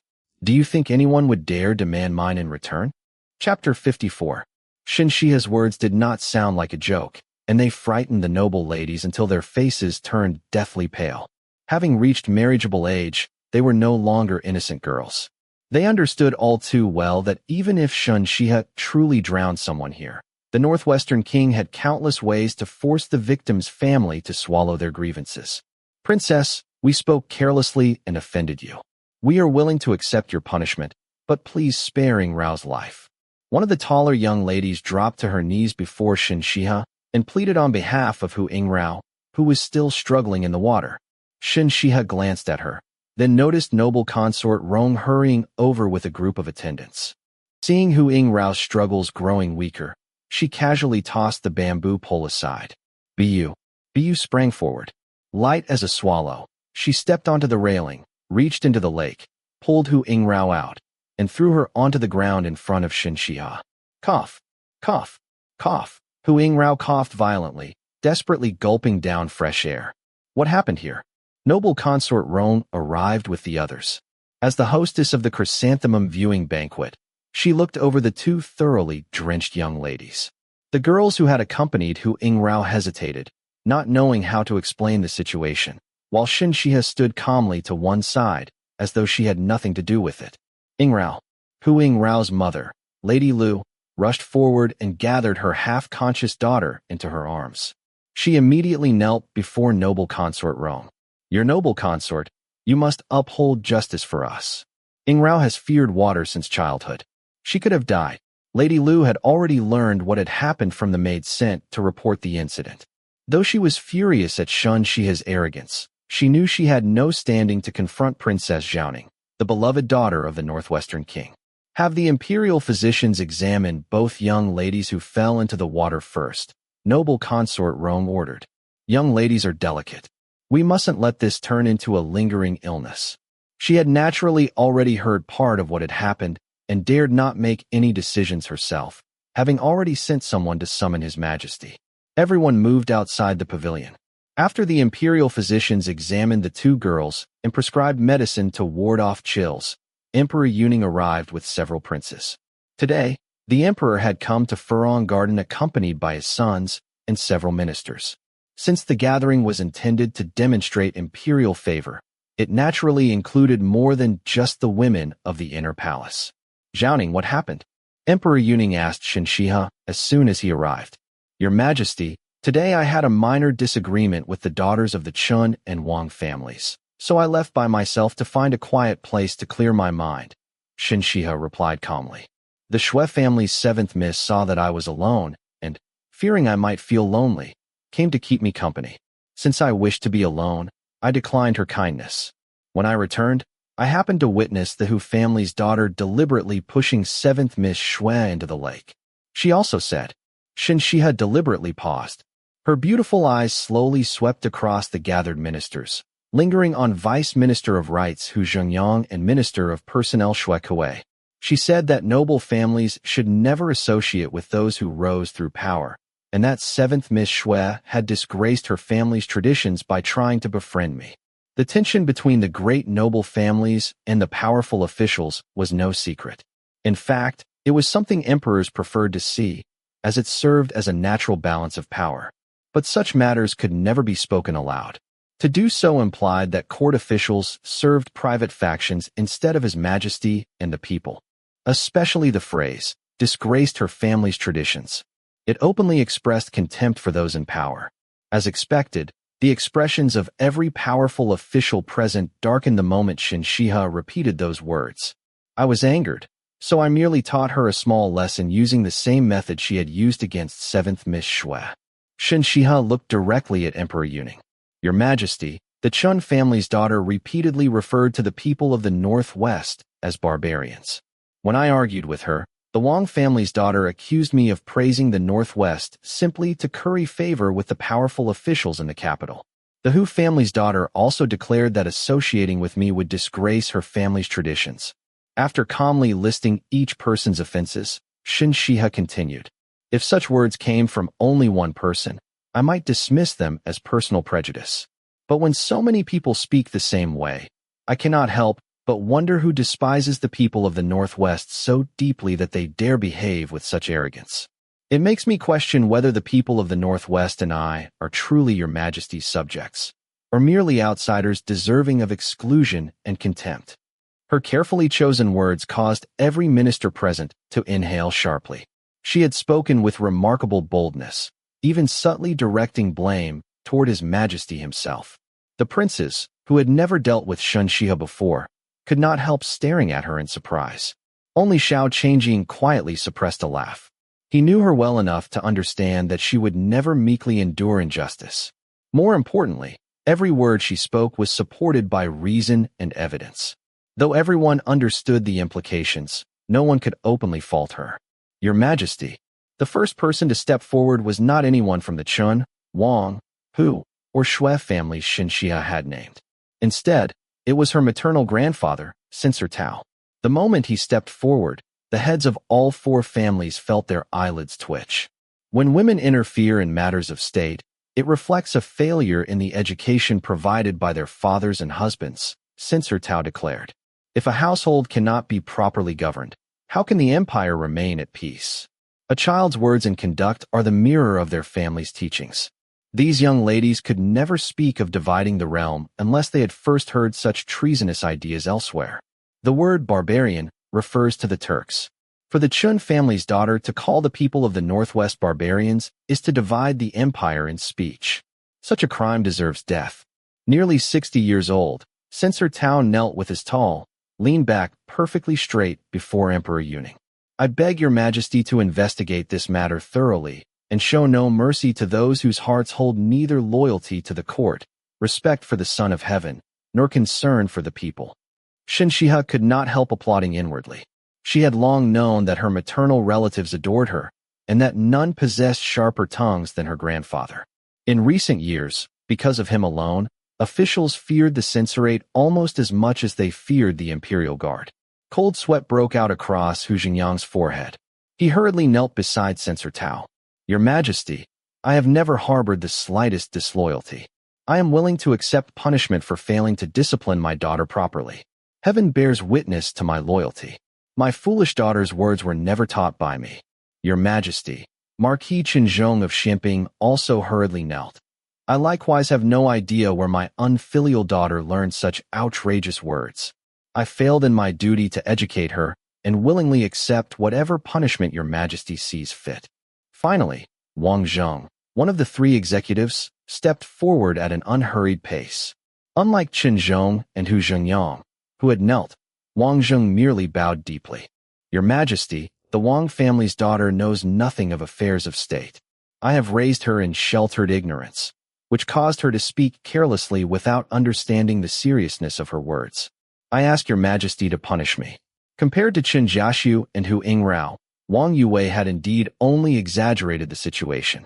She had not directly insulted either the Northwest or Shen Xihe.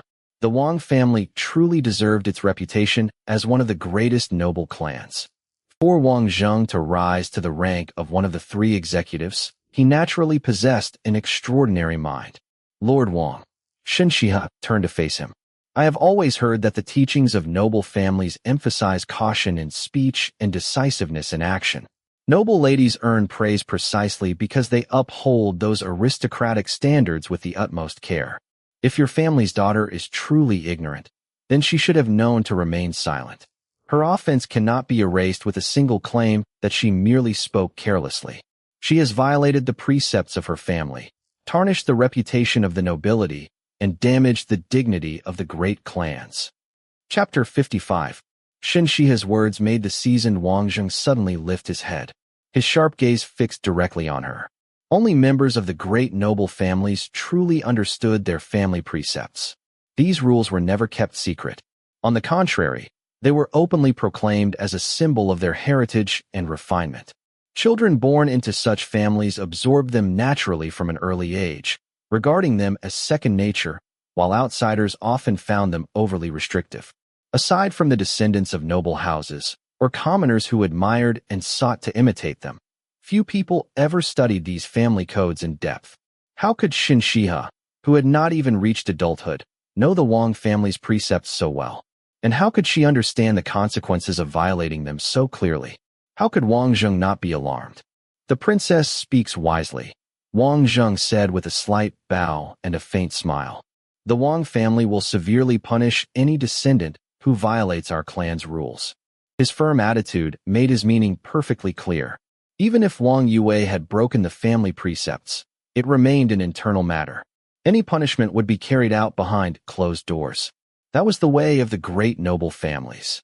People often mocked them as rigid and pedantic, claiming they had so many rules that one could scarcely breathe.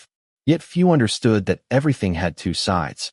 The abundance of talented people produced by the great clans was no empty boast. Many admirable traditions and virtues had indeed been preserved and passed down more faithfully within those households. Just as now, while Qingzhi and Hu Zhengyang sought only to distance themselves from their daughter's mistakes, Wang Zheng chose to protect his own. The noble families taught their descendants to shield one another from outsiders while maintaining strict discipline within the family. When Wang Zheng declared that Wang Yue would be punished, it was not merely for appearances or to contain the damage after Shen Xihe had exposed the matter. Even if Shen Xihe had said nothing, Wang Yue would still have been punished once they returned home. However, because of Shen Xihe's words, that punishment would undoubtedly become even harsher. Having achieved her objective, Shen Xihe said nothing further. After a brief silence, Emperor Yuning declared, "Marquis of Xianping and Vice Minister who have failed to discipline their daughters properly. Your salaries are to be docked for 1 year. You will both spend 10 days reflecting on your conduct and submit letters of repentance." After a pause, he turned to Wang Zheng. As for the Wang family's daughter, she spoke carelessly. "I trust Minister Wang will discipline her appropriately. We thank your majesty for your mercy," Qingzhi and Hu Zhengyang said as they hurriedly kowtowed. "I shall punish her severely in accordance with our family traditions," Wang Zheng replied. "The peace and prosperity of the realm are what both I and all my officials desire." Emperor Yuning slowly swept his gaze across everyone present. Such prosperity depends upon every official faithfully performing his duties. Both civil and military officials contribute to the stability of this flourishing age. I hope all of you will work together in harmony for the benefit of the people. Your Majesty is wise. We shall obey your imperial command, Wang Zheng answered first. The other officials echoed his words in unison. Today is a rare day of leisure, Emperor Yuning said with a smile. Let us speak no more of state affairs. He looked around. Where is my commander of the Imperial Guard? The Imperial Guard was one of the Empire's 12 guards and served as the Emperor's personal guard, responsible for enforcing the capital's curfew and maintaining order. Emperor Yuning had appointed Bu Shulin as commander of the Imperial Guard, entrusting her with that prestigious position. Everyone looked around but could not find Bu Shulin. Just then, Princess Anling hurried over, her eyes noticeably red. The moment she saw so many people present, she immediately composed herself and respectfully greeted Emperor Yuning. Naturally, with so many officials watching, Emperor Yuning could not openly ask why his daughter had been crying. Since no one would dare bully a princess, whatever had happened must have involved something else. He instructed the officials to continue enjoying the chrysanthemums before taking Princess Anling into a nearby hall. Shen Xihe understood everything perfectly. She had dealt with Hu Yingrao not only because Hu Yingrao had used her name as an excuse to bully others, but also because the disturbance had created the perfect opportunity for Bu Shulin.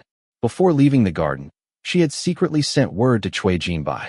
By drawing everyone's attention away, she had also arranged for attendants from the northwestern king's manor to lead Princess Anling to the appointed place. It appeared that Bu Shulin had successfully seized the opportunity, allowing Princess Anling to catch her and Cui Jinbai in the middle of their supposed affair. However, Shen Xihe had not expected Bu Shulin to be quite so bold. As she walked out of the main hall beside Censor Tao, she saw Cui Jinbai approaching. On his jaw were 2 faint but unmistakable bite marks. Cui Jinbai's face was so dark it seemed ready to drip with rainwater. No one dared approach him. If you dislike gatherings like this, let us return home, Censor Tao said, his expression darkening as he remembered how those girls had joined together to ostracize his granddaughter. At that moment, he was already considering how best to make the fathers and brothers of those ignorant girls suffer. He completely overlooked the fact that his precious granddaughter had not suffered in the slightest. You will take her leave first, Shen Xihe said. She had already accomplished her purpose by securing 3,000 elite soldiers and had no desire to remain any longer. Censor Tao personally escorted Shen Xihe to her carriage outside the garden. Only after watching it depart did he turn back toward the emperor. Did it work? The moment Shen Xihe entered the carriage, she found Bu Shulin already sprawled comfortably inside. When have I ever failed after taking action? Bu Shulin replied with a smug grin. Sit up, Shen Xihe said. Bu Shulin reluctantly obeyed. Only then did Shen Xihe notice the bruise covering one side of her face. You? What happened? Sister Xihe, you never told me that bastard Cui Jinbai could fight. The moment Bu Shulin spoke angrily, the movement tugged painfully at the bruise on her face, making her wince. She looked at Shen Xihe with obvious resentment. He knows martial arts? Shen Xihe asked in genuine surprise. She truly had not known that Cui Jinbai, a son of a noble family, possessed martial skills. She did know that the impostor was exceptionally skilled. Sons of noble families might practice a little boxing for health, but few trained seriously in martial arts, much less well enough to injure someone like Bu Shulin, who had practiced since childhood. He only caught me off guard. Bu Shulin pointed at the bruise on her face. Otherwise, how could someone with his amateur skills possibly hurt me? That, at least, was true. Following Shen Xihe's arrangements, Cui Jinbai had arrived as instructed, believing that Bu Shulin had invited him. Before Princess Anling appeared, Bu Shulin naturally needed to keep Cui Jinbai there. Unexpectedly, he knew enough martial arts to catch her off guard. Although she subdued him within a few moves and pinned him down, Cui Jinbai struggled fiercely. Then Bu Shulin heard approaching footsteps. Guessing that Princess Anling had arrived, she immediately realized everything was proceeding exactly as Shen Xihe had planned. She trusted Shen Xihe completely. Originally, she had intended only to pretend to kiss Cui Jinbai. But just then, he struggled violently again. As she forced him back down, her teeth accidentally caught his jaw. Princess Anling happened to arrive at precisely that moment. Although there were a few unexpected complications, the plan succeeded. Shen Xihe concluded after hearing the full story. Can Cui Jinbai really be trusted? Bu Shulin still felt uneasy. One mistake could expose the crime of deceiving the emperor. Don't worry. Shen Xihe looked at her calmly. You're still useful. I won't harm you. Bu Shulin fell silent. While Shen Xihe left Furong Garden thoroughly satisfied, news of everything that had happened there soon reached Xiao Huayong. After hearing the entire report, he summarized it with a single sentence. The Chun family, the Hu family, and the Wang family bullied her. Tianyuan was speechless. Chapter 56. Your Highness. Tianyuan wanted to point out that although those people had started the trouble, Princess Xiaoning had not suffered the slightest loss. On the contrary, it was they who had been tormented by the princess and punished by His Majesty. The princess had not lost so much as a single hair. She had won both in substance and in reputation.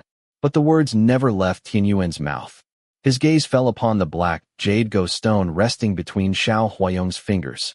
When His Highness had first brought it back from the white-haired elder in Luoyang, he had only looked at it occasionally whenever it happened to cross his mind. Lately, however, he had become reluctant to let it out of his sight. The Qin family, the Hu family, the Wang family. Xiao Huayong lightly tapped the black stone against the go board, once for each family he named. In the quiet warmth of the pavilion, each tap produced a crisp, subdued click. If I remember correctly, Chen Zhong was responsible for receiving the Tubo tribute mission 3 years ago. Chen Zhong was the Marquis of Xianping, a hereditary noble. He had earned his Jinshi degree and now served as Minister of the Court of State Ceremonial. Yes, Tianyuan replied stiffly. He already knew that Chen Zhong was finished. He also accepted quite a number of rare treasures from the Tubo prince. Xiao Huayong's smile gradually faded. In recent years, Tubo has repeatedly tested our borders and even succeeded in several raids. Such fortunate timing could hardly have occurred without someone leaking the border defense maps. Your Highness. Tianyuan's eyes widened. Such an accusation was enough to condemn the Marquis of Xianping to death. Chen Zhong will never let her off, Xiao Huayong said calmly. Even if he never learns that she was responsible for Madame Zhao's death, he will still regard her as the root cause of Madame Zhao being driven out of the prince's residence. His gaze remained fixed on the go board. It is time to replace the Minister of the Court of State Ceremonial anyway. This presents the perfect opportunity to install one of our own. Yes, Your Highness. As for the Hu family, Xiao Huayong fell silent in thought. Alarmed, Tianyuan hurriedly spoke. Your Highness, if 3 families who have just offended the princess all suffer misfortune one after another, His Majesty may become suspicious of her. He was not trying to prevent His Highness from seeking justice for the princess. Rather, His Highness's moves were simply too large. If His Majesty traced everything back to the Eastern Palace, everyone serving the crown prince would inevitably blame the princess. Xiao Huayong glanced sideways at Tianyuan. You make a fair point. We shall deal with Qingzhi first. The Hu family will not escape the spring imperial examinations next year.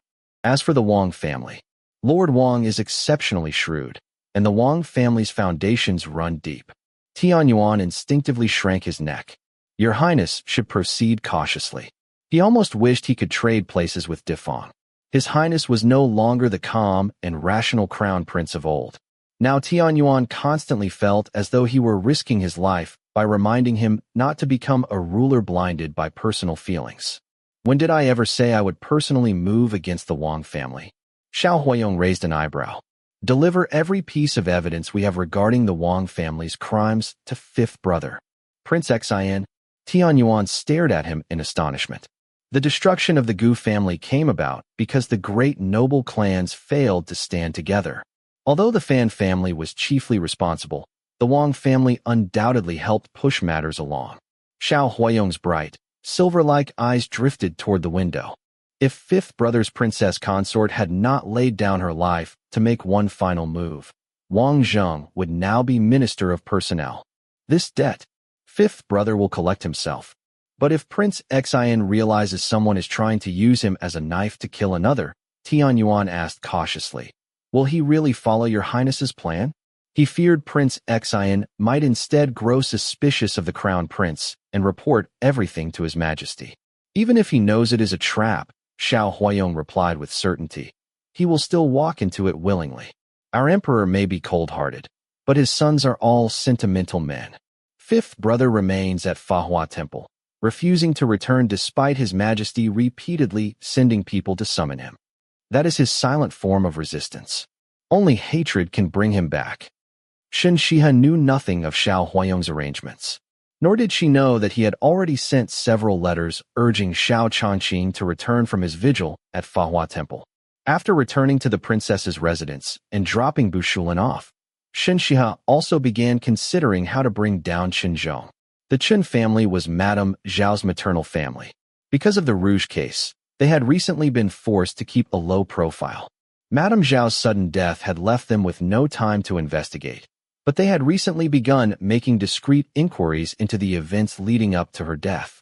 They were already beginning to suspect Shen Xihe. The court of state ceremonial is a very suitable place. Shen Xihe gently stroked Duanming's back. It is the perfect place to accuse someone of collaborating with the enemy and betraying the nation. Meow. For no apparent reason, Duanming's fur stood on end. Bushulin, who had been eating a guifei cake, froze with her mouth still open. Several crumbs dropped from the pastry as she slowly turned her stiff neck. Her wide eyes met Shen Xihe's calm gaze while Shen Xihe continued gently petting the cat. Bushulin had been sent to the capital as a hostage at the age of 6. She had survived all these years among the capital's countless schemers. She was no saint, and blood stained her own hands as well. Yet she had never begun by accusing someone of crimes serious enough to exterminate an entire clan. Shen Xihe was 3 years younger than she was. Yet her decisiveness and ruthlessness were far beyond Bushulin's reach. What sort of person is Chunyi? Shen Xihe asked softly, as though she had noticed nothing unusual. Chunyi was Qingzhi's eldest legitimate son. The Chun family had originally risen through military achievements before gradually declining.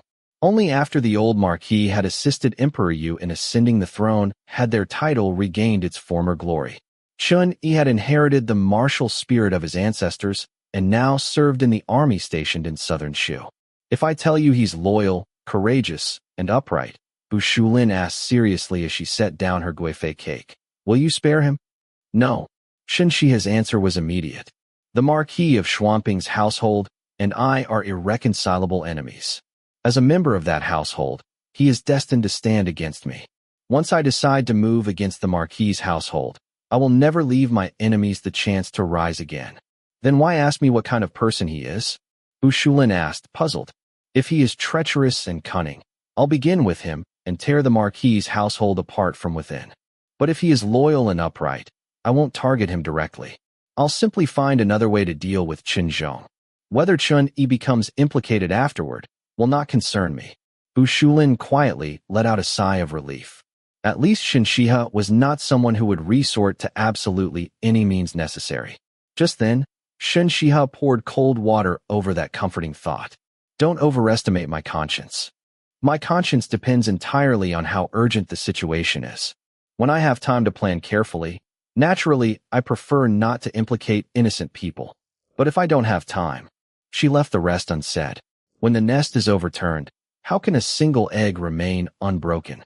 The great noble houses, powerful families, and official circles were all tightly intertwined. Pull one thread, and countless others would inevitably move. Prosperity and ruin were shared alike. Just like the Gu family. When they flourished, one person's success elevated the entire clan. When they fell, every member of the family was executed. Such was the bloody reality beneath every struggle for power. Neither of us is a saint, Bu Shulin said quietly. In this imperial city filled with hidden blades and open swords, everyone fights with blood on their hands simply to survive. To show mercy to an enemy is to be cruel to yourself. We haven't known each other long, but I know one thing. You're not someone who harms others without cause. After all, from the very moment Shen Xihe had entered the capital, the Marquis of Xuanping's household had already tried to use the Marquis of Zhenbei's household to take her life. Chapter 57. A faint smile appeared on Shen Xihe's lips at Bu Shulin's words. So far, as you say, I haven't wrongfully harmed any innocent person. But in the future, you won't in the future either. Bu Shulin interrupted her without hesitation, looking at Shen Xihe with admiration. You're not as cold-blooded or ruthless as you think. Your kindness is simply difficult for others to see. When you killed Huang Zhongxi, you did it for that noble lady who had been violated by the eunuchs.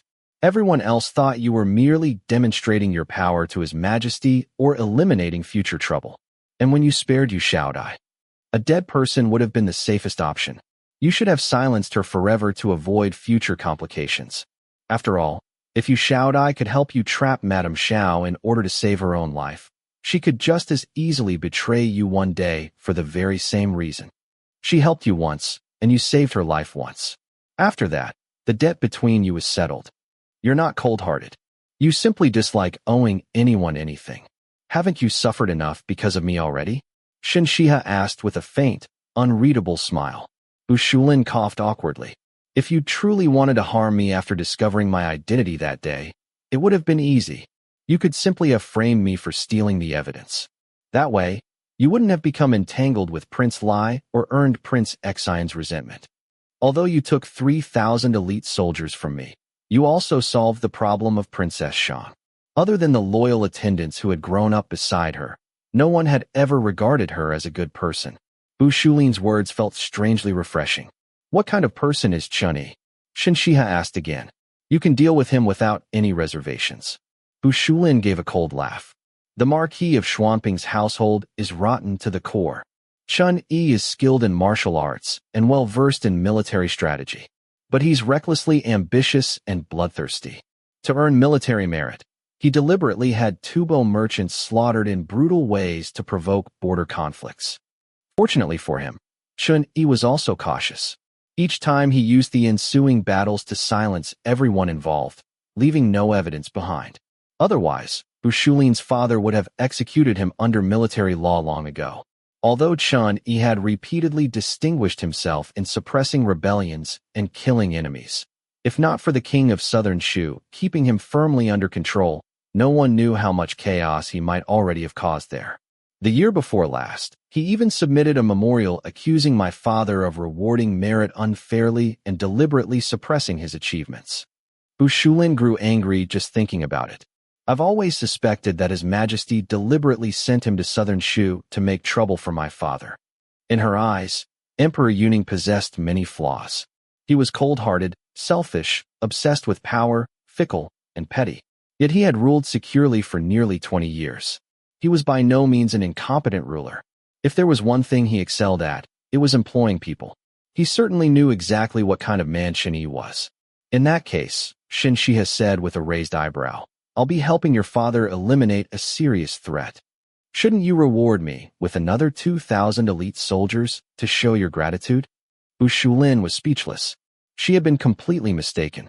How could she have been moved enough to bare her heart to a woman whose mind contained more schemes than a sieve had holes? Unable to endure another moment, she immediately stood. There are urgent matters waiting for me at home. Farewell. Watching Bu Shulin disappear in the blink of an eye, Shen Xihe could not help laughing softly. Outside, Ziyu had witnessed the entire exchange. Sister Bu, she whispered, wouldn't it be wonderful if young Master Bu were actually a man? Ever since Lingling betrayed the princess, she rarely smiles like this anymore. The few times she has laughed recently have mostly been because of young Master Bu. Bu glanced at her. If young Master Bu really were a man, the princess would never be this close to her.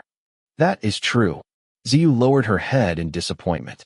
Pretending not to hear their whispers, Shen Xihe instead summoned Mo Yuan and instructed him to begin making arrangements concerning the Marquis of Xuanping's household. Several days later, Mo Yuan returned to report. Princess, someone has already begun laying a trap for Chunyi. Someone. Shen Xihe looked up, both surprised and alert. Who?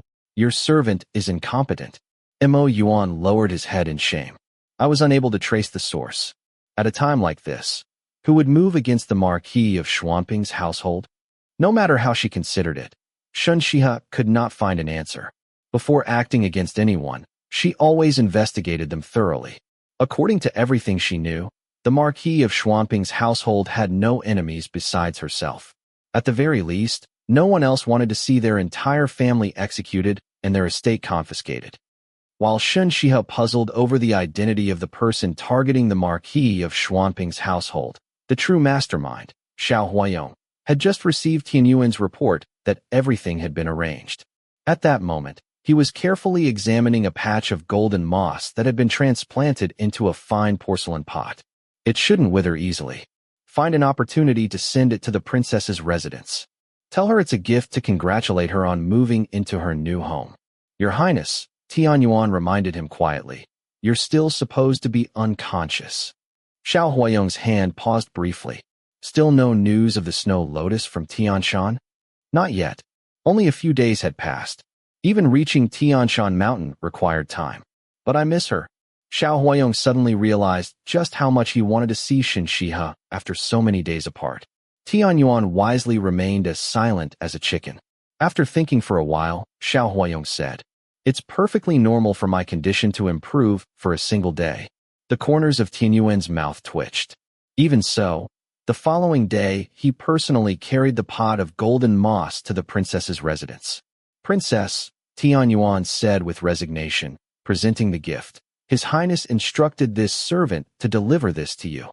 His Highness regained consciousness last night and seems to have improved somewhat this morning. After learning that the princess had moved into her residence, he wished to send this as a gift to celebrate your relocation. The crown prince is awake. Shen Xihe was genuinely surprised by the sudden news. His Highness has been talking in his sleep these past few days, Tianyuan explained helplessly, continuing to support his master's fabrication. The imperial physician said His Highness remained conscious during those moments. Yesterday, His Highness finally regained full consciousness. His Highness also asked this servant to convey another message. If it is convenient for the princess, he respectfully requests that you enter the palace today so the two of you may continue your previous conversation. His Highness is in poor health and does not know when he may lose consciousness again. Shen Xihe fell silent. She still had not seen Xiao Huayong's medical records and knew almost nothing about his actual condition. But the way Tianyuan phrased it, what exactly did he mean by, he does not know when he may lose consciousness again? The crown prince had spent most of his life outside the palace and had only recently returned, so there had been no opportunity to inquire into his illness. Was he saying that he frequently lost consciousness? Since the crown prince seemed so anxious, fearing he might collapse again before telling her what he considered important, Shen Xihe naturally did not delay. After noon, she entered the palace. She first paid her respects to the Empress Dowager before making her way to the Eastern Palace. By the time she arrived, palace attendants were already waiting outside to receive her. As they led her inside, before they even reached one of the smaller courtyards, Tianyuan's anxious voice drifted over. Your Highness, please wait for the princess inside your chambers. The princess has already entered the palace and will arrive shortly. You shouldn't remain out here in the wind. Cough, cough, cough. Xiao Huayong's weak voice answered between bouts of coughing. It's all right. Cough, cough. The room, cough, cough, smells too strongly of medicine. I'm afraid, cough, cough, it might bother her. She, cough, cough, doesn't like the smell of medicine. When had she ever disliked the smell of medicine? Was he referring to the last time she had entered his bedchamber, when she had instinctively reacted to the heavy scent of medicinal herbs? Chapter 58. As Shen Xihe passed through the hanging flower gate, she saw Xiao Huayong seated at a stone table with his back to her. He wore a heavy black cloak trimmed with a luxurious white fox fur collar. His jet-black hair was neatly bound beneath a jade crown.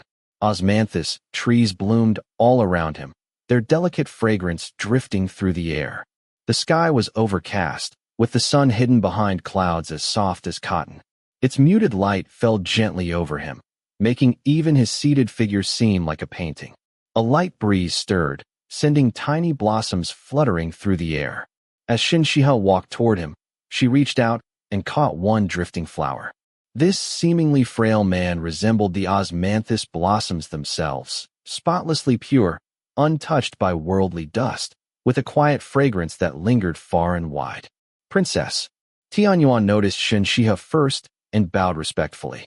Hearing the greeting, Xiao Huayong slowly rose and turned around. By then, Shen Xihe had already reached him and offered a graceful curtsy.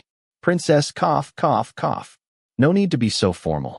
Despite his obvious weakness, Xiao Huayong reached out first to steady her before quietly withdrawing his hand. Princess, please sit. Shen Xihe took the seat across from him. The day was cool, and she too wore a cloak, though hers was much lighter than his. After several days apart, Xiao Huayong's complexion had grown even paler, so pale that it almost seemed translucent. The usual brightness had faded from his gentle eyes. With his eyelids half lowered, the tiny beauty mark at the corner of his eye appeared even more languid and elegant. No sooner had Shen Xihe sat down than servants arrived carrying tea and refreshments. There were jade dew balls, sweet winter cakes, and rice brocade. The final plate placed before them contained the rice brocade. Xiao Huayong lowered his gaze toward it. The double ninth festival is approaching. Cough, cough. I'm afraid I won't have the strength to celebrate it, so I had these prepared in advance. Cough, cough, cough. Rice brocade to share with the princess. Consider it an early celebration. Rice brocade was a traditional flour cake that every household in the capital ate during the double ninth festival. Even in the Northwest, climbing to high places was customary during the festival. The celebrations in the capital were even grander.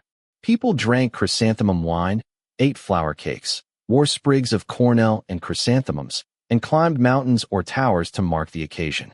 Given Xiao Huayong's condition, drinking wine and climbing high places were out of the question. Even flour cakes had to be eaten in moderation.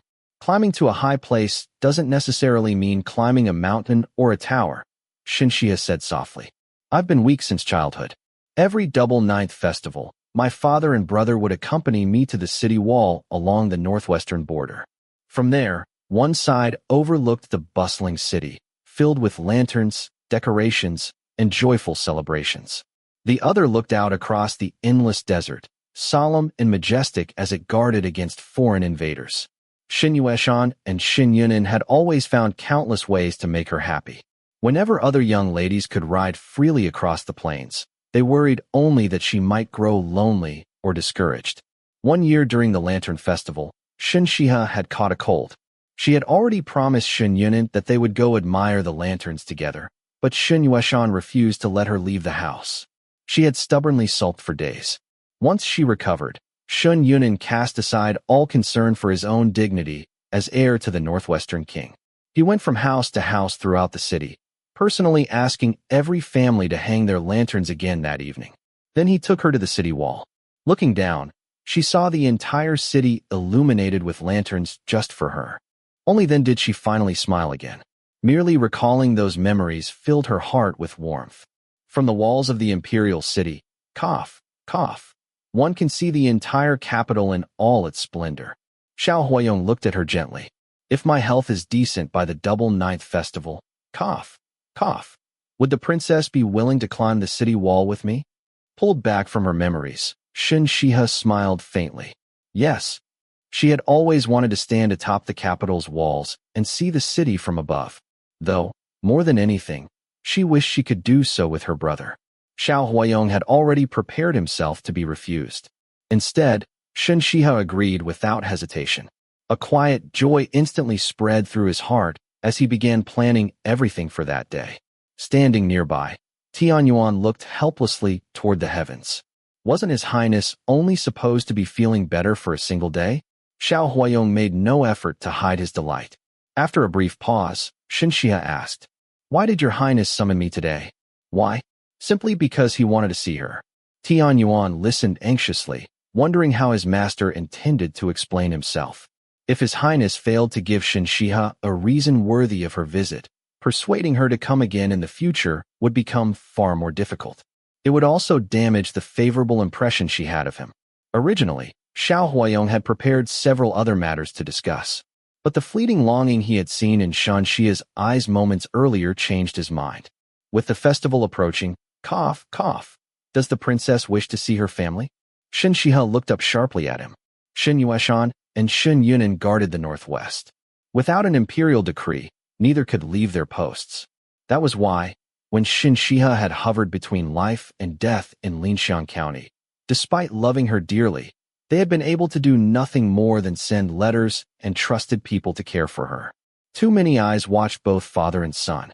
If either secretly left the northwest, someone would immediately stir up trouble, accuse them of neglecting their duties, and hand Emperor Yuning the perfect excuse to move against the northwestern king's household.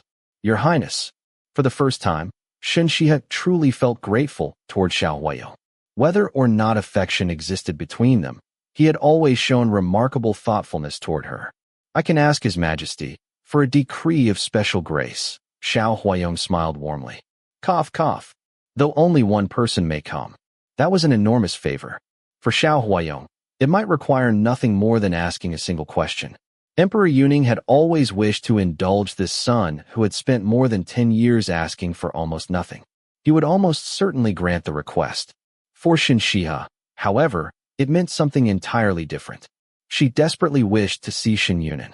There were many things she needed to discuss with him, including the hidden network the Shun family had established throughout the capital. Accepting such a favor from Xiao Huayong would create a debt that might prove difficult to repay. After careful thought, Shen Xihe made her decision. Zhaoning thanks Your Highness for your consideration. I wish to see my brother. Since the princess has already agreed to climb the city wall with me. Cough, cough. A satisfied smile appeared on Xiao Huayong's face. Requesting a decree for the princess is nothing at all. No, Shen Xihe gently shook her head. Climbing the city wall with Your Highness is only a small matter. Asking for a decree is also only a small matter. Cough, cough.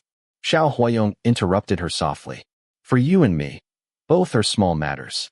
And yet, for you and me, both are precious. Cough, cough, cough. The moment he finished speaking, another violent fit of coughing overtook him. Tianyuan hurriedly stepped forward and handed him a cup of water. Shen Xihe had never met anyone quite like him. He showed her every kindness imaginable, yet never seemed to ask for anything in return. His intentions were impossible to discern. His goodwill was as clear and refreshing as spring water. It was offered at exactly the right moment. Impossible to refuse, yet never burdensome. There were only two kinds of people capable of such a thing. Those who were genuinely pure of heart, or those who understood human nature completely. The former inspired admiration. The latter inspired fear. Shen Xihe quietly studied Xiao Huayong, wanting to know which kind of man he truly was. Chapter 59. Ahem. Why is the princess looking at me like that?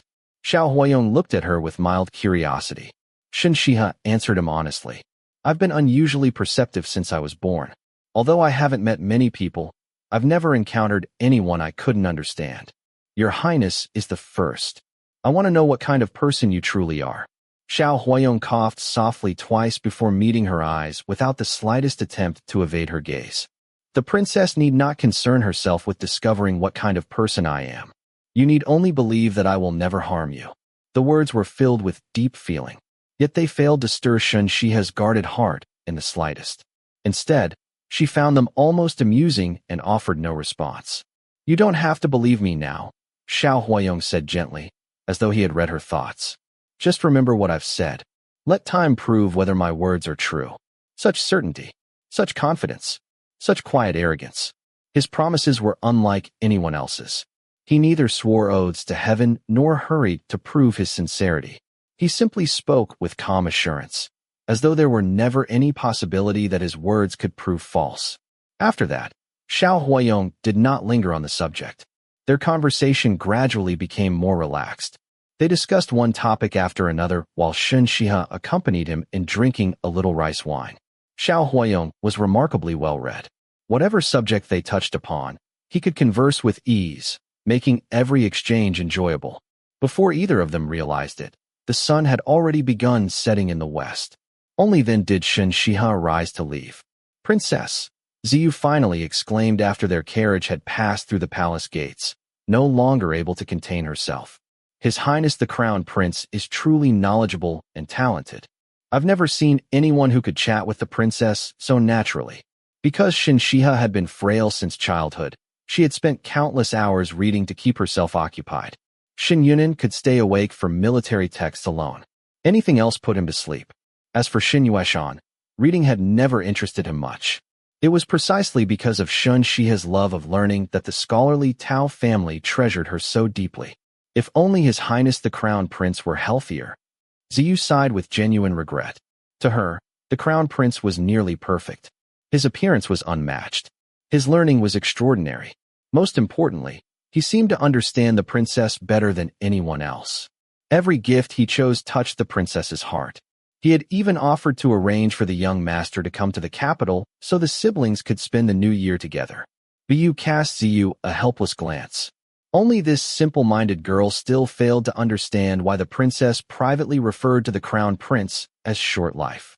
If His Highness had possessed a healthy body, the princess would probably have treated him no differently than she treated Prince Lai. Still, the crown prince's willingness to obtain an imperial decree allowing young Master Shen to visit the capital truly moved Bu. His Highness the Crown Prince really does put his heart into caring for the princess. Whatever his motives might be, his thoughtfulness toward Shen Xihe was undeniably genuine. Shen Xihe merely smiled faintly without replying. Meanwhile, Tianyuan wore a troubled expression. "Your Highness, if you request an imperial decree allowing young Master Shen to enter the capital, certain people may become restless." His greatest concern was not the other princes, nor was it the court factions. He feared only His Majesty. If Emperor Yuning chose to act against Shen Yunan, how could they ever face the princess afterward? Shen Yunan is no fool. Neither is Shen Yueshan some reckless brute. Xiao Huayong had long since discarded the sickly appearance he had shown before Shen Xihe. "Tianyuan, I wish to marry her. I want both the person and her heart." He wanted Shen Xihe to understand that he sought her hand not for political gain. He wanted Shen Yueshan and Shen Yunan to understand that as well. If he truly wished to win her heart, then their marriage could not begin as nothing more than an alliance of mutual benefit. "I'm planning for the future." He could never hide his true self from Shen Xihe forever. One day, she would inevitably learn who he really was. When the time came, he intended to remove every disguise before her himself. Before that day arrived, however, he hoped to win just a little more of her heart. Since Shen Xihe valued her father and brother above all else, the more sincerely he treated her, the more likely those two would support him. Then, if she grew angry over his present deception, perhaps they would speak on his behalf. Tianyuan suddenly felt that, in all the years His Highness had maneuvered through the dangerous currents of court politics, he had never devoted so much thought or care to any scheme. He almost wished he did not have to deliver the latest report, but he dared not conceal it. "Your Highness, there is news regarding the snow lotus." "Go on." Several wandering martial artists spotted it growing near the summit of Tian Shan. "It is a perfect grade snow lotus." Tianyuan respectfully continued. "We dispatched our own people and posted a reward through the Hunters Guild. Many experts accepted the commission, but none of them managed to reach the summit. The mountain peak was unimaginably cold. The thin air made breathing difficult. Even highly skilled martial artists had died before reaching the top. Despite the enormous reward, No one now dared accept the task. After listening quietly, Xiao Huayong thought for a moment. I'll go myself. Tianyuan immediately dropped to both knees. Your Highness, even without the snow lotus, the princess will merely suffer more while taking her medicine. She can endure it. But Your Highness absolutely cannot risk going to Tianshan. The summit's weather was treacherous. Blizzards and avalanches struck without warning. Ferocious beasts and birds roamed the mountain. Many who climbed it never returned. Ever since receiving the news, Tianyuan had feared that Xiao Huayong would make exactly this decision. Xiao Huayong looked down at him coldly. Tianyuan knelt perfectly still, his head lowered. Neither spoke for a long time. Finally, Xiao Huayong let out a quiet sigh. She has always been weak. Each time she takes that medicine, it is like walking through death's gate. It was the truth. After meeting Xie Yunhui, Xiao Huayong had written to Old Whitehead for confirmation. Simply surviving each treatment was already fortunate. If Shen Xihe failed to endure even once, she would lose her final breath immediately. Shen Xihe and Xie Yunhui probably believed that the suffering would lessen as her body gradually adapted to the medicine. They were wrong. The agony would never decrease. All of them had underestimated the terrifying potency of the bone-removing pill. Don't worry. Xiao Huayong's voice softened. Would I attempt something like this without at least a 50% chance of success? I've climbed Tianshan before. Over the years, what dangerous mountain had he not crossed while searching for a cure for the strange poison consuming his body? Your Highness. Qin Yuan's eyes reddened. There are golden eagles living on Tianshan as well. Perhaps I'll even discover traces of 100-year-old golden eagle near the snowy summit. Even without the snow lotus, I would still need to make this journey for my own sake. Tianyuan bit his lip. Whenever His Highness spoke this gently, he knew there was no changing his mind. After quietly wiping away his tears, he finally asked, when does Your Highness intend to leave? Naturally, after the Double Ninth Festival. A smile spread across Xiao Huayong's face. Even the tiny beauty mark at the corner of his eye seemed to brighten, making him appear extraordinarily captivating. It would be the first time he and Shen Xihe had arranged to spend time together outside the palace. Nothing could be allowed to interfere with that. And while I'm away, he smiled again. This time, however, there was unmistakable coldness beneath the smile. It would also be a good opportunity to torment someone. If he left the capital, his illness would naturally have to worsen. The Xiao Huayong remaining in the Eastern Palace would appear unconscious once again, while his body double took his place. Such a perfect opportunity would be wasted if he failed to make use of it. Has Your Highness already chosen the target? Tianyuan asked, though he thought he already knew the answer. What do you think of Wang Zheng? Xiao Huayong smiled mysteriously. He would allow Fifth Brother to destroy the Wang family's foundation. Before that happened, he intended to let Wang Zheng have a small taste of what was coming. Chapter 60. Princess, His Highness the Crown Prince fainted from anger again. Shen Xihe fell silent. Only a few days earlier, she had enjoyed a pleasant conversation with Xiao Huayong, and just yesterday, she had heard that his condition was improving. She raised a hand, signaling Hong Yu to stop arranging her hair, then turned toward Biyu beyond the beaded curtain. How did he manage to faint from anger? The eldest young master of the Marquis of Wanping's household went to the Eastern Palace to lodge a complaint, Biyu explained. He accused the minister of the court of state ceremonial of accepting bribes and wrongfully depriving him of his hereditary title. As Biyu recounted the story, Shen Xihe gradually understood what had happened. The Marquis of Wanping's household was another old meritorious family in the capital. Originally, they had held a hereditary ducal title for 3 generations. Later, it had been reduced to a marquisate. By Chu Yingguang's father's generation, they were still marquises. By his younger brother's generation, the title had become a barony. The following generation would inherit only a viscountcy. Chu Yingguang's family history was unusually complicated. His father, the former Marquis of Wanping, had been the second legitimate son. He excelled neither in literature nor in martial arts, yet neither was he an idle wastrel. He simply loved traveling. His family had arranged his marriage while he was still young, hoping to settle him down. Instead, during one of his journeys, he met with an accident. He was rescued by Chu Yingguang's maternal grandfather, a humble herbalist who had only one daughter. At the time, the future marquis had lost all his memories. Having also been robbed of everything he owned, he had no choice but to remain in the mountains with the old herbalist. As time passed, he and the herbalist's daughter fell in love. With the old man's blessing, they held a proper wedding ceremony and signed a marriage contract, becoming husband and wife in every legitimate sense. After the herbalist passed away, the couple moved into town. They opened a small medicinal shop. The husband treated patients while the wife assisted him. Their life together was peaceful. Soon afterward, Qu Yingguang was born. Not long after his birth, however, the future marquis suddenly disappeared. He remained missing for 7 years. In truth, servants from the Marquis of Wanping's household had found him and forcibly brought him back. During those years, his father had died. His elder brother had also died unexpectedly. The marquisate now required him to inherit the family title. Although he remembered none of them, he understood that everything they said was true. As a man, he had to shoulder the responsibilities of the Marquis of Wanping's household. He immediately sent people to bring Qu Yingguang and his wife back to the capital. He never knew that, on the very day he was taken away, the Dowager Marchioness had secretly ordered Qu Yingguang's mother killed while sparing only the child. By sheer luck, mother and son escaped and went into hiding. 7 years later, Qu Yingguang's mother fell gravely ill. Having no remaining relatives and no one capable of caring for the 8-year-old Qu Yingguang after her death, she quietly investigated her husband's true identity and finally sent him a letter. Unfortunately, before the Marquis could arrive, she died. In the end, the Marquis personally brought Qu Yingguang back to the manor. There was considerable dispute over his mother's status. The current Marchioness could not be reduced to a stepwife. Yet the deceased woman could not simply be declared a concubine either. Fortunately, before her death, Qu Yingguang's mother had left behind a letter. In it, she stated that the man she had married had never been the Marquis of Wanping. The Marquis therefore buried her under the identity by which she had originally married him.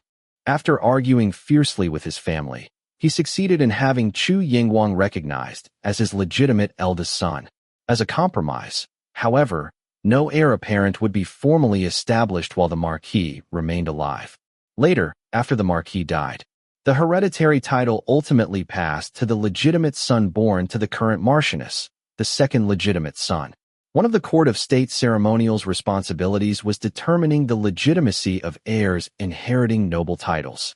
It was Qingzhi, minister of the court of state ceremonial and Marquis of Xianping, who ruled that Qu Yingguang was ineligible to inherit. Rumor had it that Qu Yingguang had endured humiliation for 3 years while secretly gathering evidence against him. Why did he take his grievance to the crown prince? Shen Xihe asked as she lifted Short Life into her arms after the little cat trotted over. According to word from the palace, Bu replied respectfully. His Highness's recovery was made possible by an acupuncture method that Qu Yingguang had once donated to an imperial physician. When His Highness learned of this yesterday, he summoned Qu Yingguang to thank him. Qu Yingguang seized the opportunity to present his grievance. After verifying the matter, the crown prince immediately summoned Qingzhi to the Eastern Palace this morning. Apparently, the meeting ended disastrously. What outrageous things did Qingzhi say? Shen Xihe asked. They say. Bu lowered her voice. He told His Highness not to meddle in matters that didn't concern him. He implied that His Highness wouldn't live much longer. And he mocked His Highness for having neither power nor influence. Bu deliberately softened the wording. The actual insults had reportedly been far more offensive. How could Qingzhi, who rose to become one of the 9 ministers, behave so recklessly? Shen Xihe found it difficult to believe. During their encounter in Furong Garden, Qingzhi had struck her as an extremely cautious man. It truly happened. The Minister of Rites and the Director of the Imperial Clan Court both happened to be present to discuss preparations for His Highness's coming-of-age ceremony. They heard every word. The Marquis of Xianping has already been imprisoned. If even 6th Prince Xiao Changyu had once provoked Xiao Huayong into coughing blood and kneeling before the palace gates, ultimately forcing him to seek the snow lotus on Tianshan. Who was Qingzhi to behave so brazenly? The crown prince had only just regained consciousness. If anything serious happened to him now, that alone would warrant execution. But matters did not end there. The following day during court, an official memorial arrived from southern Shu. It detailed numerous crimes committed over the years by Chen Xihe, heir to the Marquis of Xianping's household. In order to gain military merit, he had repeatedly committed atrocities. Previously, there had never been sufficient evidence. 3 days earlier, however, Chen Xihe had finally exposed himself. This time, the evidence was irrefutable. When Censor Tao stood in the Great Hall and read out the impeachment memorial, it struck Emperor Yuning like a resounding slap across the face. Years earlier, the king of southern Shu had repeatedly requested Chen Yi's transfer through memorials. Chen Xihe, meanwhile, had repeatedly accused the king of southern Shu of unfairly withholding rewards and suppressing his achievements. Throughout it all, Emperor Yuning had consistently sided with Chen Xihe. Now, the evidence left no room for argument. The censorate then presented additional accusations against the Marquis of Xianping's household. Among them was the embezzlement of tribute goods. Every tribute item entering the empire first passed through the court of state ceremonial. That ministry assessed each gift's value before determining the imperial gifts to be bestowed in return. Before the assembled officials, Emperor Yuning immediately ordered the imperial investigators to search the Marquis of Xianping's residence. The search uncovered 5 entire chests filled with gold, silver, jewels, and priceless treasures.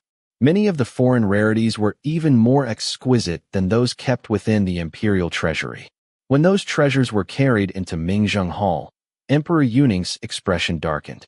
So, even he, the son of heaven, had received only what Qingzhi had chosen to leave behind. The verdict came swiftly. Qingzhi and Chen Xihe were sentenced to immediate execution. The Marquis of Xianping's estate was confiscated. Its women were enslaved and sent into palace service. Its male descendants were exiled 3,000 li away. Who exactly orchestrated all of this? Shen Xihe fell into deep thought. In a single day, the entire Marquis of Xianping's household had collapsed. The methods were even swifter and more ruthless than her own. Although she herself would likely have devised a similar strategy, she could never have executed it with such overwhelming precision. At the very least, Qingzhi would have been given an opportunity to defend himself. Had he managed his affairs well over the years, perhaps someone might even have fought to overturn the verdict. But the mastermind behind this scheme had left him no chance whatsoever. Before Qingzhi could even catch his breath, he was already a dead man. Princess, Bu hesitated before asking quietly. Could it have been His Highness the Crown Prince? Shen Xihe shook her head. What would he gain? Other than eliminating the Marquis of Xianping's household, what benefit would it bring him? He has no candidate ready to assume the position of Minister of the Court of State Ceremonial. Besides, if he truly orchestrated this, he would never have placed himself at the center of the affair. After all, Qingzhi first insulted him until he fainted from anger. Immediately afterward came the memorial from southern Shu. Then followed the censorate's impeachment. Every step was calculated with absolute precision. Each successive revelation struck like a thunderbolt. One after another, they forced Emperor Yuning into delivering a swift, decisive judgment before the assembled court, leaving every official utterly stunned. Chapter 61. Faced with such overwhelming evidence of a crime that directly challenged imperial authority, Emperor Yuning had no choice but to act swiftly and decisively.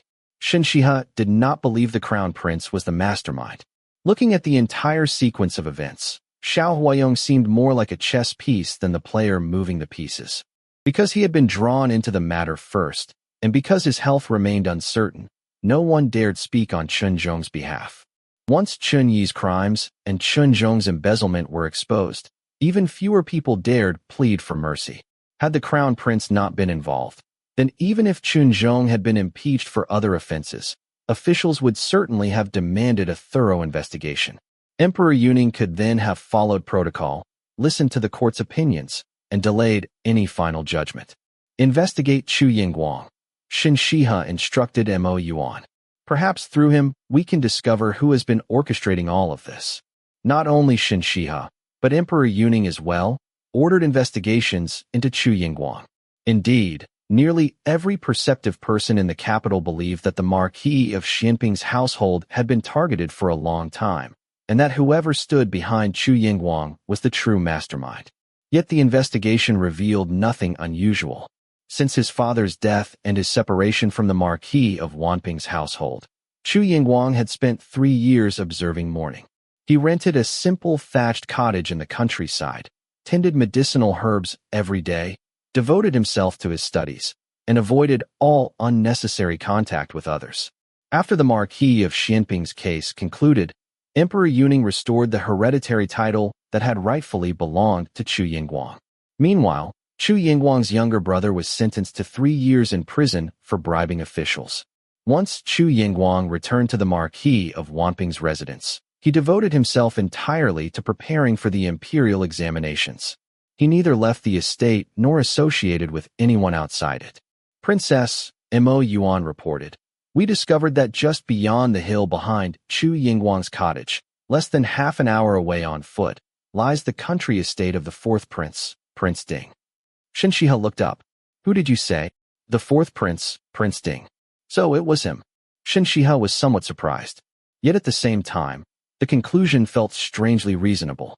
A trace of regret passed through her mist-like eyes.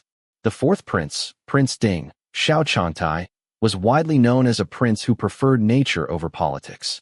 He lived as freely as a wandering crane. His princess consort, Yi Wantong, had once been counted among the capital's 9 beauties. Their loving marriage was the envy of countless people.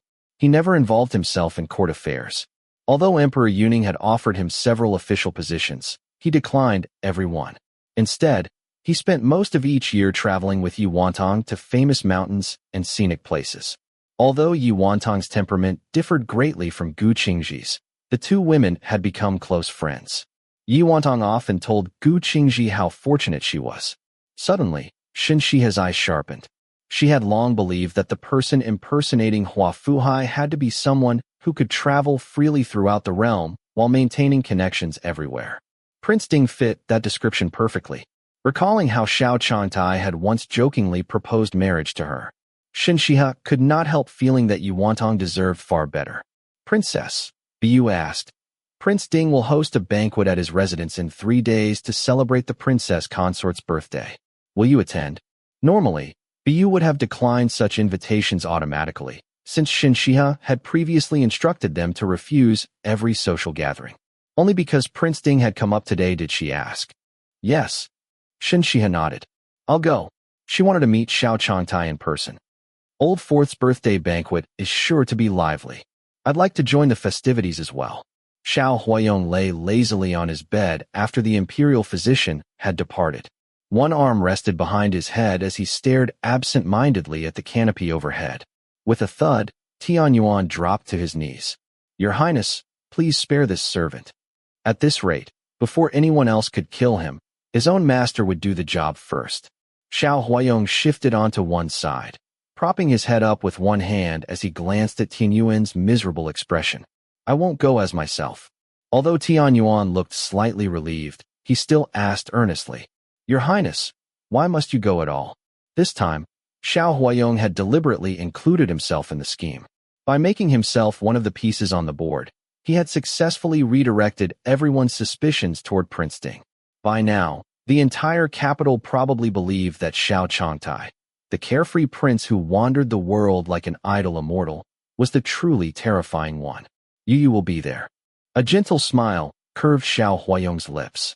Not long ago, he had received word from the Tao family that Shen Xihe's childhood name was Yu, like the gentle call of a deer, pure, graceful, and full of quiet spirit. It suited her perfectly. Tianyuan silently swallowed his tears. Whenever the matter concerned the princess, or anything remotely connected to her, his master seemed completely possessed. Now that Old Fourth's ambitions have been exposed, Yu will certainly misunderstand. "If I don't go," and she later mistakes Hua Fuhai for Old Fourth, what if Old Fourth notices and takes advantage of the misunderstanding? His reasoning sounded perfectly serious. Tianyuan was speechless. He desperately wanted to grab his master by the shoulders and shake him. If the princess were really that easily deceived, would His Highness treasure her so much? Would he need to be this cautious? Admittedly, Prince Ding was an old fox with centuries of cultivation. But if he truly faced the princess, who would end up suffering was anyone's guess. His master was unbelievably contradictory. Whenever the princess stood before him, he remained endlessly vigilant, concealing every trace of his true self. Yet the moment she was out of sight, he imagined her as gentle, innocent, and easily bullied by everyone around her. What kind of logic was that? Your Highness, Tianyuan quickly changed the subject. The position of Minister of the Court of State Ceremonial is now vacant. Shouldn't we decide who ought to fill it? Surely discussing proper state affairs was better than letting His Highness fill his mind with thoughts of the princess. When did I ever say I wanted that position? Xiao Huayong asked calmly. Tianyuan froze. Completely forgetting proper etiquette, he lifted his head in disbelief. Seeing that Xiao Huayong was entirely serious, Tianyuan nearly burst into tears. Your Highness, you clearly said we should clear out the position of Minister of the Court of State Ceremonial for our own use. I never said that. Xiao Huayong looked thoroughly righteous. The world seemed to spin around Tianyuan. He had already passed those instructions on to all of His Highness's advisors and followers. Everyone had worked tirelessly, expecting to be rewarded afterward. If His Highness suddenly denied everything, wouldn't they all blame him? Wouldn't they think he had fabricated orders? Those hungry wolves would tear him to pieces. Ha! Seeing Tianyuan looking as though he were about to hang himself with his own belt, Xiao Huayong finally burst into laughter. All right. That position isn't suitable for our own people. Whoever takes it now will immediately become the object of His Majesty's suspicion. Tianyuan stared at him pitifully. Xiao Huayong continued. At Prince Ding's birthday banquet in 3 days, should I go? Tianyuan shot him a resentful look. This servant will guard the Eastern Palace properly. Xiao Huayong nodded in satisfaction. Have our people support the promotion of the Right Vice Minister of Rights to Minister of the Court of State Ceremonial. Then have the Director of the Ministry of Personnel promoted to fill the vacant position of Right Vice Minister. Next, arrange for one of our own people to become the new director in the Ministry of Personnel. Finally, through the new Minister of the Court of State Ceremonial, have one of our people appointed as a clerk within that ministry. The emperor was still in his prime. There was no need to expose their own strength too early. Those young officials were still energetic and capable. They needed to advance one step at a time. In another 7 or 8 years, they would naturally be ready for positions of greater importance. Tianyuan listened in astonishment. That actually worked. If everything unfolded this way, even His Majesty would never know which officials truly belonged to whom. You may go. Pass the instructions along. Yes, Your Highness. Tianyuan respectfully withdrew. But just as he stepped out of the hall, he heard Xiao Huayong murmuring to himself. The Grand Tutor's daughter is rather tall. If I disguised myself as a young lady, would I be able to get closer to her? Tianyuan stumbled and nearly fell flat on his face. Chapter 62. No matter how desperate Tianyuan felt, nothing could stop Xiao Huayong from secretly visiting the Crown Prince's Grand Tutor and learning about the preferences of the noble ladies in the capital. Shen Xihe remained completely unaware. She had been busy these past few days. The people she had sent to purchase spices from other regions had returned with a shipment through an escort agency, and the Duhua building had finally been settled. During her time in the capital, she had not been idle. She had already instructed Hongyu to purchase servants and have them trained. However, perfume making was not a skill that could be mastered overnight, so she first hired several experienced perfume artisans at generous wages and established a workshop on the outskirts of the city. Shen Xihe divided her time between personally crafting the Zetihuan incense for Hugua Temple and teaching Hongyu various fragrance formulas. Hongyu was already knowledgeable about blending fragrances, as she had always been responsible for preparing Shen Xihe's cosmetics. The Duhua building would not limit itself to selling incense. Shen Xihe also planned to offer fragrant balms, creams, oils, floral waters, and perfume beads. No woman could resist beauty and fine fragrance. Profit was only a secondary concern. What truly mattered was using the Duhua building to gain access to the inner quarters of the capital's civil and military officials' households and obtain first-hand intelligence. This fragrance. Shen Xihe had just created a new scent and lit it for Bai Yu and the others to experience. The aroma was rich without being overpowering. More importantly, as it spread through the room, it seemed to release waves of comforting warmth, like rising steam. Cold-dispelling incense, Shen Xihe declared with satisfaction after wafting the fragrance toward herself. Is this the cold-dispelling incense that the kingdom of Dandan presented during Emperor Wu of Han's reign? Hong Yu asked, her eyes sparkling with recognition. Shen Xihe nodded slightly. Winter is approaching. This fragrance will surely be in great demand. Princess, this formula. Hong Yu looked at Shen Xihe expectantly. Shen Xihe handed her the prepared formula. Even with the formula, you must still practice diligently. Hong Yu read it over several times, then closed her eyes to make sure she had memorized every detail before burning the paper to prevent it from falling into anyone else's hands. Shen Xihe placed a small box of the cold-dispelling incense into Mo Yu's hands. Have Mo Yuan deliver this to the Eastern Palace as a gift for His Highness the Crown Prince. She had received many favors from Xiao Huayong before. Today, she would return one. Princess, would the glass screen make a suitable birthday gift for the defined prince consort? Bai asked after taking inventory of Shen Xihe's belongings and preparing a list of possible presents. Shen Xihe shook her head. Send the purple sandalwood 5-stringed pipa instead. Among the capital's 9 perfections, each lady was renowned for a single exceptional talent. Bian Xiani was famous for her dancing, while Yi Wantong was celebrated for her mastery of the pipa. That purple sandalwood 5-stringed pipa had been one of Shun Yueshan's trophies from the battlefield. It was adorned with red agate, tortoiseshell, and mother-of-pearl inlays arranged in exquisite patterns. There was no other instrument like it in the world, and its strings were woven from precious silk that produced an incomparable tone. Shen Xihe herself excelled at the guqin. Keeping such a remarkable pipa would only be like burying a priceless pearl beneath the dust. Yes, princess. The defined prince consort's birthday celebration could not be too lavish, as the Empress Dowager's birthday would follow less than a month later.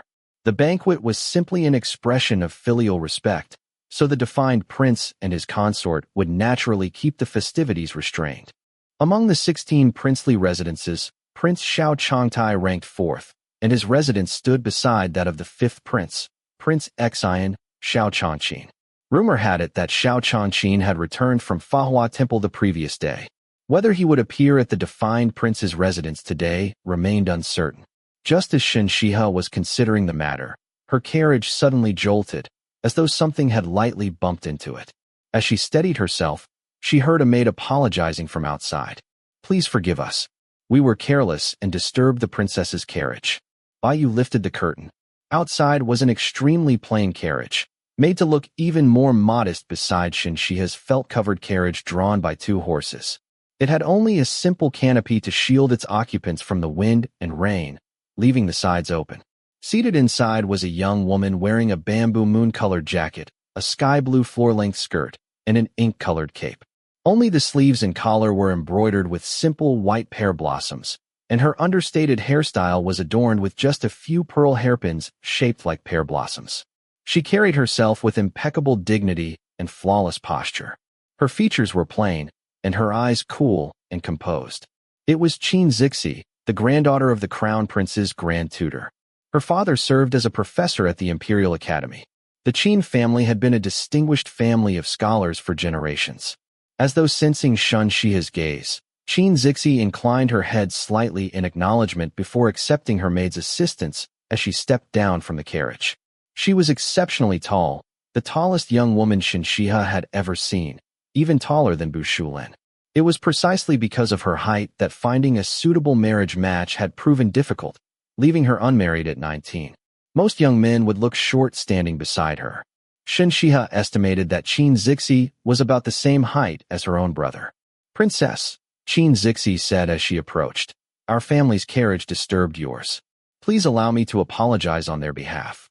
Like her appearance, Qingzhi's voice was neither soft nor delicate. It was not unpleasant, but neither could it be called melodious. There is no need to trouble yourself, Miss Qin. It was merely an accident. Shen Xihe also stepped down from her carriage, as they had already arrived outside the defined prince's residence. Qingzhi nodded in thanks and entered the residence with her maid. Hong Yu watched Qingzi's retreating figure. Although the young lady's manners were impeccable, she seemed rather aloof. The Qin family has always been like this, Shen Xihe said without the slightest concern. The Qin family had produced generations of scholars. Under the current dynasty alone, they had produced 2 crown princes' grand tutors and 1 director of the Imperial Academy. Qingzi's father had already been designated as the next director of the Imperial Academy and was simply waiting for the current director to retire. People who devoted their lives to educating others naturally tended to be more solemn and formal than most. It did not mean they harbored any ill intentions. Just as Shen Xihe was about to step forward, Bai quickly pulled her back, while Hong Yu caught someone who had nearly collided with her. "Please forgive me, princess. I stumbled and almost ran into you." The young woman apologized immediately with a respectful bow. Shen Xihe recognized the delicate face. It was even lovelier than it had appeared during their brief encounter at Jinfu Temple. It was none other than Yu Songning, the concubine-born daughter recently brought back to the Marquis of Pingyao's household.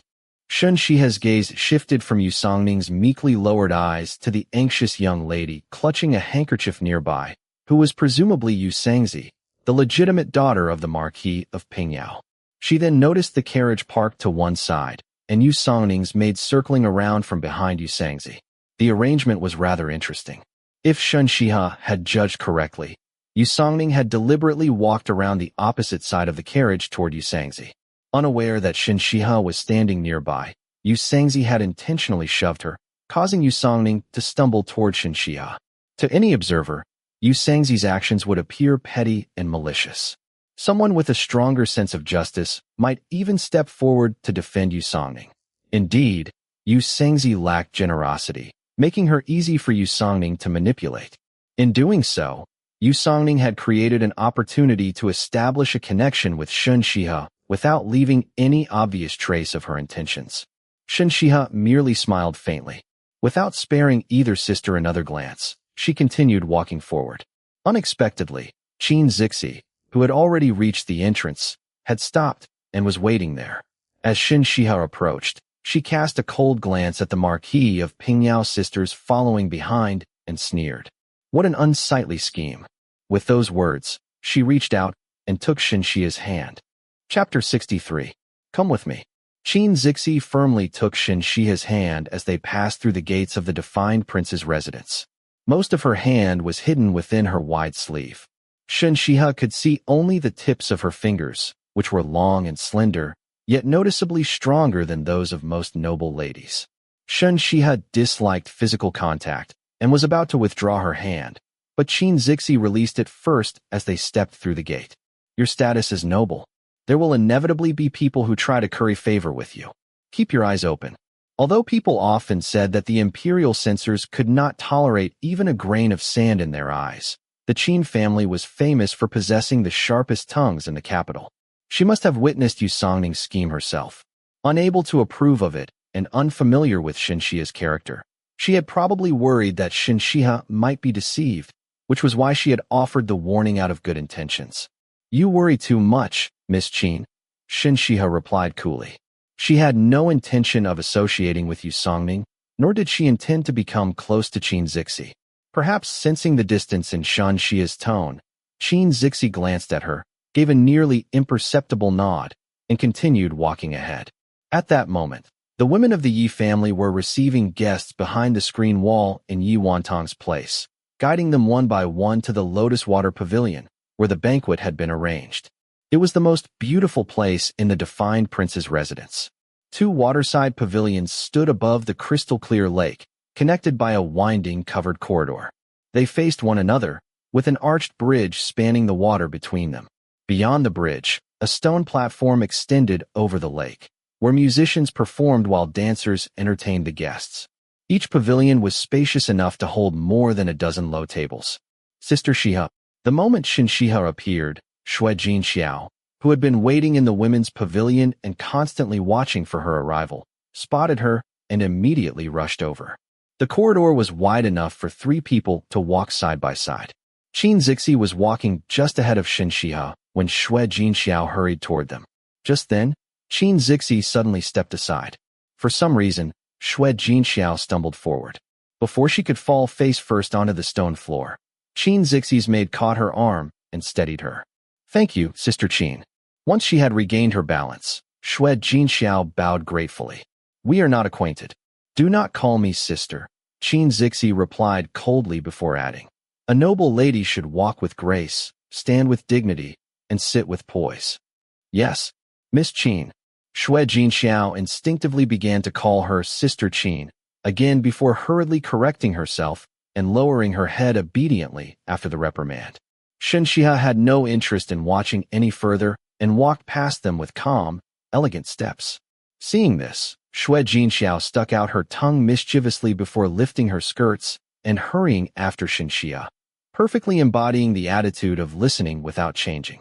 Princess Consort. After entering the pavilion, Shen Xihe greeted the defined prince's consort. Only 20 years old, Yi Wantong wore a purple chest-high gown embroidered with flowers beneath a wide-sleeved outer robe patterned with red begonias. Gold hairpins and jeweled ornaments adorned her hair, complemented by a vivid begonia silk flower, making her appear particularly radiant. Please rise, princess. There is no need for such formality. Yi Wantong personally helped Shen Xihe to her feet. I only returned home a few days ago and haven't had the chance to visit you. Princess, you truly are beautiful. There was admiration in Yi Wantong's eyes, along with a trace of bewilderment. She had watched Shen Xihe approach from a distance, taking in every detail. Her graceful bearing and noble composure had given Yi Wantong a strange sense of familiarity. Now that she saw her up close, she realized they were similar, yet not the same. That person's aloofness had bordered on coldness. Shen Xihe's, however, carried the dignity of noble elegance. You flatter me, Princess Consort, Shen Xihe replied gently. Princess, please sit here. Yi Wantong personally arranged for Shen Xihe to sit at the place closest to her. Across from Shen Xihe sat an exquisitely dressed young noblewoman with a languid demeanor and breathtaking beauty. She was the third prince, Duke Wang Xiaochangzhen's consort. Dressed in brilliant red Hu-style clothing, she casually examined her henna-stained nails as though no one else were present.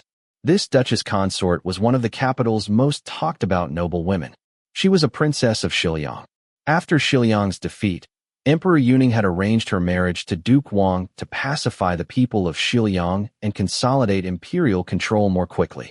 Compared to previous emperors, Emperor Yuning's imperial harem was neither especially large nor especially small. His sons' households, however, were remarkably simple. The crown prince's principal consort had died young. After the second prince, Prince Zhao Xiaochangmin, lost his principal wife, he kept only a single secondary consort and never remarried. The third prince, Duke Wang Xiaochangzhen, and the fourth prince, the defined Prince Xiao Changtai, each had only one principal consort, with neither secondary consorts nor concubines. The fifth prince, Prince Xian Xiao Changqin, had recently lost his principal wife. His residence contained only 2 concubines. As for the remaining princes, including the crown prince, none had yet married, and there were no officially recognized women in either the Eastern Palace or their princely residences. This is my third sister-in-law, the Duchess consort, Yi Wantong introduced. There is no need to greet me formally. I am not one of your great, Zhou noble ladies. Li Yinyan spoke before Shen Xihe could respond, never once lifting her eyes from her nails. The Duchess consort, Li Yinyan, was notorious for losing her temper without warning. Fortunately, Duke Wang always protected her, cleaning up whatever trouble she caused. Since Li Yinyan herself had said there was no need for formalities, Shen Xihe simply accepted her words and ignored her as well. Li Yinyan raised an eyebrow and glanced over, though her gaze merely swept past Shen Xihe before moving away. Princess, I have also visited the northwest. Concerned that Shen Xihe might feel uncomfortable, Yi Wantong deliberately continued the conversation. The defined prince and his consort had traveled widely and had naturally visited the Northwest before. They spoke highly of its excellent security and distinctive customs. As they chatted, a graceful young lady approached. She first bowed to Yi Wantong before turning to salute Li Yinyan. Without warning, Li Yinyan snatched up her teacup and threw it straight at her. Unexpectedly, the young lady dodged. The teacup smashed against the floor, sending shards of porcelain flying toward Shen Xihe. Everything happened so suddenly that Bai Yu had no time to pull Shen Xihe aside. Just as one sharp fragment was about to strike her face, something shot through the air from the side, knocking it away less than half an inch before it could reach her. Yi Wantong and Li Yinyan both let out relieved sighs. Only then did they realize it was a chopstick. Turning to look, Everyone noticed that one chopstick was missing from Qingzi's table, and astonishment spread throughout the pavilion. No one had ever heard that the women of the Qin family practiced martial arts. Qingzi paid no attention to the surprised stares. She maintained her perfectly upright posture, her gaze fixed calmly ahead. The disturbance also attracted attention from the opposite pavilion. Duke Wang and the defined prince arrived together. After surveying the scene, the defined prince said, "Miss Qing's maid possesses remarkable skill. This prince offers his thanks." Only then did everyone conclude that it must have been Qingzi's maid who had acted. Shen Xihe, however, could not help looking toward Qingzi. By you and Hong, you were always vigilant in protecting her, yet both had been momentarily distracted by the young lady's sudden dodge and had not anticipated the flying porcelain fragments. It had been an accident no one could reasonably have foreseen. Either Qingzi's maid had been watching Shen Xihe the entire time, or her martial skills were extraordinary enough to react in an instant. Shen Xihe's gaze lingered on Qingzi. A breeze drifted across the lake, carrying the mingled scents of countless perfumes. Within them, she caught a faint trace of agarwood.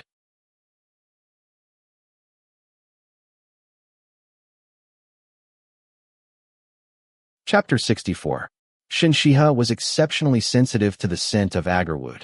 However, in the waterside pavilion filled with distinguished guests, each wearing a different fragrance that drifted together on the breeze, she found it impossible to determine where it had come from. Her gaze shifted discreetly toward the defined prince, who had arrived alongside Duke Wang. At that moment, defined Prince Xiao Changtai happened to look in her direction. He stepped forward, picked up a cup of wine from Yi Wantong's table, and walked over to Shen Xihe. The princess was startled because of today's incident. This prince shall punish himself with a cup of wine in apology and hopes the princess will forgive the disturbance. Shen Xihe rose to her feet. Standing with a table between them, she caught the scent of premium sandalwood from his robes. It was mellow, rich, and lingering, but it was not agarwood. So he was not the one who had disguised himself as Hua Taoyi, Cui Jinbai, and the others. It was nothing. Shen Xihe had not been frightened in the least. She raised her own cup in a courteous but distant toast before taking a small sip. Her attitude remained politely aloof. After offering his apology, the defined prince returned to Yi Wantong's side. Shen Xihe's eyes drifted toward Duke Wang. Unfortunately, the distance between them was too great for her to tell whether the trace of agarwood came from him. Although only the two princes were present, she could not rule out the possibility that the faint scent belonged to some noblewoman using agarwood blended with other fragrances. Still, she could not help wondering about it. She had noticed the scent at precisely the moment the two princes had arrived. "I showed you favor, and you dared dodge?" Li Yanyan spoke lazily. She rose to her feet, her fiery red gown trailing behind her like flowing flames. Walking around the table, she bent to pick up a shard from the broken teacup before slowly approaching the young lady she had attacked. The young woman seemed to fear her as though she were a ferocious beast, retreating again and again until she hid behind Duke Wang. Yin Yan. Duke Wang Xiaochangzhen's tall figure blocked Li Yanyan's path. His thick, commanding brows drew together slightly. "Oh." Li Yanyan's long, deep-set eyes curved with cold mockery. "She hasn't even officially entered your household, yet you're already protecting her? What is this? Are you so afraid I'll hurt her?" "Yin Yan, enough." Duke Wang reached out, intending to take the porcelain shard from her hand. Before he could, Li Yanyan stepped lightly backward, widening the distance between them. She glanced at the young woman hiding behind him before fixing her gaze squarely on Duke Wang. "So, you truly intend to protect her? Yin Yan, let's go home." Duke Wang stepped forward again, trying to catch her. Li Yanyan spun gracefully away. Her crimson skirts flared like blazing sparks as she effortlessly avoided him. A faint smile appeared on her lips. "Since you insist on protecting her." As the words fell, a fierce light flashed across her eyes. She raised the porcelain shard and slashed it across her own face. Everyone in the pavilion froze. Only when bright red blood began flowing down Li Yanyan's cheek did several noble women finally scream in shock. "Yin Yan." Duke Wang rushed toward her. This time, Li Yanyan did not avoid him. She merely shoved him away. A deep cut marred her porcelain-white cheek. Against her flawless skin, the vivid blood was almost horrifying to behold. yet she remained utterly indifferent. She casually dropped the porcelain shard onto the ground, behaving as though nothing had happened. Since you can't bear to part with your new love, I'll apologize to the princess myself. Shen Xihe had long heard stories of Li Yinyan's ruthlessness and madness. Even so, she was still astonished. How many women treasured their appearance above all else? Some valued their beauty more than their own lives. Yet Li Yinyan had not even blinked before carving her own face. Doctor, hurry, summon a doctor. Yu Wantong was the first to recover her composure and immediately began issuing orders. Li Yinyan smiled faintly. There is no need. It's only a cut. I won't die from it. With that, she turned and walked away. Her pace remained slow and unhurried, as though she were simply taking a leisurely stroll. Drops of blood fell from her cheek one after another, leaving crimson marks across the spotless stone floor like scattered plum blossoms. Duke Wang caught up with her in a single stride and lifted her into his arms from behind. Ignoring her furious struggles, he snatched away her handkerchief and pressed it firmly against the wound on her face. As he hurried out of the defined prince's residence, he shouted for his attendants to summon a physician immediately. Uninterested in the spectacle, Shen Xihe was the first to look away. Her gaze landed on the abandoned young lady. Liang Danpu stood staring after the departing duke and duchess, biting her lip. Her eyes brimmed with resentment and unwillingness. Shen Xihe arched her elegant brows. Lady Liang. Liang Danpu came back to herself and turned around. The instant she did, Shen Xihe picked up another teacup and threw it straight at her. This time, Liang Danpu did not dodge. The cup shattered neatly at her feet. Startled, her eyes instantly reddened. Everyone present looked at Shen Xihe with confusion and displeasure. Some even felt she had gone too far. Yet remembering what had happened to Wang Yuhui and the others, none dared voice their dissatisfaction. After all, Chen Jiaxue had been sent into the imperial palace. The Marquis of Xianping's household had collapsed overnight. Hu Yingrao had been punished by kneeling in her ancestral hall for 3 days. Wang Yuhui had received 50 strokes of the disciplinary ruler. By now, none of the noble ladies needed their families to remind them not to provoke Shen Xihe.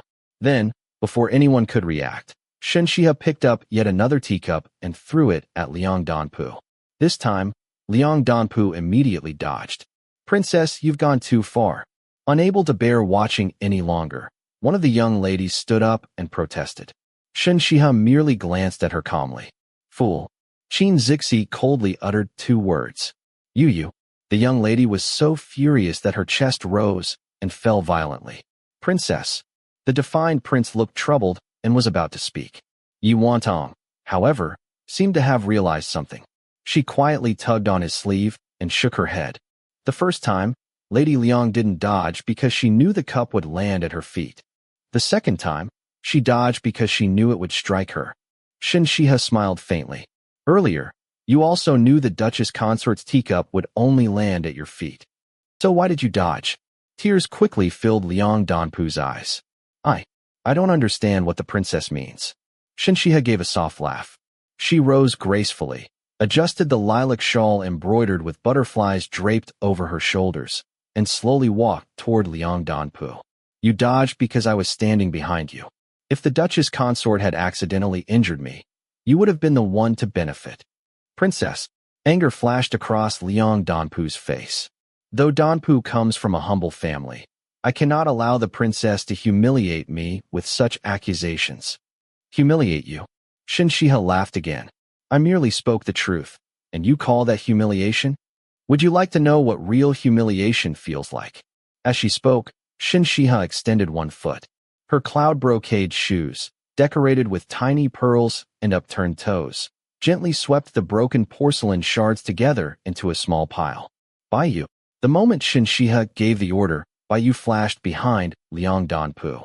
Gripping both of her shoulders, she forcefully turned Liang Danpu to face the pile of shattered porcelain before kicking the backs of her knees. With a heavy thud, Liang Danpu crashed to her knees on the broken shards. A shrill scream tore from her throat as the tears that had long lingered in her eyes finally poured down her face. Every noble lady present, including Yu Wantong herself, instinctively felt an ache in her own knees. Chapter 65. The noble ladies who had witnessed Shen Xihe using a bamboo pole to push Huayong into the pond at Farong Garden already knew how ruthless she could be. Yet they had never imagined she could redefine their understanding of ruthlessness. Her method sent chills down their spines. Especially the young lady who had just indignantly accused Shen Xihe of going too far. She was so terrified that her face turned deathly pale as she collapsed back into her seat. Even in the gentleman's pavilion across the water, the princes and young nobles were too stunned to recover their composure. Xiao Huayong leaned against the pavilion railing, staring intently toward the women's side with an appreciative smile, looking as though he was ready to applaud. The others cast thoughtful glances at Xiao Huayong. Qingzhi also swept him with a cold look. "Princess, you are abusing your power." Liang Danpu's forehead was covered in fine beads of sweat. Through gritted teeth, she forced out the accusation, her voice filled with hatred. Although she maintained a stubborn expression, panic had already consumed her heart. She had believed her scheme was flawless. She had deliberately provoked Li Yanyan in order to drive a wedge between the Duke and Duchess. The moment she entered the residence, she had noticed Shen Xihe. Every incident involving Shen Xihe since her arrival in the capital had been enough to terrify people. She was someone everyone instinctively avoided. When the teacup had been thrown, it had landed only near Liang Danpu's feet. Had Shen Xihe not been standing behind her, she naturally would not have dodged. She might even have subtly stepped toward it, allowing everyone to witness Li Yanyan's tyranny and intolerance. That would have helped her gradually bring Li Yanyan down. But Shen Xihe had been standing behind her. Although Liang Danpu could not be certain that the flying fragments would injure Shen Xihe, she had to take the chance.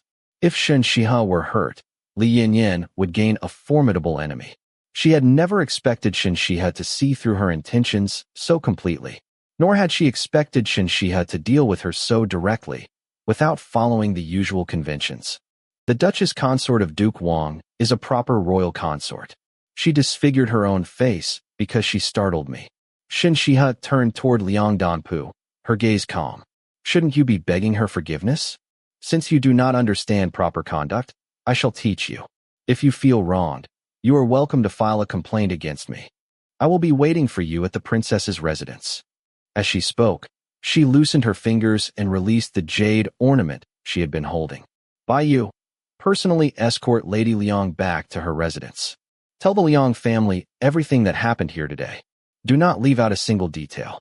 "Yes, princess." Bai Yu helped Liang Danpu to her feet and escorted her toward the exit. Shen Xihe gracefully returned to her place behind the low table. "I grew up in the Northwest. There, both men and women speak plainly. I dislike beating around the bush. And I especially dislike people who think they can treat me as a fool while believing themselves clever." Everyone present felt lingering fear. They silently thanked heaven that they had never offended this princess who seemed to bring disaster wherever she turned her attention. By now, anyone with even a little intelligence could understand Liang Danpu's intentions. Rumors had recently spread throughout the capital that Consort Zhao intended to arrange for Liang Danpu to become Duke Wang's concubine. Duke Wang was already 24 years old. He had been married for 6 years and still had no children, which caused his mother, Consort Liang, endless anxiety. It was no secret that Liang Danpu admired Duke Wang. Today, since Yi Wantong had invited the Duchess consort, there was naturally no reason to invite Liang Danpu. She had come uninvited. With her status, however, she could only have entered through Consort Zhao's influence. She could easily have offered her congratulations before quietly leaving. Instead, she had deliberately sought out the Duchess consort. Knowing Li Yanyan's notorious temper, she had openly provoked her, then seized the opportunity to play the victim. Not content with driving a wedge between husband and wife, she had even attempted to use Shen Xihe against Li Yanyan. She truly had the courage of someone who had swallowed a bear's heart and a leopard's gall. Even Yi Wantong, the defined prince's consort, would never dare attempt such a thing. Yet Liang Danpu had dared. Was she so confident in her own cleverness that she believed no one could touch her? Did she truly think she was the only intelligent person in the world? Although some still felt Shen Xihe's methods were ruthless, that did not stop them from believing Liang Danpu had deserved every bit of it. As Yu Songning listened, her hands and feet gradually turned cold. especially after recalling the seemingly casual glance Shen Xihe had given her earlier, a glance accompanied by the faintest trace of a smile. Her instincts told her that Liang Danpu's public humiliation today was partly because of what had happened outside the prince's residence. Shen Xihe had clearly seen how she had tried to use Qingzhi to create an opportunity to approach her. When Liang Danpu had attempted something similar, it had completely provoked Shen Xihe's displeasure. This princess. Whenever Yu Songning thought of Shen Xihe, admiration welled up within her. Xihe was the name of the sun goddess. She truly lived up to that name. She shone brilliantly, standing above everyone else, untouchable. Yu Songning felt deeply fortunate that all she had intended today was to create an acquaintance with Shen Xihe. She had never intended to harm her. Otherwise, Shen Xihe possessed not only extraordinary intelligence, but also the confidence to act without restraint. She had no need to produce evidence. Just as with Liang Danpu, she had no proof. Liang Danpu would never confess. Yet Shen Xihe had not taken her life. She had merely inflicted superficial injuries. Whether the Liang family admitted fault was irrelevant. They would never offend Shen Xihe, or the northwestern prince's residence behind her, over such minor wounds. Having successfully made an example of Liang Danpu to warn everyone else, Shen Xihe calmly resumed her seat. After speaking so much, she remarked that she felt slightly tired. She casually poured herself a cup of sweet osmanthus drink and sipped it as though nothing had happened. Seeing that the servants had finished cleaning the pavilion, Yu Wantong, as the hostess, quickly tried to ease the tense atmosphere. Everyone is in for a treat today. I've invited Master Bien to perform for us. Just then, the sound of drums rose from the stone platform. Everyone turned to look. Bien Xiani, dressed in flowing crimson robes, began her dance. At times, she soared lightly into the air. At others, she bent and twisted with graceful elegance. She knelt upon the drum, her toes lightly striking its surface. Her body moved across the drumhead with effortless precision. Her steps were as light as flight itself. When she spun, she resembled drifting snow. When she paused, she bloomed like a flower opening. As always, Bien Xiani's dance was breathtaking. There is nothing particularly remarkable about it. As Shen Xihe stood by the railing watching with everyone else, Qingzhi quietly appeared beside her. At first, Shen Xihe paid her no attention.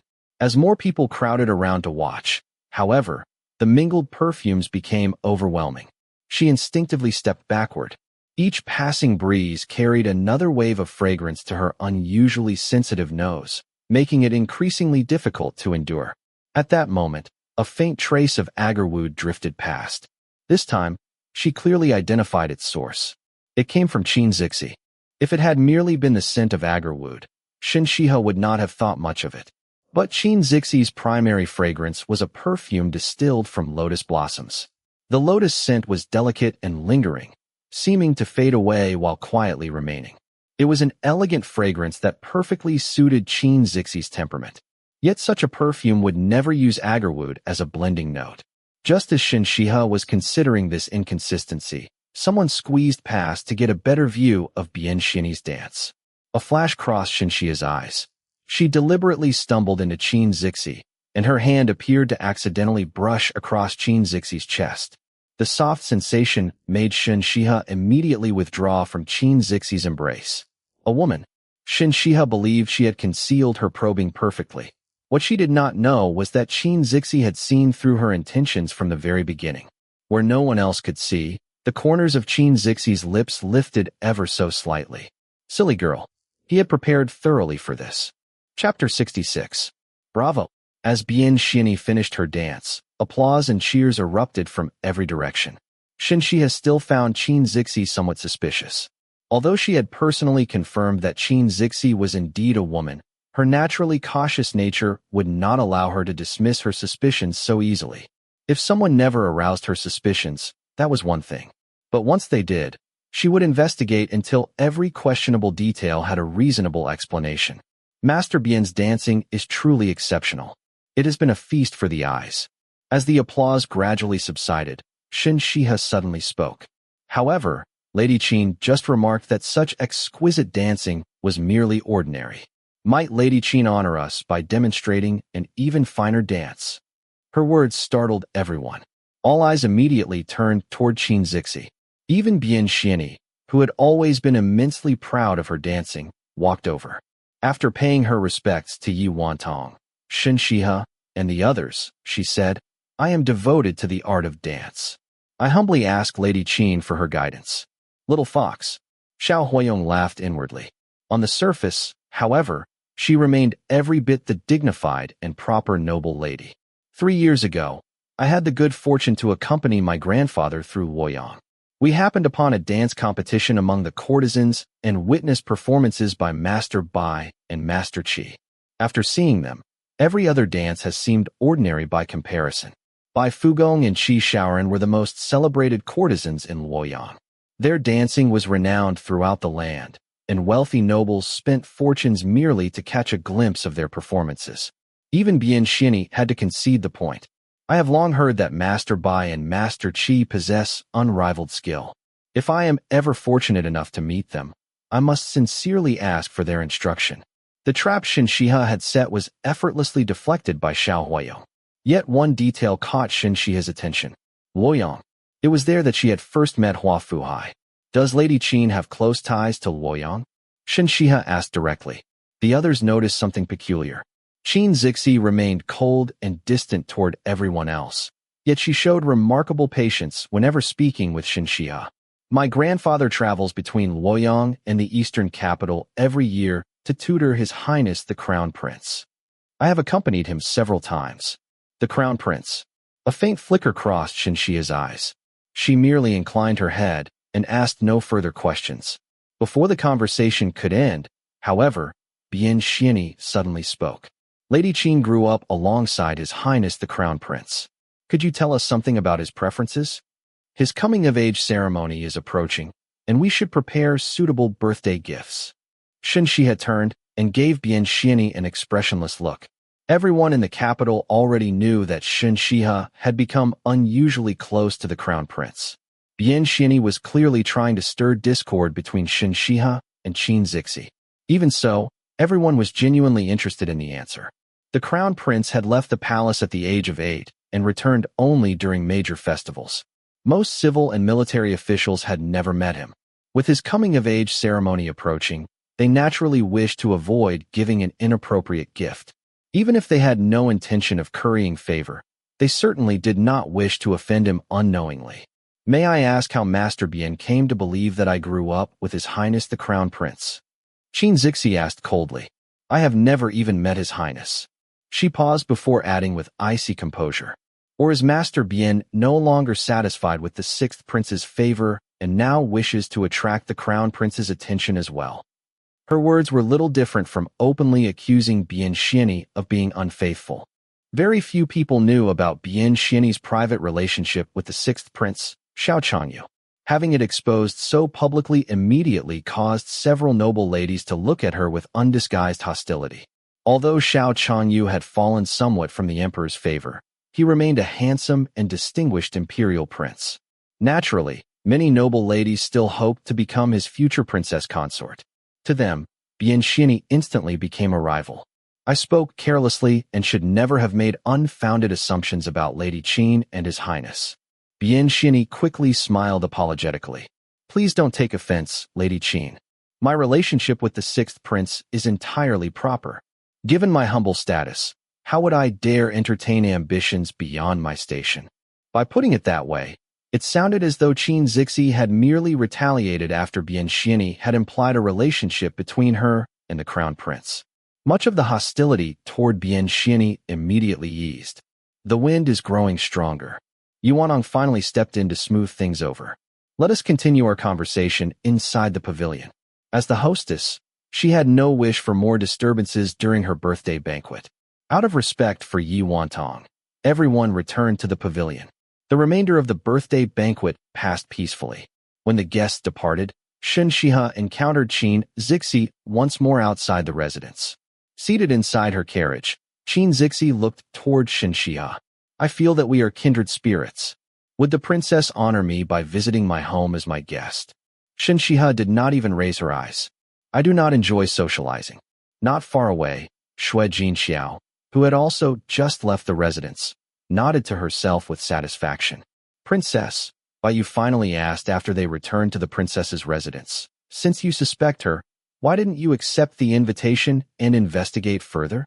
Bai did not know that Shen Xihe's suspicions stemmed from the faint scent of agarwood. She believed it was because Qingzi's maid had reacted far too quickly to save Shen Xihe. As a martial artist herself, Bai knew that no one could have responded so swiftly without constantly keeping Shen Xihe within their sight. Why had Qingzi and her maid been watching Shen Xihe so closely? Not this time.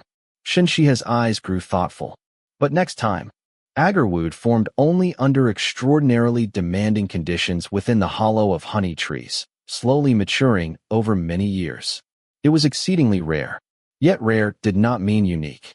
For example, Emperor Yuning's bedchamber was scented with agarwood blended together with ambergris and other precious fragrances.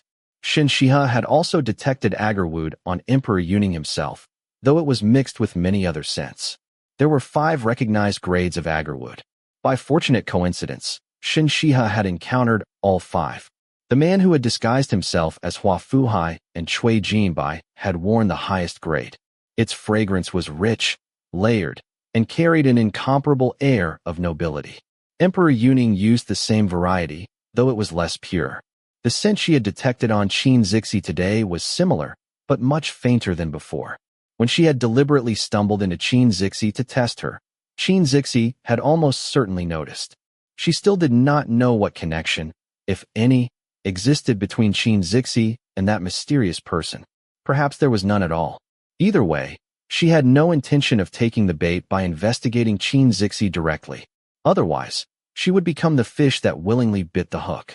Next time, if that person appeared again under yet another identity, once she confirmed it was truly him, she would simply pretend not to know and play along.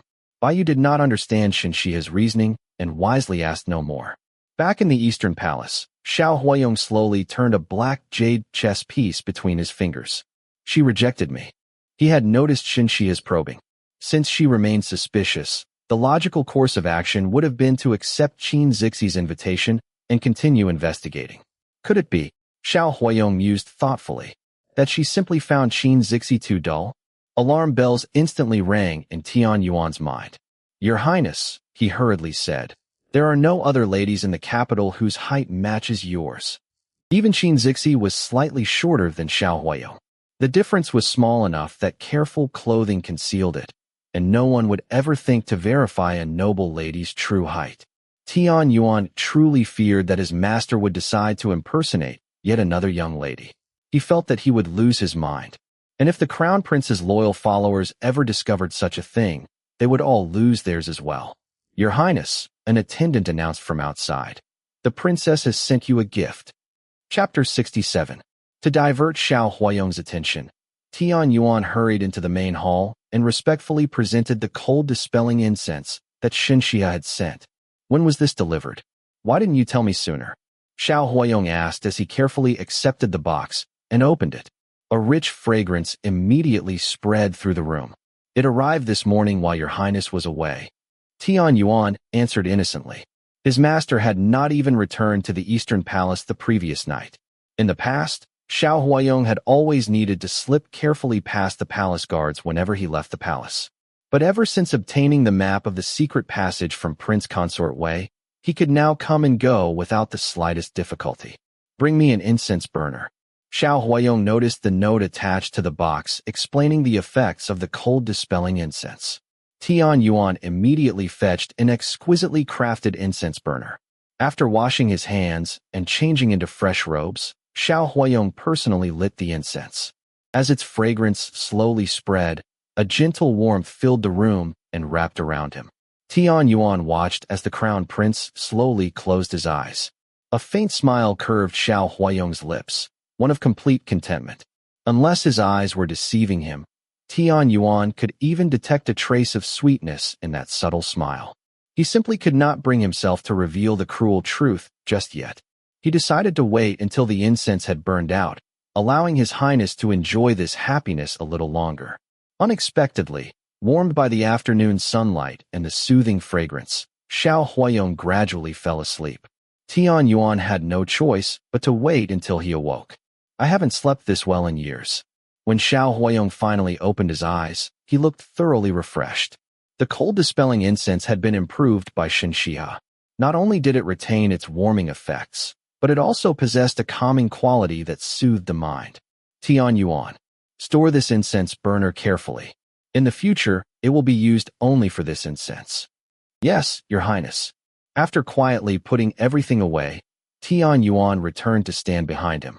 Taking a deep breath, he finally said, Your Highness, the Imperial Medical Office has sent word. The princess has been asking about your medical records. She has been asking about my medical records?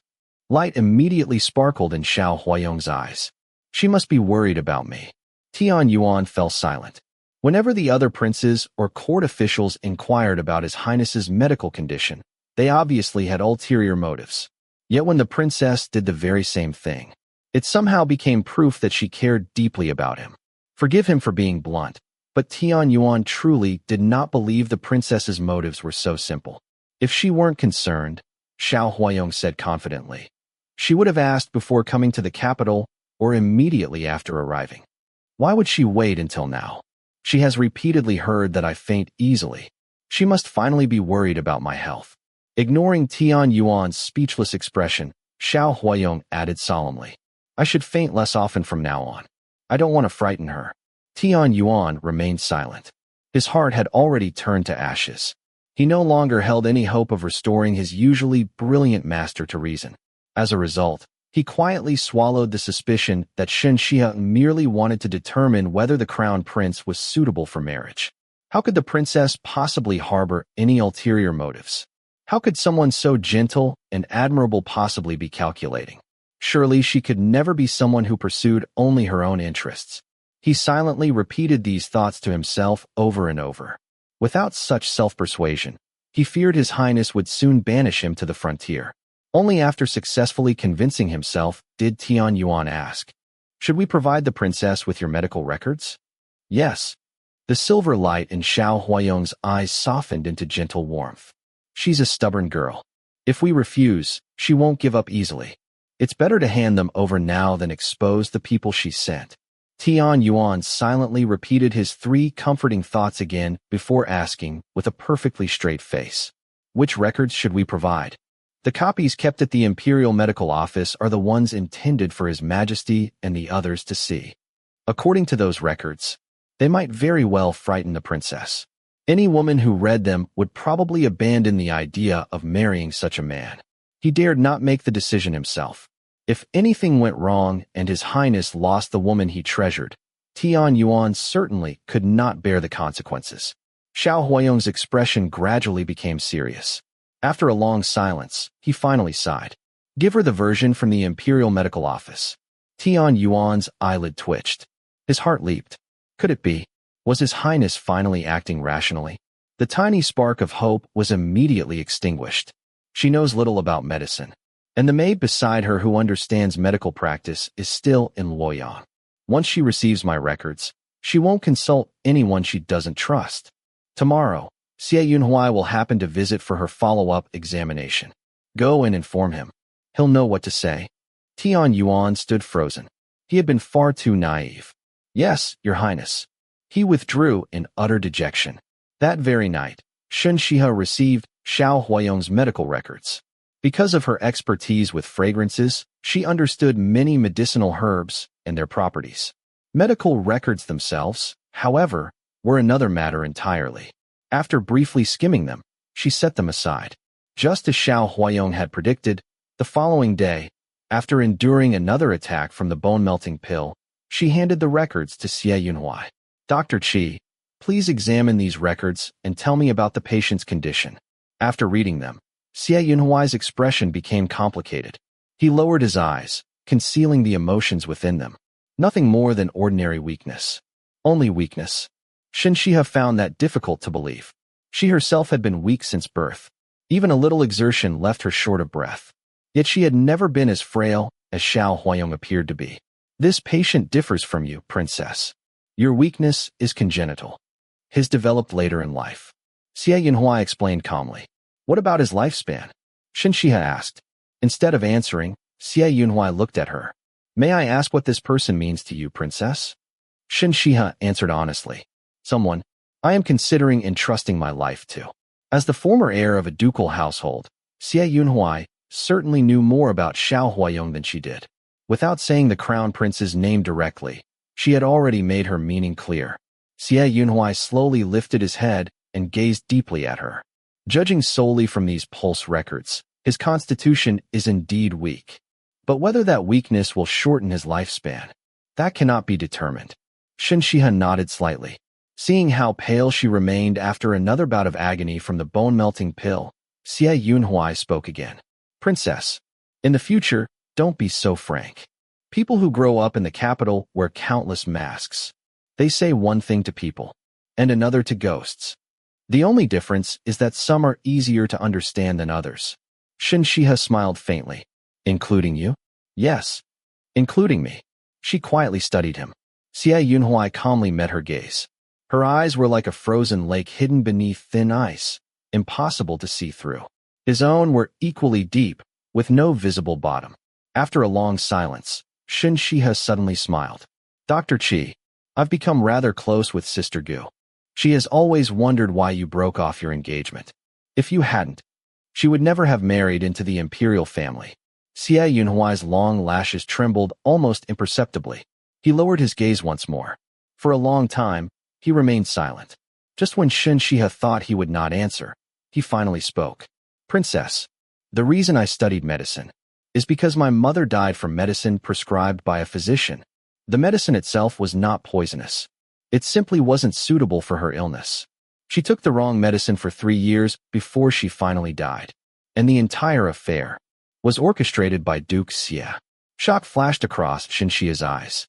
Xiao Huayong gave a bitter, self-mocking smile. With such hatred weighing upon me, how could I possibly take on the responsibility of becoming someone's husband? Chapter 68. Shen Xihe was stunned by what she had heard. The affairs of the Xie ducal manor had once shaken the entire capital. When Xiao Huayong cut off his hair and severed all ties with his family, the whole city had been thrown into an uproar. She knew that, during Duke Xie's wedding banquet for his second marriage, Xiao Huayong had openly accused the Duke of murdering his first wife. But she had never known the method had been so cruel. Duke Xie, he was a man whose virtue was praised throughout the capital. In everyone's eyes, he embodied loyalty, filial piety, benevolence, and righteousness. When Xiao Huayong had accused him of plotting against his own wife, almost no one believed him. People merely thought Xiao Huayong had been unable to bear the grief of losing his mother.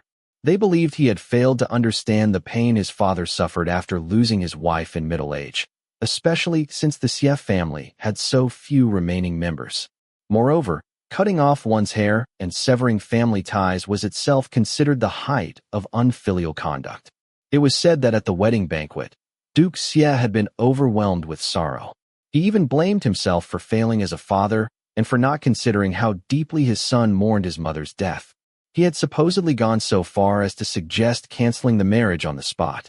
How could things have come to this? Shen Xihe could not help feeling heartache for the refined gentleman before her. He loved someone in his youth. Xiao Huayong spoke quietly, but she was already engaged to another man. Only because of that did he marry my mother. For reasons even he could not explain, he suddenly found himself willing to confide in Shen Xihe. The memories he had buried for so many years seemed, at last, to have found an outlet. Everyone praised him for cherishing his first wife. They said he never kept concubines, not even bedchamber attendants. My mother probably believed that as well. A bitter smile touched his lips. His second wife was the woman he had loved in his youth. I don't know when he learned she had been widowed for many years. I don't know when they rekindled their relationship. He refused to make her a concubine. He wanted her as his lawful wife. So my mother had to make way. Even so, the universally respected Duke Xie could not afford the reputation of having killed his own wife. So he spent 3 years achieving his goal, beginning from the day his mother first fell ill. For 3 full years, he carefully arranged for her to take medicine that was unsuitable for her illness. Day after day, he watched her body weaken. He watched her slowly wither away. All the while, he maintained the appearance of a devoted husband, asking after her health every single day.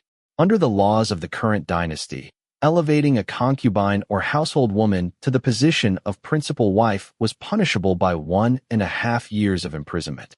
Once a woman entered a household as a concubine, she could never become the principal wife. Even if the principal wife died, the husband could only remarry properly. He could not simply elevate a concubine. Hearing this, Shen Xihe suddenly thought of Xiao Changyu and Bian Xianyi. Xiao Changyu must have been unwilling to make Bian Xianyi a concubine. That was why he had intended to marry another woman first, allow her to slowly die from illness, and then take Bian Xianyi as his lawful wife. Dr. Qi. Shen Xihe felt guilty for having unknowingly forced him to relive such painful memories. Xiao Huayong simply shook his head with a faint smile.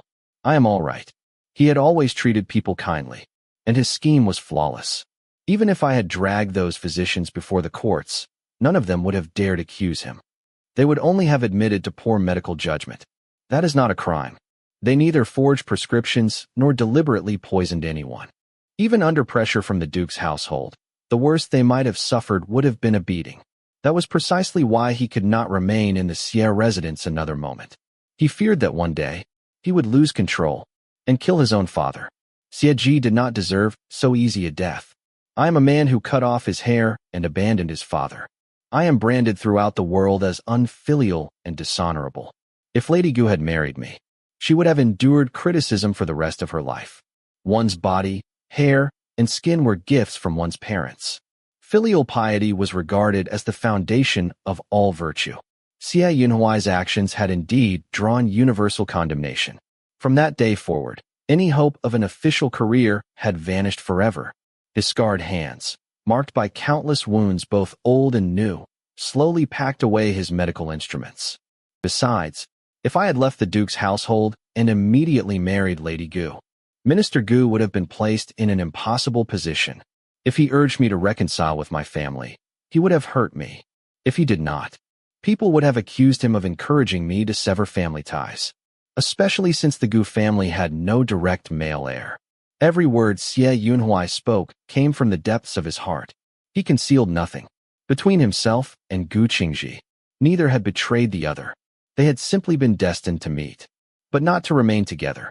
Why didn't you personally break off the engagement with her? Shen Xihe asked softly. Even if you couldn't explain everything, wouldn't it have been better to speak to her directly? Princess, my reputation was already in ruins. If I broke off the engagement through Minister Gu, people would merely say I knew my place, or that I dared not offend the minister's daughter. That would not have damaged Lady Gu's reputation. But if I had insisted on seeing her myself before ending the engagement, it would have been entirely different. Shen Xihe quietly looked at him. Only now did she truly understand. Marriages were arranged by one's parents. Going directly to Minister Gu to dissolve the engagement was entirely proper. But had Xiao Yunhuai insisted upon meeting Gu Qingzhi privately one last time, rumors would have spread throughout the capital. People would have claimed they had been deeply in love. Some would have fabricated even worse stories. At that time, the Gu family was already under intense scrutiny. Countless eyes watched every movement they made. Even the smallest incident could have been turned into scandal. Xiao Yunhuai had simply wished to protect her reputation. What if? Shen Xihe began quietly. What if she had been willing to leave everything behind and live in seclusion with you? She wouldn't. Before she could finish, Xiao Yunhuai interrupted without hesitation. Princess, she is Lady Gu, the very model of propriety among the noble ladies of the capital, the finest daughter of an honorable family, a woman whose sense of duty and gratitude are woven into her very bones, would never abandon the responsibility she owed to her family for the sake of personal feelings. Xiao Yunhuai rose and picked up his medicine chest. If she had truly wished to avoid marrying into the imperial family, she had countless ways to do so. But she chose to marry without hesitation, because she is Lady Gu. With those words, he bowed respectfully to Shen Xihe and turned to leave. At the doorway, he suddenly stopped. Without fully turning around, he spoke over his shoulder. Princess, the same is true of you. Shen Xihe stood motionless. She watched as Xiao Yunhuai slowly walked farther and farther away until his figure disappeared entirely. For a long while, she remained staring into the distance. Outside the window, a fine autumn drizzle had begun to fall. Almost unconsciously, She walked to the window and gazed into the misty rain. A soft laugh escaped her lips. I never imagined that the one who understood me best would be you.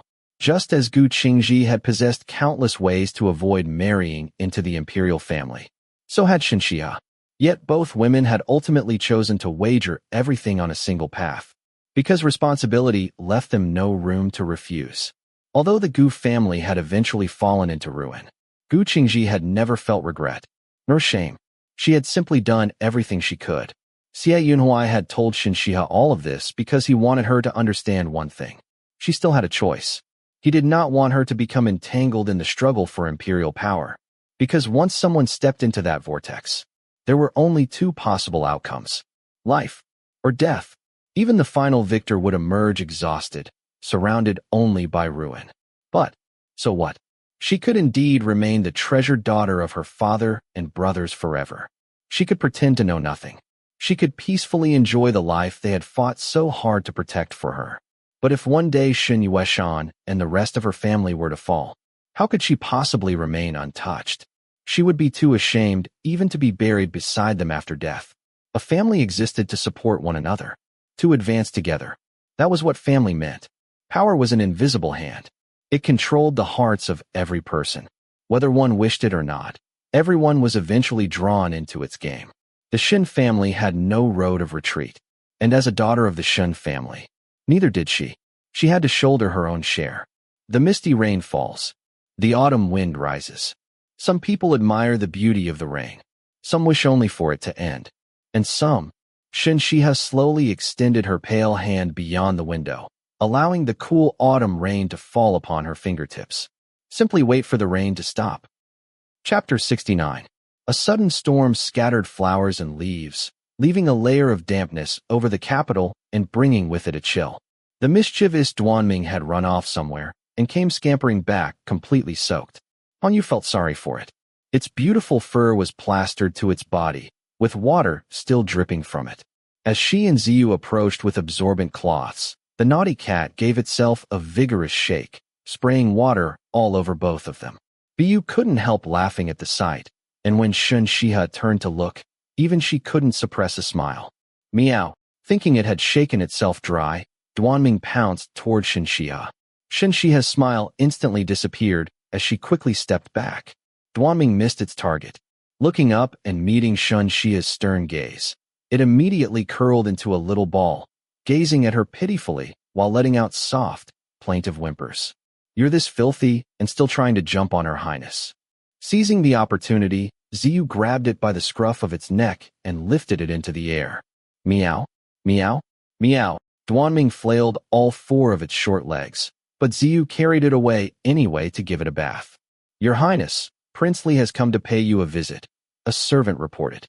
Tell him I won't see him, Shen Xihe replied coldly. She didn't care how others judged her, nor did she need anyone to comment on her manners or upbringing. If she didn't wish to receive a visitor, then she simply wouldn't. His Highness said, if you refuse to see him, he'll have no choice but to intrude into your chambers again, the servant reported nervously.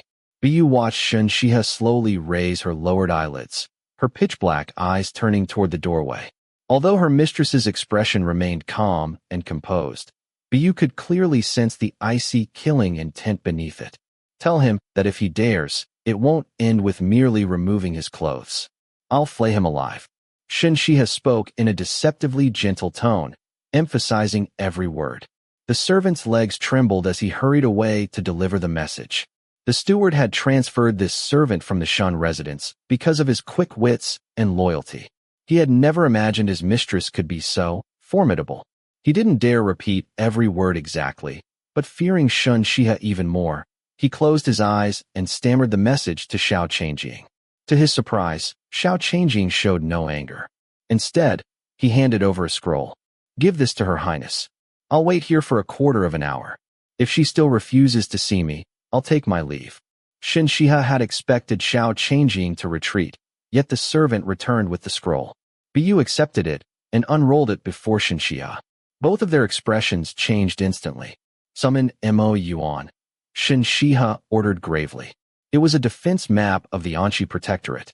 The Northwest contained 3 major protectorates and 3 governorships. The protectorates commanded imperial troops responsible for maintaining peace, but did not interfere in civil administration, while the governorships directly oversaw local affairs. During the late emperor's reign, Shen Xihe's grandfather had served simultaneously as Protector General of Anxi and Governor of Qingzhi. After Emperor Yuning ascended the throne, he rewarded those who had rendered distinguished service. Shen Xihe, whose contributions in supporting the new emperor had been the greatest, was granted the title of King of the Northwest. From then on, the entire Northwest, including all 3 protectorates, came under his authority, while the governors became subordinate to the King of the Northwest. If this defense map of the Anxi Protectorate fell into enemy hands, the city could be lost. Even if it never reached an enemy, should Emperor Yuning obtain it, the lightest punishment would be dismissal from office. The heaviest would be execution. Mo Yuan arrived quickly. The moment Shen Xihe showed him the map, his face turned pale. His reaction made Shen Xihe's heart sink. She had never been involved in military or political affairs and had only suspected the map might be genuine. Mo Yuan's reaction confirmed it. "Your Highness, should we meet Prince Li?" Bu anxiously reminded her. He only promised to wait a quarter of an hour. Holding the map, Shen Xihe remained remarkably calm. After a brief moment of thought, her eyes became resolute. "No, Your Highness." Mo Yuan was shocked. If he had no ulterior motive, he would already have presented this to His Majesty to make up for losing the evidence in the Rouge case. Shen Xihe slowly rolled up the scroll. "The fact that he brought it to me means one of 2 things. Either he wants something from me, or he isn't certain it's genuine. If I meet him now, I'll only hand him the advantage." After rolling up the scroll, Shen Xihe handed it to Bu. "Return this to him personally." She paused before curling her lips into a faint smile. "Tell him that, considering our previous dealings, I kindly advise him not to be too clever." "Your Highness, will that really work?" Mo Yuan wasn't questioning Shen Xihe's judgment, but the stakes were simply too high. If Prince Li became angry and presented the map to His Majesty out of spite, the consequences would be unimaginable. "We can only gamble." After a brief moment of thought, Shen Xihe hurried to her study, wrote a letter, sealed it, and handed it to Mo Yuan. "Deliver this to Hua Fuhai's people and have him send it to Father as quickly as possible." Hua Fuhai had his own courier network. The previous letter arranging their meeting had reached its destination even faster than an 800-li urgent dispatch. Once Xiao Qingzhi heard Bu's message, he would inevitably become suspicious. As long as Father received this letter before the prince resolved his doubts, he could quickly make the genuine defense map appear to be a fake. Then they could claim the map had been deliberately leaked after spies were discovered within the army and traitors uncovered in the imperial court, all to lure out enemies and reveal who intended to betray the nation. "Your Highness, this Hua Fuhai." "It's fine." Shen Xihe interrupted Mo Yuan. "Even if he reads the letter, he won't understand it. It's written in a code known only to Father, Brother, and me." It was a game Shen Yunan had invented while studying with Shen Xihe. Who could have imagined it would prove so useful at such a critical moment? Xiao Qingzhi hadn't expected Shen Xihe to respond this way. It made him suspect that the scroll Bu had returned untouched was either fake or concealed some hidden scheme. "Your Highness, should we ask the Crown Prince for help?" Bu suggested after seeing Xiao Qingzhi off.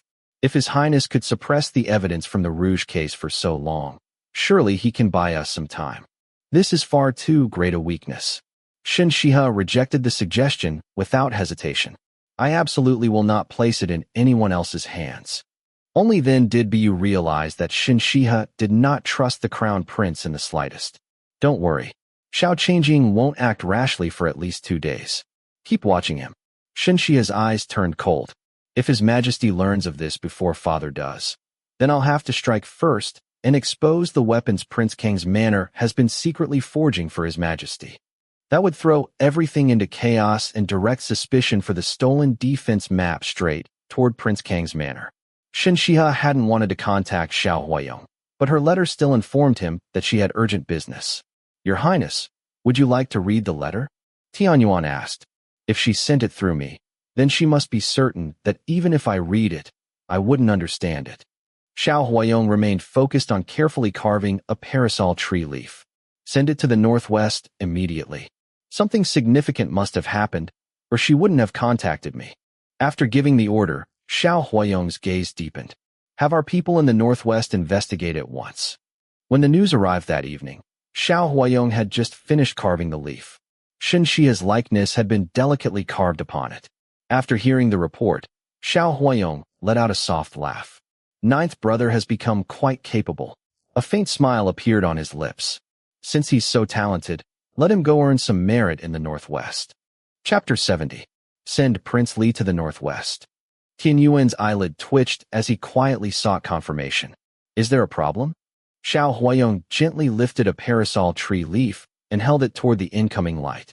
Gazing at its delicate silhouette in the soft glow, his eyes seemed to merge with the rosy light, warmth rippling through them as his lips curved into a faint smile. Your Highness, when Prince Li was hunted down and fled to the princess, the Northwestern King's manor also played a part. Tian Yuan reminded him cautiously, instinctively shrinking his neck. When Consort Wei's family had ordered Xiao Qingjing's death over the Rouge case, the various factions had all revealed their capabilities.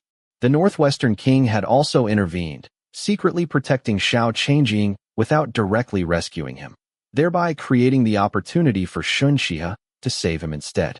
That alone showed that Shen Yueshan had considered arranging a match between Shen Xihe and Xiao Qingjing.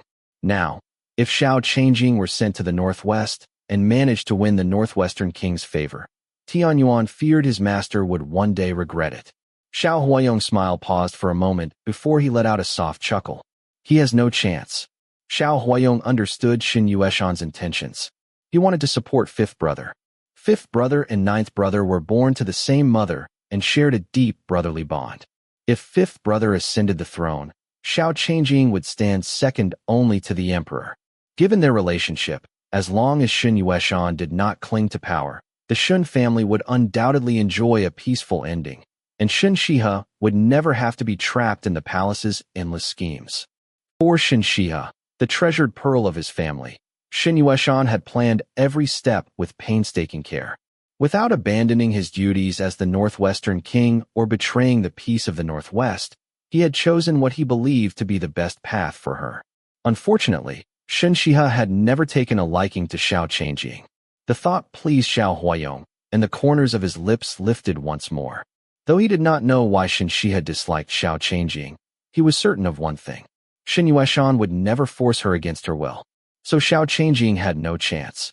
Once Xiao Qingjing arrived in the northwest, Xiao Huayong would quietly let Shen Yueshan learn how Xiao Qingjing had tried to threaten Shen Xihe with the defense map.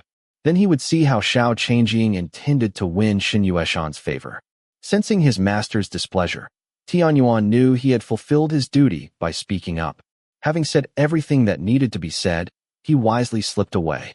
While Shen Xihe was dealing with Xiao Qingjing, news of the missing Anxi Protectorate defense map spread within a limited circle the following day. The rumors were remarkably detailed, though they lacked any supporting evidence. No one knew where the rumors had originated, but Emperor Yuning convened the ministers of the 3 departments and 6 ministries to discuss the matter. Some argued that there was no smoke without fire and insisted Shen Yueshan should immediately be summoned to the capital to explain himself. Others countered that it might be a scheme designed to drive a wedge between the emperor and his loyal subject. If His Majesty summoned Shen Yueshan away, leaving the northwest without its commander, enemies might seize the opportunity to invade. If the northwest fell, who would bear the responsibility? As both sides argued endlessly, Emperor Yuning summoned his adult sons to hear their opinions. At that moment, Xiao Qingjing found himself in a difficult position. He possessed the intercepted defense map, but had no way of confirming whether it was genuine. If it proved to be a forgery and he presented it, he would shoulder the blame for any attempt to frame Shen Yueshan. Now was not the right time to produce it. He also understood that if he failed to present it now, he would never have another opportunity. Waiting until later would only make it seem as though he had deliberately concealed it from the emperor. No, he still had another option. As the debate continued, he stepped forward. Father, I have a suggestion. Speak. Emperor Yuning was already developing a headache from listening to both sides. These old foxes argued fiercely, yet offered no practical solutions, fully aware of how serious the matter was and afraid of being punished if their advice proved wrong. Both sides have valid arguments. Why not allow me to travel to the northwest and secretly investigate whether these rumors are true? Xiao Qingzhi volunteered. If the defense map was genuine, he could find a legitimate way to deal with it. If it was false, he could investigate who had gone to such lengths to deliver a fake map into his hands, and for what purpose. In the end, the ministers unanimously approved Xiao Qingzhi's proposal, though they continued debating who should be sent. After weighing everyone's motives, Emperor Yuning still hesitated to send Xiao Qingzhi. Your Highness, ever since news had arrived from the palace, Shen Xihe had stood silently in the small pavilion, cradling Duanming in her arms. She had not spoken for a long time, leaving Biyu increasingly anxious. Someone is helping us, Shen Xihe finally said softly. This person's method surpassed even hers. They had made the genuine appear false and the false appear genuine, turning something that was probably real into something impossible to verify. Even the person who had stolen the defense map likely no longer knew whether they possessed the genuine article. As a result, Emperor Yuning had no choice but to think carefully before responding. He questioned not only whether the map was authentic, but also why someone would steal it and why such rumors had suddenly spread. The more he considered it, the less certain he became. Meanwhile, once Xin Yueshan heard the rumors in the northwest, he would naturally make his own preparations. And whoever had stolen the map clearly intended to target Xin Yueshan rather than commit treason, so they would not deliberately provoke chaos along the borders. At this point, unless someone delivered the genuine map to an enemy who then used it to capture Anqi, there would never be any proof that the map was authentic.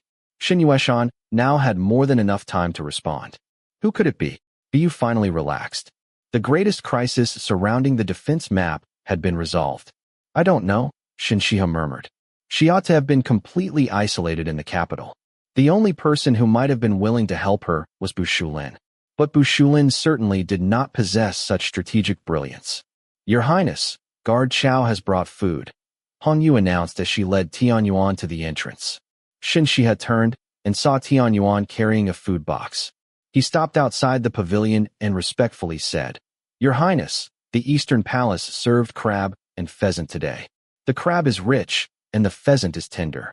His Highness had stuffed oranges with crab prepared, along with pheasant soup. His Highness is too weak to eat much himself, so he asked me to bring some for you. After speaking, Tian Yuan presented the food box, and Shen Xihe gestured for Biyu to accept it. Tian Yuan then added, Your Highness, His Highness also asked me to relay a message. Shen Xihe looked at him and immediately understood. She stepped down from the pavilion and walked over. Tian Yuan moved closer and respectfully lowered his voice. His Highness says that, regarding the matter of Anqi, Your Highness need not worry. Having delivered the message, Tian Yuan immediately stepped back, bowed respectfully, and withdrew. Shen Xihe's heart stirred. So it had been Xiao Huayong all along. Of everyone she had considered, he was the one who had never crossed her mind. It seemed both his influence and his wisdom far exceeded her previous assessment. By helping her in this way and openly acknowledging it, he was making his position clear. He was demonstrating his sincerity and telling her he was willing to become her ally. She believed in his sincerity, but both his strategy and his capabilities had surpassed her expectations. She would have to reconsider everything carefully. Chapter 71. At that moment, Xiao Huayong, supported by palace attendants, slowly took his seat in Mingjung Hall. His face was deathly pale. Seventh Prince, if you had something to discuss, you only needed to send someone to summon Father. Your health is so fragile. You mustn't be so careless in the future. Though Emperor Yuning spoke in a reproachful tone, his concern was unmistakable.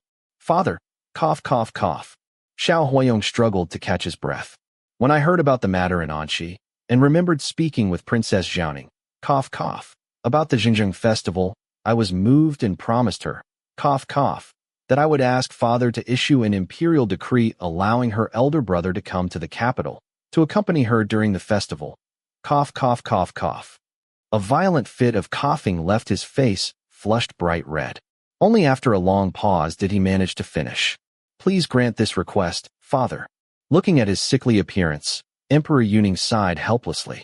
It's only a single imperial decree. Why did you have to come here in person? Just look at the state you've worked yourself into.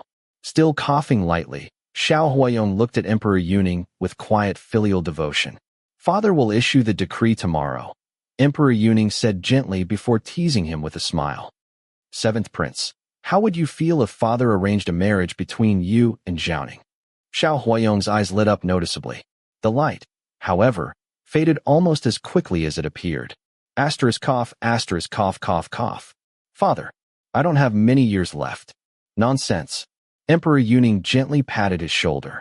The imperial physicians have said that if we can obtain a premium snow lotus, your condition will gradually improve with proper care. Yonger, your grandmother and I both hope to see you healthy, married, and blessed with children. Father, I will, cough, cough, take good care of myself. Speaking had become increasingly difficult for Xiao Huayong. Emperor Yuning let out a deep sigh. Rest here for a while, then stay and have the evening meal with father. Early the next morning, Shen Xihe received Emperor Yuning's imperial decree. The palace official delivering it specifically informed her that the crown prince had personally gone to request it from His Majesty the previous day. The news that the crown prince had requested an imperial decree allowing Princess Xiaoning's elder brother, Shen Yunan, heir to the king of the northwest, to enter the capital and accompany his sister during the Zhengzheng festival stirred considerable envy throughout the capital. Many military officials had family members stationed permanently along the frontier. Some responded with jealous sarcasm, while others were simply envious. Shen Xihe paid no attention to any of it. Receiving the decree filled her with delight. She could finally see her elder brother again. Once the excitement settled, she began considering how to express her gratitude to Xiao Huayong. Both the matter of Anxi and her brother's permission to enter the capital had been possible because of him. He seems to enjoy cooking. Shen Xihe recalled that every time she visited the Eastern Palace, Xiao Huayong personally prepared exquisite dishes for her and often sent food boxes to her residence. I'll make him a bowl of wontons. Since they were an unmarried man and woman, many gifts would be inappropriate. Food, however, was both thoughtful and unlikely to invite gossip. Shen Xihe knew how to cook. Back in the Northwest, she often experimented with new dishes for Shun Yueshan and Shen Yunan. Making wontons wasn't difficult. In the Northwest, however, she usually only prepared the filling, leaving the servants to knead the dough, wrap the wontons, and cook them. Her physical strength wasn't sufficient to knead dough to the proper consistency, but she could certainly wrap and cook the wontons herself. She prepared two kinds of filling. One was a seafood filling made with pork, finely minced fish, and shrimp, seasoned with pepper, Sichuan peppercorns, scallions, and her special sauce. The other used finely minced pheasant mixed with walnuts and pine nuts, seasoned the same way. She personally cooked a bowl for Xiao Huayong, while having Ziyu prepare another for Tianyuan. Both were sent to the Eastern Palace together. Considering Xiao Huayong's frail constitution and small appetite, Shen Xihe only placed 3 wontons in his bowl, worried that if she made too many, he might force himself to finish them and upset his digestion. Thus, when Xiao Huayong saw the exquisitely prepared but tiny serving that could hardly satisfy even a child, he couldn't decide whether to laugh or cry. Your Highness, the princess prepared these wontons herself to express her gratitude for your help, Bu said respectfully with lowered eyes. Please convey my cough, cough, cough. Thanks to the princess. As Xiao Huayong spoke, he noticed another food box in Bu's hands. And that is... The princess specifically asked Ziyu to prepare a bowl for guard Xiao as well. Bu answered promptly. Qin Yuan's eyes immediately lit up.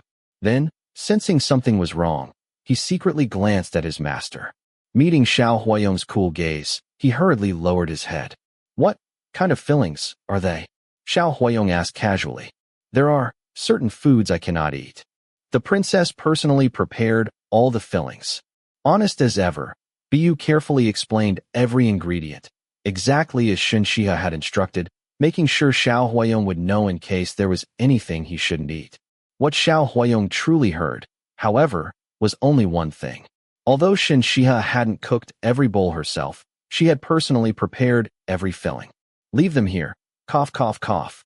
Tianyuan, escort Bu out of the palace. He spoke gently. Tianyuan could only lower his head and obey. Bu assumed out of the palace meant simply out of the Eastern Palace. Instead, Tian Yuan escorted her all the way to the palace gates. When he finally returned, as expected, not a single wonton remained. Even the soup had been finished. Only the tempting aroma lingered in the room. Tian Yuan licked his lips. "Your Highness, how were the princess's wontons?" Xiao Huayong's bowl had contained only 3 wontons, while Tian Yuan's had held 20. Yet Xiao Huayong had eaten to his heart's content. Feeling pleasantly full, he lounged lazily on the couch, stretching out his long legs with one ankle resting lightly over the other, looking utterly content. "Tender and smooth," Xiao Huayong said in an unusually good mood. "The flavor lingers beautifully." Tian Yuan swallowed hard. "Your Highness, shall we have wontons for dinner?" He wanted them. Desperately. Xiao Huayong glanced at him. "The Eastern Palace will no longer serve wontons." Tian Yuan froze. "Why?" "I can no longer eat wontons made by anyone else." His voice was quiet but certain. Tian Yuan fell speechless. If the princess married into the Eastern Palace someday and prepared every meal herself, would His Highness only be able to eat food she made? And if she wasn't there, wouldn't he simply starve? While Tian Yuan was silently lamenting his master's hopeless condition, Xiao Huayong suddenly closed the book in his hands and swung his long legs off the couch. It seems she truly enjoys cooking. With that, he headed straight toward the Eastern Palace kitchen. Tian Yuan hurried after him. "Your Highness, where are you going?" "The kitchen." "What for?" "From today onward, I'm going to learn how to cook." Tian Yuan froze again. "Your Highness, if there's something you want to eat, the imperial cooks can make it. Why trouble yourself with this?" He watched Xiao Huayong awkwardly gripping a kitchen knife to slice vegetables, while every cook in the kitchen stood trembling, their faces pale with fear that the crown prince might cut his fingers. "If my cooks learned what she likes," Xiao Huayong said without pausing his clumsy chopping, "she would certainly send her maids to learn from them. But if only I know how to make the dishes she likes, then only I can teach her personally. After all, it would hardly be proper for palace maids to learn cooking directly from the crown prince." Listening to the relentless thump, thump, thump of vegetables being chopped into an increasingly fine mince, Tian Yuan looked at his master's expression. It was so gentle it seemed ready to melt. His despair deepened. His Highness was bewitched. Completely and utterly bewitched. Chapter 72. After sending the bowl of wontons, Shen Xihe decided to visit Xiao Huayong in person the following day to express her gratitude. "Your Highness, your hands." She noticed that several of Xiao Huayong's fingers were wrapped in bandages and couldn't help asking. Standing behind Xiao Huayong, Tian Yuan immediately lowered his head, desperately suppressing the smile threatening to spread across his face. He had followed the crown prince since the age of 5. His Highness had always been exceptionally intelligent and perceptive.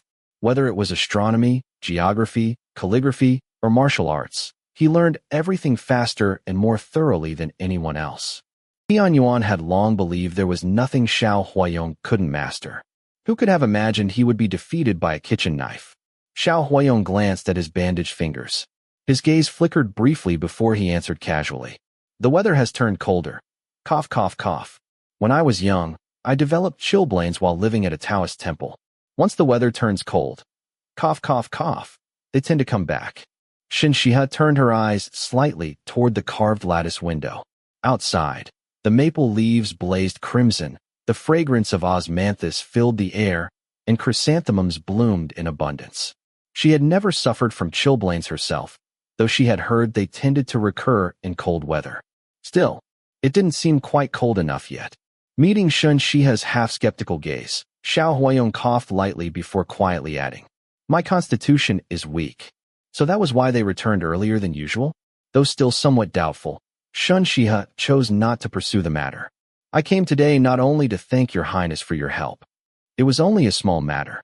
Princess, there's no need to concern yourself over it." Xiao Huayong's voice remained weak. Then, as if speaking casually, he added, "Princess, cough, cough, cough. The wontons you made yesterday were quite delicious." Shen Xihe pretended not to understand the implication. "I'm relieved that they suited your Highness's taste." "How could they not?"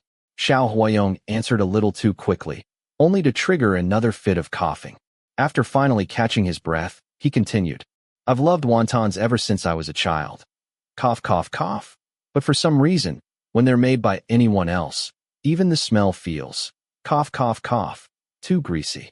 Tianyuan fell silent. His master could now lie without changing his expression just to eat another bowl of the princess's wontons. If Zhuzhong, who painstakingly prepared every one of his highness's meals, heard those words, he would probably cry. Shen Xihe hadn't expected Xiao Huayong to be so straightforward. She could only reply, "I'll write down the recipe for your highness." Asterisk cough, asterisk cough, cough. Many thanks, princess. It sounded almost as though he had been waiting for exactly that response.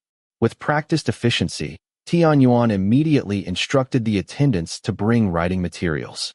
As Shen Xihe took up the brush, she said seriously, "Besides thanking your highness, I also came today because I have something I wish to ask." "Please ask, princess." "How did your highness learn about the affair in Anxi?" That had been the true purpose of her visit. Since Xiao Huayong had already expressed his intention to cooperate with her, she saw no reason to investigate indirectly. She simply asked him outright. In Shen Xihe's view, for Xiao Huayong to learn of the matter so quickly, he either had people stationed in the northwest, or he had been keeping Xiao Qingzhi under surveillance. Either possibility proved that the crown prince possessed a remarkably capable intelligence network. Still, considering that Xiao Huayong had only acted after Xiao Qingzhi approached her, the latter seemed more likely. To be honest with the princess. A faint smile appeared on Xiao Huayong's pale face. "I have people inside every prince's residence." Shen Xihe's eyes narrowed ever so slightly. He had said every prince's residence, not merely the mansions of the princes who had already been granted fiefs. That meant every prince in the imperial family. For someone who had left the palace at only 8 years old to build such a network, it was truly astonishing. "Your Highness." Shen Xihe looked directly at his frail face. "What are your thoughts regarding the Northwest?" The corners of Xiao Huayong's lips curved gently upward. "The king of the Northwest is a brilliant general, and the heir is undefeated on the battlefield." Cough, cough, cough. "So long as the Turks remain undefeated, the Northwest cannot do without capable military commanders." He paused briefly before continuing. "At present, separating civil and military authority is unsuitable for the Northwest." Shen Xihe smiled faintly. In previous years, when the 3 protector generals and the 3 area commands governed jointly, wasn't that arrangement working well enough? Xiao Huayong slowly shook his head. "Mutual restraint is suitable in the capital and throughout the interior." Cough, cough, cough. "But not along the frontier. Everyone has private interests. Some pursue profit without the slightest restraint. In the end, it is always the people living on the frontier who suffer." Before Xin Yueshan's rise, the Northwest had been divided among 3 protector generals and 3 area commands. Although no territory had been lost to foreign enemies, internal disputes were constant. The neighboring tribes repeatedly took advantage of those divisions to provoke conflicts, resulting in endless warfare. The suffering of the people had been beyond measure. Only after Shen Yueshan became king of the Northwest and unified authority over all 6 commands, balancing both civil administration and military affairs, had the region finally known true peace and begun to recover. "Yet your highness also says that everyone has private interests." Shen Xihe looked steadily at him. "The king of the Northwest already holds enough power to establish an independent kingdom. What ruler could truly tolerate such a thing?" She understood perfectly well why Emperor Yuning regarded Shen Yueshan with suspicion. Under Shen Yueshan's rule, the Northwest had grown increasingly prosperous. Foreign enemies trembled merely hearing his name. The common people were simple. They cared little who sat upon the imperial throne. They respected only the one who allowed them to live in peace, with enough food to eat and clothes to wear. In the hearts of the people of the Northwest, Shen Yueshan had gradually become almost a divine figure. Many had even begun forgetting Emperor Yuning's existence. Although Shen Yueshan himself harbored no ambition to rebel, who could guarantee Shen Yunan would never develop such thoughts? Even if Shen Yunan remained loyal, who could guarantee that his descendants would do the same? The entire Longyu Circuit had once been an independent kingdom during the era of the 5 dynasties and 16 kingdoms. Moreover, the Northwest bordered Qin Prefecture to the east, stretched beyond the shifting sands to the west, connected to Shu and Tibet in the south, and faced the northern steppe. Whoever controlled the northwest held the gateway into the Central Plains. How could any emperor rest easy allowing a single family to control it for generations? If one ambitious descendant ever appeared, it would be like raising a tiger that would one day turn upon its master. The empire itself would be endangered. Defeat the Turks. Reorganize the army. Strengthen the imperial guards. Reform the administration. Xiao Huayong answered with only 4 concise measures. If the Turks are eliminated, the Northwest will no longer face a powerful external threat. Reorganizing the army will return military authority to the throne. Strengthening the imperial guards will create an army stronger than the Northwestern forces. Then, even if military commanders in the Northwest harbor rebellious ambitions, they would never dare act upon them. As for internal governance, he spoke softly. Appoint officials who truly understand the Northwest and genuinely place the people's welfare first. After a brief pause, he added, the most important thing is choosing the right people. With the right officials, the Northwest would naturally remain peaceful and loyal to the imperial court. It cannot all be accomplished overnight. Shen Xihe sighed softly. Her understanding of Xiao Huayong had deepened once again. He possessed both vision and ambition. If he truly ascended the throne one day, he would undoubtedly become a wise ruler remembered for generations. Your Highness. She lifted her teacup and took a small sip. Do you know what I seek? The Shen family's safety, and a Northwest left in peace. Xiao Huayong smiled gently. The smile blooming upon his pale face made him seem especially approachable, while at the same time stirring an inexplicable sense of pity. Can your Highness truly give me those things? Shen Xihe asked. Yes. His answer was immediate. Simple. Certain. Shen Xihe quietly studied him. Her calm eyes revealed no emotion. Then, at last, she smiled. Your Highness, I am not someone who trusts others, nor will I ever place my fate in another person's hands. She never said she distrusted him.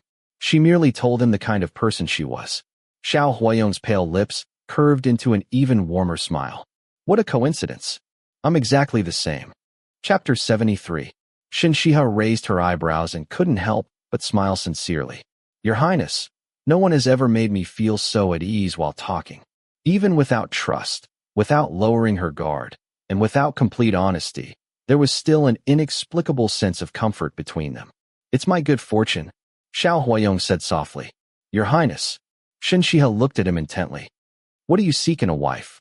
Xiao Huayong lowered his head under the guise of coughing. After a moment's thought, he answered, one who does not betray me. His only requirement was those 3 simple words. All he wanted was a wife who would never betray him. Would it matter if she were weak-willed? Shen Xihe asked. You only ask for loyalty, but have you considered that someone gentle by nature could easily be manipulated and used by others? The Eastern Palace is full of deadly schemes. Cough, cough, cough. Xiao Huayong lowered his eyes. If she's willing to enter the Eastern Palace, but cannot stand firm and falls into someone else's trap, cough, cough, cough. I won't save her. If I suffer because she was used against me, then that only proves my own incompetence. I won't blame her. For a moment, as Shen Xihe looked at Xiao Huayong, she felt as though she were staring into a mirror. At their core, they were remarkably alike. They both trusted only themselves. Her thoughts drifted for a moment before she suddenly smiled, picked up her teacup, and drained it in one gulp. It's getting late. Zhaoning will take her leave. Xiao Huayong rose without trying to stop her. He accompanied Shen Xihe while she wrote down the wonton recipe, then, supported by Tian Yuan, personally escorted her to the gate of the Eastern Palace. Your Highness, please stay here. Shen Xihe stood before the gate, looking at the fiery red maple tree nearby, its leaves swirling gently in the breeze. Your Highness, you are wonderful. With a faint smile directed at Xiao Huayong, Shen Xihe turned and left, her shawl draped over her shoulders. Today she wore a crimson floor-length dress with an apricot yellow shawl. As she disappeared beneath the scarlet maple trees, she resembled a brilliant sunset slowly sinking below the horizon. When she vanished from sight, it felt as though the world itself had dimmed, taking all its radiance with her. Xiao Huayong remained standing at the palace gate long after she had disappeared. She said, I am wonderful. Tian Yuan. His Highness's slightly foolish smile was truly too much to look at. He could only lower his head. "Your Highness, there are people outside the palace." The Eastern Palace was completely secure. Over the years, everyone within it had gradually been replaced with Xiao Huayong's own people. Some outsiders still believed they had informants inside, unaware that those people already belonged to him. Outside the palace gates, however, was another matter. Xiao Huayong immediately pressed his fist against his lips and broke into a series of heart-wrenching coughs. Nearly half his weight rested on Tian Yuan as he supported him back inside.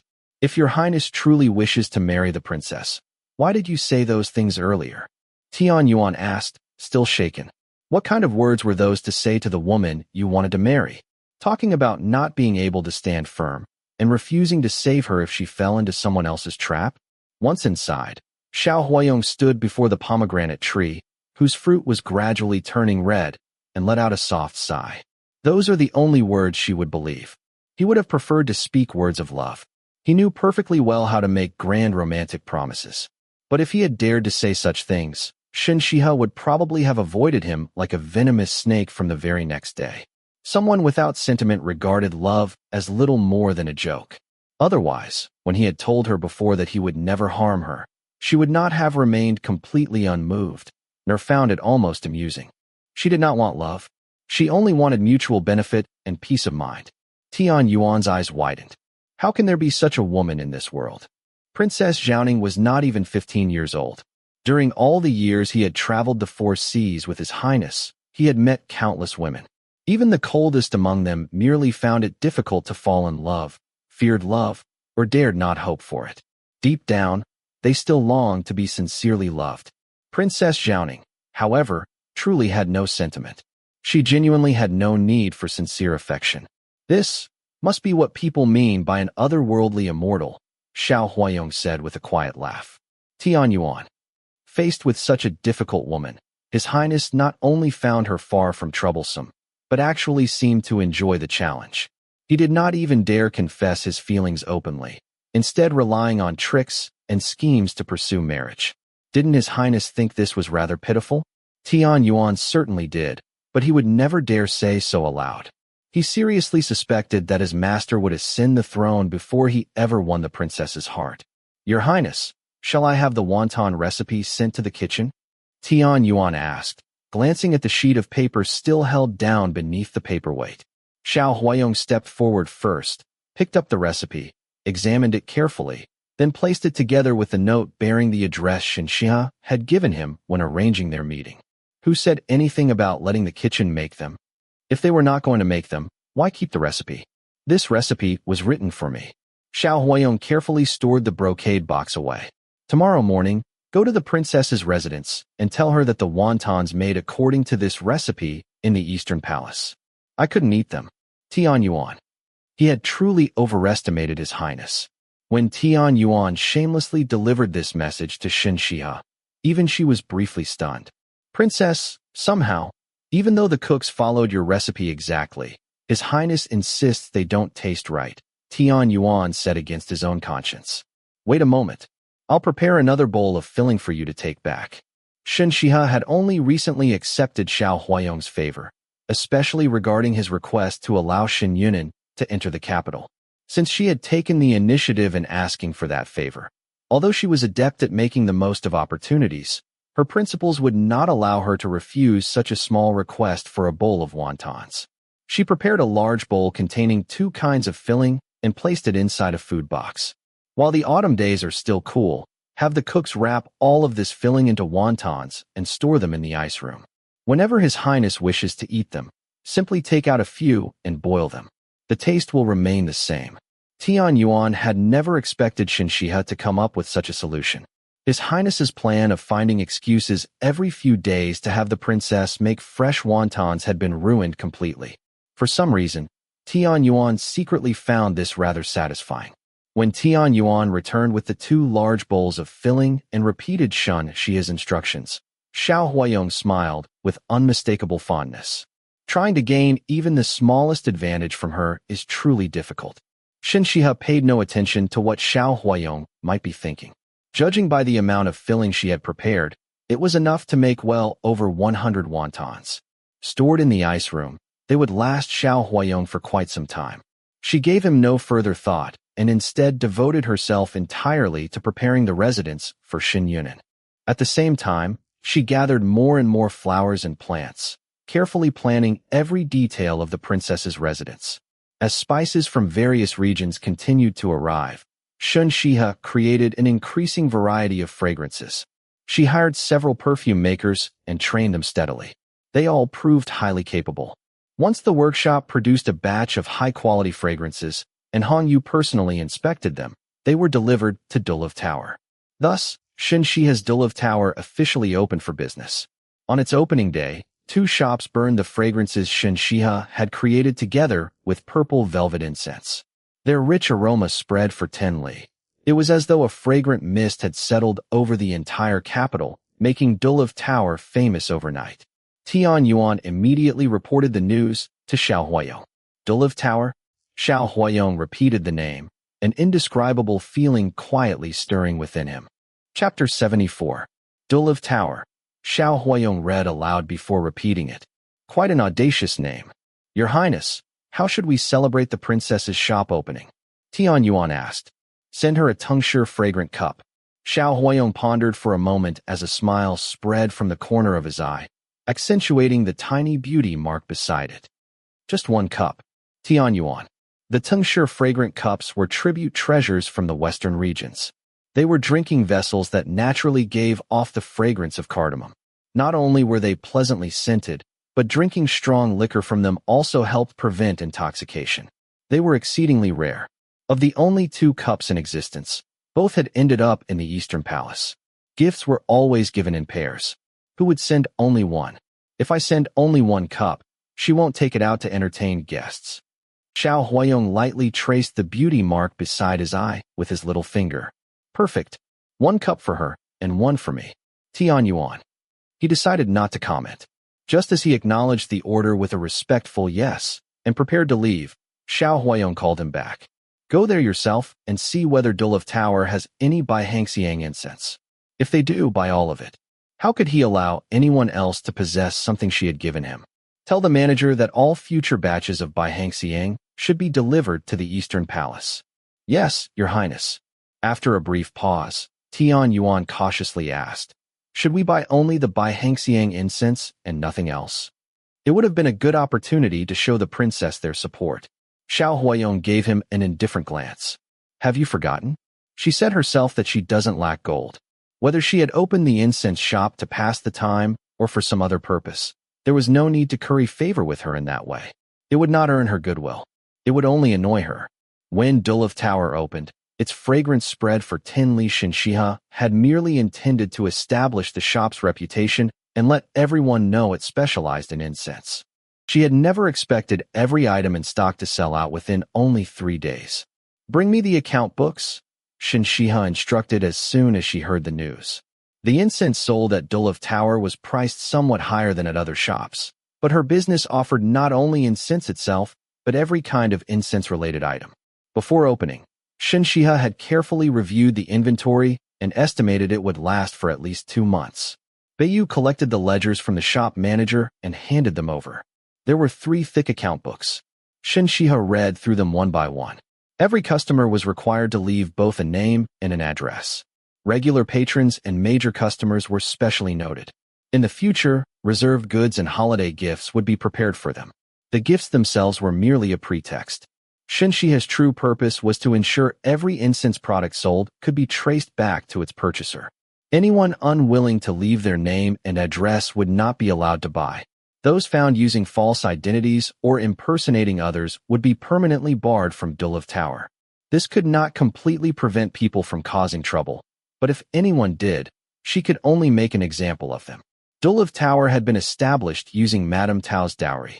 Anyone with even modest connections could verify this through the capital prefecture's records. Shen Xihe made no effort to conceal it, intending to discourage petty troublemakers from acting. If someone still insisted on causing trouble, then they were certainly no ordinary person. They would be targeting her specifically. As she turned the pages, Shen Xihe's gaze paused at an entry bearing the name Chao Tianyuan of the Eastern Palace. Below it was listed by Hangxiang Incense. He had purchased her entire stock. Bai Hangxiang was not easy to produce.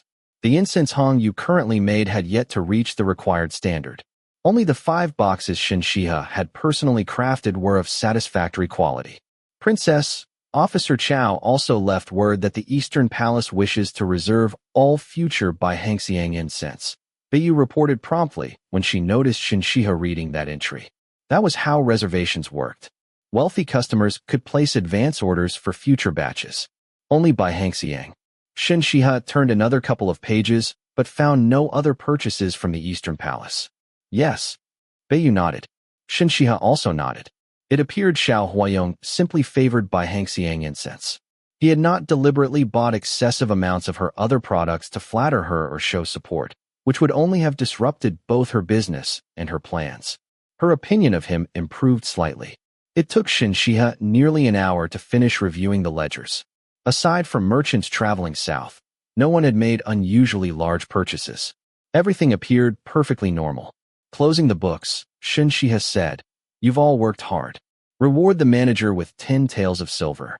The accountants, attendants, and cleaners should all receive rewards as well. Thank you for your generosity, Princess." The manager was overjoyed. 10 taels of silver amounted to half a year's wages. His enthusiasm immediately doubled. "Princess, the shop has already run out of goods to sell. The workshop still has some reserve stock that can be used for now." Shen Xihe glanced at Hong Yu. "I also have several new items here. Take them back and display them as well." Hong Yu immediately instructed people to carry over several boxes. Even before they were opened, a pleasant fragrance drifted through the air. Once the lids were lifted, a variety of scents spread throughout the room, making everyone instinctively breathe more deeply. One box contained bowls, spoons, and chopsticks carved from fragrant wood. 2 more boxes contained fans. One held carved fragrant wood fans. The other contained silk fans dyed with fragrant essences, along with plain white fans treated with aromatic materials. Both men and women could use them, and the plain fans could later be decorated with poems or paintings. During the incense-making process, some fragrant materials were inevitably left over. Rather than waste them, Shen Xihe had devised another use for them. Some were made into fragrant dyes for silk. Others were ground into powder and used to scent paper. Wood unsuitable for incense was sent to craftsmen to be turned into everyday utensils. These had originally been intended as future merchandise to avoid waste, but unexpectedly they were needed much sooner. The manager left with the new goods, thoroughly satisfied. "Money really is easy to earn in the capital," Beiyu remarked after calculating the accounts. Duliv Tower made more than 100 gold taels in just 2 days. That's only because it's the opening period. Shen Xihe smiled faintly. Although her products were expensive, they lasted a long time. Many wealthy customers wanted to try everything, while others, impressed by Duliv Tower's reputation, bought extra supplies all at once. Business would certainly remain good, but earning 100 gold taels every month would already be considered excellent. Beiyu understood this as well, yet she still carefully worked out the figures. Provided nothing unexpected happened, the shop should earn at least 10,000 taels of silver each year. Just imagining such a sum made her eyes sparkle. Managing the princess's finances, Beiyu had always loved money. Shen Xihe smiled helplessly. Suppressing her excitement, Beiyu handed over another register. "Princess, these are the congratulatory gifts sent by the various households. I've already recorded everything." Duliv Tower had opened quietly. Shen Xihe had invited no one. She had neither deliberately publicized that the shop belonged to her nor concealed the fact. Those who learned of it naturally sent congratulatory gifts. Since such gifts could not politely be refused, she accepted them and recorded each one so they could be reciprocated in the future. Shen Xihe casually flipped through the register. When she saw that Xiao Huayong had sent a tincture fragrant cup, she said, "Bring me the cup." Gifts from the Eastern Palace were naturally stored separately. Beiyu quickly brought over the brocade box. Shen Xihe opened it, took out the tincture fragrant cup, and froze. Her own likeness had been carved into the surface of the cup. Chapter 75. The reason Shen Xihe's likeness had been carved onto the cup dated back to 2 days earlier. When Xiao Huayong instructed Tian Yuan to send only 1 cup, Tian Yuan returned with it, but couldn't help reminding his master, "Your Highness, I've heard the princess doesn't enjoy drinking. I'm afraid she may simply give the cup to the prince. Xiao Huayong. The mere thought of someone else using the matching cup caused his expression to darken. Bring me the cup. To prevent such a thing from happening, Xiao Huayong took the risk of offending Shen Xihe. With a few light strokes of his carving knife, he subtly engraved her likeness onto the cup. Engraved decorations were common. Ordinary people often carved figures into wood, so having a portrait carved onto a cup was nothing unusual. Although Xiao Huayong convinced himself that the carving looked effortless and natural, with no obvious implication, Shen Xihe recognized her own silhouette the moment she saw it. Her delicate brows drew together slightly as she silently held the cup. Beiyu glanced at the carving. Princess, shall we put it away? Since the figure resembled the princess so closely, it naturally couldn't be given to anyone else. Yet judging from Shen Xihe's expression, Beiyu sensed she was displeased and probably wouldn't use it herself. Such a precious treasure would simply have to be stored away. No need. Shen Xihe suddenly smiled and gently returned the cup to its brocade box. My father, my brother, and I will be separated in the future. This will make an excellent gift for father, so that whenever he misses me, he can look at it. Beiyu's eyes lit up.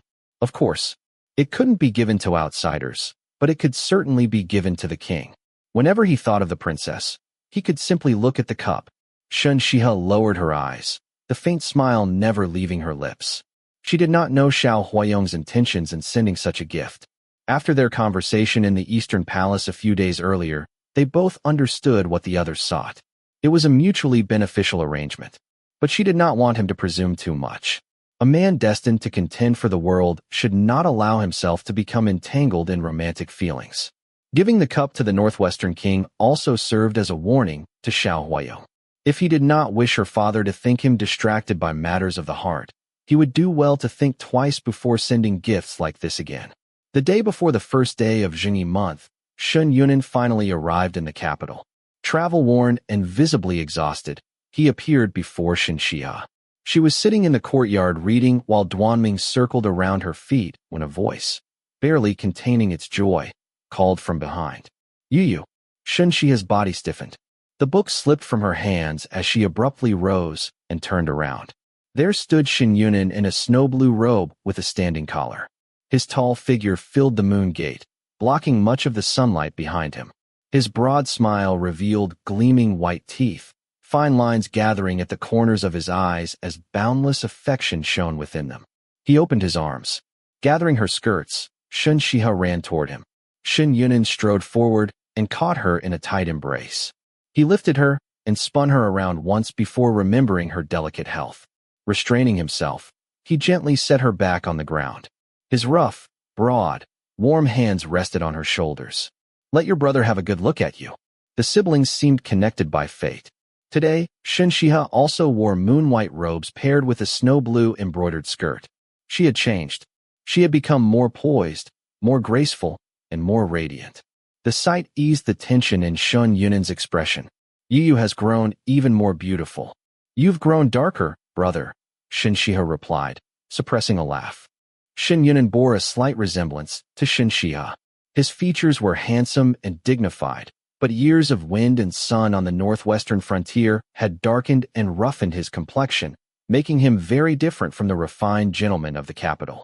Long years of military training had also made him broad-shouldered and powerfully built.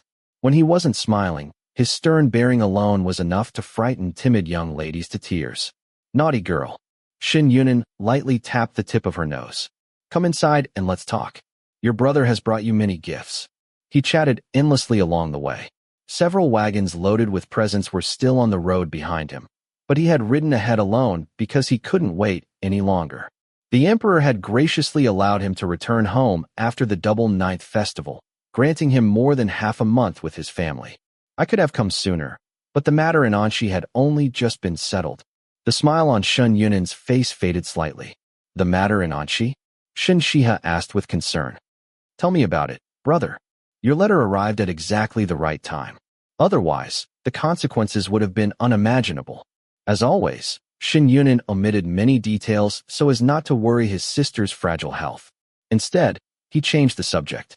Father had only just finished making arrangements when Prince Lai arrived. According to father's information, Prince Lai threatened you with the defense maps. Yet when he visited us, his words suggested he had deliberately warned you instead. What really happened? He simply gave me the maps. I don't know what his intentions were. After seeing them, I deliberately avoided meeting him to make him suspicious, Shen Xihe answered honestly. Xiao Qingjing's only threat had been that if she refused to see him, he would come to her chambers at night. He had never threatened her with the defense maps. Shen Xihe never slandered anyone, not even an enemy. She knew Xin Yueshan and Shen Yunin had once approved of a marriage between her and Xiao Qingjing, but she would never twist the facts or deceive even her closest family simply because she had no wish to marry him. Shen Yunin fell silent in thought. If that's the case, then without his help, resolving this matter would have been extremely difficult. Shen Xihe neither agreed nor disagreed. Who leaked the northwestern defense maps? The deputy protector of Anxi. A cold gleam flashed through Shen Yunin's eagle-like eyes. Father has already executed him. Did you discover who was behind him? Shen Xihe asked. He was born in the northwest, enlisted at 15, earned countless military merits over more than 30 years, and eventually rose to deputy protector. During all those years, he never once left the northwest. Shen Yunin's expression darkened. After his arrest, a recently favored concubine took poison and then burned a great deal of evidence.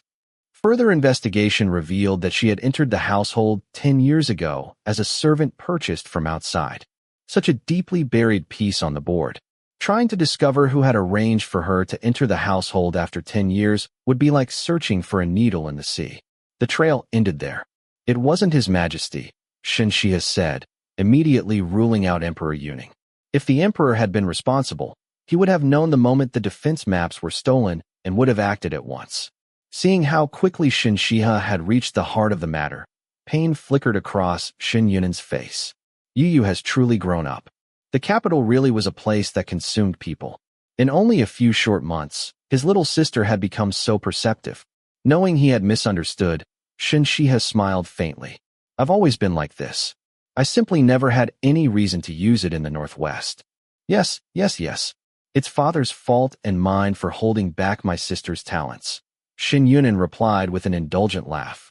Shen Xihe gave a soft snort before asking seriously.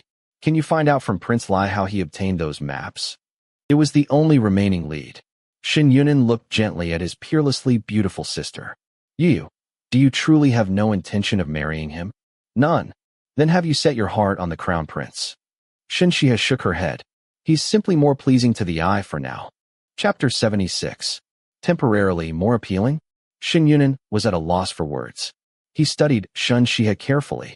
She spoke of marriage with complete detachment, without the slightest trace of a young woman's shyness, as though she were discussing something entirely insignificant. Because of Shen Xihe's instructions, Mo Yuan had revealed only that she had changed her mind and decided to marry the crown prince, nothing more. Both Xin Yueshan and Shen Yunin had assumed that Shen Xihe must somehow have met the crown prince and that mutual affection had developed between them.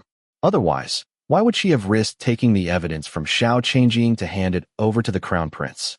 When Xin Yueshan had first learned that Shen Xihe favored the crown prince, he had been furious. He had been convinced the crown prince harbored improper intentions and had somehow charmed his precious daughter. Yet Shen Xihe was stubborn by nature. If she had truly given her heart away and they forcibly separated the two of them, then with her frail health, she might not survive the heartbreak. In the end, Shen Yueshan had reluctantly accepted it. When Shen Yunin received the emperor's permission to visit the capital this time, he had intended to thoroughly investigate the crown prince. Now it seemed the truth was nothing like what they had imagined. Shen Yunin finally came back to himself, his face filled with concern. You have no feelings for the crown prince.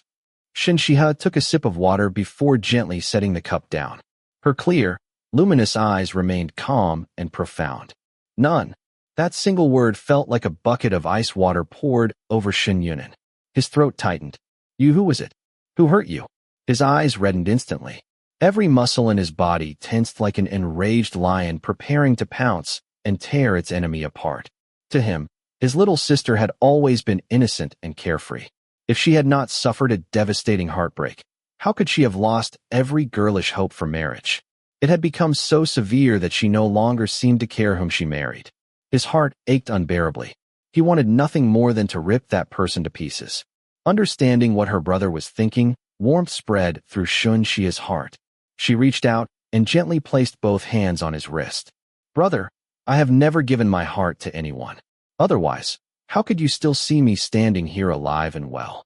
With Shen Xihe's delicate constitution, had she truly suffered because of love, how could she possibly have survived? Only then did Shen Yunan manage to suppress some of his emotions. His cold gaze swept over Biyu, Hong Yu, and the others before softening again as it returned to Shen Xihe. "Really? Really?" Shen Xihe nodded solemnly. Only then did Shen Yunan slowly unclench his fists. "If that's true, then why?" "Brother, I've been frail since childhood. I can't withstand emotional upheaval, so I've always been reserved." A peaceful smile appeared on Shen Xihe's face. "In the Northwest, I didn't want father or you to worry, so I naturally acted spoiled and dependent in front of you. But in my heart, I've always been this detached." Shen Yunan clenched his jaw, the muscles along his face tightening. "Brother, I have you, father, grandfather, and uncle. You are my family by blood, and I trust you completely." She spoke softly, "But I won't place that kind of trust in an outsider." She paused briefly. "I think, in this lifetime, I'll probably never fall in love." She knew better than anyone how cold her own heart was. Bu Shulin always insisted she wasn't as heartless as she believed herself to be, but she knew that was simply because he cared about her. Everything he had pointed out was merely her acting according to her own principles. "Yu." This time, Shen Yunan's eyes reddened not from anger, but from overwhelming heartache. Seeing him like this, Shen Xihe frowned slightly and pressed a hand to her chest. "Brother, don't look at me like that. My heart feels uncomfortable." "Yu, what's wrong?" Shen Yunan shot to his feet in panic, supporting her shoulders while shouting toward Hong Yu and the others. "Doctor! Fetch the doctor!" "No need." Shen Xihe stopped him, gripping his hand tightly. "Brother, do you see? I care about you and father. Even the slightest worry from either of you makes my heart ache." She looked at him quietly. "If that's already enough to affect me like this, how could you possibly trust me to give my heart to a man?" Shen Yunan froze. She was right. His sister could not endure sorrow or emotional turmoil. If she truly fell in love with someone, she would constantly worry about him and suffer for him. How many times could her fragile heart survive such torment? "Yu, come back to the Northwest." His voice grew hoarse. "I'll stay here and marry the princess. If someone had to remain in the capital as a royal hostage, it should be him." "Brother, you're not a child. Don't say such foolish things." Shen Xihe's tone became unusually stern. "Don't you care about your own marriage? Don't you care about carrying on the Shen family line? Don't you care about the soldiers who have followed our family for generations? Don't you care about the innocent people whose names have finally been cleared? Don't you care about all the blood that has been shed to secure the Northwest's peace?" "I don't care." Shen Yunan nearly roared. "My sister has been driven to this point. Why should I care about any of that?" His voice trembled. "Yu, all your brother wants is for you to live well, to be happy, every single day." His words left Shen Xihe momentarily speechless. Being loved so completely, being protected so wholeheartedly, it filled her heart with warmth. A genuine smile slowly blossomed across her face. "But I care." She looked at him gently. "I also want father and you to be happy every day." She smiled softly. "I'm not crying. I'm not unwilling. No one is forcing me. If I really returned to the Northwest while you stayed in the capital to marry the princess." She lowered her eyes. "I think my days would lose all meaning. I would simply waste away from loneliness." "Yu, brother." Her gentle voice interrupted him. "Didn't you notice? I'm happier here than I ever was in the Northwest." Shen Yunan fell silent. He had noticed. Back in the Northwest, she had always seemed listless, frail, and quietly melancholy. They had assumed it was simply because of her weak constitution. But now, the light in her eyes was entirely different. There was a vitality that had never existed before. She seemed spirited and radiant, like the moon emerging from behind the clouds, so bright that one could hardly bear to look directly at her. "Here, I'm needed." Her bright eyes met Shen Yunan's. "I have hopes.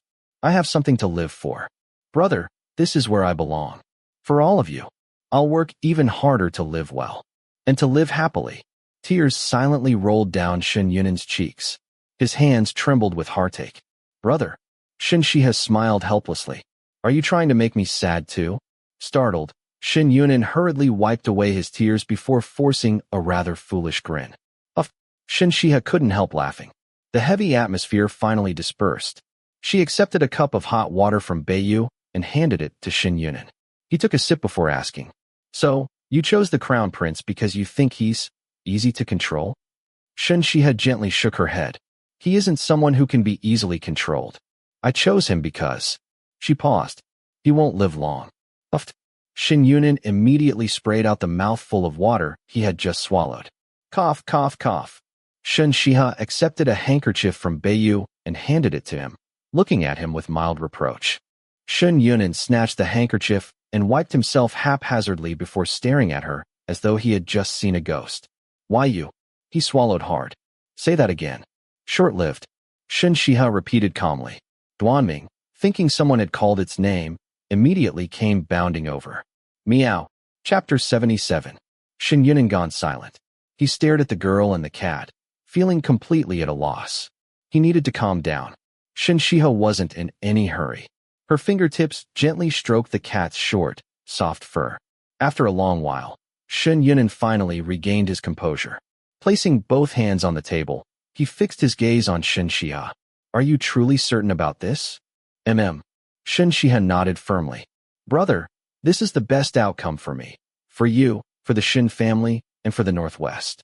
Afraid Shen Yunan would overthink things, she continued gently. If His Majesty never makes a move, then so be it. But if he does, we can. She left the treasonous words about regicide unspoken. The crown prince is the heir apparent. His ascension to the throne would be entirely legitimate. Are you certain? He won't live long? Shen Yunan carefully considered the plan and found that it was indeed feasible.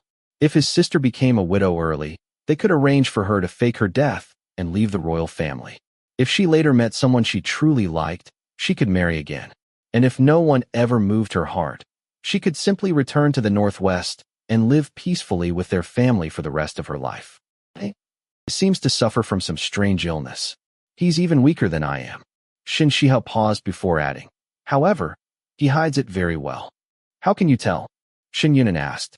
Every time I see him, I seem to sense the aura of a kindred spirit, Shen Xihe replied. Shen Yunan. Please, no. If the crown prince was as emotionally detached as his sister, that would worry him even more. Tomorrow, when I enter the palace, I'll visit the Eastern Palace and meet him myself. No matter what, Shen Yunan had to see the crown prince with his own eyes. Shen Yunan had been granted special permission by the emperor to come to the capital, a favor the crown prince had personally requested. After paying his respects to His Majesty, it was only proper to visit the Eastern Palace and express his gratitude. Since he considered this a matter between men, Shen Yunan did not bring Shen Xihe with him. To be honest, even knowing that his flower-like sister intended to marry this man regardless of love, merely thinking about it made Shen Yunan instinctively view the crown prince with a critical eye. His face was pale as powder. He coughed whenever the wind stirred. He looked so frail that he seemed as though a gentle breeze could knock him over. After speaking only a few sentences, he was seized by another fit of coughing. Unable to hold back, Shen Yunan asked, Your Highness, I, Bewei, have always been a straightforward man. Please forgive my boldness, but do you have consumption? Bewei was Shen Yunan's courtesy name. The crown prince was coughing so badly that Shen Yunan couldn't help asking. Consumption was contagious. He absolutely couldn't bear the thought of his precious sister marrying someone with such a disease.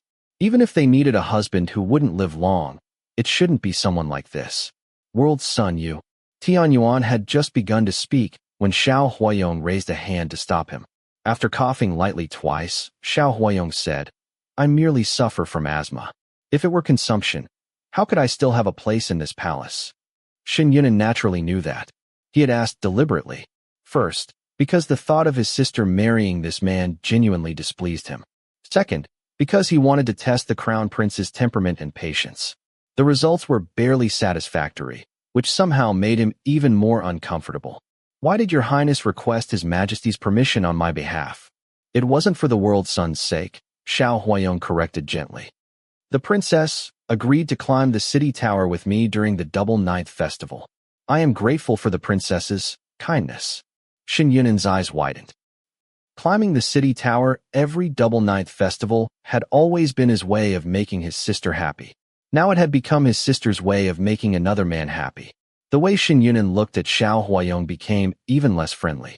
Yet Xiao Huayong seemed completely unaware. The princess and I happened to return to the capital around the same time. Everyone else avoids me. Only the princess is willing to come near me. Knowing I fear the cold, she prepared warming incense for me. Worried about my poor appetite, she even made wontons for me. She often visits the Eastern Palace. Shen Yunan listened as Xiao Huayong struggled to suppress his cough while speaking slowly. Every sentence made his fists itch. Fortunately, he still had enough sense to realize that the man before him probably couldn't survive a single punch. That only made him even more frustrated. His sister had chosen someone so weak that he couldn't even vent his anger with a punch. One careless blow, and the man might actually die. Unable to release his frustration, Shen Yunan forced a smile. Yu has always been like that. She simply can't bear to see pitiful people. So the princess's childhood name is Yu? A trace of vitality lit Xiao Huayong's eyes as he completely ignored the sarcasm. What a coincidence. My childhood name is Luming. Tianyuan. How did he not know his master had a childhood name like that? Shen Yunan. How infuriating. Why had he suddenly revealed his sister's childhood name? It's far too early for your highness to speak of fate or coincidence. Xiao Huayong coughed softly again before saying, World son, I believe heaven does not disappoint those who are sincere. Sincere? Shen Yunan sneered. A son of the imperial family is unworthy of speaking about sincerity. Xiao Huayong fell silent for a moment before replying softly, World son, everyone has a heart. They simply give it to different places. My heart belongs to Yu. Your highness would do well to call my sister Xiaoning. His skin was truly thick. He was already calling her by her childhood name so naturally. Shen Yunan grew even angrier. How many times have you even met my sister? How many words have you exchanged? Yet you dare speak of yearning? Is your highness's affection really so shallow that it can arise so casually? Faced with Shen Yunan's relentless questioning, Xiao Huayong showed no irritation at all. We have indeed met only a few times, but I was fortunate enough to speak with her from midday until sunset. I have never longed for anyone else before, nor do I truly understand what longing is. After speaking such a long sentence, Xiao Huayong paused for quite some time before continuing. I only know that when I am awake, I think of her. When I sleep, I dream of her. Everything I see reminds me of her. Everything I hear makes me miss her. When he was awake, he thought of her.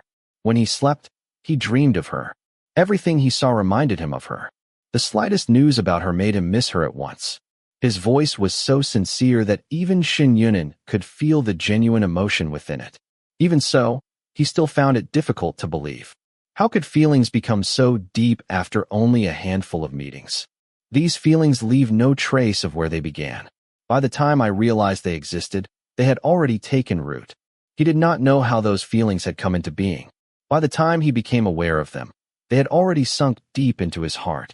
Your Highness, Shen Yunan had never witnessed such profound affection from one person toward another. Even if it were all an act, it would have to contain at least half genuine feeling to sound so convincing. Have you considered that you may not be able to stay by her side for the rest of her life? Forgive my disrespect, but have you thought about her future? Xiao Huayong lowered his eyes. His long eyelashes resembled delicate gauze, casting faint shadows across his face. Birth, aging, illness, and death are beyond anyone's control. How many people who appear perfectly healthy disappear in the blink of an eye? As long as the princess does not reject me, I am willing to indulge this one selfish desire. Shen Yunan sneered inwardly. Your Highness, perhaps you do not know that my sister has no interest in matters between men and women. If your Highness felt nothing for her, I would be far more at ease. But since your Highness truly has feelings for her, I cannot support this marriage. Otherwise, if your feelings go unanswered after marriage, I fear those unfulfilled desires may one day turn into resentment. I am willing to swear upon my life that I will protect her forever and never harm her. Even if you spend your entire life loving her alone, without response, you'll have no regrets, no resentment. Xiao Huayong smiled. His eyes were like a deep ocean, gathering threads of silvery light. If I spend my whole life loving her alone, then it can only mean that I was never worthy of her. Chapter 78. Shen Yunan ultimately couldn't bear to stay in the Eastern Palace any longer. Xiao Huayong's love-soaked words had made even a grown man like him uncomfortable.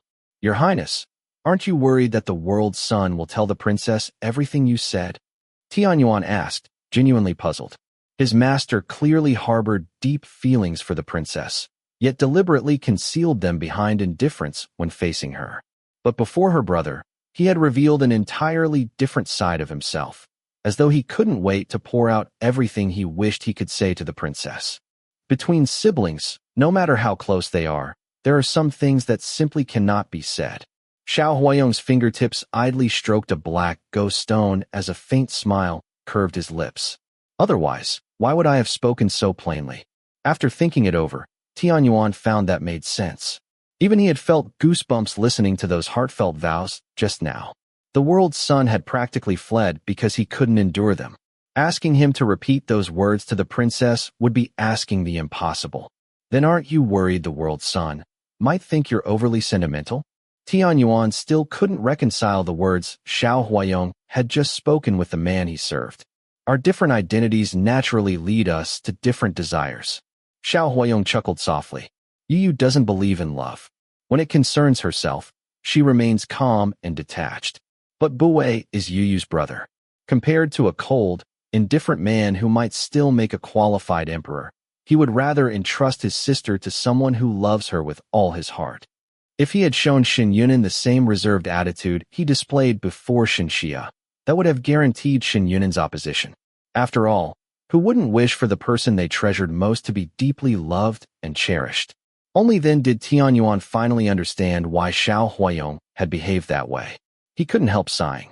Your Highness, aren't you tired?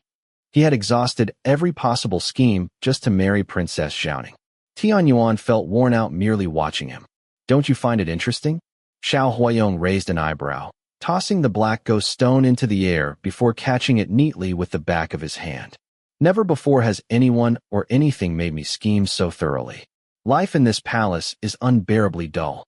It's rare to find something so interesting. As he spoke, the smile on his lips was as gentle as a spring breeze brushing willow branches along the riverbank, sending ripples across still water. The Crown Prince's idea of amusement was far beyond the understanding of an ordinary man like Tianyuan. After returning home, the more Shen Yunan thought about it, the more convinced he became that the Crown Prince was silver-tongued and impossible to trust. Yet when he faced Shen Xihe, he couldn't bring himself to repeat Xiao Huayong's words. He didn't even want to tell his sister that the man had feelings for her. Wouldn't that simply be helping him? He had to admit that Xiao Huayong understood human nature perfectly. As her brother, even though Shen Xihe had repeatedly insisted that she was cold by nature and would never develop feelings for anyone, Shen Yunan still instinctively hoped someone would treasure and cherish her. He wanted her to marry someone who truly loved her. Besides, he refused to believe that his sister, a living, breathing person, genuinely had no need for love. He believed she simply hadn't met the right person yet, which was why her heart remained untouched. So how could he possibly tell Shen Xihe that Xiao Huayong loved her? Unable to mention the feelings, and even less willing to repeat those unbearably affectionate words, he could only bottle up his frustration. Brother? Seeing Shen Yunan return wearing such a gloomy expression, Shen Xihe asked with concern. Did something happen? Unable to vent his irritation, Shen Yunan asked sullenly. Why did you agree to climb the city tower with him? Shen Xihe replied calmly. It was only meant as a gesture of comfort. At the time, I didn't know you would be coming to the capital, and I didn't want other people pestering me during the Double Ninth Festival, so I simply agreed to accompany him. Shen Yunan still looked displeased. You even made wontons for him and prepared warming incense. Shen Xihe couldn't help laughing. In the northwest, Shen Yunan was renowned as a fierce general, feared as the god of death. Yet only in front of her would he behave like a child. He became jealous not only of outsiders, but even of their own father. Every year, whenever she sent gifts to father and son, the presents had to be exactly the same. Otherwise, Shen Yunan would complain endlessly. In the end, He always won the argument with words, but lost with bruises after Shen Xihe disciplined him. Even so, he never learned his lesson and would do exactly the same thing the following year. Humph. Seeing Shen Xihe laugh instead of comforting him, Shen Yunan snorted angrily, folded his arms, and turned his face away. Smiling, Shen Xihe walked around until she stood in front of him. He snorted again and deliberately turned his head the other way. She placed both hands on either side of his face and gently turned it back toward her.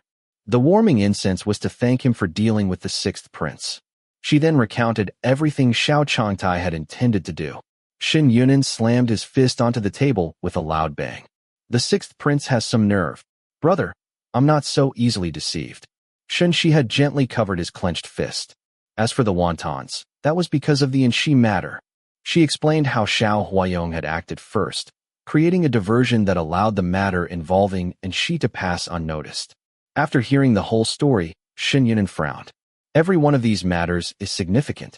This crown prince is not someone to be underestimated. Shen Xihe nodded. That's a good thing. It means he won't have to rely entirely on us. When he eventually ascends the throne, he won't feel that he owes me too great a debt. I've already tested his intentions toward the northwest. Whether those intentions are genuine or not will become clear through his future actions. If he already has such extensive influence, Shen Yunan said, then what reason does he have for marrying you? As for all that talk about deep-rooted affection, it had sounded sincere enough. He simply didn't believe a word of it. Who knew what schemes lay hidden beneath it? His illness must have been caused by the palace struggles. I've investigated. 12 years ago, no member of the imperial family was ever punished. That meant the person responsible for making Xiao Huayong suffer so greatly, forcing him out of the palace and nearly costing him his position as crown prince, had never been brought to justice. I truly can't think of anyone else. Shen Xihe cast him a meaningful glance. Who could make His Majesty unwilling to even put on a show of punishment? His Majesty? How could he? Shen Yunan was stunned. Throughout history, emperors being wary of their heirs was nothing unusual, but that usually happened in their later years. 11 years ago, His Majesty had still been in the prime of his life. At that time, His Majesty was forced to make him crown prince in order to appease the loyal ministers. Whether it was the civil officials led by Minister Gu or the military commanders represented by Shen Xihe, they had originally pledged themselves not to Emperor Yuning, but to Prince Qian. When Prince Qian died unexpectedly, how could those loyal followers, who had risked their lives for him, willingly step aside at the very last moment? How could they simply watch Emperor Yuning's own supporters seize all the power? To stabilize their hearts, Emperor Yuning had to make it clear that loyalty would be rewarded. Making Prince Qian's widow the empress and naming his newborn, motherless son, Xiao Huayong, as crown prince was the greatest reassurance he could offer. At the same time, establishing a crown prince also temporarily placated the imperial consorts who had sons, along with the powerful factions supporting them. Otherwise, even the struggle over the succession alone would have driven his own followers into bloody conflict, let alone those who had originally served Prince Qian. It could be said that naming the crown prince had been the single most important step in securing his throne. But that was far too early. Although Shen Yunan understood that the imperial family was often devoid of familial affection, he still felt that acting so soon had been far too obvious. Chapter 79. I think the timing was just right. Shen Xihe smiled faintly. At the age of 8, the crown prince contracted a strange illness and was forced to leave the palace for treatment. Ever since then, his poor health has made the court officials regard him as little more than a figurehead. He was too frail to study either literature or martial arts, and no faction was willing to support him. How much trouble did that save His Majesty? Had they waited until the crown prince grew up before making a move, it would have been far more difficult to deal with him, and the court would have fallen into even greater factional conflict. The imperial family truly is heartless. Shen Yunan sighed softly before looking at Shen Xihe with tender concern. Yu, if you don't develop feelings for him, then after you marry him, you might as well choose a consort for him who is easy to control. If she bears him children, you can raise them yourself. Childbirth was like walking through the gates of death, and Shen Xihe's health was already fragile. If she could avoid the burden of bearing children, it would be for the best. That way, She would also be spared the heart-wrenching pain of watching members of the imperial family turn against one another in their struggle for power. We'll talk about that when the time comes. Shen Xihe replied vaguely. She had no desire to take someone else's child. That would be too cruel. Besides, she knew herself well. Although she would devote herself wholeheartedly to raising a child, she could never genuinely love one that wasn't her own. If her health permitted it, she still hoped to bear a child of her own blood. As for the imperial family's ruthlessness, if one day her own child turned against its mother in pursuit of power, she would have no one to blame but herself. It would simply mean she had failed as a mother. Unaware of her thoughts, Shen Xihe wondered whether her answer meant she had begun to develop feelings for Xiao Huayong. His emotions became tangled. He wanted to speak ill of Xiao Huayong, but remembering Shen Xihe's previous indifference toward love, he feared that if he pushed too hard, she might simply give up on love altogether and spend her life as a detached, emotionless woman. Without saying a word, merely imagining his sister one day falling in love with Xiao Huayong, and perhaps being hurt by him, made Shen Xihe want to draw his sword and kill the crown prince immediately. The battle raging inside his heart left him thoroughly frustrated. What's wrong now? Shen Xihe looked at him in confusion. His emotions had only just settled down, yet somehow they had become turbulent again. Unable to voice his true worries, Shen Xihe found an excuse. I was thinking about the people behind the Qingzhi affair. As things stand, only Prince Lai can provide any new clues. Shen Xihe had carefully considered the matter throughout the day. He's probably just waiting for us to come and ask him. Shen Xihe let out a cold snort. When Xiao Qingzhi had visited the northwest, his words had sounded as though he cared about Shen Xihe. Yet he had never mentioned how he had intercepted the military defense map. The matter concerned the safety of the Northwest and was especially important to Shen Xihe. They couldn't simply ignore it. It doesn't matter. I'll meet with him. A faint smile appeared on Shen Xihe's lips. You, brother, I've already sent him an invitation.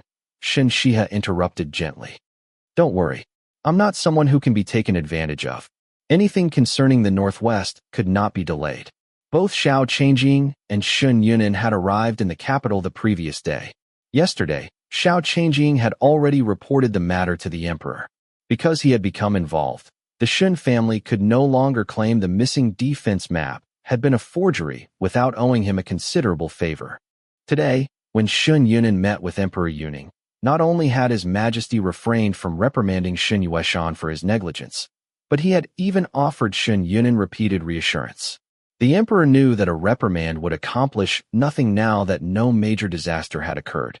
There was little he could do except quietly record the incident and wait for the day Shen Xihe eventually fell from power, when this matter could be added to the list of charges against him. Throughout history, powerful ministers had often been brought down in exactly this way. Their crimes accumulated little by little until the day they finally fell. Then the emperor's benevolence would be praised, while the disgraced official would be condemned for remaining unrepentant despite repeated mercy. Shen Xihe arranged to meet Xiao Qingzhi at Duhua Tower. She also wanted to inspect the place herself. Naturally, Shen Xihe had no intention of allowing his sister to meet Xiao Qingzhi alone. The siblings waited in a private room at Duhua Tower for nearly a quarter of an hour before Xiao Qingzhi arrived precisely on time. Dressed in brilliant crimson robes, his round-collared robe radiated noble elegance. His hair was secured beneath a golden crown, giving him an imposing yet spirited appearance. To receive an invitation from both the world's son and the princess is truly an unexpected honor. His tone carried an indescribable meaning. Shen Xihe personally poured him a cup of tea before making a graceful gesture of invitation. Xiao Qingzhi glanced sideways at the cup. Princess, this tea isn't poisoned, is it? There is no need for poison. Shen Xihe smiled faintly. I can still make your highness speak. Her calm confidence naturally carried an air of authority. Smiling, Xiao Qingzhi lifted the teacup, inhaled the fragrance, and took a leisurely sip. Please, princess, I await your instruction. Regarding the Qingzhi affair, every lead has reached a dead end. Shen Xihe's clear, cool gaze rested steadily on Xiao Qingzhi. There is, however, one matter I cannot understand. Since they activated a hidden piece that had remained dormant for 10 years, they must have been fully confident in their plan. Even if the defense map failed to reach them, There should have been some follow-up action. Once they learned the map had been intercepted, how could they simply accept that all their years of planning had come to nothing? Her words gave both Xiao Qingzhi and Shen Xihe pause. She was right. The people behind everything had been far too quiet.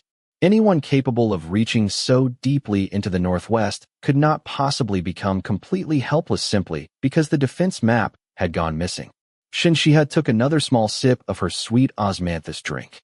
Therefore, I have reason to believe that this entire affair was orchestrated by Prince Lai. The moment those words fell, Xiao Qingzhi's eyes darkened. He stared fixedly at Shen Xihe, unconcealed anger flashing within his gaze. Your Highness needn't feel wronged. Shen Xihe smiled lightly, her bright eyes shimmering. Everything people do has a purpose, and in this matter, Your Highness has benefited the most. So, I ask that Your Highness give both the Shun family and the Northwest an explanation. Hearing this, the veins on Xiao Qingzhi's forehead throbbed. The princess truly has a silver tongue. Is what I said unreasonable? Shen Xihe turned her clear eyes toward Shen Xihe. Shen Xihe's heart immediately softened. Whatever Shen Xihe said was naturally reasonable. Prince Lai, please explain. Xiao Qingzhi couldn't help laughing at the siblings' shameless cooperation. Princess, do you think this alone is enough to force me to speak? Of course not. Shen Xihe smiled elegantly. But if I were to tell His Majesty that I first learned of the missing defense map from Your Highness, I wonder, what would His Majesty think? The news of the missing map had not yet spread. Yet Xiao Qingzhi had somehow obtained it, and Shen Xihe had personally seen it in his possession. Even if that alone failed to anger Emperor Yuning, it would certainly make him question whether Xiao Qingzhi had any respect for his imperial father at all. His Majesty isn't so easily provoked, Xiao Qingzhi sneered. If anything, you siblings would only find it harder to earn his trust. Shen Xihe sighed softly, as though filled with regret. I wonder whether Your Highness has already presented the defense map you recovered from the northwest to His Majesty. Xiao Qingzhi's eyelid twitched as he carefully scrutinized Shen Xihe. She slowly opened her slender, jade-white fingers. Anything that passes through my hands always leaves traces that others find difficult to detect. The defense map was now the one Xiao Qingzhi had recovered from the northwest. Shen Xihe, who had remained in the capital the entire time, should never have laid eyes on it. If she could prove otherwise, Xiao Qingzhi would almost certainly lose the emperor's favor completely. He might even be stripped of his princely title.